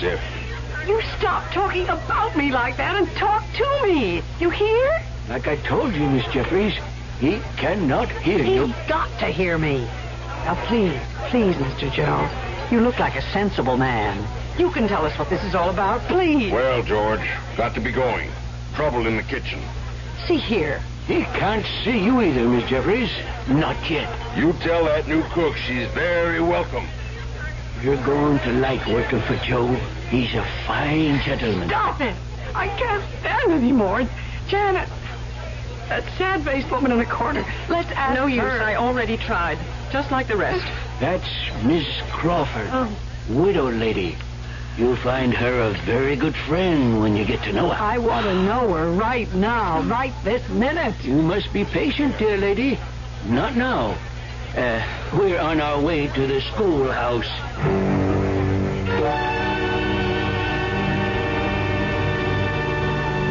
We're here, everybody. Get ready. Oh, Janet, what a darling one-room schoolhouse. No one-room schoolhouse was ever darling.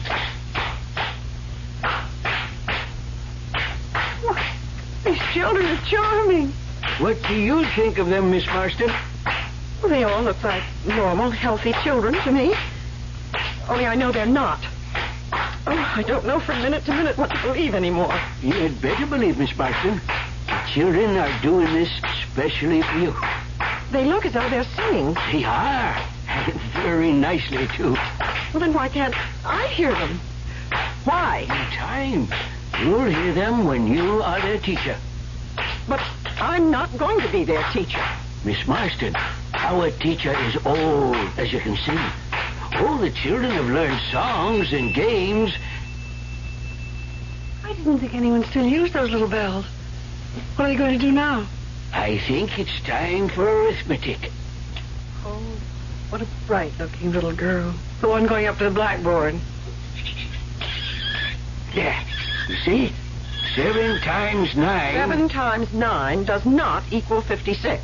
That's just what I mean, Miss Marston. But that teacher is nodding her head. This is outrageous. It's just as I told you. We need someone like you around here. Why, I'm going up to that blackboard and put her straight. Oh, no, Miss Marston. You can't do that yet. But I'm going to. Don't do it, Miss Marston. Children, this number on the blackboard is wrong. Here's the way it goes. Oh, dear, this chalk, the chalk won't write on the blackboard. Don't worry, Miss Marston. Here, young lady, you take the chalk and I'll show you the right answer. They've gone back to that game. Here, now I want to show you something. It's no use, Miss Marston. None of them can see you. Well, then why did you bring me here? So you'd know what to do later on. You keep saying that. We've been looking for someone like you for a long time, Miss Marston. And you've come to us at last. You will be their teacher. You must be joking. Everything is a ghastly, hideous joke. That will be enough, children. It's time for us all to go. Marion, I have a feeling that the stage is being set for some tremendous catastrophe. The hour is approaching, and I must get to my station. Old-timer, please don't leave us. George, you're our only hope. It's 1 o'clock. Hurry, run to the town hall. Marion, listen. Listen, I heard the clock strike 1, but the people, they're all talking now. All of them. And they can see us. Look, they're beckoning to us. Let's catch up. It's Dusty. Storm. The beginning of a terrible storm. Look over there. I told you. What did you tell me? This morning when I saw those buffalo and the Indians. The town hall. Hurry.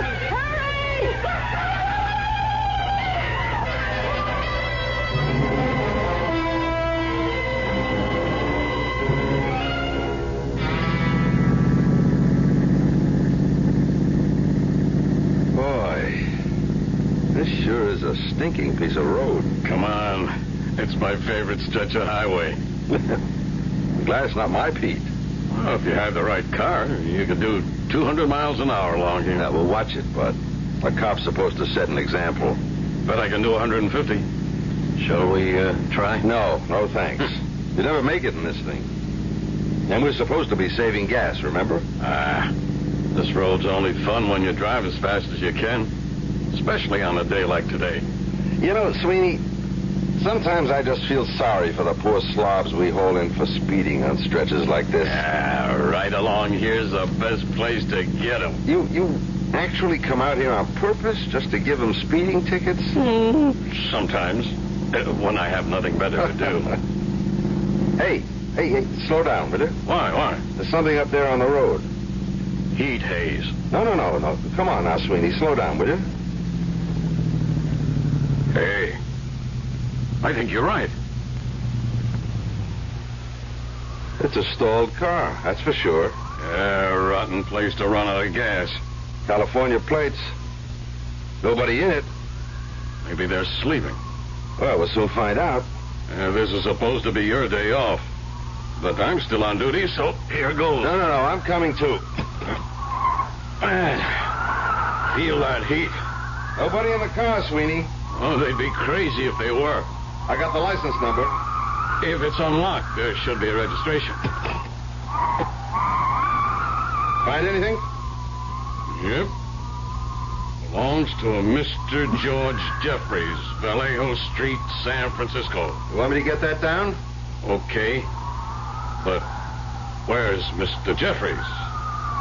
Wait a minute.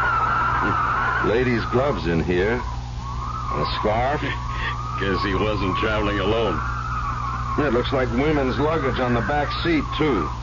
Say, you don't suppose it was some dame who got stuck way out here all by herself, do you? No, it's my hunch that there were at least 2 people in this car. But whoever they are, they took the ignition key. Air conditioning. That wouldn't work if the motor conked out. Yeah. Well, which way do you think they'd go? Wouldn't be stupid enough to walk on such a hot day. Well, they got a ride. Well, we didn't pass anybody coming this way. They must have gone straight ahead. Yeah. Could have been some time ago. But what do you think? Should we push the car off the road? Car's in plain sight. No traffic. And Midway's only about 10 miles. We'll find them there. Maybe I should stay here. Oh, you're off. Well, I mean, just in case, you know. Sorry we don't have the patrol car. If we did, I checked with headquarters. I'll make my report, and if there's any trouble, you can come back with me. We'll bring the tow truck. Okay. I got it all down. Sedan, color blue. Yeah. Come on. Get in, and let's go. There's something in this book I want to check. What are you carrying that thing around with you for? Oh, what a rookie. Well, I haven't worked this territory as long as you have. Maybe they'll assign me to a car out here. Oh, just ask me anything. I just want to make sure that there isn't some other town or farm or someplace where those people could have gone. Oh, nothing but desert for miles in every direction. Well, let's just see. There's Baker, Razor. Hey, Sweeney, listen to this, will you? Listen to what? Ever hear of a town called Mirado? Mirado? It's not around here. Well, it's a ghost town, or at least it was. Old trading post. Maybe 100 years ago. No, longer than that. Well, then who cares about it today? I do. You know, You're really something. Well, just a minute. Can I read it to you? Read it. Since I got nothing better to do, go on, read it. It says here that in August of 1846, a band of bloodthirsty Indians swooped into the little town of Mirado and killed all but one of its inhabitants. All but one? The lone survivor was a baby boy who was found asleep in a crib in a barn. There is a legend that once a year, the residents of Mirado come back to haunt the place. Now, what do you think of that? I think it's poppycock, made up for the tourist trade. Hey, look over there, that great big spiral of smoke. Oh, Johnson, you're a fool. That's a dust storm, and it's coming our way. Come on, step on it. If anyone else drove as fast as I'm about to, even you would arrest him for speeding.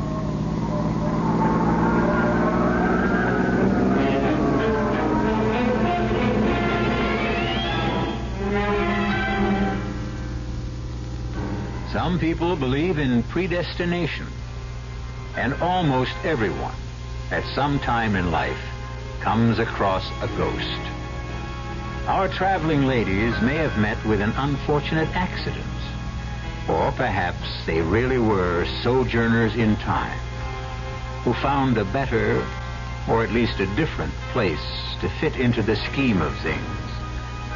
The ghosts of times past are all around us, and legends persist. The present is made up of the past, and a clock of one century tells time in another.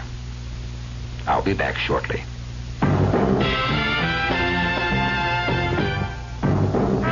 Ever had a tall, frosty glass of Amplitude? Well, if your beer is Budweiser, you've had it often. Amplitude is a fancy word for the entire taste phenomenon, the total experience of flavor. Next time you take a healthy swallow of Bud, watch what happens. Think about the sensations you're experiencing. Notice how the flavor of Bud comes on nice and easy. Not too strong, not too quick, just right. Notice the clean, crisp togetherness of Bud's taste. Everything in perfect balance, with no single element jumping out at you. And there'll be no aftertaste either, no hanging on. And you'll be refreshed and ready for another glassful. Actually, Bud drinkers have been experiencing Amplitude for years, but they never phrase it that way. They just say Budweiser, and that says it all. Anheuser-Busch, St. Louis.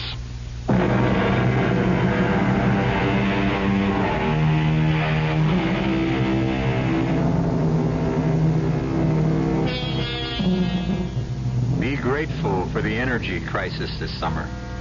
It may keep you from driving along a deserted highway. Check your automobile and drive with care. There could be a ghost town waiting for you. Our cast included Celeste Holm, Francis Sternhagen, Nat Polan, and Gilbert Mack. The entire production was under the direction of Hyman Brown. Now, a preview of our next tale. I've got some clues. I have those tire marks. They made a mold 5 years ago. And I've got this little button made of bone. It was clutched in Grover's hand. Take a look at it. I looked. It was a little button. The sleeve button. From a corduroy jacket. One of the host of buttons that adorned that jacket. The jacket I had worn that night. I never even noticed the one that was missing. That jacket. I still have it. I don't wear it often, but I still have it. It's in one of my closets. What you're saying is that if you can find the jacket it came from, you've got your killer. That's right. I've got it. Radio Mystery Theater was sponsored in part by Buick Motor Division and Anheuser-Busch Incorporated, brewers of Budweiser. This is E.G. Marshall inviting you to return to our Mystery Theater for another adventure in the macabre. Until next time, pleasant dreams.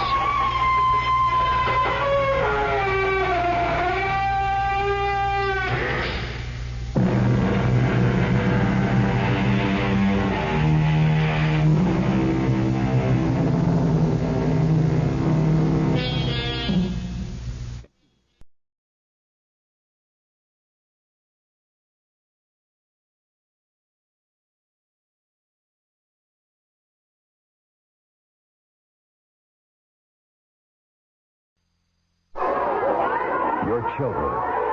What will their future be like? Your children's education will affect them for the rest of their lives. That's why planning a child's education is so important. As a parent, naturally, you want to provide the best. No decision regarding your child's education should be made until all the options have been examined. One of the many excellent forms of education available in America is the independent boarding school. Boarding schools offer a wide choice of courses, extracurricular activities, and scholarship opportunities. You owe it to yourself and your children to examine the options available in America's boarding schools. To find out about more than 80 nonprofit schools throughout the country, write for a free booklet to Boarding Schools, Baltimore, Maryland, 21202. A public service of the National Association of Independent Schools and this station. WFAA, Dallas Fort Worth. The CBS Radio Mystery Theatre presents...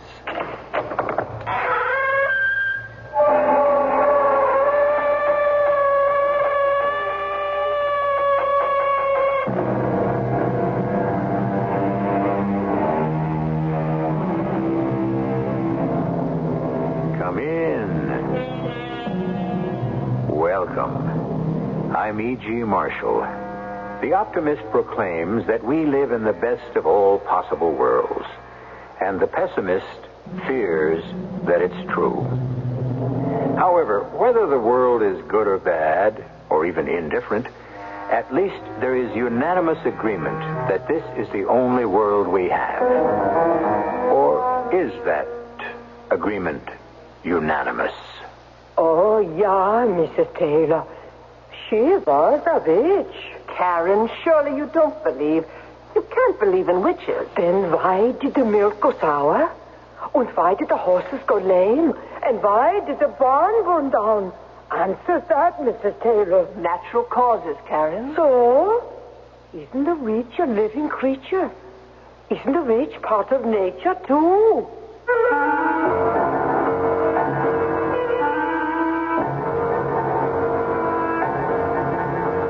Our mystery drama, The White Ghost, was written especially for the Mystery Theater by Sam Dan and stars Ralph Bell and Ann Williams. It is sponsored in part by Carrier Air Conditioning and True Value Hardware Stores. I'll be back shortly with Act One. You want your house to be a home all year round. You can do it economically. No matter what the weather's like outside, you can change it so easily. So make summer a cooling thing. Turn winter into spring. It's the right time for Carrier. Carrier's right for the time. The higher energy costs go, the more you need Carrier heat pump air conditioning. It cools your home in summer, heats it in winter for up to half the cost of electric heat and less than most oil systems. So before you replace your old furnace or put in air conditioning, talk to your Carrier dealer about heat pump air conditioning. He's the expert. So make summer a cooling thing. Turn winter into spring. It's the right time for Carrier. Carrier's right for the time. Today, more than ever, isn't it great to know scouting is still going strong? Scouting's a lot of fun, and you get a lot out of it because you can camp, and you can work on merit badges, and you can work on skill Still awards. helping our kids grow up to become good Americans, to be prepared. You might even be able to work to Eagle Scout, and it helps you a lot when you grow up, and it's a lot of fun because you get to do lots of things. Yes, thanks to the United Way and people everywhere, scouting is still teaching honesty, self-reliance, respect. All the ideals worth believing in, ideals worth supporting. Well, this way you get to camp out in the woods, and you get to cook your own food and find out what it's like to just be out in the wilderness seeing how you can do. Get behind scouting. Become a sustaining member. Call the Boy Scouts of America, listed in your phone book, and make a contribution. Let's keep scouting going stronger than ever. Get him to join, and then he can get another friend to join, and pretty soon everyone will be in scouting.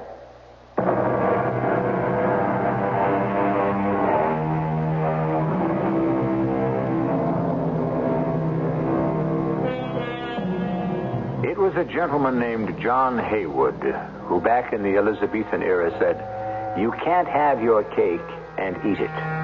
Well, he may have been a fine poet, a perceptive observer of human comedy, but he blew this one.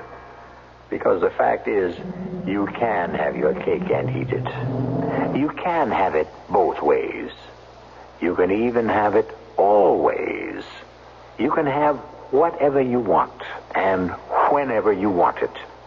That is, provided you know how to go about it. A gentleman who obviously knows how to go about it is Mr. Donald Taylor. How lovely it is, Donald. Yes.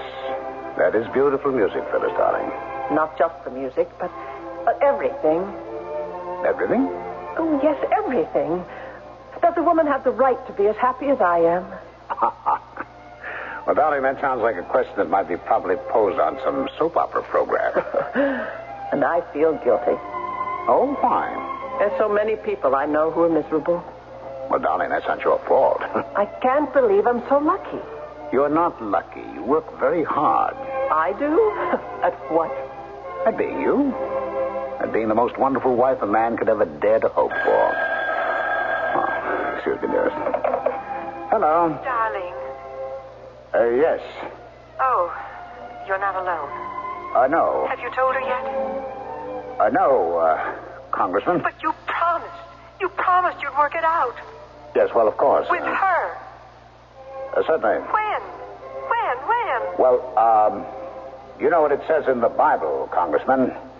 To all things, there's a season. Don, I must see you. Congressman, can't it wait? Donald, if I don't see you tonight, I'll kill myself.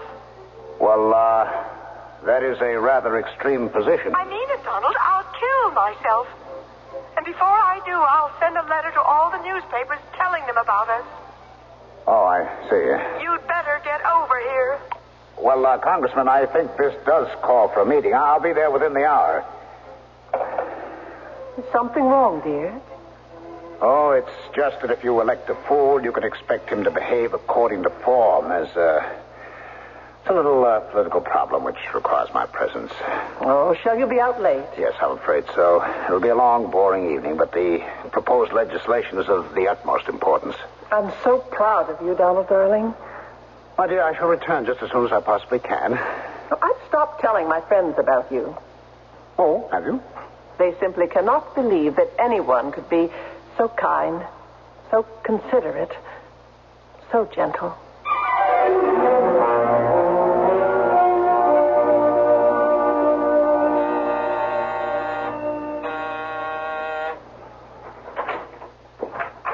Donald. Oh, Donald. Donald. Why did you strike me? Don't you ever do that again. Don't you ever call my home again. Don't you ever threaten. And don't you ever forget it. Donald. What's come over you? You'll kill yourself and write a letter to the newspaper. Which paper would print it? Which paper is anxious to invite a libel suit? I wouldn't write a letter to any paper. I just said that because I'm so frightened and miserable. Trudy, we've come to the end. The end? Of what? The end of the affair. Affair? Every affair has a beginning, and whatever begins eventually ends. It's the law of nature. But I love you. And you love me. Oh, do I? Well, you said so. Donald, you said you were unhappy, desperately unhappy at home. You said you wanted to leave her and marry me. Were you lying to me? Yes. Donald. I paid generously for the privilege of telling you a lie. And you have quite a bit to show for it. The apartment, clothes, jewelry. Why do you think I agreed to the apartment? Why do you think I agreed to everything? I believed you, Donald. Oh, now sit down, Trudy. I know you come from a small town, a very small town, but surely no one is that naive. I believed you. Now, look, I want to do something for you. I have a friend. He's quite wealthy. What? What are you saying, Tom? Well, wouldn't you like to make another connection? A gentleman who would certainly take the very best care of you. Don't you dare talk to me like that. I'm not that kind of a girl. Oh, my dear, you are. You are now. And you should be grateful to me for seeing to it that you will be highly successful. I was a good girl. I guess nobody ever talks like that anymore. Oh, go ahead, laugh at me. Trudy, Jim Pendleton is absolutely wild over you. He saw us that night at the party. Small town girls like me. We come to the big city. We think we're going to become somebody. You know, he said to me the next day, Don, who's that absolutely smashing girl and then this is what we become. Everything always works out for the best, Trudy. Now, look, why don't we have a... I never thought it would that it could ever happen to me. Jim Pendleton's really a very lucky devil. He is? When I think of you and Jim, I know I'm going to be jealous. Well, would Jim object to sharing me with you, Donald? Jim is quite busy. He does go out of town a great deal at that. And, I guess what he doesn't know. You know, you're really a wonderful girl, Trudy. Am I? Oh, yes. Of course, you are understandably upset. When I walked in here, I must admit that I was, too, but you're basically a level-headed girl, you know. That's why I was attracted to you in the first place. Good girl. You're behaving admirably. Now, come here. Sit down. I've got a gift for you. Have you? I thought it'd be a kind of a going-away gift, but, looks like you're not really going away. That's a coincidence. I have a gift for you, too. Oh, really? Well, that's wonderful. Huh? Where is it? I've been keeping it in this drawer. Oh, yes? What is it? It's an ounce of lead. Trudy. Trudy, you're crazy. Yes. I believed you. That should prove I was crazy. Trudy, put down that revolver. A gift from me to you. Now, you can't get away with it. I don't want to get away with anything, Donald. After I kill you, I'll turn the gun on myself. Now, Trudy, listen to me. There's nothing you can tell me, Donald. Not anymore. Now, Trudy. I don't care anymore. Goodbye, Donald. I can't be found here dead in your apartment. I'll write a note. I'll explain it. Goodbye, Donald. It doesn't fire. Why doesn't it fire? All right, give me that gun. Let go of me. You fool. Quit pulling that trigger. There might be a live valve. Let go of the gun now. Why doesn't it fire? Let go. Let go. Trudy. Oh, no. No.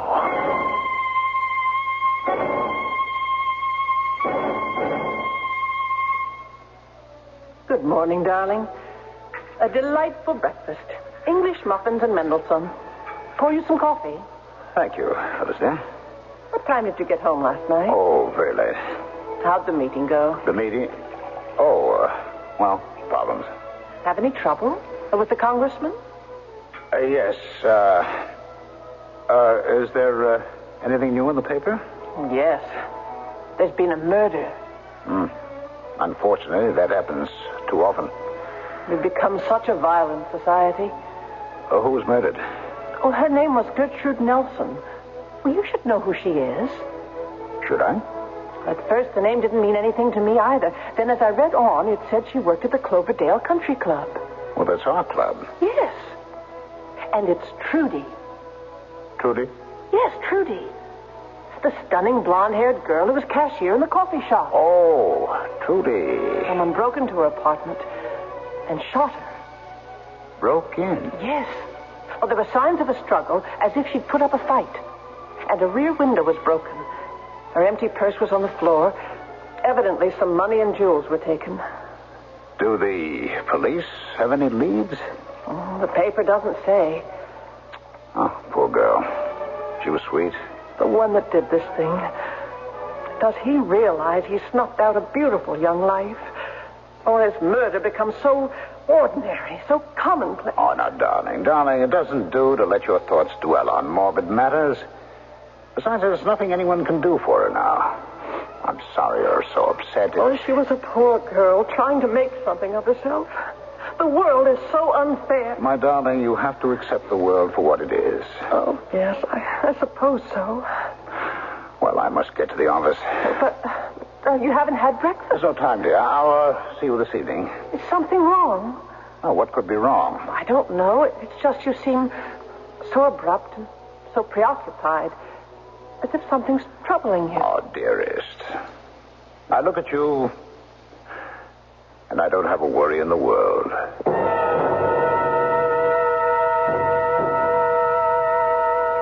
Miss Powers, I have to concentrate on this report. I don't want to take any calls for the next half hour. Oh, didn't I just tell her? Oh, damn, it's a private line. Hello? Hello? Donald. Who? Donald, darling. It's me. What is this? Me. Trudy. You're dead. I want you to know I'm very happy. Who is this? You would be happy here with me. Now, listen. With me. With me, Donald. Now, look here. We would be so happy together here, Donald. It's a joke. It's a practical joke. But who knew about Trudy and me? I was careful. No one knew about us. If anyone knew, they'd tell the police. Wouldn't they? Well, the police haven't called on me. They would if they knew. So if it isn't a joke, but... Oh, no, it can't be. It can't be. The other thing either. It can't be Trudy. It can. It can't. It is. It isn't. Life is filled with questions. True or false. Multiple choice. We're always being confronted and tested, particularly if we're involved with murder. But on this show, in addition to questions, you also get answers. A few will be delivered when I return with Act 2. Right now, your True Value hardware store can show you 2 simple ways to save money by spending money. Hi, Pat Summerall to explain how. First, go to your True Value hardware store for Owens Corning Dust Stop Furnace filters. Install one in your furnace or in summer in your central cooling system. Change it when the fiberglass filtering material gets dirty, about once a month. Your furnace or cooling system won't have to work so hard, so it'll use less fuel to provide the same amount of heat or cooling, so you'll save money. And second, go to your True Value hardware store for General Electric Soft White Plus light bulbs in 75 and 100-watt sizes. They cost a little bit more, but they last twice as long as standard bulbs, so you'll save money again. Owens Corning Dust Stop Furnace filters and GE Soft White Plus light bulbs are 2 simple ways to save money by spending money. Find them at your participating True Value hardware store. And remember now, you can charge your purchases on Master Charge at many stores. Dreams. We all seek to understand the many ways in which God reveals His Word. Throughout time, God has spoken to man in dreams. Jehovah said in the Old Testament, "Listen to my words. If a man be a prophet, I make myself known to him in visions. I speak to him in dreams." So pay attention to your own dreams. They might well reveal flashes of the future, predictions and warnings of things to come. They may give you a glimpse of God's guidance to lead you back to the peace and security of His way. For your free booklet on dreams, write to the Foundation Church, 1147 First Avenue, New York, New York, 10021. That's the Foundation Church, 1147 First Avenue, New York, New York, 10021.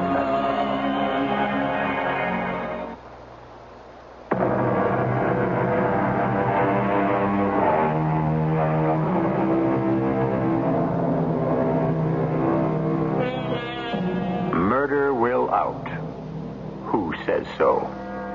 Well, in a variety of statements, scores of poets and sages assure us that murder cannot be kept secret or hidden. Is that really true? How many murders remain unsolved? How many killers evade the law? Unfortunately, quite a few. Donald Taylor is doing a bit of soul searching. He didn't exactly kill Trudy. It was self-defense. They struggled for the gun. She actually killed herself. But can he afford to have even that much known? Of course not. Dear Phyllis, this letter will serve to introduce Karen Hagstrom. You know how you complain it's so difficult to find an adequate maid? Well, Karen worked for Bert's mother. A lovely woman, perhaps a bit superstitious, but we all can't be perfect. From here, it's on to Singapore and India. See you in 6 months. Love, Lolly Smith. Well, Karen? Yeah, ma'am? I do need a maid. And if Mrs. Smith is so taken with you, I'm sure you must be wonderful. I hope you will be pleased with me, Mrs. Taylor. As you can see, I can't get around much. Oh, I will take good care of you, Mrs. Taylor. It's difficult to work for me. I have to be wheeled about constantly. I shouldn't say this, I suppose, but I do have difficulty in keeping servants. Oh, you look like a lovely lady. Lovely lady. I'm an old lady. Oh, no. Oh, it's so sunny. Let me wheel you to the terrace, and I will brush your hair. Oh, you seem to be a very nice person, Karen. Thank you. And Mrs. Smith is an excellent judge of character. And if you can start immediately...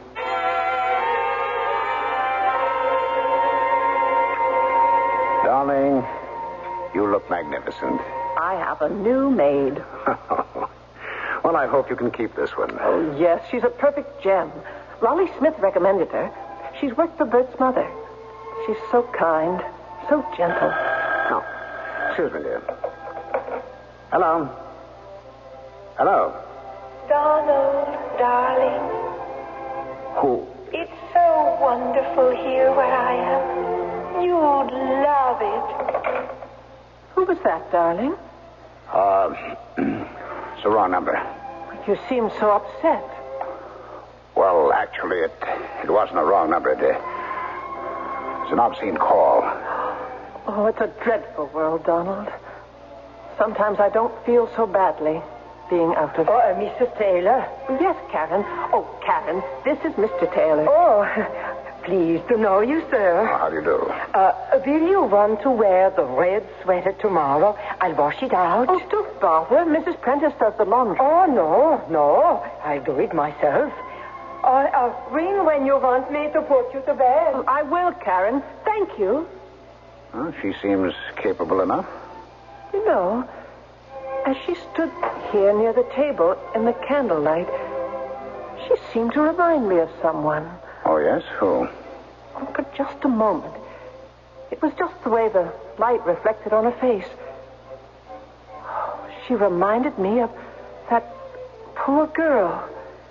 Which poor girl? The one who was murdered. Trudy. Well, how can you say that?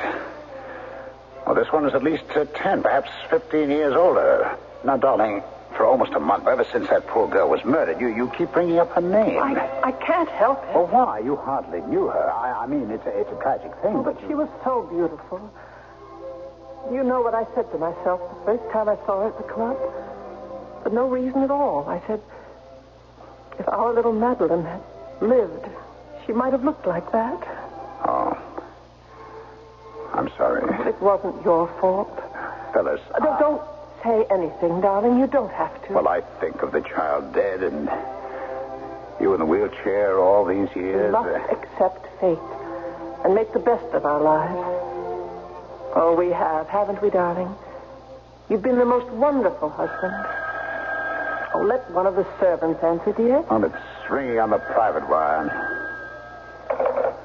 Donald, darling. Was it the same? Yes. But, darling, who would know your private number? Let's put it from our minds. It upsets me. Darling, you can't afford that. I know. Perhaps I'd better get to my room. Oh, no, not again. Hello. Donald? Oh. Hello, Jim. Don, about that order we placed with you. You know, I've been thinking about it, and you could do a lot better. Just mull it over and get to me in the morning, huh? Regards to Phyllis. Yeah, sure. Oh, just between us, pal. What a shame about that Trudy. She sure was something, huh? You know, you're lucky nobody knew about you and her. That is, nobody except me. But I'm your pal. I'll keep my mouth shut. I know you will, Jim. Oh, and about the price. Now, I am positive you can do a little better if you really put your mind to it, huh? Night, pal. Good night. What was that all about, dear? It was the obscene phone call. Don, what are you saying? Wasn't that Jim Pendleton? Yes, dear. Donald, these past few days you've been so preoccupied. Oh, I'm sorry. I'll have to look through some papers. Perhaps your maid had better help you to bed,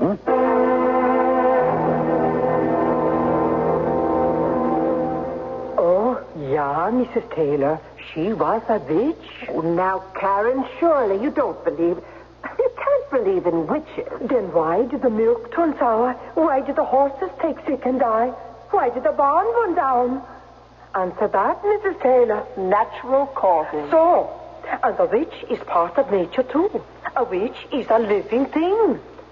Oh, this is so comfortable, Karen. I shall be back after midnight to help you turn around and fix the bed. But, Karen, dear, you won't get very much rest. Oh, I am not here to rest, Mrs. Taylor.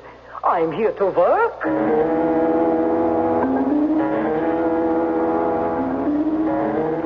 Mrs. Taylor? Yes, Karen? It's 2:00 in the morning. I came to see if you are awake. Oh, I am. Would you open the window, please? It's stuffy in here. Oh, yeah, Mrs. Taylor. What is it, Karen? Oh, the spooker. Karen? It's a ghost. A white ghost. Look, it's coming here. No!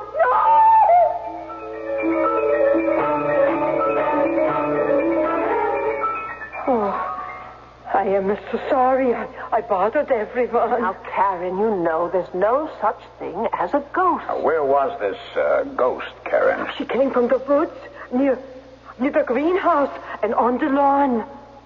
She? Oh, yeah, she. The white ghost. Oh, she's always a woman. And this woman, she had long blonde hair. She's always a girl who's been murdered. And she comes back. Now, that's nonsense. Oh, no. But it is true. She always comes back to the house of the people who have loved her to let them know she still loves them. But we don't know any girl who has been murdered. Yes, we do. But she was a stranger. I loved her. Now, look, it's time we all got to bed. Good night, Karen. I'll see to Mrs. Taylor. Yeah, good night. Poor girl. She made it seem so real. Could it be true? Could what be true? She's convinced she actually saw a white ghost. Darling, you do need your rest. Try to sleep.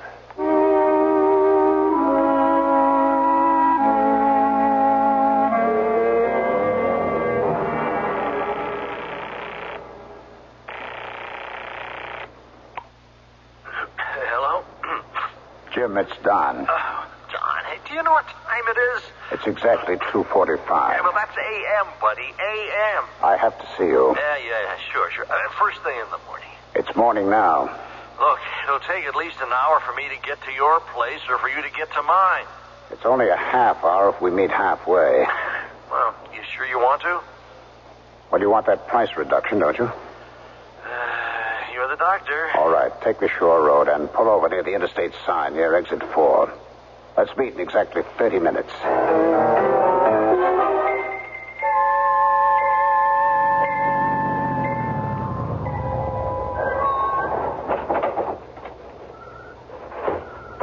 John?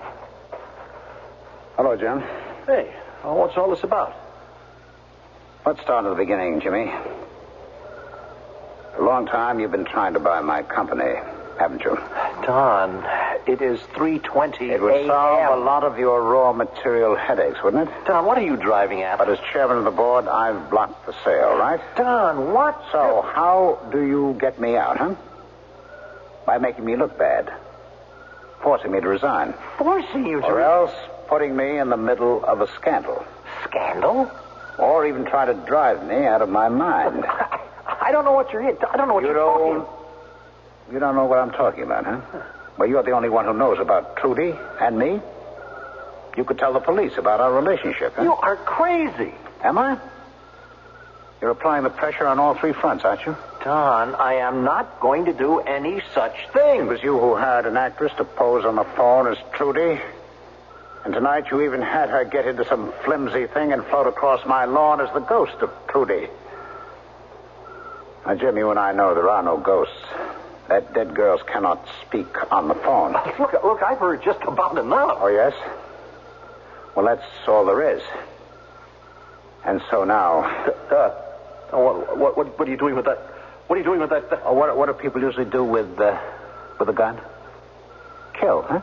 No, Donald, we're friends. Yes, we were. Until you saw a way to get ahead of me. Donald, please don't kill me. Well, Jim, I have no choice. You could always go to the police, and then the story gets out, and I'm through.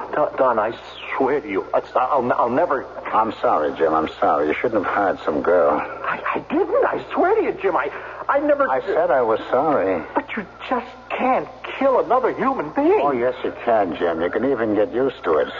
Once you've been in on it. No! Don, please, I didn't do anything. I don't even know what you're talking about.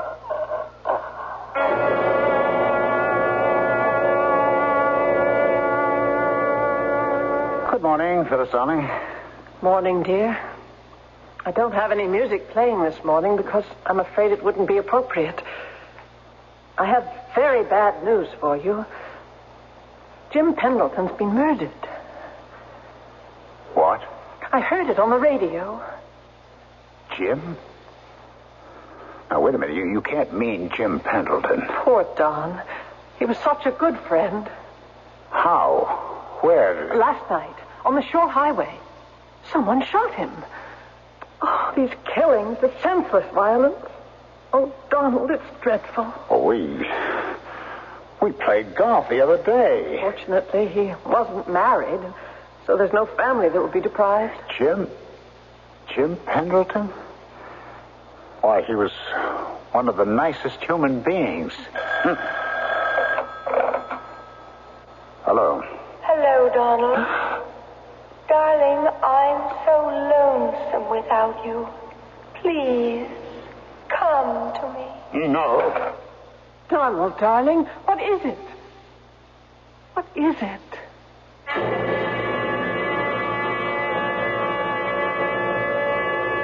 What is it indeed? Or more properly, who is it?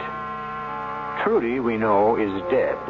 And if Jim isn't paying someone to impersonate her on the phone or to behave as her shade, then with what are we dealing here?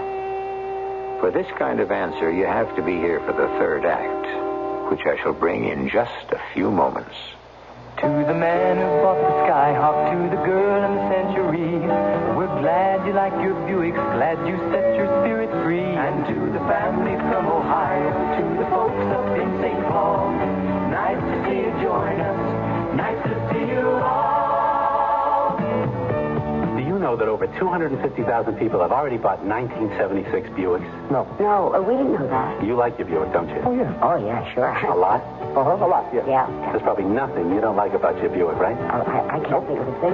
Well, we could probably even say you love your Buick, right? Yeah. We could say that I love my Buick. That's right. In fact, I'll bet you wouldn't trade that Buick for $1 million. Oh, I wouldn't bet that. Oh, he bet it, didn't he? Okay, it's a bet. Here's the Buick. Where is the cashola? Let me see it.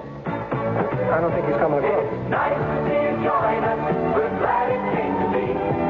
Nice to see you join us, glad your spirit's free. Buick, dedicated to the free spirit in just about everyone.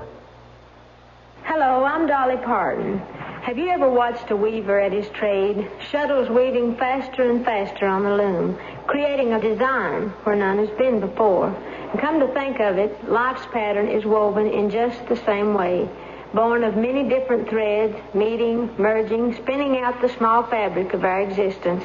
The March of Dimes is trying to create a better fabric of life, free from the tragedy of birth defects. A life which ensures every newborn the right to the most precious heritage of all, good health at birth. Medical service programs, scientific research, public education, all are part of the March of Dimes fight against this #1 health problem for our nation's children. But a weaver, any weaver, needs help along the way, and birth defects are forever unless you help. Help weave a tomorrow full of bright promise for our next generation, a tomorrow without handicaps at birth. Please, give to the March of Dimes. Thank you.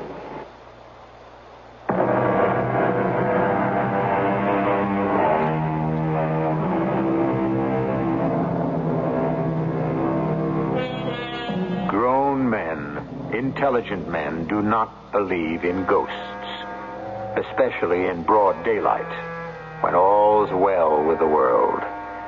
Yet there comes a time at night when no one is too sure, especially if it's a trying time, a time filled with fears and guilt.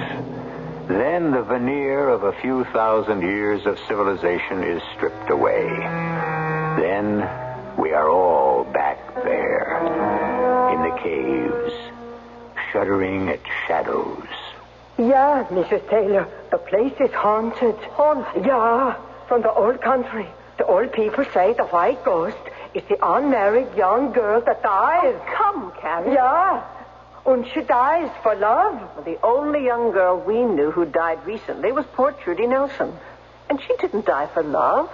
She was murdered. This is her ghost, and she did die for love. Karen, could you bring in some fresh coffee, please? Yeah. I'll have some too, Karen. No, not until dinner. That's what your doctor said. Phyllis, darling, how can you listen to all that nonsense? Well, it isn't nonsense if she believes it. Well, don't you find it upsetting? Why should I? I think it's rather charming. Besides, she's such a wonderful maid. Well, how could I do without her? So gentle, so understanding. How can I ever thank Lolly Smith for recommending her? Hello? Donald. Oh, no. Donald, come with me. Come with me. Now, listen. Why do you avoid me? I come to the house to see you, and you avoid me. No. Donald? It's all right, dear.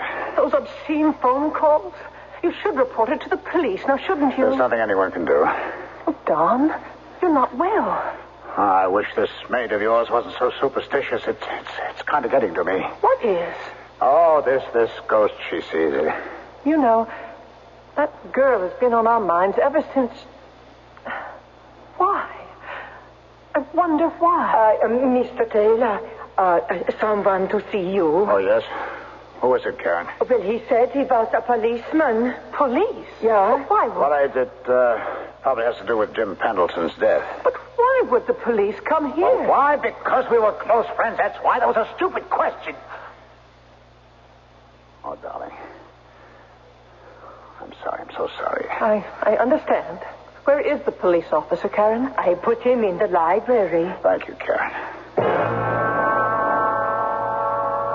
You were Mr. Pendleton's best friend, Mr. Taylor? No. We were friends. Mm-hmm. Did he have any enemies you knew of? Well, what do you mean by enemies? Well, people who felt he injured them. People who may have hated him enough to kill him. Well, the truth is, Lieutenant, I didn't really know him very well. We belonged to the same club. We played golf together. Mm-hmm. My company sold raw materials to his company. I see. But although we were cordial, spent some time together, it was... well, now that I think of it, it was all on the surface. So, you see, I couldn't tell you very much. Well, you both belonged to the Cloverdale Country Club? Yes, that's right. And you knew a Miss Trudy Nelson? Well, yes, she was the cashier in the coffee shop. Yes, she was murdered a month ago. I know that. Both Miss Nelson and Mr. Pendleton were killed by bullets fired from the same gun. Oh? Well, how is that possible? It's a fact. What it means or how it fits in, we don't know yet. How well did you know Trudy Nelson, Mr. Taylor? How well? Mm-hmm. Well, I was aware of her as the cashier at our club. She was extremely attractive. Well, that's about all. Did you ever see Miss Nelson away from the club? Meaning what? I think the question is clear. Well, so is my answer, no. Now, Miss Nelson has a sister. She came in recently from the Midwest. She said that Trudy used to call her on the phone every week and chat about the people she met here. And she mentioned you. Me? Yes, yeah. The sister said that Trudy had told her that you and she were having an affair. Now, that's a lie. She really had no evidence to support it, so we weren't going to embarrass you. I just thought I'd let you know what her sister said. Where is her sister? Oh, probably gone back home. She looked like a big farm girl. Well, if you should think of anything that might be helpful to us, please get in touch with me. Yes, I certainly will.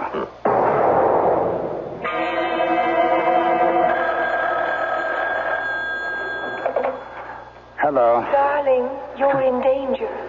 The police, they know something. What could the police know? The gun. Why did you use the same gun? Oh, poor Donald, you were not made to kill. You were made to love. Come with me. Join me. Join me. Hello. Oh, I'm going mad. I've got to stop this. I can't let myself go. I can't. Karen? Yeah, what is it, Mrs. Taylor? Do you hear something? No, Mrs. Taylor. What time is it? It's 4:00 in the morning. I was asleep and I heard the telephone ring in Mr. Taylor's room. I couldn't go back to sleep, and then I heard footsteps. Oh, where? Outside. Oh, it might have been your husband walking. No. The steps were too light. It was a woman's walk. Are you sure? I saw her. You saw her? It was the ghost. The white ghost. But how could you see her? Well, if I lean all the way over, I can look out the window. Oh. And there she was. By the greenhouse. I thought I heard voices in here. Phyllis, what are you doing up? Oh, yes, I heard the phone ring in your bedroom. Who could have been calling so late? Oh, it was nothing, dear. It's nothing at all. But, Donald... I'm sorry it woke you. Well, I'm glad it woke me because I saw her. You saw who? Trudy. Trudy? The ghost of Trudy, the white ghost. The white ghost with the golden hair. That's impossible. The same ghost Karen saw out there. Oh, Don, tell her we understand. But, Phyllis, Darling, I'd go out there if I could. You must do this for me. Well, why? Why? Because I feel that if one of us told her we understand, she'd be able to rest. Finally. Phyllis, do you realize what Do it for me, Donald, for me. But it's madness. It's real. Donald, darling, it's real. I saw her. I saw the white ghost with my own eyes. Well, I can't. Are you afraid?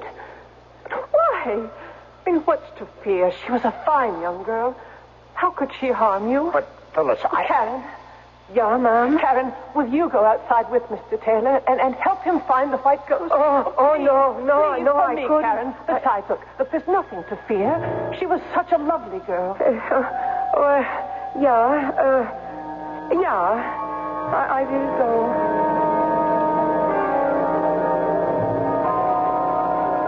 Karen, you've been around the other side of the greenhouse? Yeah, Mr. Taylor.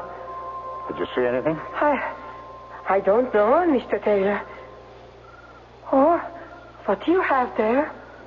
It's a gun. A gun? Well, what you saw, what my wife saw, was most likely a prowler. Oh, a gun is of no use against a ghost. Well, where is your ghost, Karen? I don't know. Ghosts do not come and go when we ask them to. They do as they like. Oh, I had better go back inside to the missus. Good night, Mr. Taylor. Good night.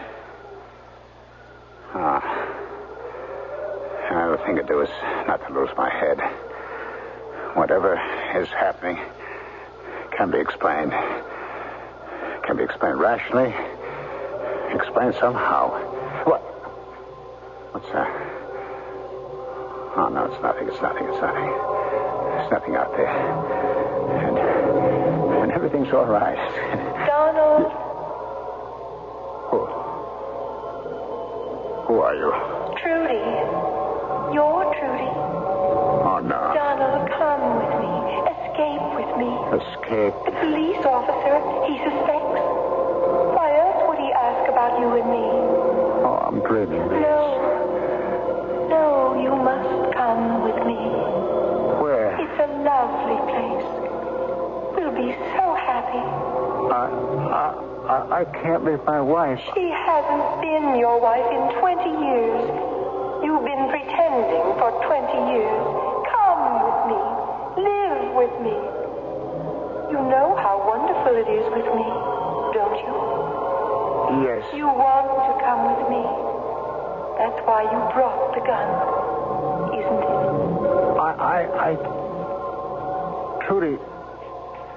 Trudy, I didn't mean to kill you. It's just that sometimes I do things I can't control. I know. I didn't mean to kill you. I didn't mean to. You didn't kill me. People who love each other never die. You and I, we will live forever. Now, look in my eyes and raise the gun slowly to your head. Don't look at the gun. Just look into my eyes. You won't feel anything. Just look into my eyes. Look, and...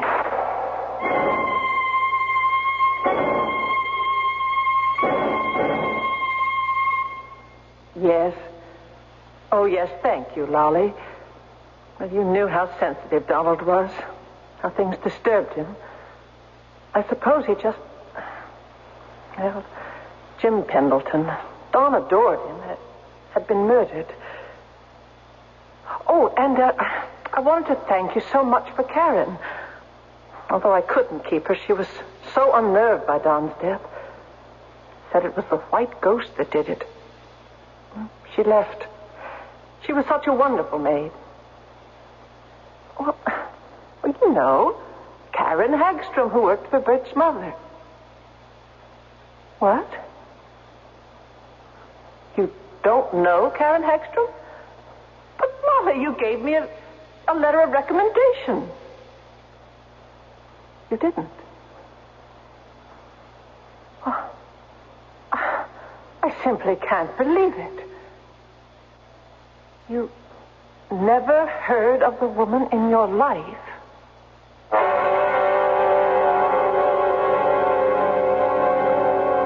So, there you are.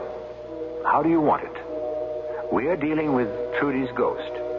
Or Jim Pendleton did hire someone to pretend, and maybe no one told her to quit, so she just kept pretending. The police lieutenant said Trudy had a sister. Was that Karen Hagstrom? Well, that's what a properly told ghost story is supposed to do. Raise more questions than it answers. I may have more in just a few moments. Tell me again, okay?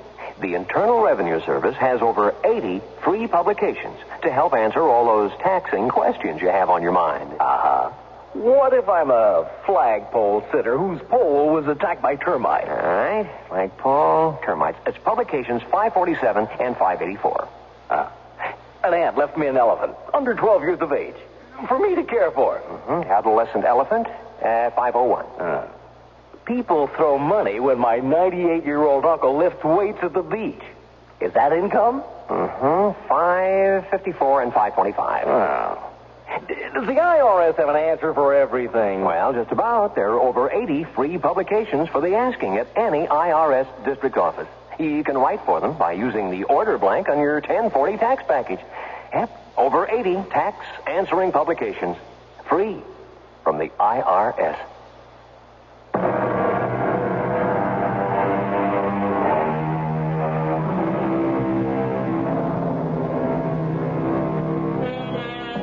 Who says there's no such thing as a perfect crime? If you analyze our story, you'll see we have no fewer than 3, which shows how prodigal we can be. The death of Trudy Nelson? The case is closed. The murder of Jim Pendleton? The case is closed. And how did Donald Taylor die? Was it suicide? Who knows? That case is closed. But we have plenty of open cases for you right here 7 times each week. Our cast included Ralph Bell, Ann Williams, Joan Shea, and Earl Hammond. The entire production was under the direction of Hyman Brown. And now, a preview of our next tale. Door's locked. Oh, I got a pass key. There you are. You can go right in. Thank you. And when he comes, I'll tell him you're in here. Here, what's this? Keys on the floor. Why, they're your keys, aren't they? It says KK on the holder. Well, they are my keys, but how did they get here? I thought I had them in my purse. That's why I had to ring for you. I couldn't find them. Well, no matter. Now you just make yourself comfortable. Ray. Ray. Oh, my darling. Oh, what is it? Oh. What's the matter with him? He's been shot. Call a doctor, please. Hurry. It may be too late for a doctor. Oh, he looks dead. Radio Mystery Theater was sponsored in part by Buick Motor Division. This is E.G. Marshall inviting you to return to our Mystery Theater for another adventure in the macabre. Until next time, pleasant dreams.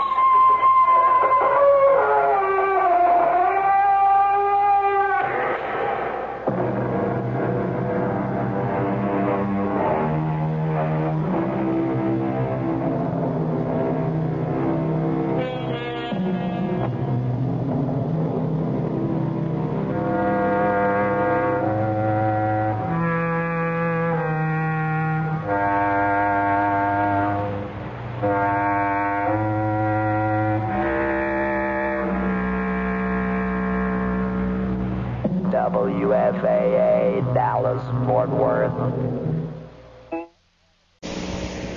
The CBS Radio Mystery Theater presents...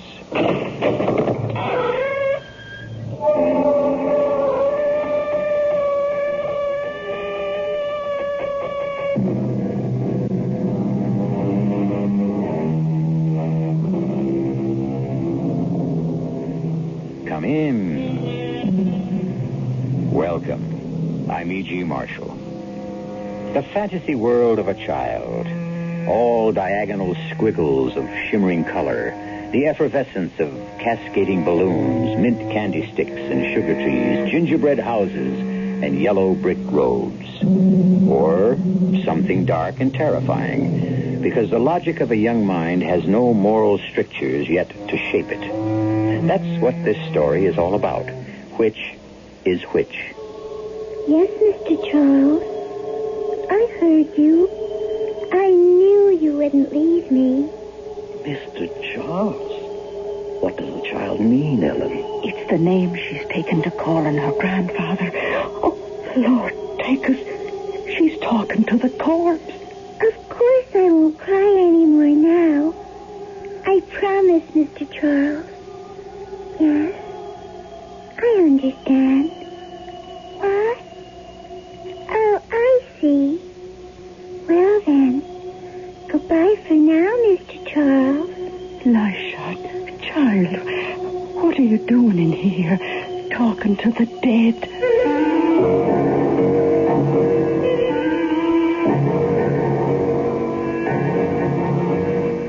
Our mystery drama, The Providential Ghost, was written especially for the Mystery Theatre by Ian Martin and stars Beatrice Straight. It is sponsored in part by Contact, the 12-hour cold capsule, and True Value hardware stores. I'll be back shortly with Act One.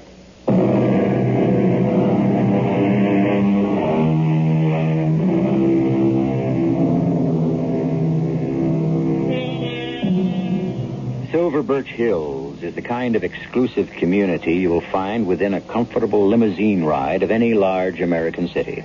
Very private people who want to be hermetically sealed in a private world. Huge estates, accumulated wealth, frozen attitudes about life that go back generations. Great for the people who like to think they're the only people, but not so wonderful for little girls of 10, full of curiosity and excitement about life. Like Felicity Depew Miller, who may never know how lucky she is that she has Ellen Gardner in her life. And, of course, that lovable old recalcitrant grandfather of hers whom she calls Mr. Charles. What's he saying, Mr. Charles? I should think he's saying thank you for the peanuts. And isn't it a lovely day since you came along, Felicity? There you go again. Don't call me that. It's your name. And I hate it. It's a nice name. It means happiness, joy, good luck. Just the same, I hate it. The way you don't like me to call you Grandpa. Or like that. Well, Grandpapa and Grandfather makes me sound old and creaky and falling apart. Which you're not. And Felicity makes me feel the same way, which I'm not.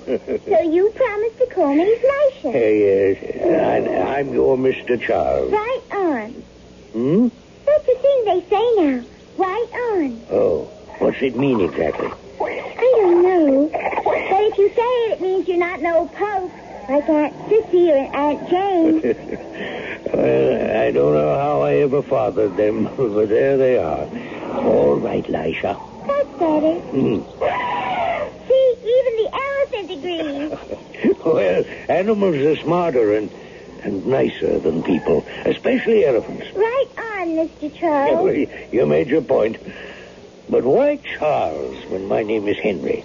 That's only one of your names. I saw all the others in the big family Bible. Oh, good Lord. Well, forget those. Still, why Charles? Because Mr. Charles is my panda. Oh, yes, of course. See? Mr. Charles is my very favorite person in all the world.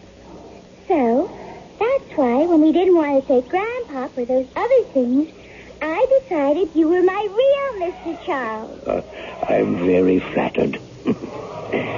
What should we do next? You want foam candy or ice cream? You know what I really want, Mr. Charles? No. What? I don't really want to go home. Because it isn't like a home now. It's a big, gloomy old barn. I've got to admit that, but still. I liked it enough when Mom and Pop... But after they went away, there was just you. Well, now, there are your aunts. I hate my aunts. I hate them. Well, dear me. I don't know I altogether blame you, but you do have Ellen and me. I know. And I love you both. It's just, You what, dear? I just don't want to go back to Lakeview House. But that's your home. Not since Mom and Pop. Aunt Sissy and Aunt Jane said I have to say went away. That isn't how it was. They died. They were drowned. Come, Nasha. Let's not think about that. We're out for a nice day at the zoo. Mr. Charles, what's wrong? Nothing, little one. Not a thing.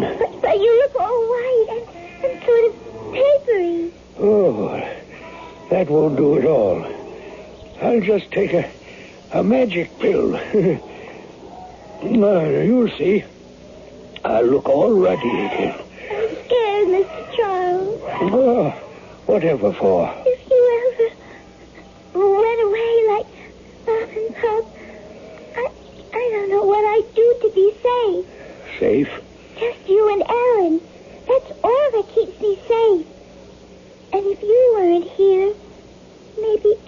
wouldn't. Wouldn't what? Wouldn't be here. So you see, you just can't leave me. Oh, I promise you, I never will. Elliot. Keep quiet, Henry. No, I'm on your damn diet. No booze, no cigarettes, nothing but pap to eat. I can't dilate my arteries just to please you. And call me Charles. Charles? What for? It's the only name that means anything to me. It's what my granddaughter wants to call me. And I like it. Okay, Charles, if you want it. How long can I live? How the devil can I answer a silly question like that? I can't die, Elliot.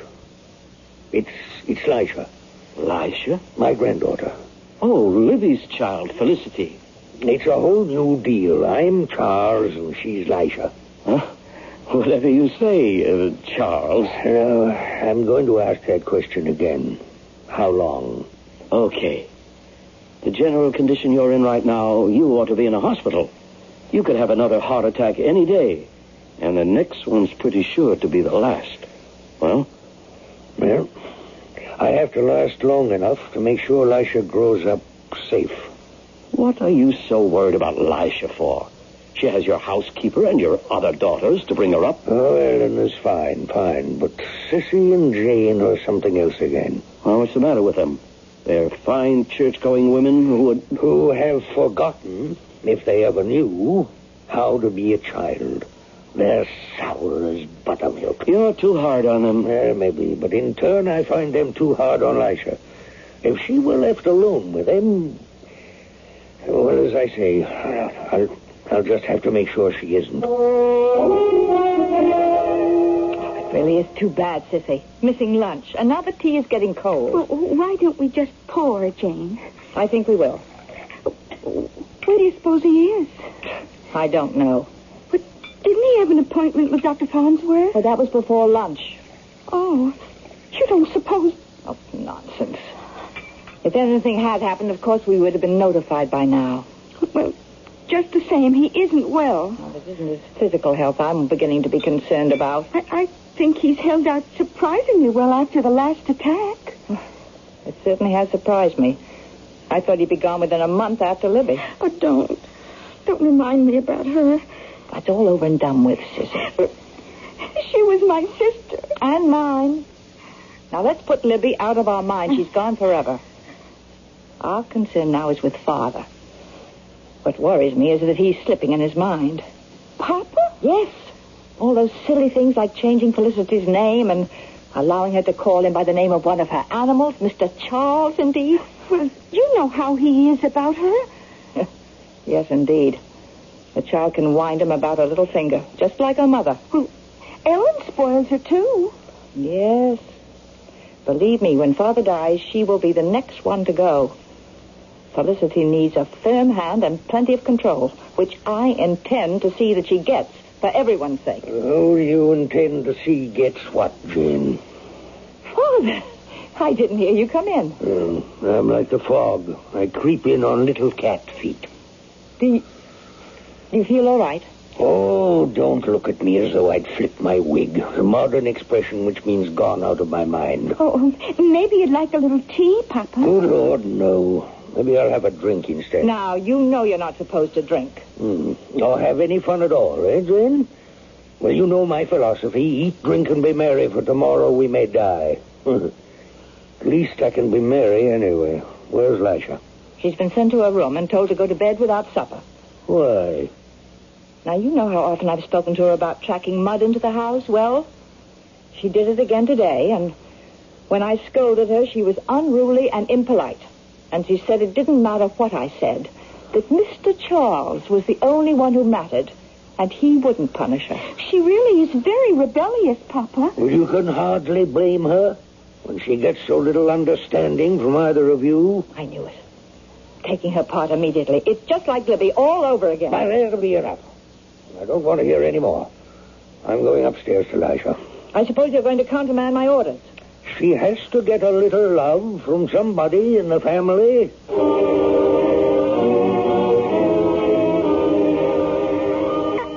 didn't mean to dirty up the old carpet. there, baby. I was just hurrying home to see you, Mr. Charles. Why does he have to be so mean? Well, now, Lisha, you don't want to be too hard on Auntie Jane. Yes, I do, because I hate her. Just the way she hates me and she used to hate Mommy. She's the one who should be just like Mommy and Daddy. I wish she was dead. Dead. Honey, that's no way to talk. I have to. Because, don't you see, Mr. Charles, if you ever went away like Mommy, then she'd want to get rid of me. And Aunt Susie, too, because she does whatever Aunt Jane says. And then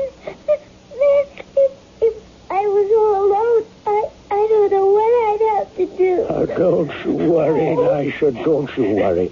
Even if I had to go away, you trust me to make sure that somehow Mr. Charles would be around to protect you.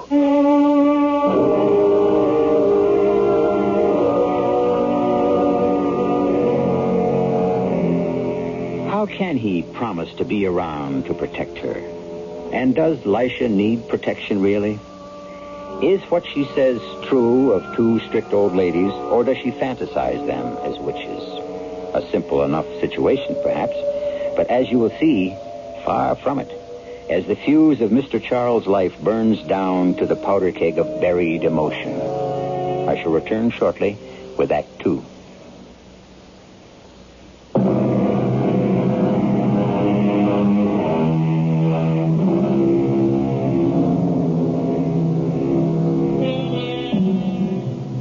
Lisha has been left temporarily to the comforting arms of Ellen, the housekeeper.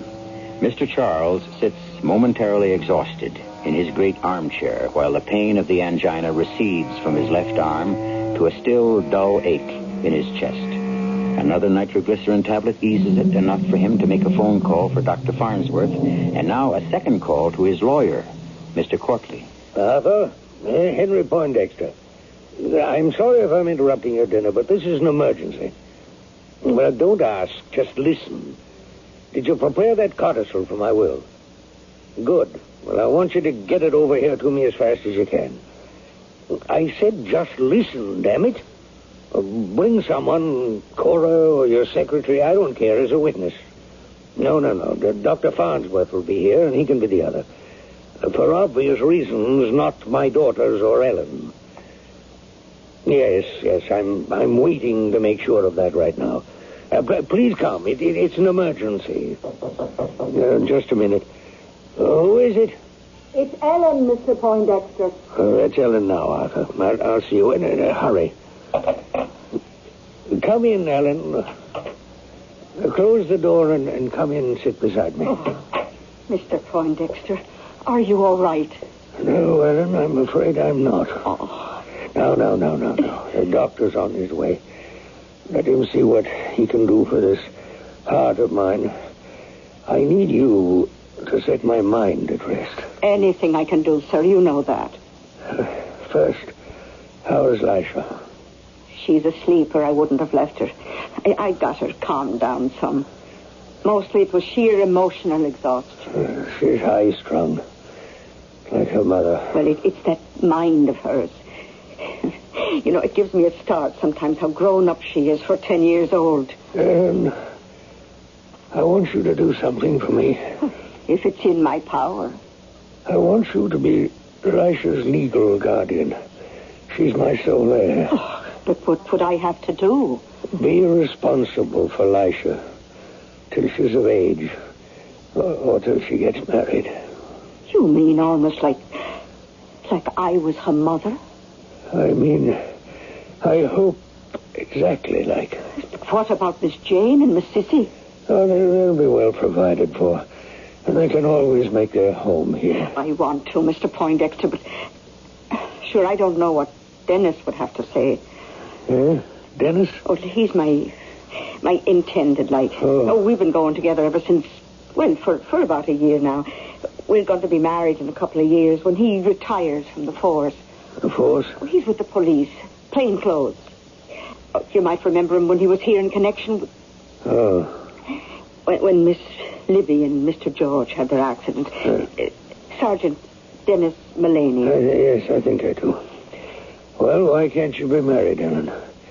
Maybe you could take Lisha to live with you.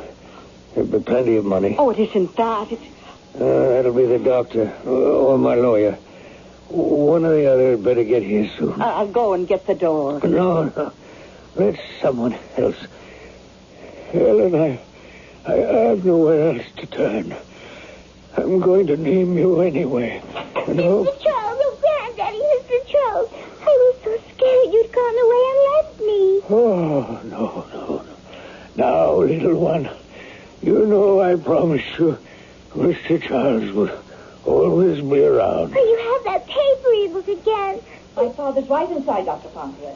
I had no idea. Thank you, Miss Poindexter. Hello, Ellen, Lisha, Henry. Now, I want all the rest of you out of here, pronto. No, don't take him away. Oh, come along, dear. Let the doctor help him. Don't leave me alone with them. Now, Lisha, that's quite enough. If you leave me alone with them, they'll kill me, Mr. Charles. Felicity. Looks as though I may have another patient. But you first, Henry. Don't worry, Elliot. I won't be leaving this vale of tears yet. Oh, not until I've signed my will, anyway.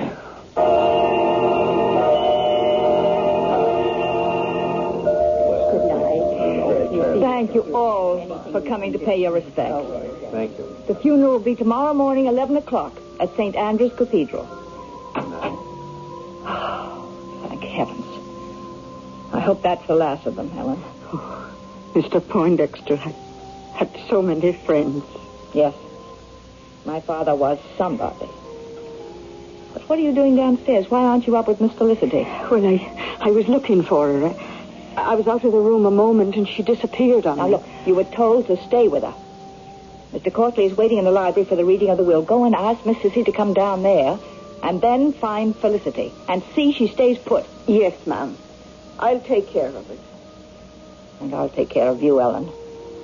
Just as soon as the funeral is over, out you go. Good afternoon, Mr. Courtley. Miss Poindexter. My sister will be right down, and we can get this ridiculous formality over with. I think, under the circumstances, that Miss Gardner and Lisha should be here, too. Who?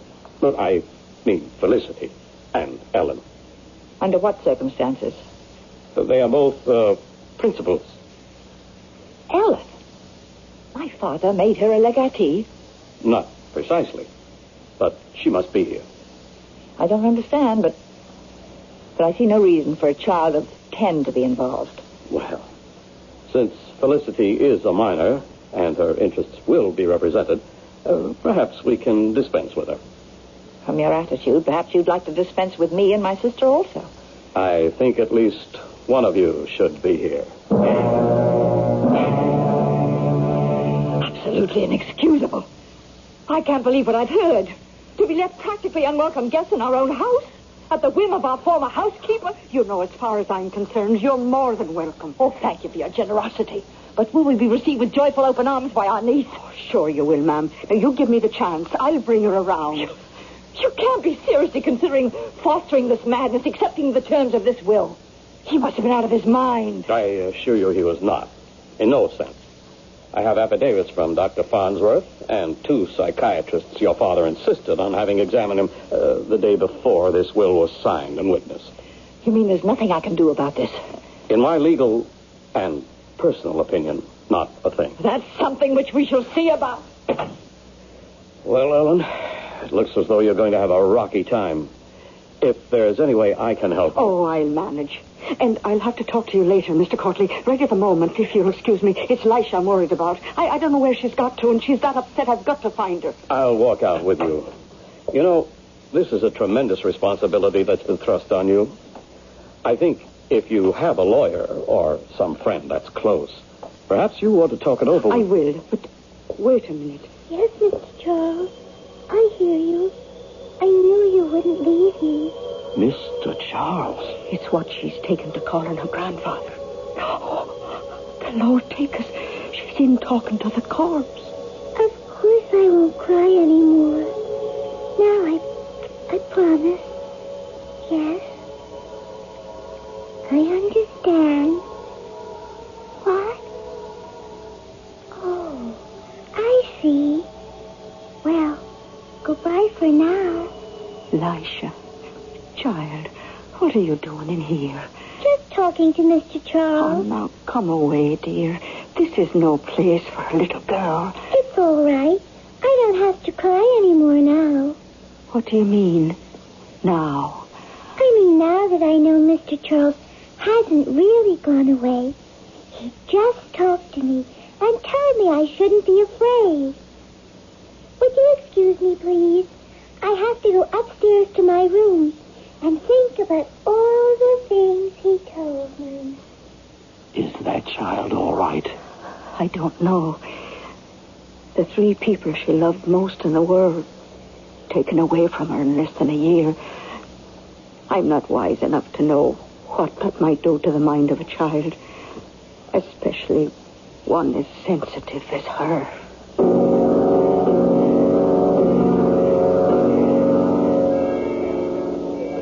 Ellen. What is it, Dennis? You're not eating your dinner. Oh, I'm sorry. It's just, there's so much on my mind. Well, I thought we were after settling that. I mean, you being guardian and all. I told you it's all right with me. I know, Denny. It's sweet you were about it, too. Isn't that worrying me for the moment? Well, what then, sweetie? Well, I don't even know if I should be away from her tonight. Well, sure, it's your regular day off, isn't it? Oh, yes, but I don't know if I should have left Lisha alone.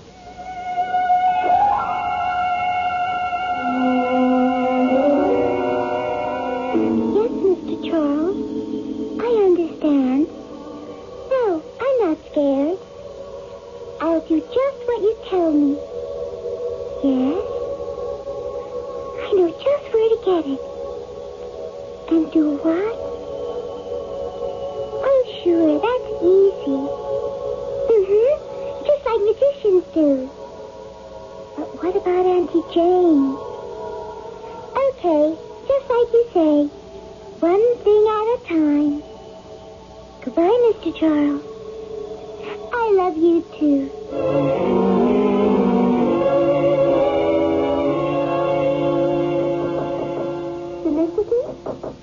Felicity, dear. You can come in. I'm not asleep. Oh, well, here's that nice cup of chocolate I promised you before you went to bed. Thank you, Aunt Sissy. Did you bring one for yourself, too? Oh, yes. We can have a little party. There, now, that's yours. And I'll put mine on the table beside it. I don't really like chocolate all that much. Oh, now you have to drink it. Could you get Mr. Charles for me? Mr. Charles? Oh, I didn't mean grandfather. He's passed on now. I mean the other Mr. Charles. I left him in the bathroom. Oh, of course, dear. Your big woolly panda. I'll get him right away. Only he's not. I'm talking to you, Mr. Charles. My real Mr. Charles. I'm doing what you said now. There we are. Mr. Charles in person. You suppose he'd like some nice hot chocolate, too? He doesn't like it much either. Oh, well then, let's just show him how good it is. Hey, you drink it all down, dear. I made it especially for you. You drink all yours, and I'll drink all mine. It's a deal.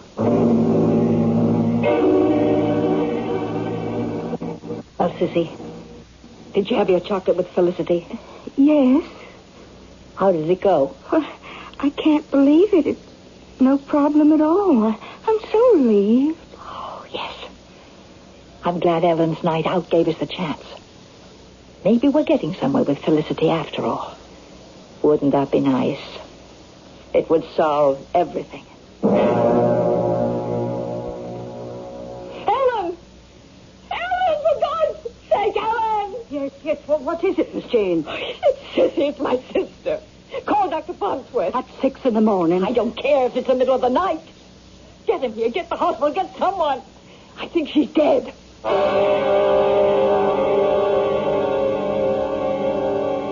Now Now, what is going on at Lakeview House? What hallucinations can a child of 10 have? How real and sharp can they be? How terrible might their power of suggestion be? If Mr. Charles is a real ghost, or only a figment of the imagination, could a child be responsible for someone's death? I'll return shortly with Act 3.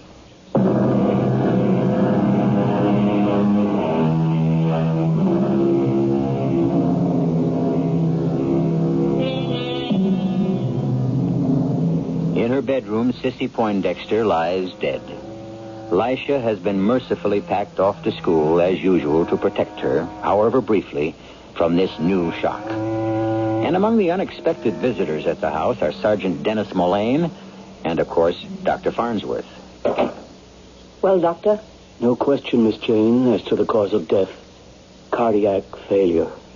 But that's impossible. It's been a long time since I examined either of you. I think perhaps I should do an autopsy, if you'll give me permission. No. Why not? I will not have the body of my sister desecrated.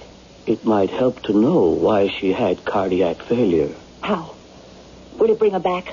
No, let well enough alone, Dr. Farnsworth. This family has a curse on it. Leave us to handle it in our own way. Now, why do you suppose she's all that vehement about it? Who are you? Oh, I'm sorry. Sergeant Dennis Mullane. You'll remember we met on the sad occasion of the drowning of Miss Poindexter's young sister, little Elijah's mother, and her father. And that Ellen and me are engaged to be married. Of course, yes. What are you doing here today? Well, like I say, Ellen and I are engaged, so naturally I had a particular interest. And then again... Are you hinting at anything? I don't know. Why should you want an autopsy? I can give you the same answer. I don't know, for sure. Are you going to issue a death certificate without one? I reckon. No real reason why I shouldn't. Could you hold it off till tomorrow? I don't know if I want to.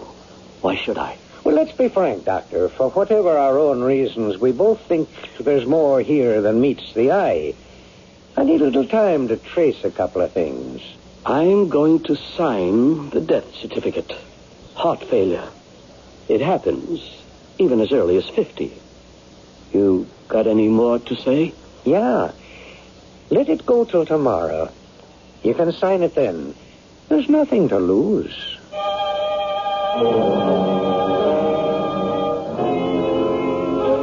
But you're not like yourself at all, Denny. I don't know why you have to ask all these questions. Sure, it's only to protect us all. So what about that bottle? Well, it was only a prescription the doctor gave to be filled for Mr. Poindexter. Was it digitalis? Something like that. Just before he died, he'd gotten a whole new bottle of pills? Yes, I picked them up myself. And after he died, was the bottle still there? Of course. When I cleaned up his room, I put it in the drawer by the bed. Is it there now? I suppose. Well, it's not. It's here. You took it from the drawer. I did not. I found it in the pocket of Miss Cicely Poindexter's dressing gown. Well, what would it be doing there? Well, now, that's what I asked myself, since it's empty.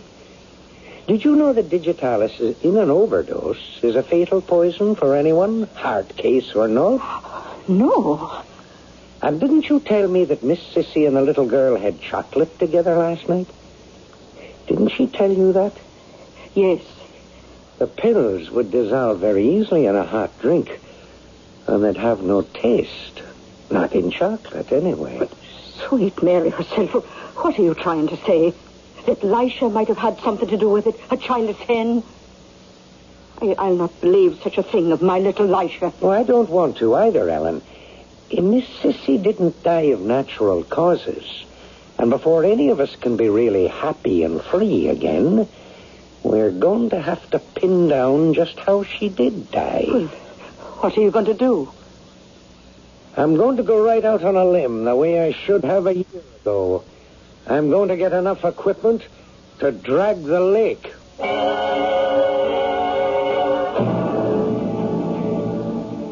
Yes, Mr. Charles. I understand. No, I'm not worried. I guess if it hadn't been Aunt Sissy, it might have been me. But who should I tell? Okie Smoky, I'll just hang tight till you get back to me.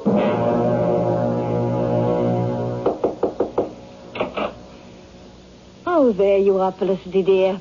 I was looking for you. What for? Why, Ellen has to drive in and do some shopping, and she thought perhaps you'd like to ride with her. That's funny. What is, dear?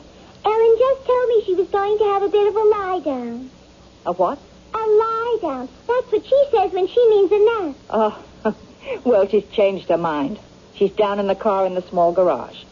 She was just starting it up, and I was telling her some last-minute things, and all of a sudden she thought you might like to go along. Oh, I would. Well, then let's go down to her. I have something else to arrange. Is it just to Poulter's farm? Oh, no. You'll be going further than that.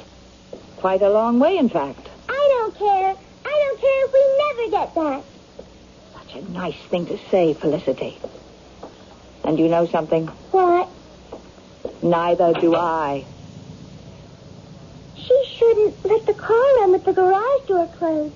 At school, in Safety First, they told us it's dangerous. There's a gas that could kill a person. Why? The things they teach you at school nowadays. But they're perfectly correct, Felicity. It's exactly what it's going to do. You pushed me. You scraped my knee. Don't worry. Soon it won't hurt at all. Nothing will hurt you anymore, Felicity. Going somewhere, Ellen? Oh, Miss Poindexter. Well, yes, I just wanted to see if Lisha was all right. Well, you won't have to worry about Felicity, or Lisha, as you call her, anymore. What do you mean? I better go to her. No. It's too soon. That's a pistol. That's just what it is. And pointed at you, Ellen. Oh, what for? Oh, don't be alarmed. As long as you do as you're told. You see, you're not mistress of this house. No matter what the will said, I am. So back up. Into the room. And sit down. I don't understand. And while we're waiting, I'll try to make it all quite clear. Make what clear? What we're waiting for, of course. Miss Jane, you really... Shh. Quite still. And don't think I'll be afraid to shoot. I have before, you know, when I killed Felicity's mother, Libby, with this gun. And her weakling of a husband. Oh, killed them? But they were drowned in an accident. Yes, that's what everyone thought. Just as I told Sissy we could make them think. You remember that day, don't you? Oh, I'll never forget it. I was away with Lisha at dancing school when we heard. Quite right. Father was in bed with his first heart attack. And I just found out about his will. Oh, it didn't surprise me that Libby was to get almost everything. She was always the favorite.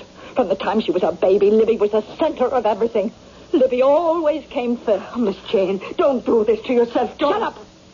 Now, you listen to me if no one else will. When it came to the point, I couldn't stand it anymore. It was all so easy. 2 shots. George and Libby even had the sails up. 2 shots. 2 shots was all I needed. It was to help stay off, and the wind was blowing offshore, away from the house. I locked them in the cabin. I lashed the tiller and shoved them off. There was a nice quartering wind to carry them on a reach straight out to the middle of the lake, where they sank without a trace. Because before I shoved them off, I'd taken care to remove the bilge drain plug. Her gunnels were awash within a quarter of a mile, and she went down like a stone to bury Bolton and them under 30 feet of mud and silt on the bottom of the lake.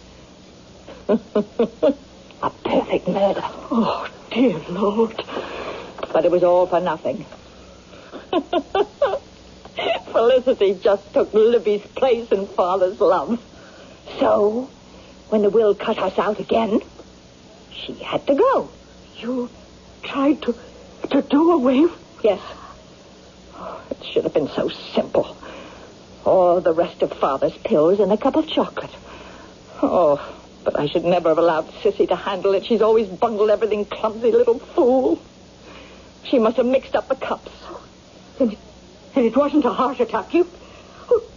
Where's Lisha now? Well, what have you done to her? I haven't done anything. Carbon monoxide will do that for me. I don't understand. She's locked in your little garage. The connecting door to the house needs a key. The overhead door is far too heavy for her to lift. And the car is running. Oh, Mother of God, don't look so stricken, Ellen.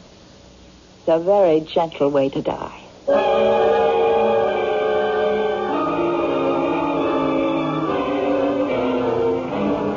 Come on, you old door. I can't open it. Oh, Mr. Charles, where are you when I need you? Now, don't get panicky, Elijah. You know I'm always around. It's getting awfully hard to breathe, and I feel so sleepy. We'll soon fix that. The way we did before. You mean when I switched the chocolate cup? Something like that. Now, think.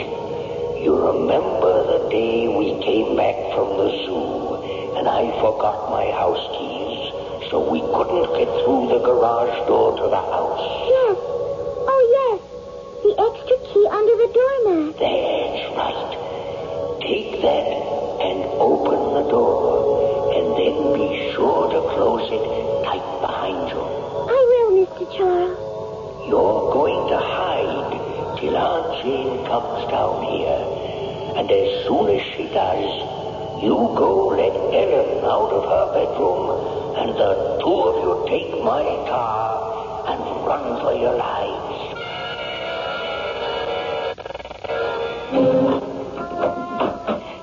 Elisha? Shh. How did you escape? With the key. Mr. Charles told me where to find it. And he said we should take his car and run. Well, that's just what we're going to do. Your Aunt Jane is a raving lunatic, and she has a pistol into the bargain.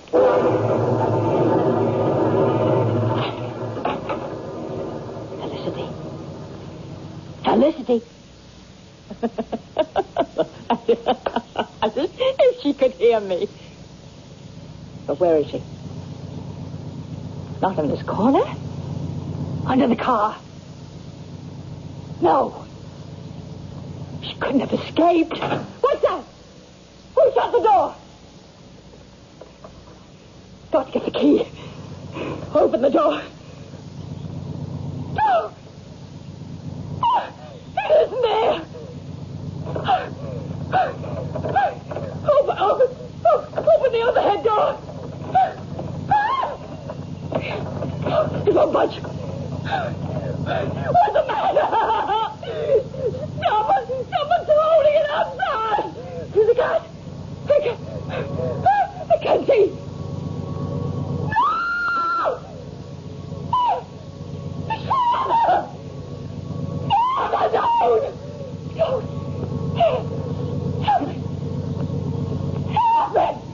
No one to help you now, Jane.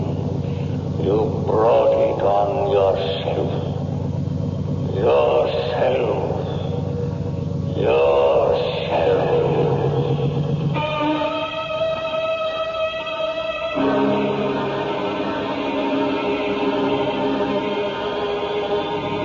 Poetic justice? Certainly. Probably there was no other way Jane Poindexter could have been brought to book.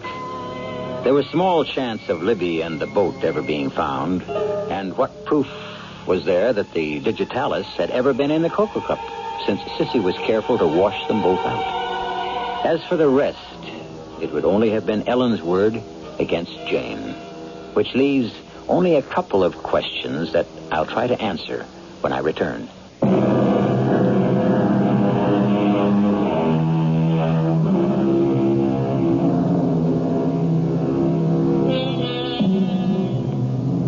What happens to you at 10 can color your life. But a child also has amazing recuperative powers and the capacity to forget. Growing up as Dennis and Ellen's child, for they adopted her as soon as they were married, there were too many sunny days in Elisha's life for any dark corners to remain. One thing she never did forget, and that was her beloved Mr. Charles. As for Mr. Charles, was he only an echo of the common sense he had taught his granddaughter? Or was he a real and most providential ghost?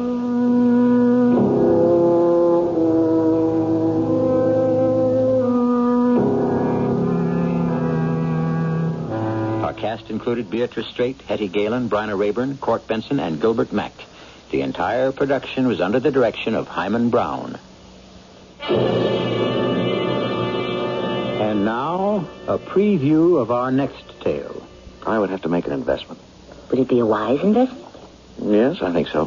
Why don't you do it? I can't. I don't have the money. Paul, is it a lot of money? Well, it is to me. I don't have it. Darling, we will have lunch together tomorrow. How much money? $10,000. 10,000? Well, it's for an initial startup expense. Paul, I have $10,000. Oh, no, I wouldn't touch your money. My money? Paul, there's nothing I own that isn't yours. But I couldn't. You're not used to sharing with another person either. But I could lose this money. Take me out for breakfast, and we'll go to the bank. But I don't want to hear another word. Just tell me you love me. Radio Mystery Theater was sponsored in part by Buick Motor Division.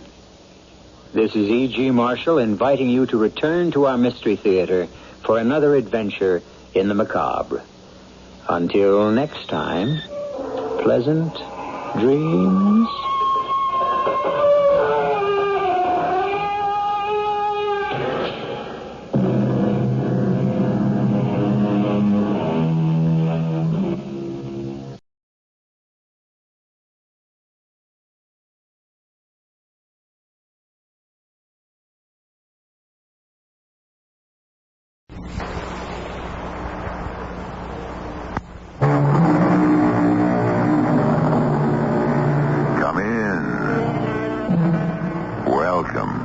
I'm E.G. Marshall, principal of this little dread schoolhouse, where our curriculum consists of lessons in mystery, suspense, and the macabre. We say they were giants, those founding fathers of ours, and indeed they were, giants of intellect, morality, and ability, but they were also human giants. Bedeviled by human problems, tormented by heedless children, persecuted by jealous enemies, embarrassed by foolish friends, and even haunted by ghosts. It's a ghost, John. It must be a ghost. There is no such thing as a ghost. I heard him. You're talking like a woman, Abigail. And what does that mean? Well, it shows that no matter how intelligent a woman may be, in the end she has certain weaknesses that well, there is no such thing as a ghost. What's that? Oh, tell me there's no such thing as a ghost. Well, Well, what, John? Are you about to start talking like a woman, too?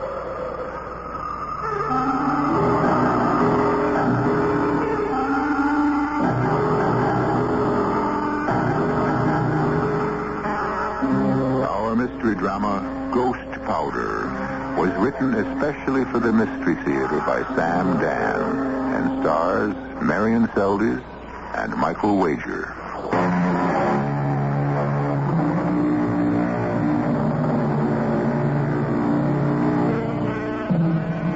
If you were to say to John Adams, "You can't tell the players without a scorecard," naturally, this great American wouldn't know what you mean.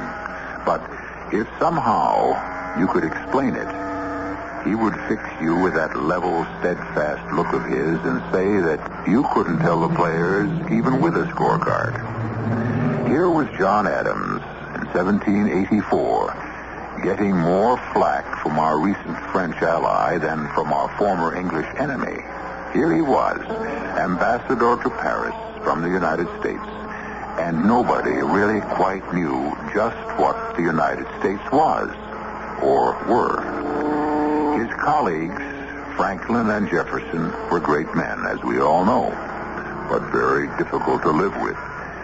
His wife, Abigail, insisted that she couldn't run the embassy properly on his meager salary, and when he asked the Congress for more money, their answer was to cut his wages.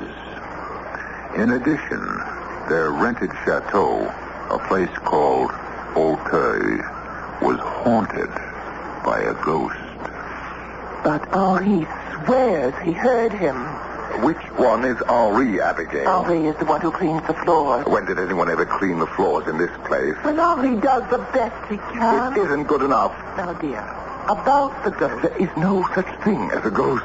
Let us discuss this rationally. How can you possibly discuss a thing like a ghost rationally? It's a contradiction in terms. John, you simply cannot close your mind. Are you telling me you actually believe I am that... telling you what Henri said. I see.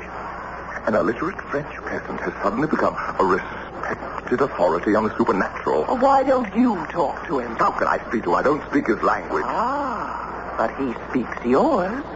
I noticed that. You noticed what? He speaks yours. The of reproach. See how this humble, uneducated man takes the trouble to learn your language while you will not bother to learn his. That isn't what I meant to say. But now that I hear it stated, I must say I agree with it. I am far too busy to study this exercise in nasality. But, darling, you are the ambassador. Not exactly. I am the minister plenipotentiary. And Mr. Benjamin Franklin is the ambassador. Well, actually, Mr. Franklin is the ambassador emeritus. I wish Mr. Franklin would go home to Philadelphia, where I understand he is worshipped. Mr. Franklin is coming to dinner. Oh, no. Why are you so stuffy this afternoon, John? It's so unlike you. I've been away from Boston too long. Now, about Henri and his ghost. I don't wish to talk about Henri and his ghost. What is there that I can say to this superstitious servant who... Why don't you listen to him first?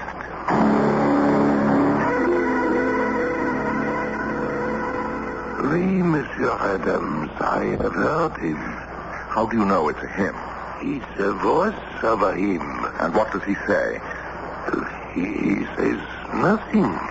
Well, this is a fuss over nothing. John. Well, how can he hear him if he says nothing? He says something, but I do not understand him. Does he speak French? Français, no. Does he speak English? Anglais, no. Then what does he speak? He speaks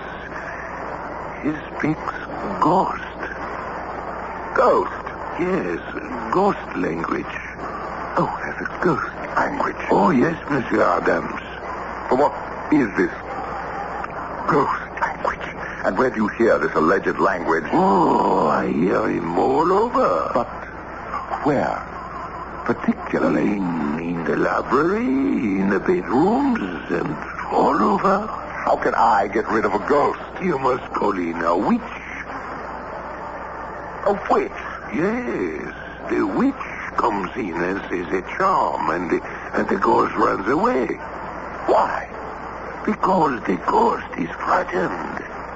Oh, now look, my good man. There is no such thing as a ghost, and I think you had better get back to work. My uncle, he says the same thing. And one morning he is found rot. If you spent more time getting the place clean as you are paid to do instead of weaving these impossible fables about ghosts... The master will give this matter his full consideration, and we shall rid the house of the ghost. Thank you, madam. And you may finish cleaning the floor. I go, madam. Now, Abigail, I do not relish being called the master as if I were some feudal aristocrat. Ah, but your dear friend Tom Jefferson is a feudal aristocrat back home, and he is called master by hundreds of slaves. We are not discussing Tom Jefferson. We are discussing a matter of gross superstition. Why must I indulge him in this superstitious nonsense? To make my life easier. What does this have to do with you? One day, my dear, there will be another revolution. A revolution of the women. What on earth do women have to revolt about? It will come in a faraway future. I shall not live to see it. My dear, I do wish you would stay to the subject. Although you change it so many times, I confess I am at a loss to know where exactly we are. Call in a witch and have this demon, this ghost... This figment of Henri's imagination. Well, whatever it is, properly exorcised from the premises. My dear, it does the lower elements no good to reinforce their superstitions. Perhaps not, but it will do me good. Henri's story has infected the entire staff. I want you to go along with this mumbo-jumbo before they all run away. Oh, let them. We can hire others. No one will want to work here. Oh, please, John. Hire a witch. Do you realize what would happen if a word of this reached home? I'd be the laughing stock of the country. Thing could be done for a single silver franc. Jefferson. What will Jefferson say? I will tell Henri to find a witch and have her here tomorrow. I forbid it. John, I cannot maintain this house without servants. I can't entertain at official dinners, and I insist. I will not reinforce the dark ignorance of the human race. John, please. I have nothing more to say. This is a matter of housekeeping. It doesn't concern you. Whatever lessens the dignity and the sanity of the human race concerns me. You're not making a speech before the Congress. Oh, I'm sorry, John. I just realized how I sound. Well, I realize how I must have sounded. Good. Let's compromise. And call in a witch. No, I cannot permit it. Do you understand? I can no longer be mistress of this embassy. Yes, I realize that, and therefore I shall resign the post.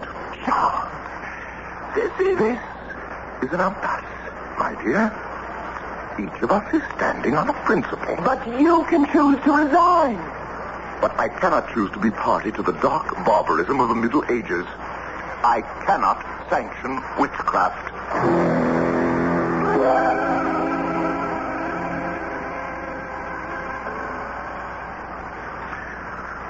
Well, the truth of the matter is the French do not wish for us to sign a treaty with England. John, come to bed. And neither Franklin nor Jefferson can see it. Had enough politics for one night. But Franklin to death. Can't we talk about it in the morning? Jefferson is so grateful to France. John, I'm very sleepy. Tom, understand that we did more for France than France did for us. One day, everyone will understand it, but tonight, France and England are mortal enemies. Our independence is a body blow to England. Why do you and Franklin and Jefferson argue so ceaselessly? Each of you has already stated his position. I intend to go back to Boston. Yes, dear. Retire from political life. Of course. And to the farm. That would be nice. Practice a little law. Certainly. You don't believe what I'm saying. Not a word of it. Yes? Madame? What is it, Pauline? Madame, I am frightened. Of what? The ghost. Which ghost? Oh, I would assume it's the same one. Oh, now somebody has to put his foot down. John. Young woman. Monsieur? There is no such thing as a ghost. Oh, monsieur, one does not make the joke about the ghost. It is silly, nonsensical superstition, and I have had quite enough. Now, as master of this house, I order you to get to your bed and have yourself a full night's sleep in order that you may be fit for your duties in the morning. Is that understood? But, monsieur... That will be all. Good night. Not another word. You may leave. You have just transformed a problem into a disaster. You told me these people were peasants. And so I thought I would speak like a master. They can't accept you as a master. They can't? Why not? Well, it has to do with the customs of the country. I am becoming rather satiated with the customs of this country. You do not behave like the master of a chateau. Well, how does a master... Well, a true gentleman of the blood would have, in addition to his wife, a mistress. I'm not old enough. Perhaps when I reach Mr. Franklin's age. Oh, John, tomorrow morning, please, hire a witch.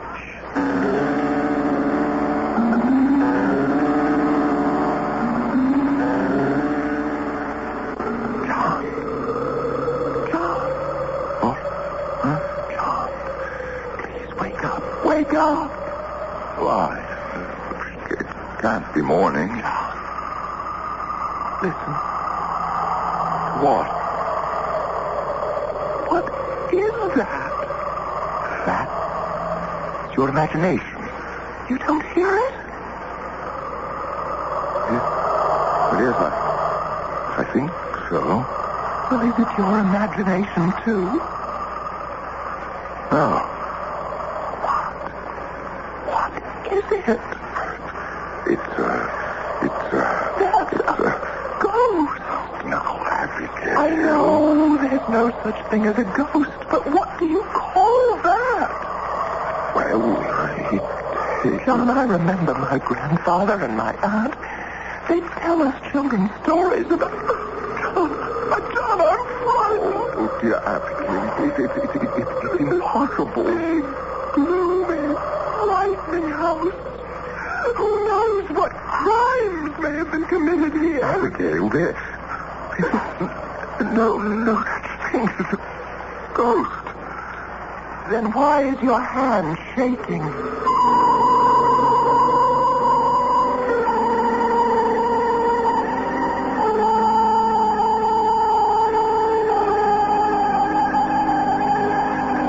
In broad daylight, in safe, secure, and familiar surroundings, there is never such a thing as a ghost.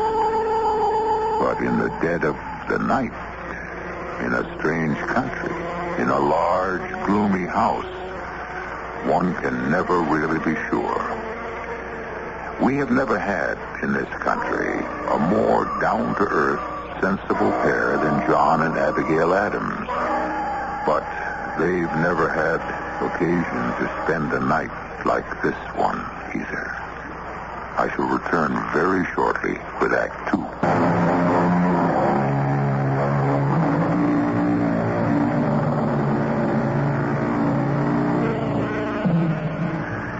It isn't easy to be a man of intelligence and integrity, to speak one's mind and stand on principle at a time when men are valued for their flexibility. Nor is it easy to be a woman of wisdom and candor at a time when women were valued purely for decorative and pleasurable purposes. And so we have described John and Abigail Adams. And these two intelligent and rational people are now having what can be described as a crisis of confidence. Each would insist there is no such thing as a ghost. And yet... Oh, John, it's a ghost. Abigail, there is no such thing. I know, but just tell me what that is. I am going to find out. Let me come with you. No, you stay in bed. No. I'll settle this once and for all. John, do we have a pistol? Now, when did we ever have a pistol in this house? You have to have something to... Well, if it's a robber, this fireplace poker. But suppose the place is being robbed. What is it that we really care about? That can't be a thief. Thieves would be quiet. What's that? I'll go see. John!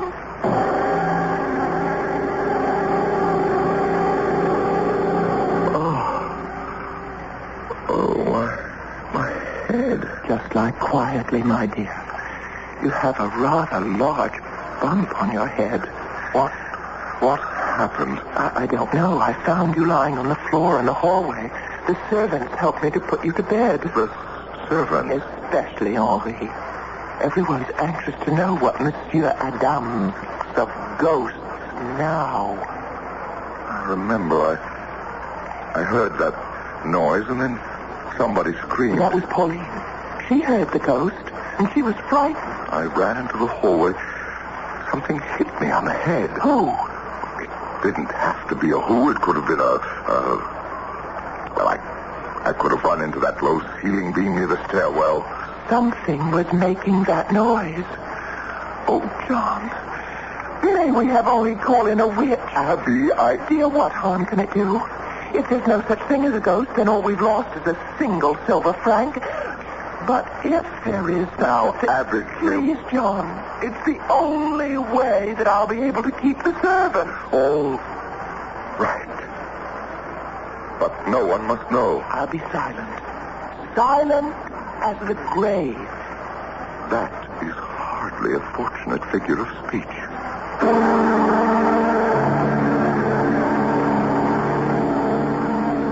John, this is Madame Pinapessa. Monsieur. How do you do? And, you are purported to be a witch? Purported?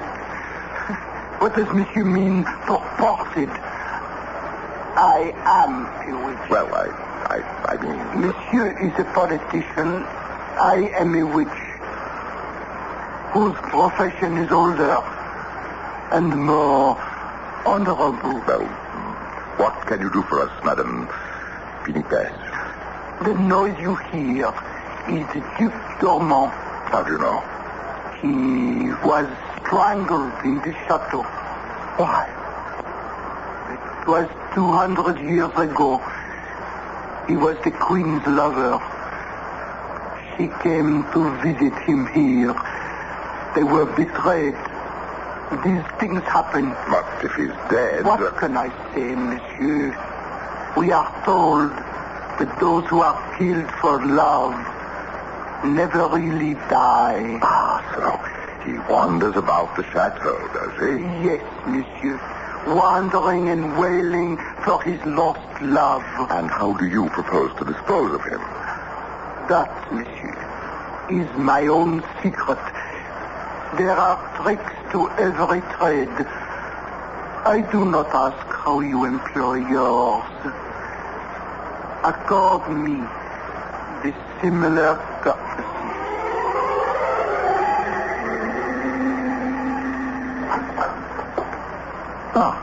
Count de Verlaine. Madame said to wait for you here, Monsieur Adams. Welcome, Your Excellency. To what? Do I owe the honor of this visit? Monsieur, I think we might discuss your rental of several French frigates of war. Your Excellency, we have no need of... but you have no navy to speak of at present. And the Algerine pirates? Yes, we do have trouble with the pirates on the Barbary coast. And since the building of a battle fleet is, of course, prohibitively expensive... We are aware of the problems involved. It will be difficult to raise funds through taxation. Your countrymen cannot seem to agree on the necessity to tax Virginia planters and Pennsylvania farmers in order to protect the interests of New England merchants. Sir, this is our internal affair. Naturally. Besides, we have other sources of revenue. Have you? I am given to understand that the Prussian loan is encountering difficulties. Do you, sir? It is common knowledge. Well, I must be going. Good day, monsieur. Such lovely weather. Yes. Thank you.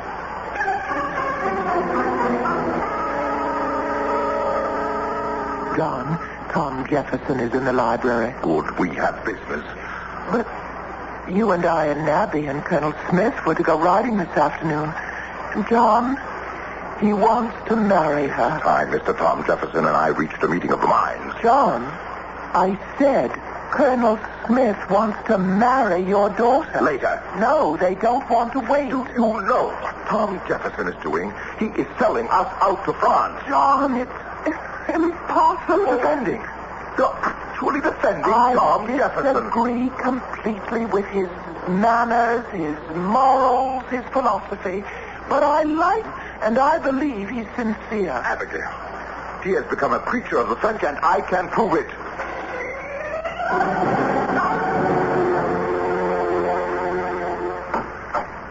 Well, John, why did you want to see me?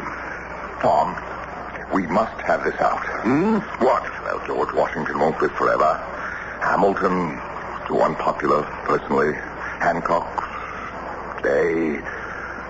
Thinking nobody really thinks they have enough. Enough of what? But it's slippery. What is all this, John?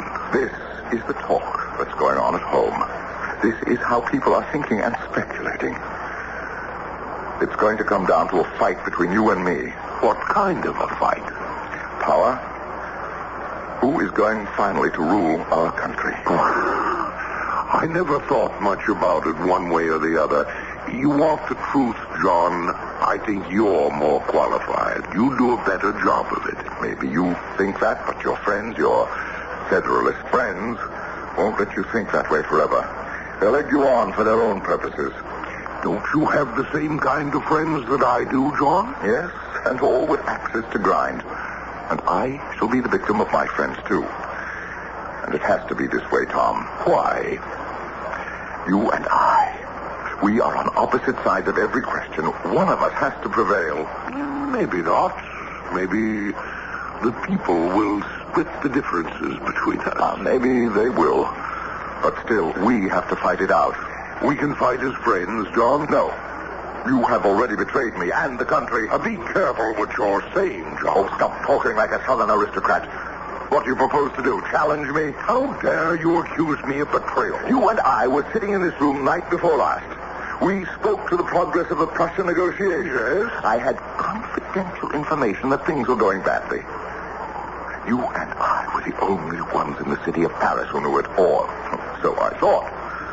This morning, the Count de Verlaine tried to use that fact to strengthen France's bargaining position. Well, what does that have to do with me? Well, if you didn't tell him, who did? Ben Franklin was also in the room. When I read the dispatches from Prussia, Ben Franklin had fallen asleep. Oh, what makes you think I told Verlaine? Your friendship for France is notorious. I am grateful to France for helping us overthrow the British yoke. Would you have us exchange the British yoke for one made in Paris? I am here to represent the interests of my country. You were the only one who could have told us then. But I didn't do it. On my word of honor. What am I saying? Why am I trying to insist on something that should be beyond question? My integrity. How dare... Tom. We worked on the Declaration of Independence together. How can you even accuse me? Tom, I'm sorry. I don't know what to think. Someone is betraying our secrets. Does anyone else know? No one. Are you sure? Can you swear that not one other single solitary soul? Yes, I can swear. Well, what? Abigail knows. Abigail? Well, I have no secrets from Abigail. But these are matters of government secrets. I know, but Abby is my counselor.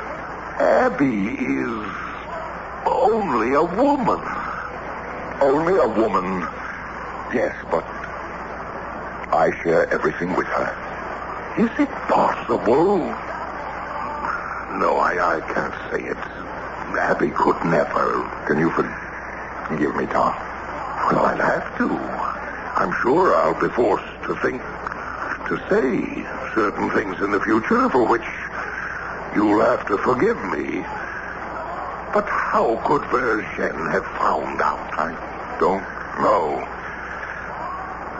Unless the walls have ears. Now, that's impossible, John. Who can say, Tom? After all, these are French walls.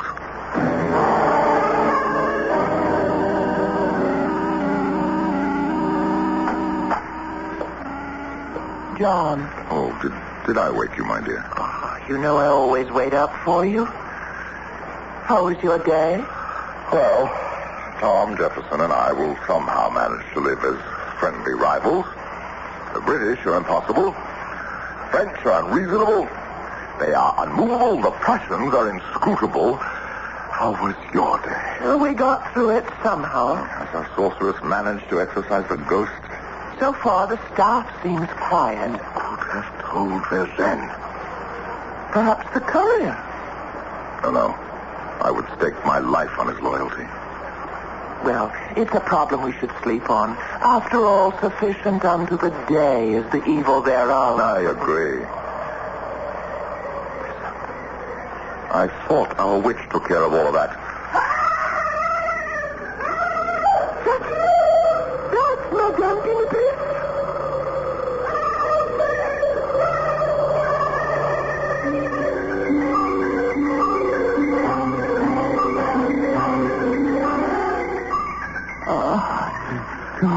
Madam Pinifas. Someone struck her down. Have the servants fetch water and bandages. You won't get any servants to come into this room. I'll go myself. Help me. Help me. Now, just try to be quiet, madam. It's true. What is true? There is. I never believed, but there is such a thing as a ghost. I saw him. I saw you saw whom? The ghost. The ghost. Madam Pinifas, speak to me. Speak. Say something, madam.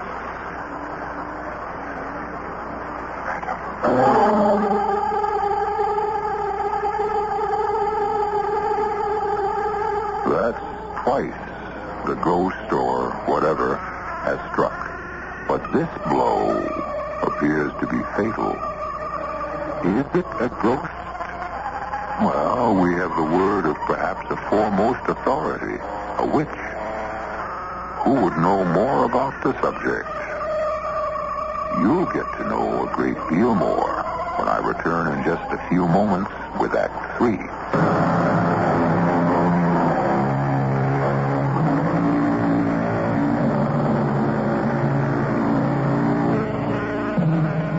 Once again, what is so clear in the bright daylight becomes shadowy and blurred in the dim rays of the moon.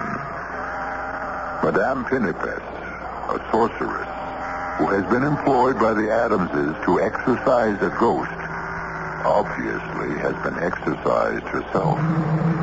And this is no time to ask John and Abigail if they really do believe in ghosts. She's dead, John. Yes. But how did she die? Well, I saw her lying on the floor, but I assumed she'd been struck down, but... I know there isn't a single mark of violence. Then how did she die? Something must have... Now, we heard her scream. We both heard her. And what was she muttering when we came in here? The ghost. The ghost. Yes, and something else.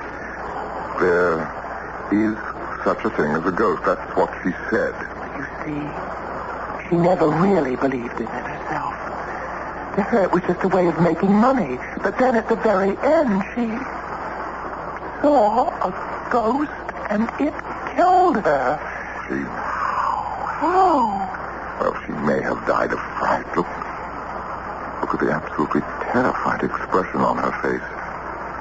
Have you ever seen such horror on a human countenance? I see it.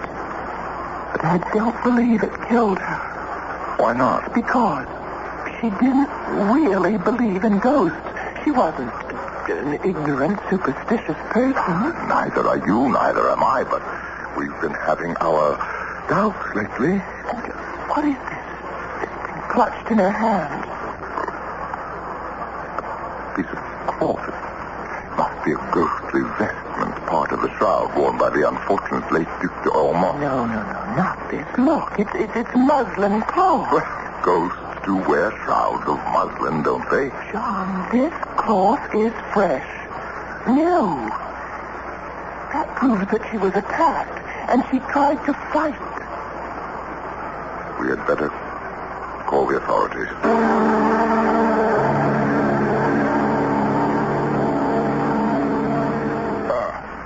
And for what purpose had you employed this woman? We were having trouble with a ghost, Monsieur Commissioner. So, make a note of that, Sergeant. The house is haunted, then? It would appear to be. If the ghost killed her... If the ghost killed her... Oh, surely, Monsieur, you cannot believe in ghosts. Monsieur Adams, I have an open mind on the subject. But such a thing, it's not... It's not what? Possible? Yet, you and Madame say you heard the thing yourself. Well, we may have heard The wind whistling through the chimney. Surely, Monsieur Commissioner, you, a man like yourself, you cannot believe in ghosts. Monsieur, as a police officer, I must adhere to the facts. And these are the only facts we have. Well, then, at present. What do you propose to do? Nothing. A woman has been murdered. The physician who examined her could find no mark or sign of violence. But something must be done. Ask you, monsieur, what? If the deed was committed by a ghost, how do we proceed against him? But, monsieur, there is a more convenient explanation. Convenient?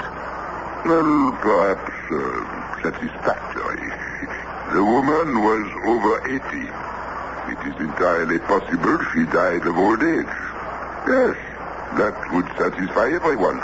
Sergeant, write that she died of old age. The most respectable killer of all.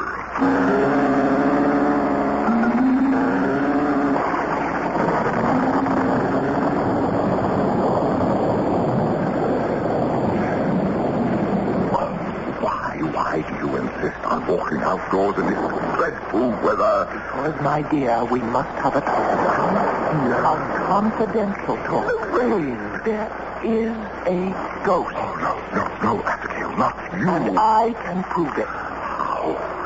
Oh, please explain it before we catch our death. John, I want you to make up the most far-fetched story you can think of. Why? About politics. And tell it to me in the library. But I don't understand. The more impossible, the better. But why? John, I'm afraid if I tell you, you won't do it. But you'll have to tell me eventually. I won't have to tell you. Then how will I ever know? Oh, you'll find out. Now, please, let's go back to the library, and you must tell me the story with a straight face, in the utmost confidence. It must be a very serious matter. You must play your part to perfection. My dear, I'm not an actor. No, but you're something even better. You are a lawyer.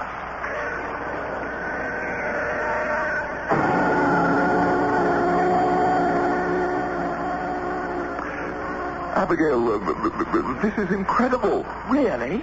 Yes, this message I have just received from St. Petersburg. Really, my dear? Yes, from Count Ramuntsev, a confidential minister to the court.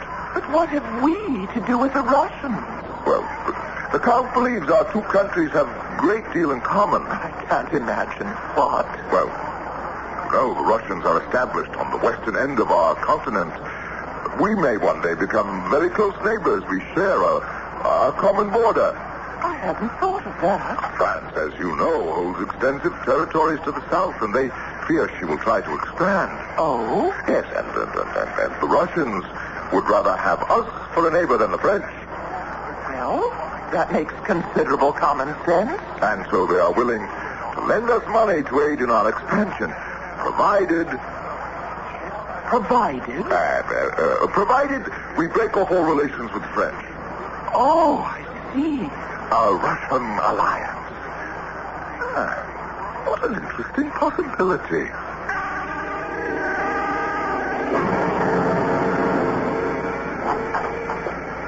Tom, you're early. Dinner isn't for an hour yet. You needn't expect me to dine in this house. Tom, now, what is it? You accused me of selling out to France.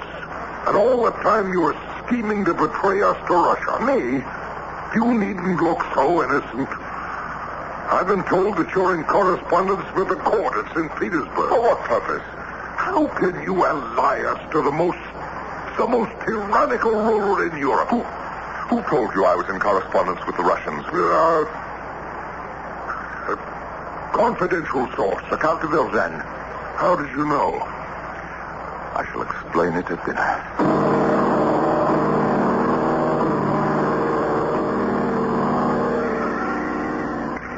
And you say this ghost or whatever overhears our conversation and reports it to de Vergennes.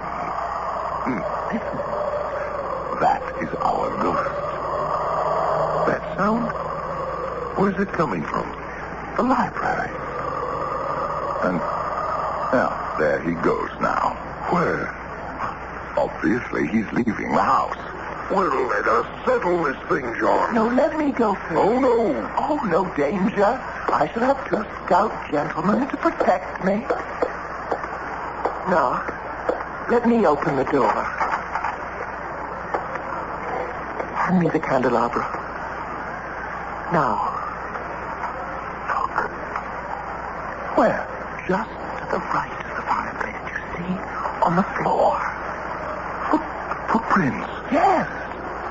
Those are footprints. Outlined in white powder. Yes. A lady's face powder. Cornstarch powder. I sprinkled some on the floor. Someone seems to have walked out of the wall. That wall, it must have a false entrance, a hidden panel. We should be in no trouble finding it. Now that we know what to look for, there must be a hidden release. Here, tap against every part of the wall. That's it. Keep tapping all over.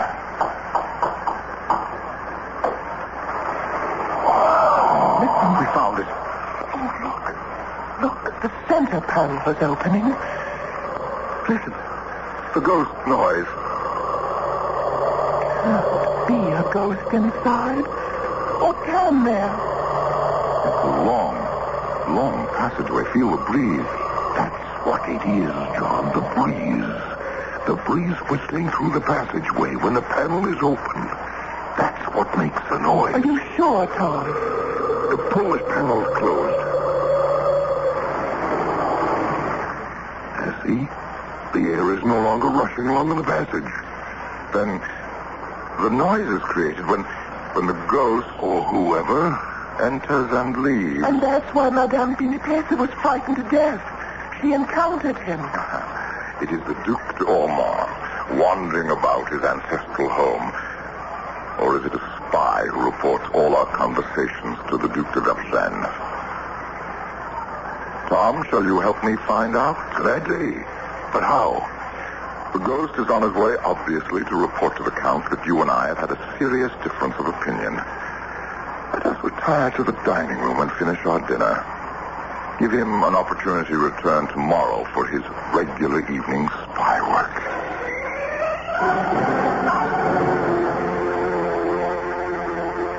It is no secret. What is no secret, Count Vergennes? That your country's existence is threatened by factional strife. Factional strife may be a sign of vigorous national health. Oh, my dear Adams.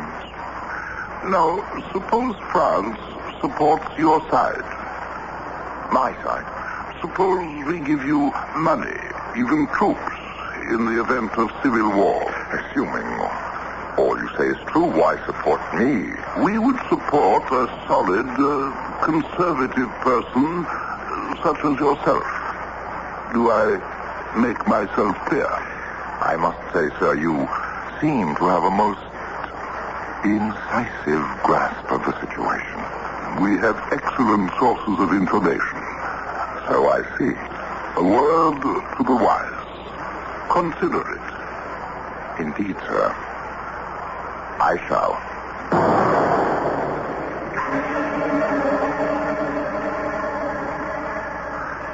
I fear, Mr. Jefferson, that further discussion between us is pointless. I shall write to the Congress. They must choose between you and me. I shall write in the same manner. I have no intention of listening to further lies and slander on your part. And I have no intention of remaining a moment longer under this roof. Allow me to show you the door, sir.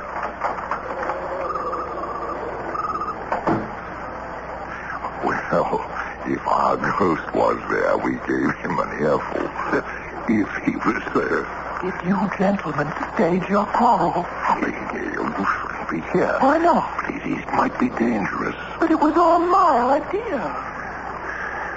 You know, Abigail, sometimes it's difficult for me to believe you're a woman. I accept that as the sincerest compliment you're capable of, Tom. It was so intended. Listen. Yes. Our ghost bestirs himself. panel has just opened. That's the wind, I hope. And now the panel has closed. He must be headed for the doorway to the library. But if he is, I'm ready for him. Now! Hold him! Hold him! I've got him! Abigail, get a light. A light, just a light. Yes. Here. Lord. What? It's the police commissioner. Madame, Monsieur, at your service. What am I doing here? Yes, you well may ask. And we are asking. You see, I am conducting an official investigation. Indeed, sir. Yes. There have been allegations of a ghostly presence on these premises. And so, since ghosts are... Yes? Ghosts of what? Ghosts are illegal. You could have told us you were on the premises. No, sir, but it was a confidential investigation. I understand. Have you found the ghost? No, Abigail, nor do I think the commissioner ever will. Will you agree with me, Commissioner, that the ghost would seem to have left these premises for good? Yes, monsieur. It would seem that way. And we'll mention it to no one. Not even to Monsieur le Comte de Vergennes. Oh, that would be appreciated, madame. Besides, the library appears to be too drafty a place in which to discuss various matters in the future. I understand, monsieur. So I don't think that the ghost will be entertained by the conversation of Mr. Adams and his friends anymore. I understand. Monsieur, madame, good night. Good night. Well, that's the end of our ghost. I think. That noise. Panel must still be open. Let's close it. It's the wind roaring through the passageway. John, look. The panel. It's closed. It's not the wind. Now, Abigail, I am sure there must be a reasonable explanation.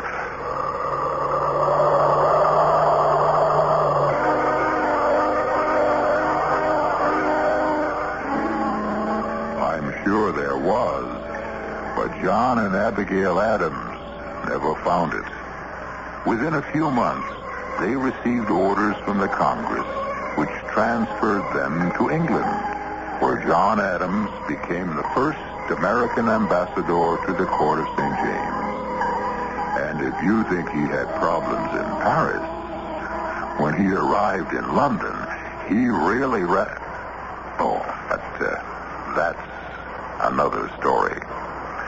I'll be back with a sidelight on this one in just a moment. There's something almost, I can't say supernatural about Adams and Jefferson. Natural enemies. They were warm friends. They outlived all the other heroes of the Revolution. They became the grand old men of the new country of the United States of America. And America became a fusion of their opposing ideas.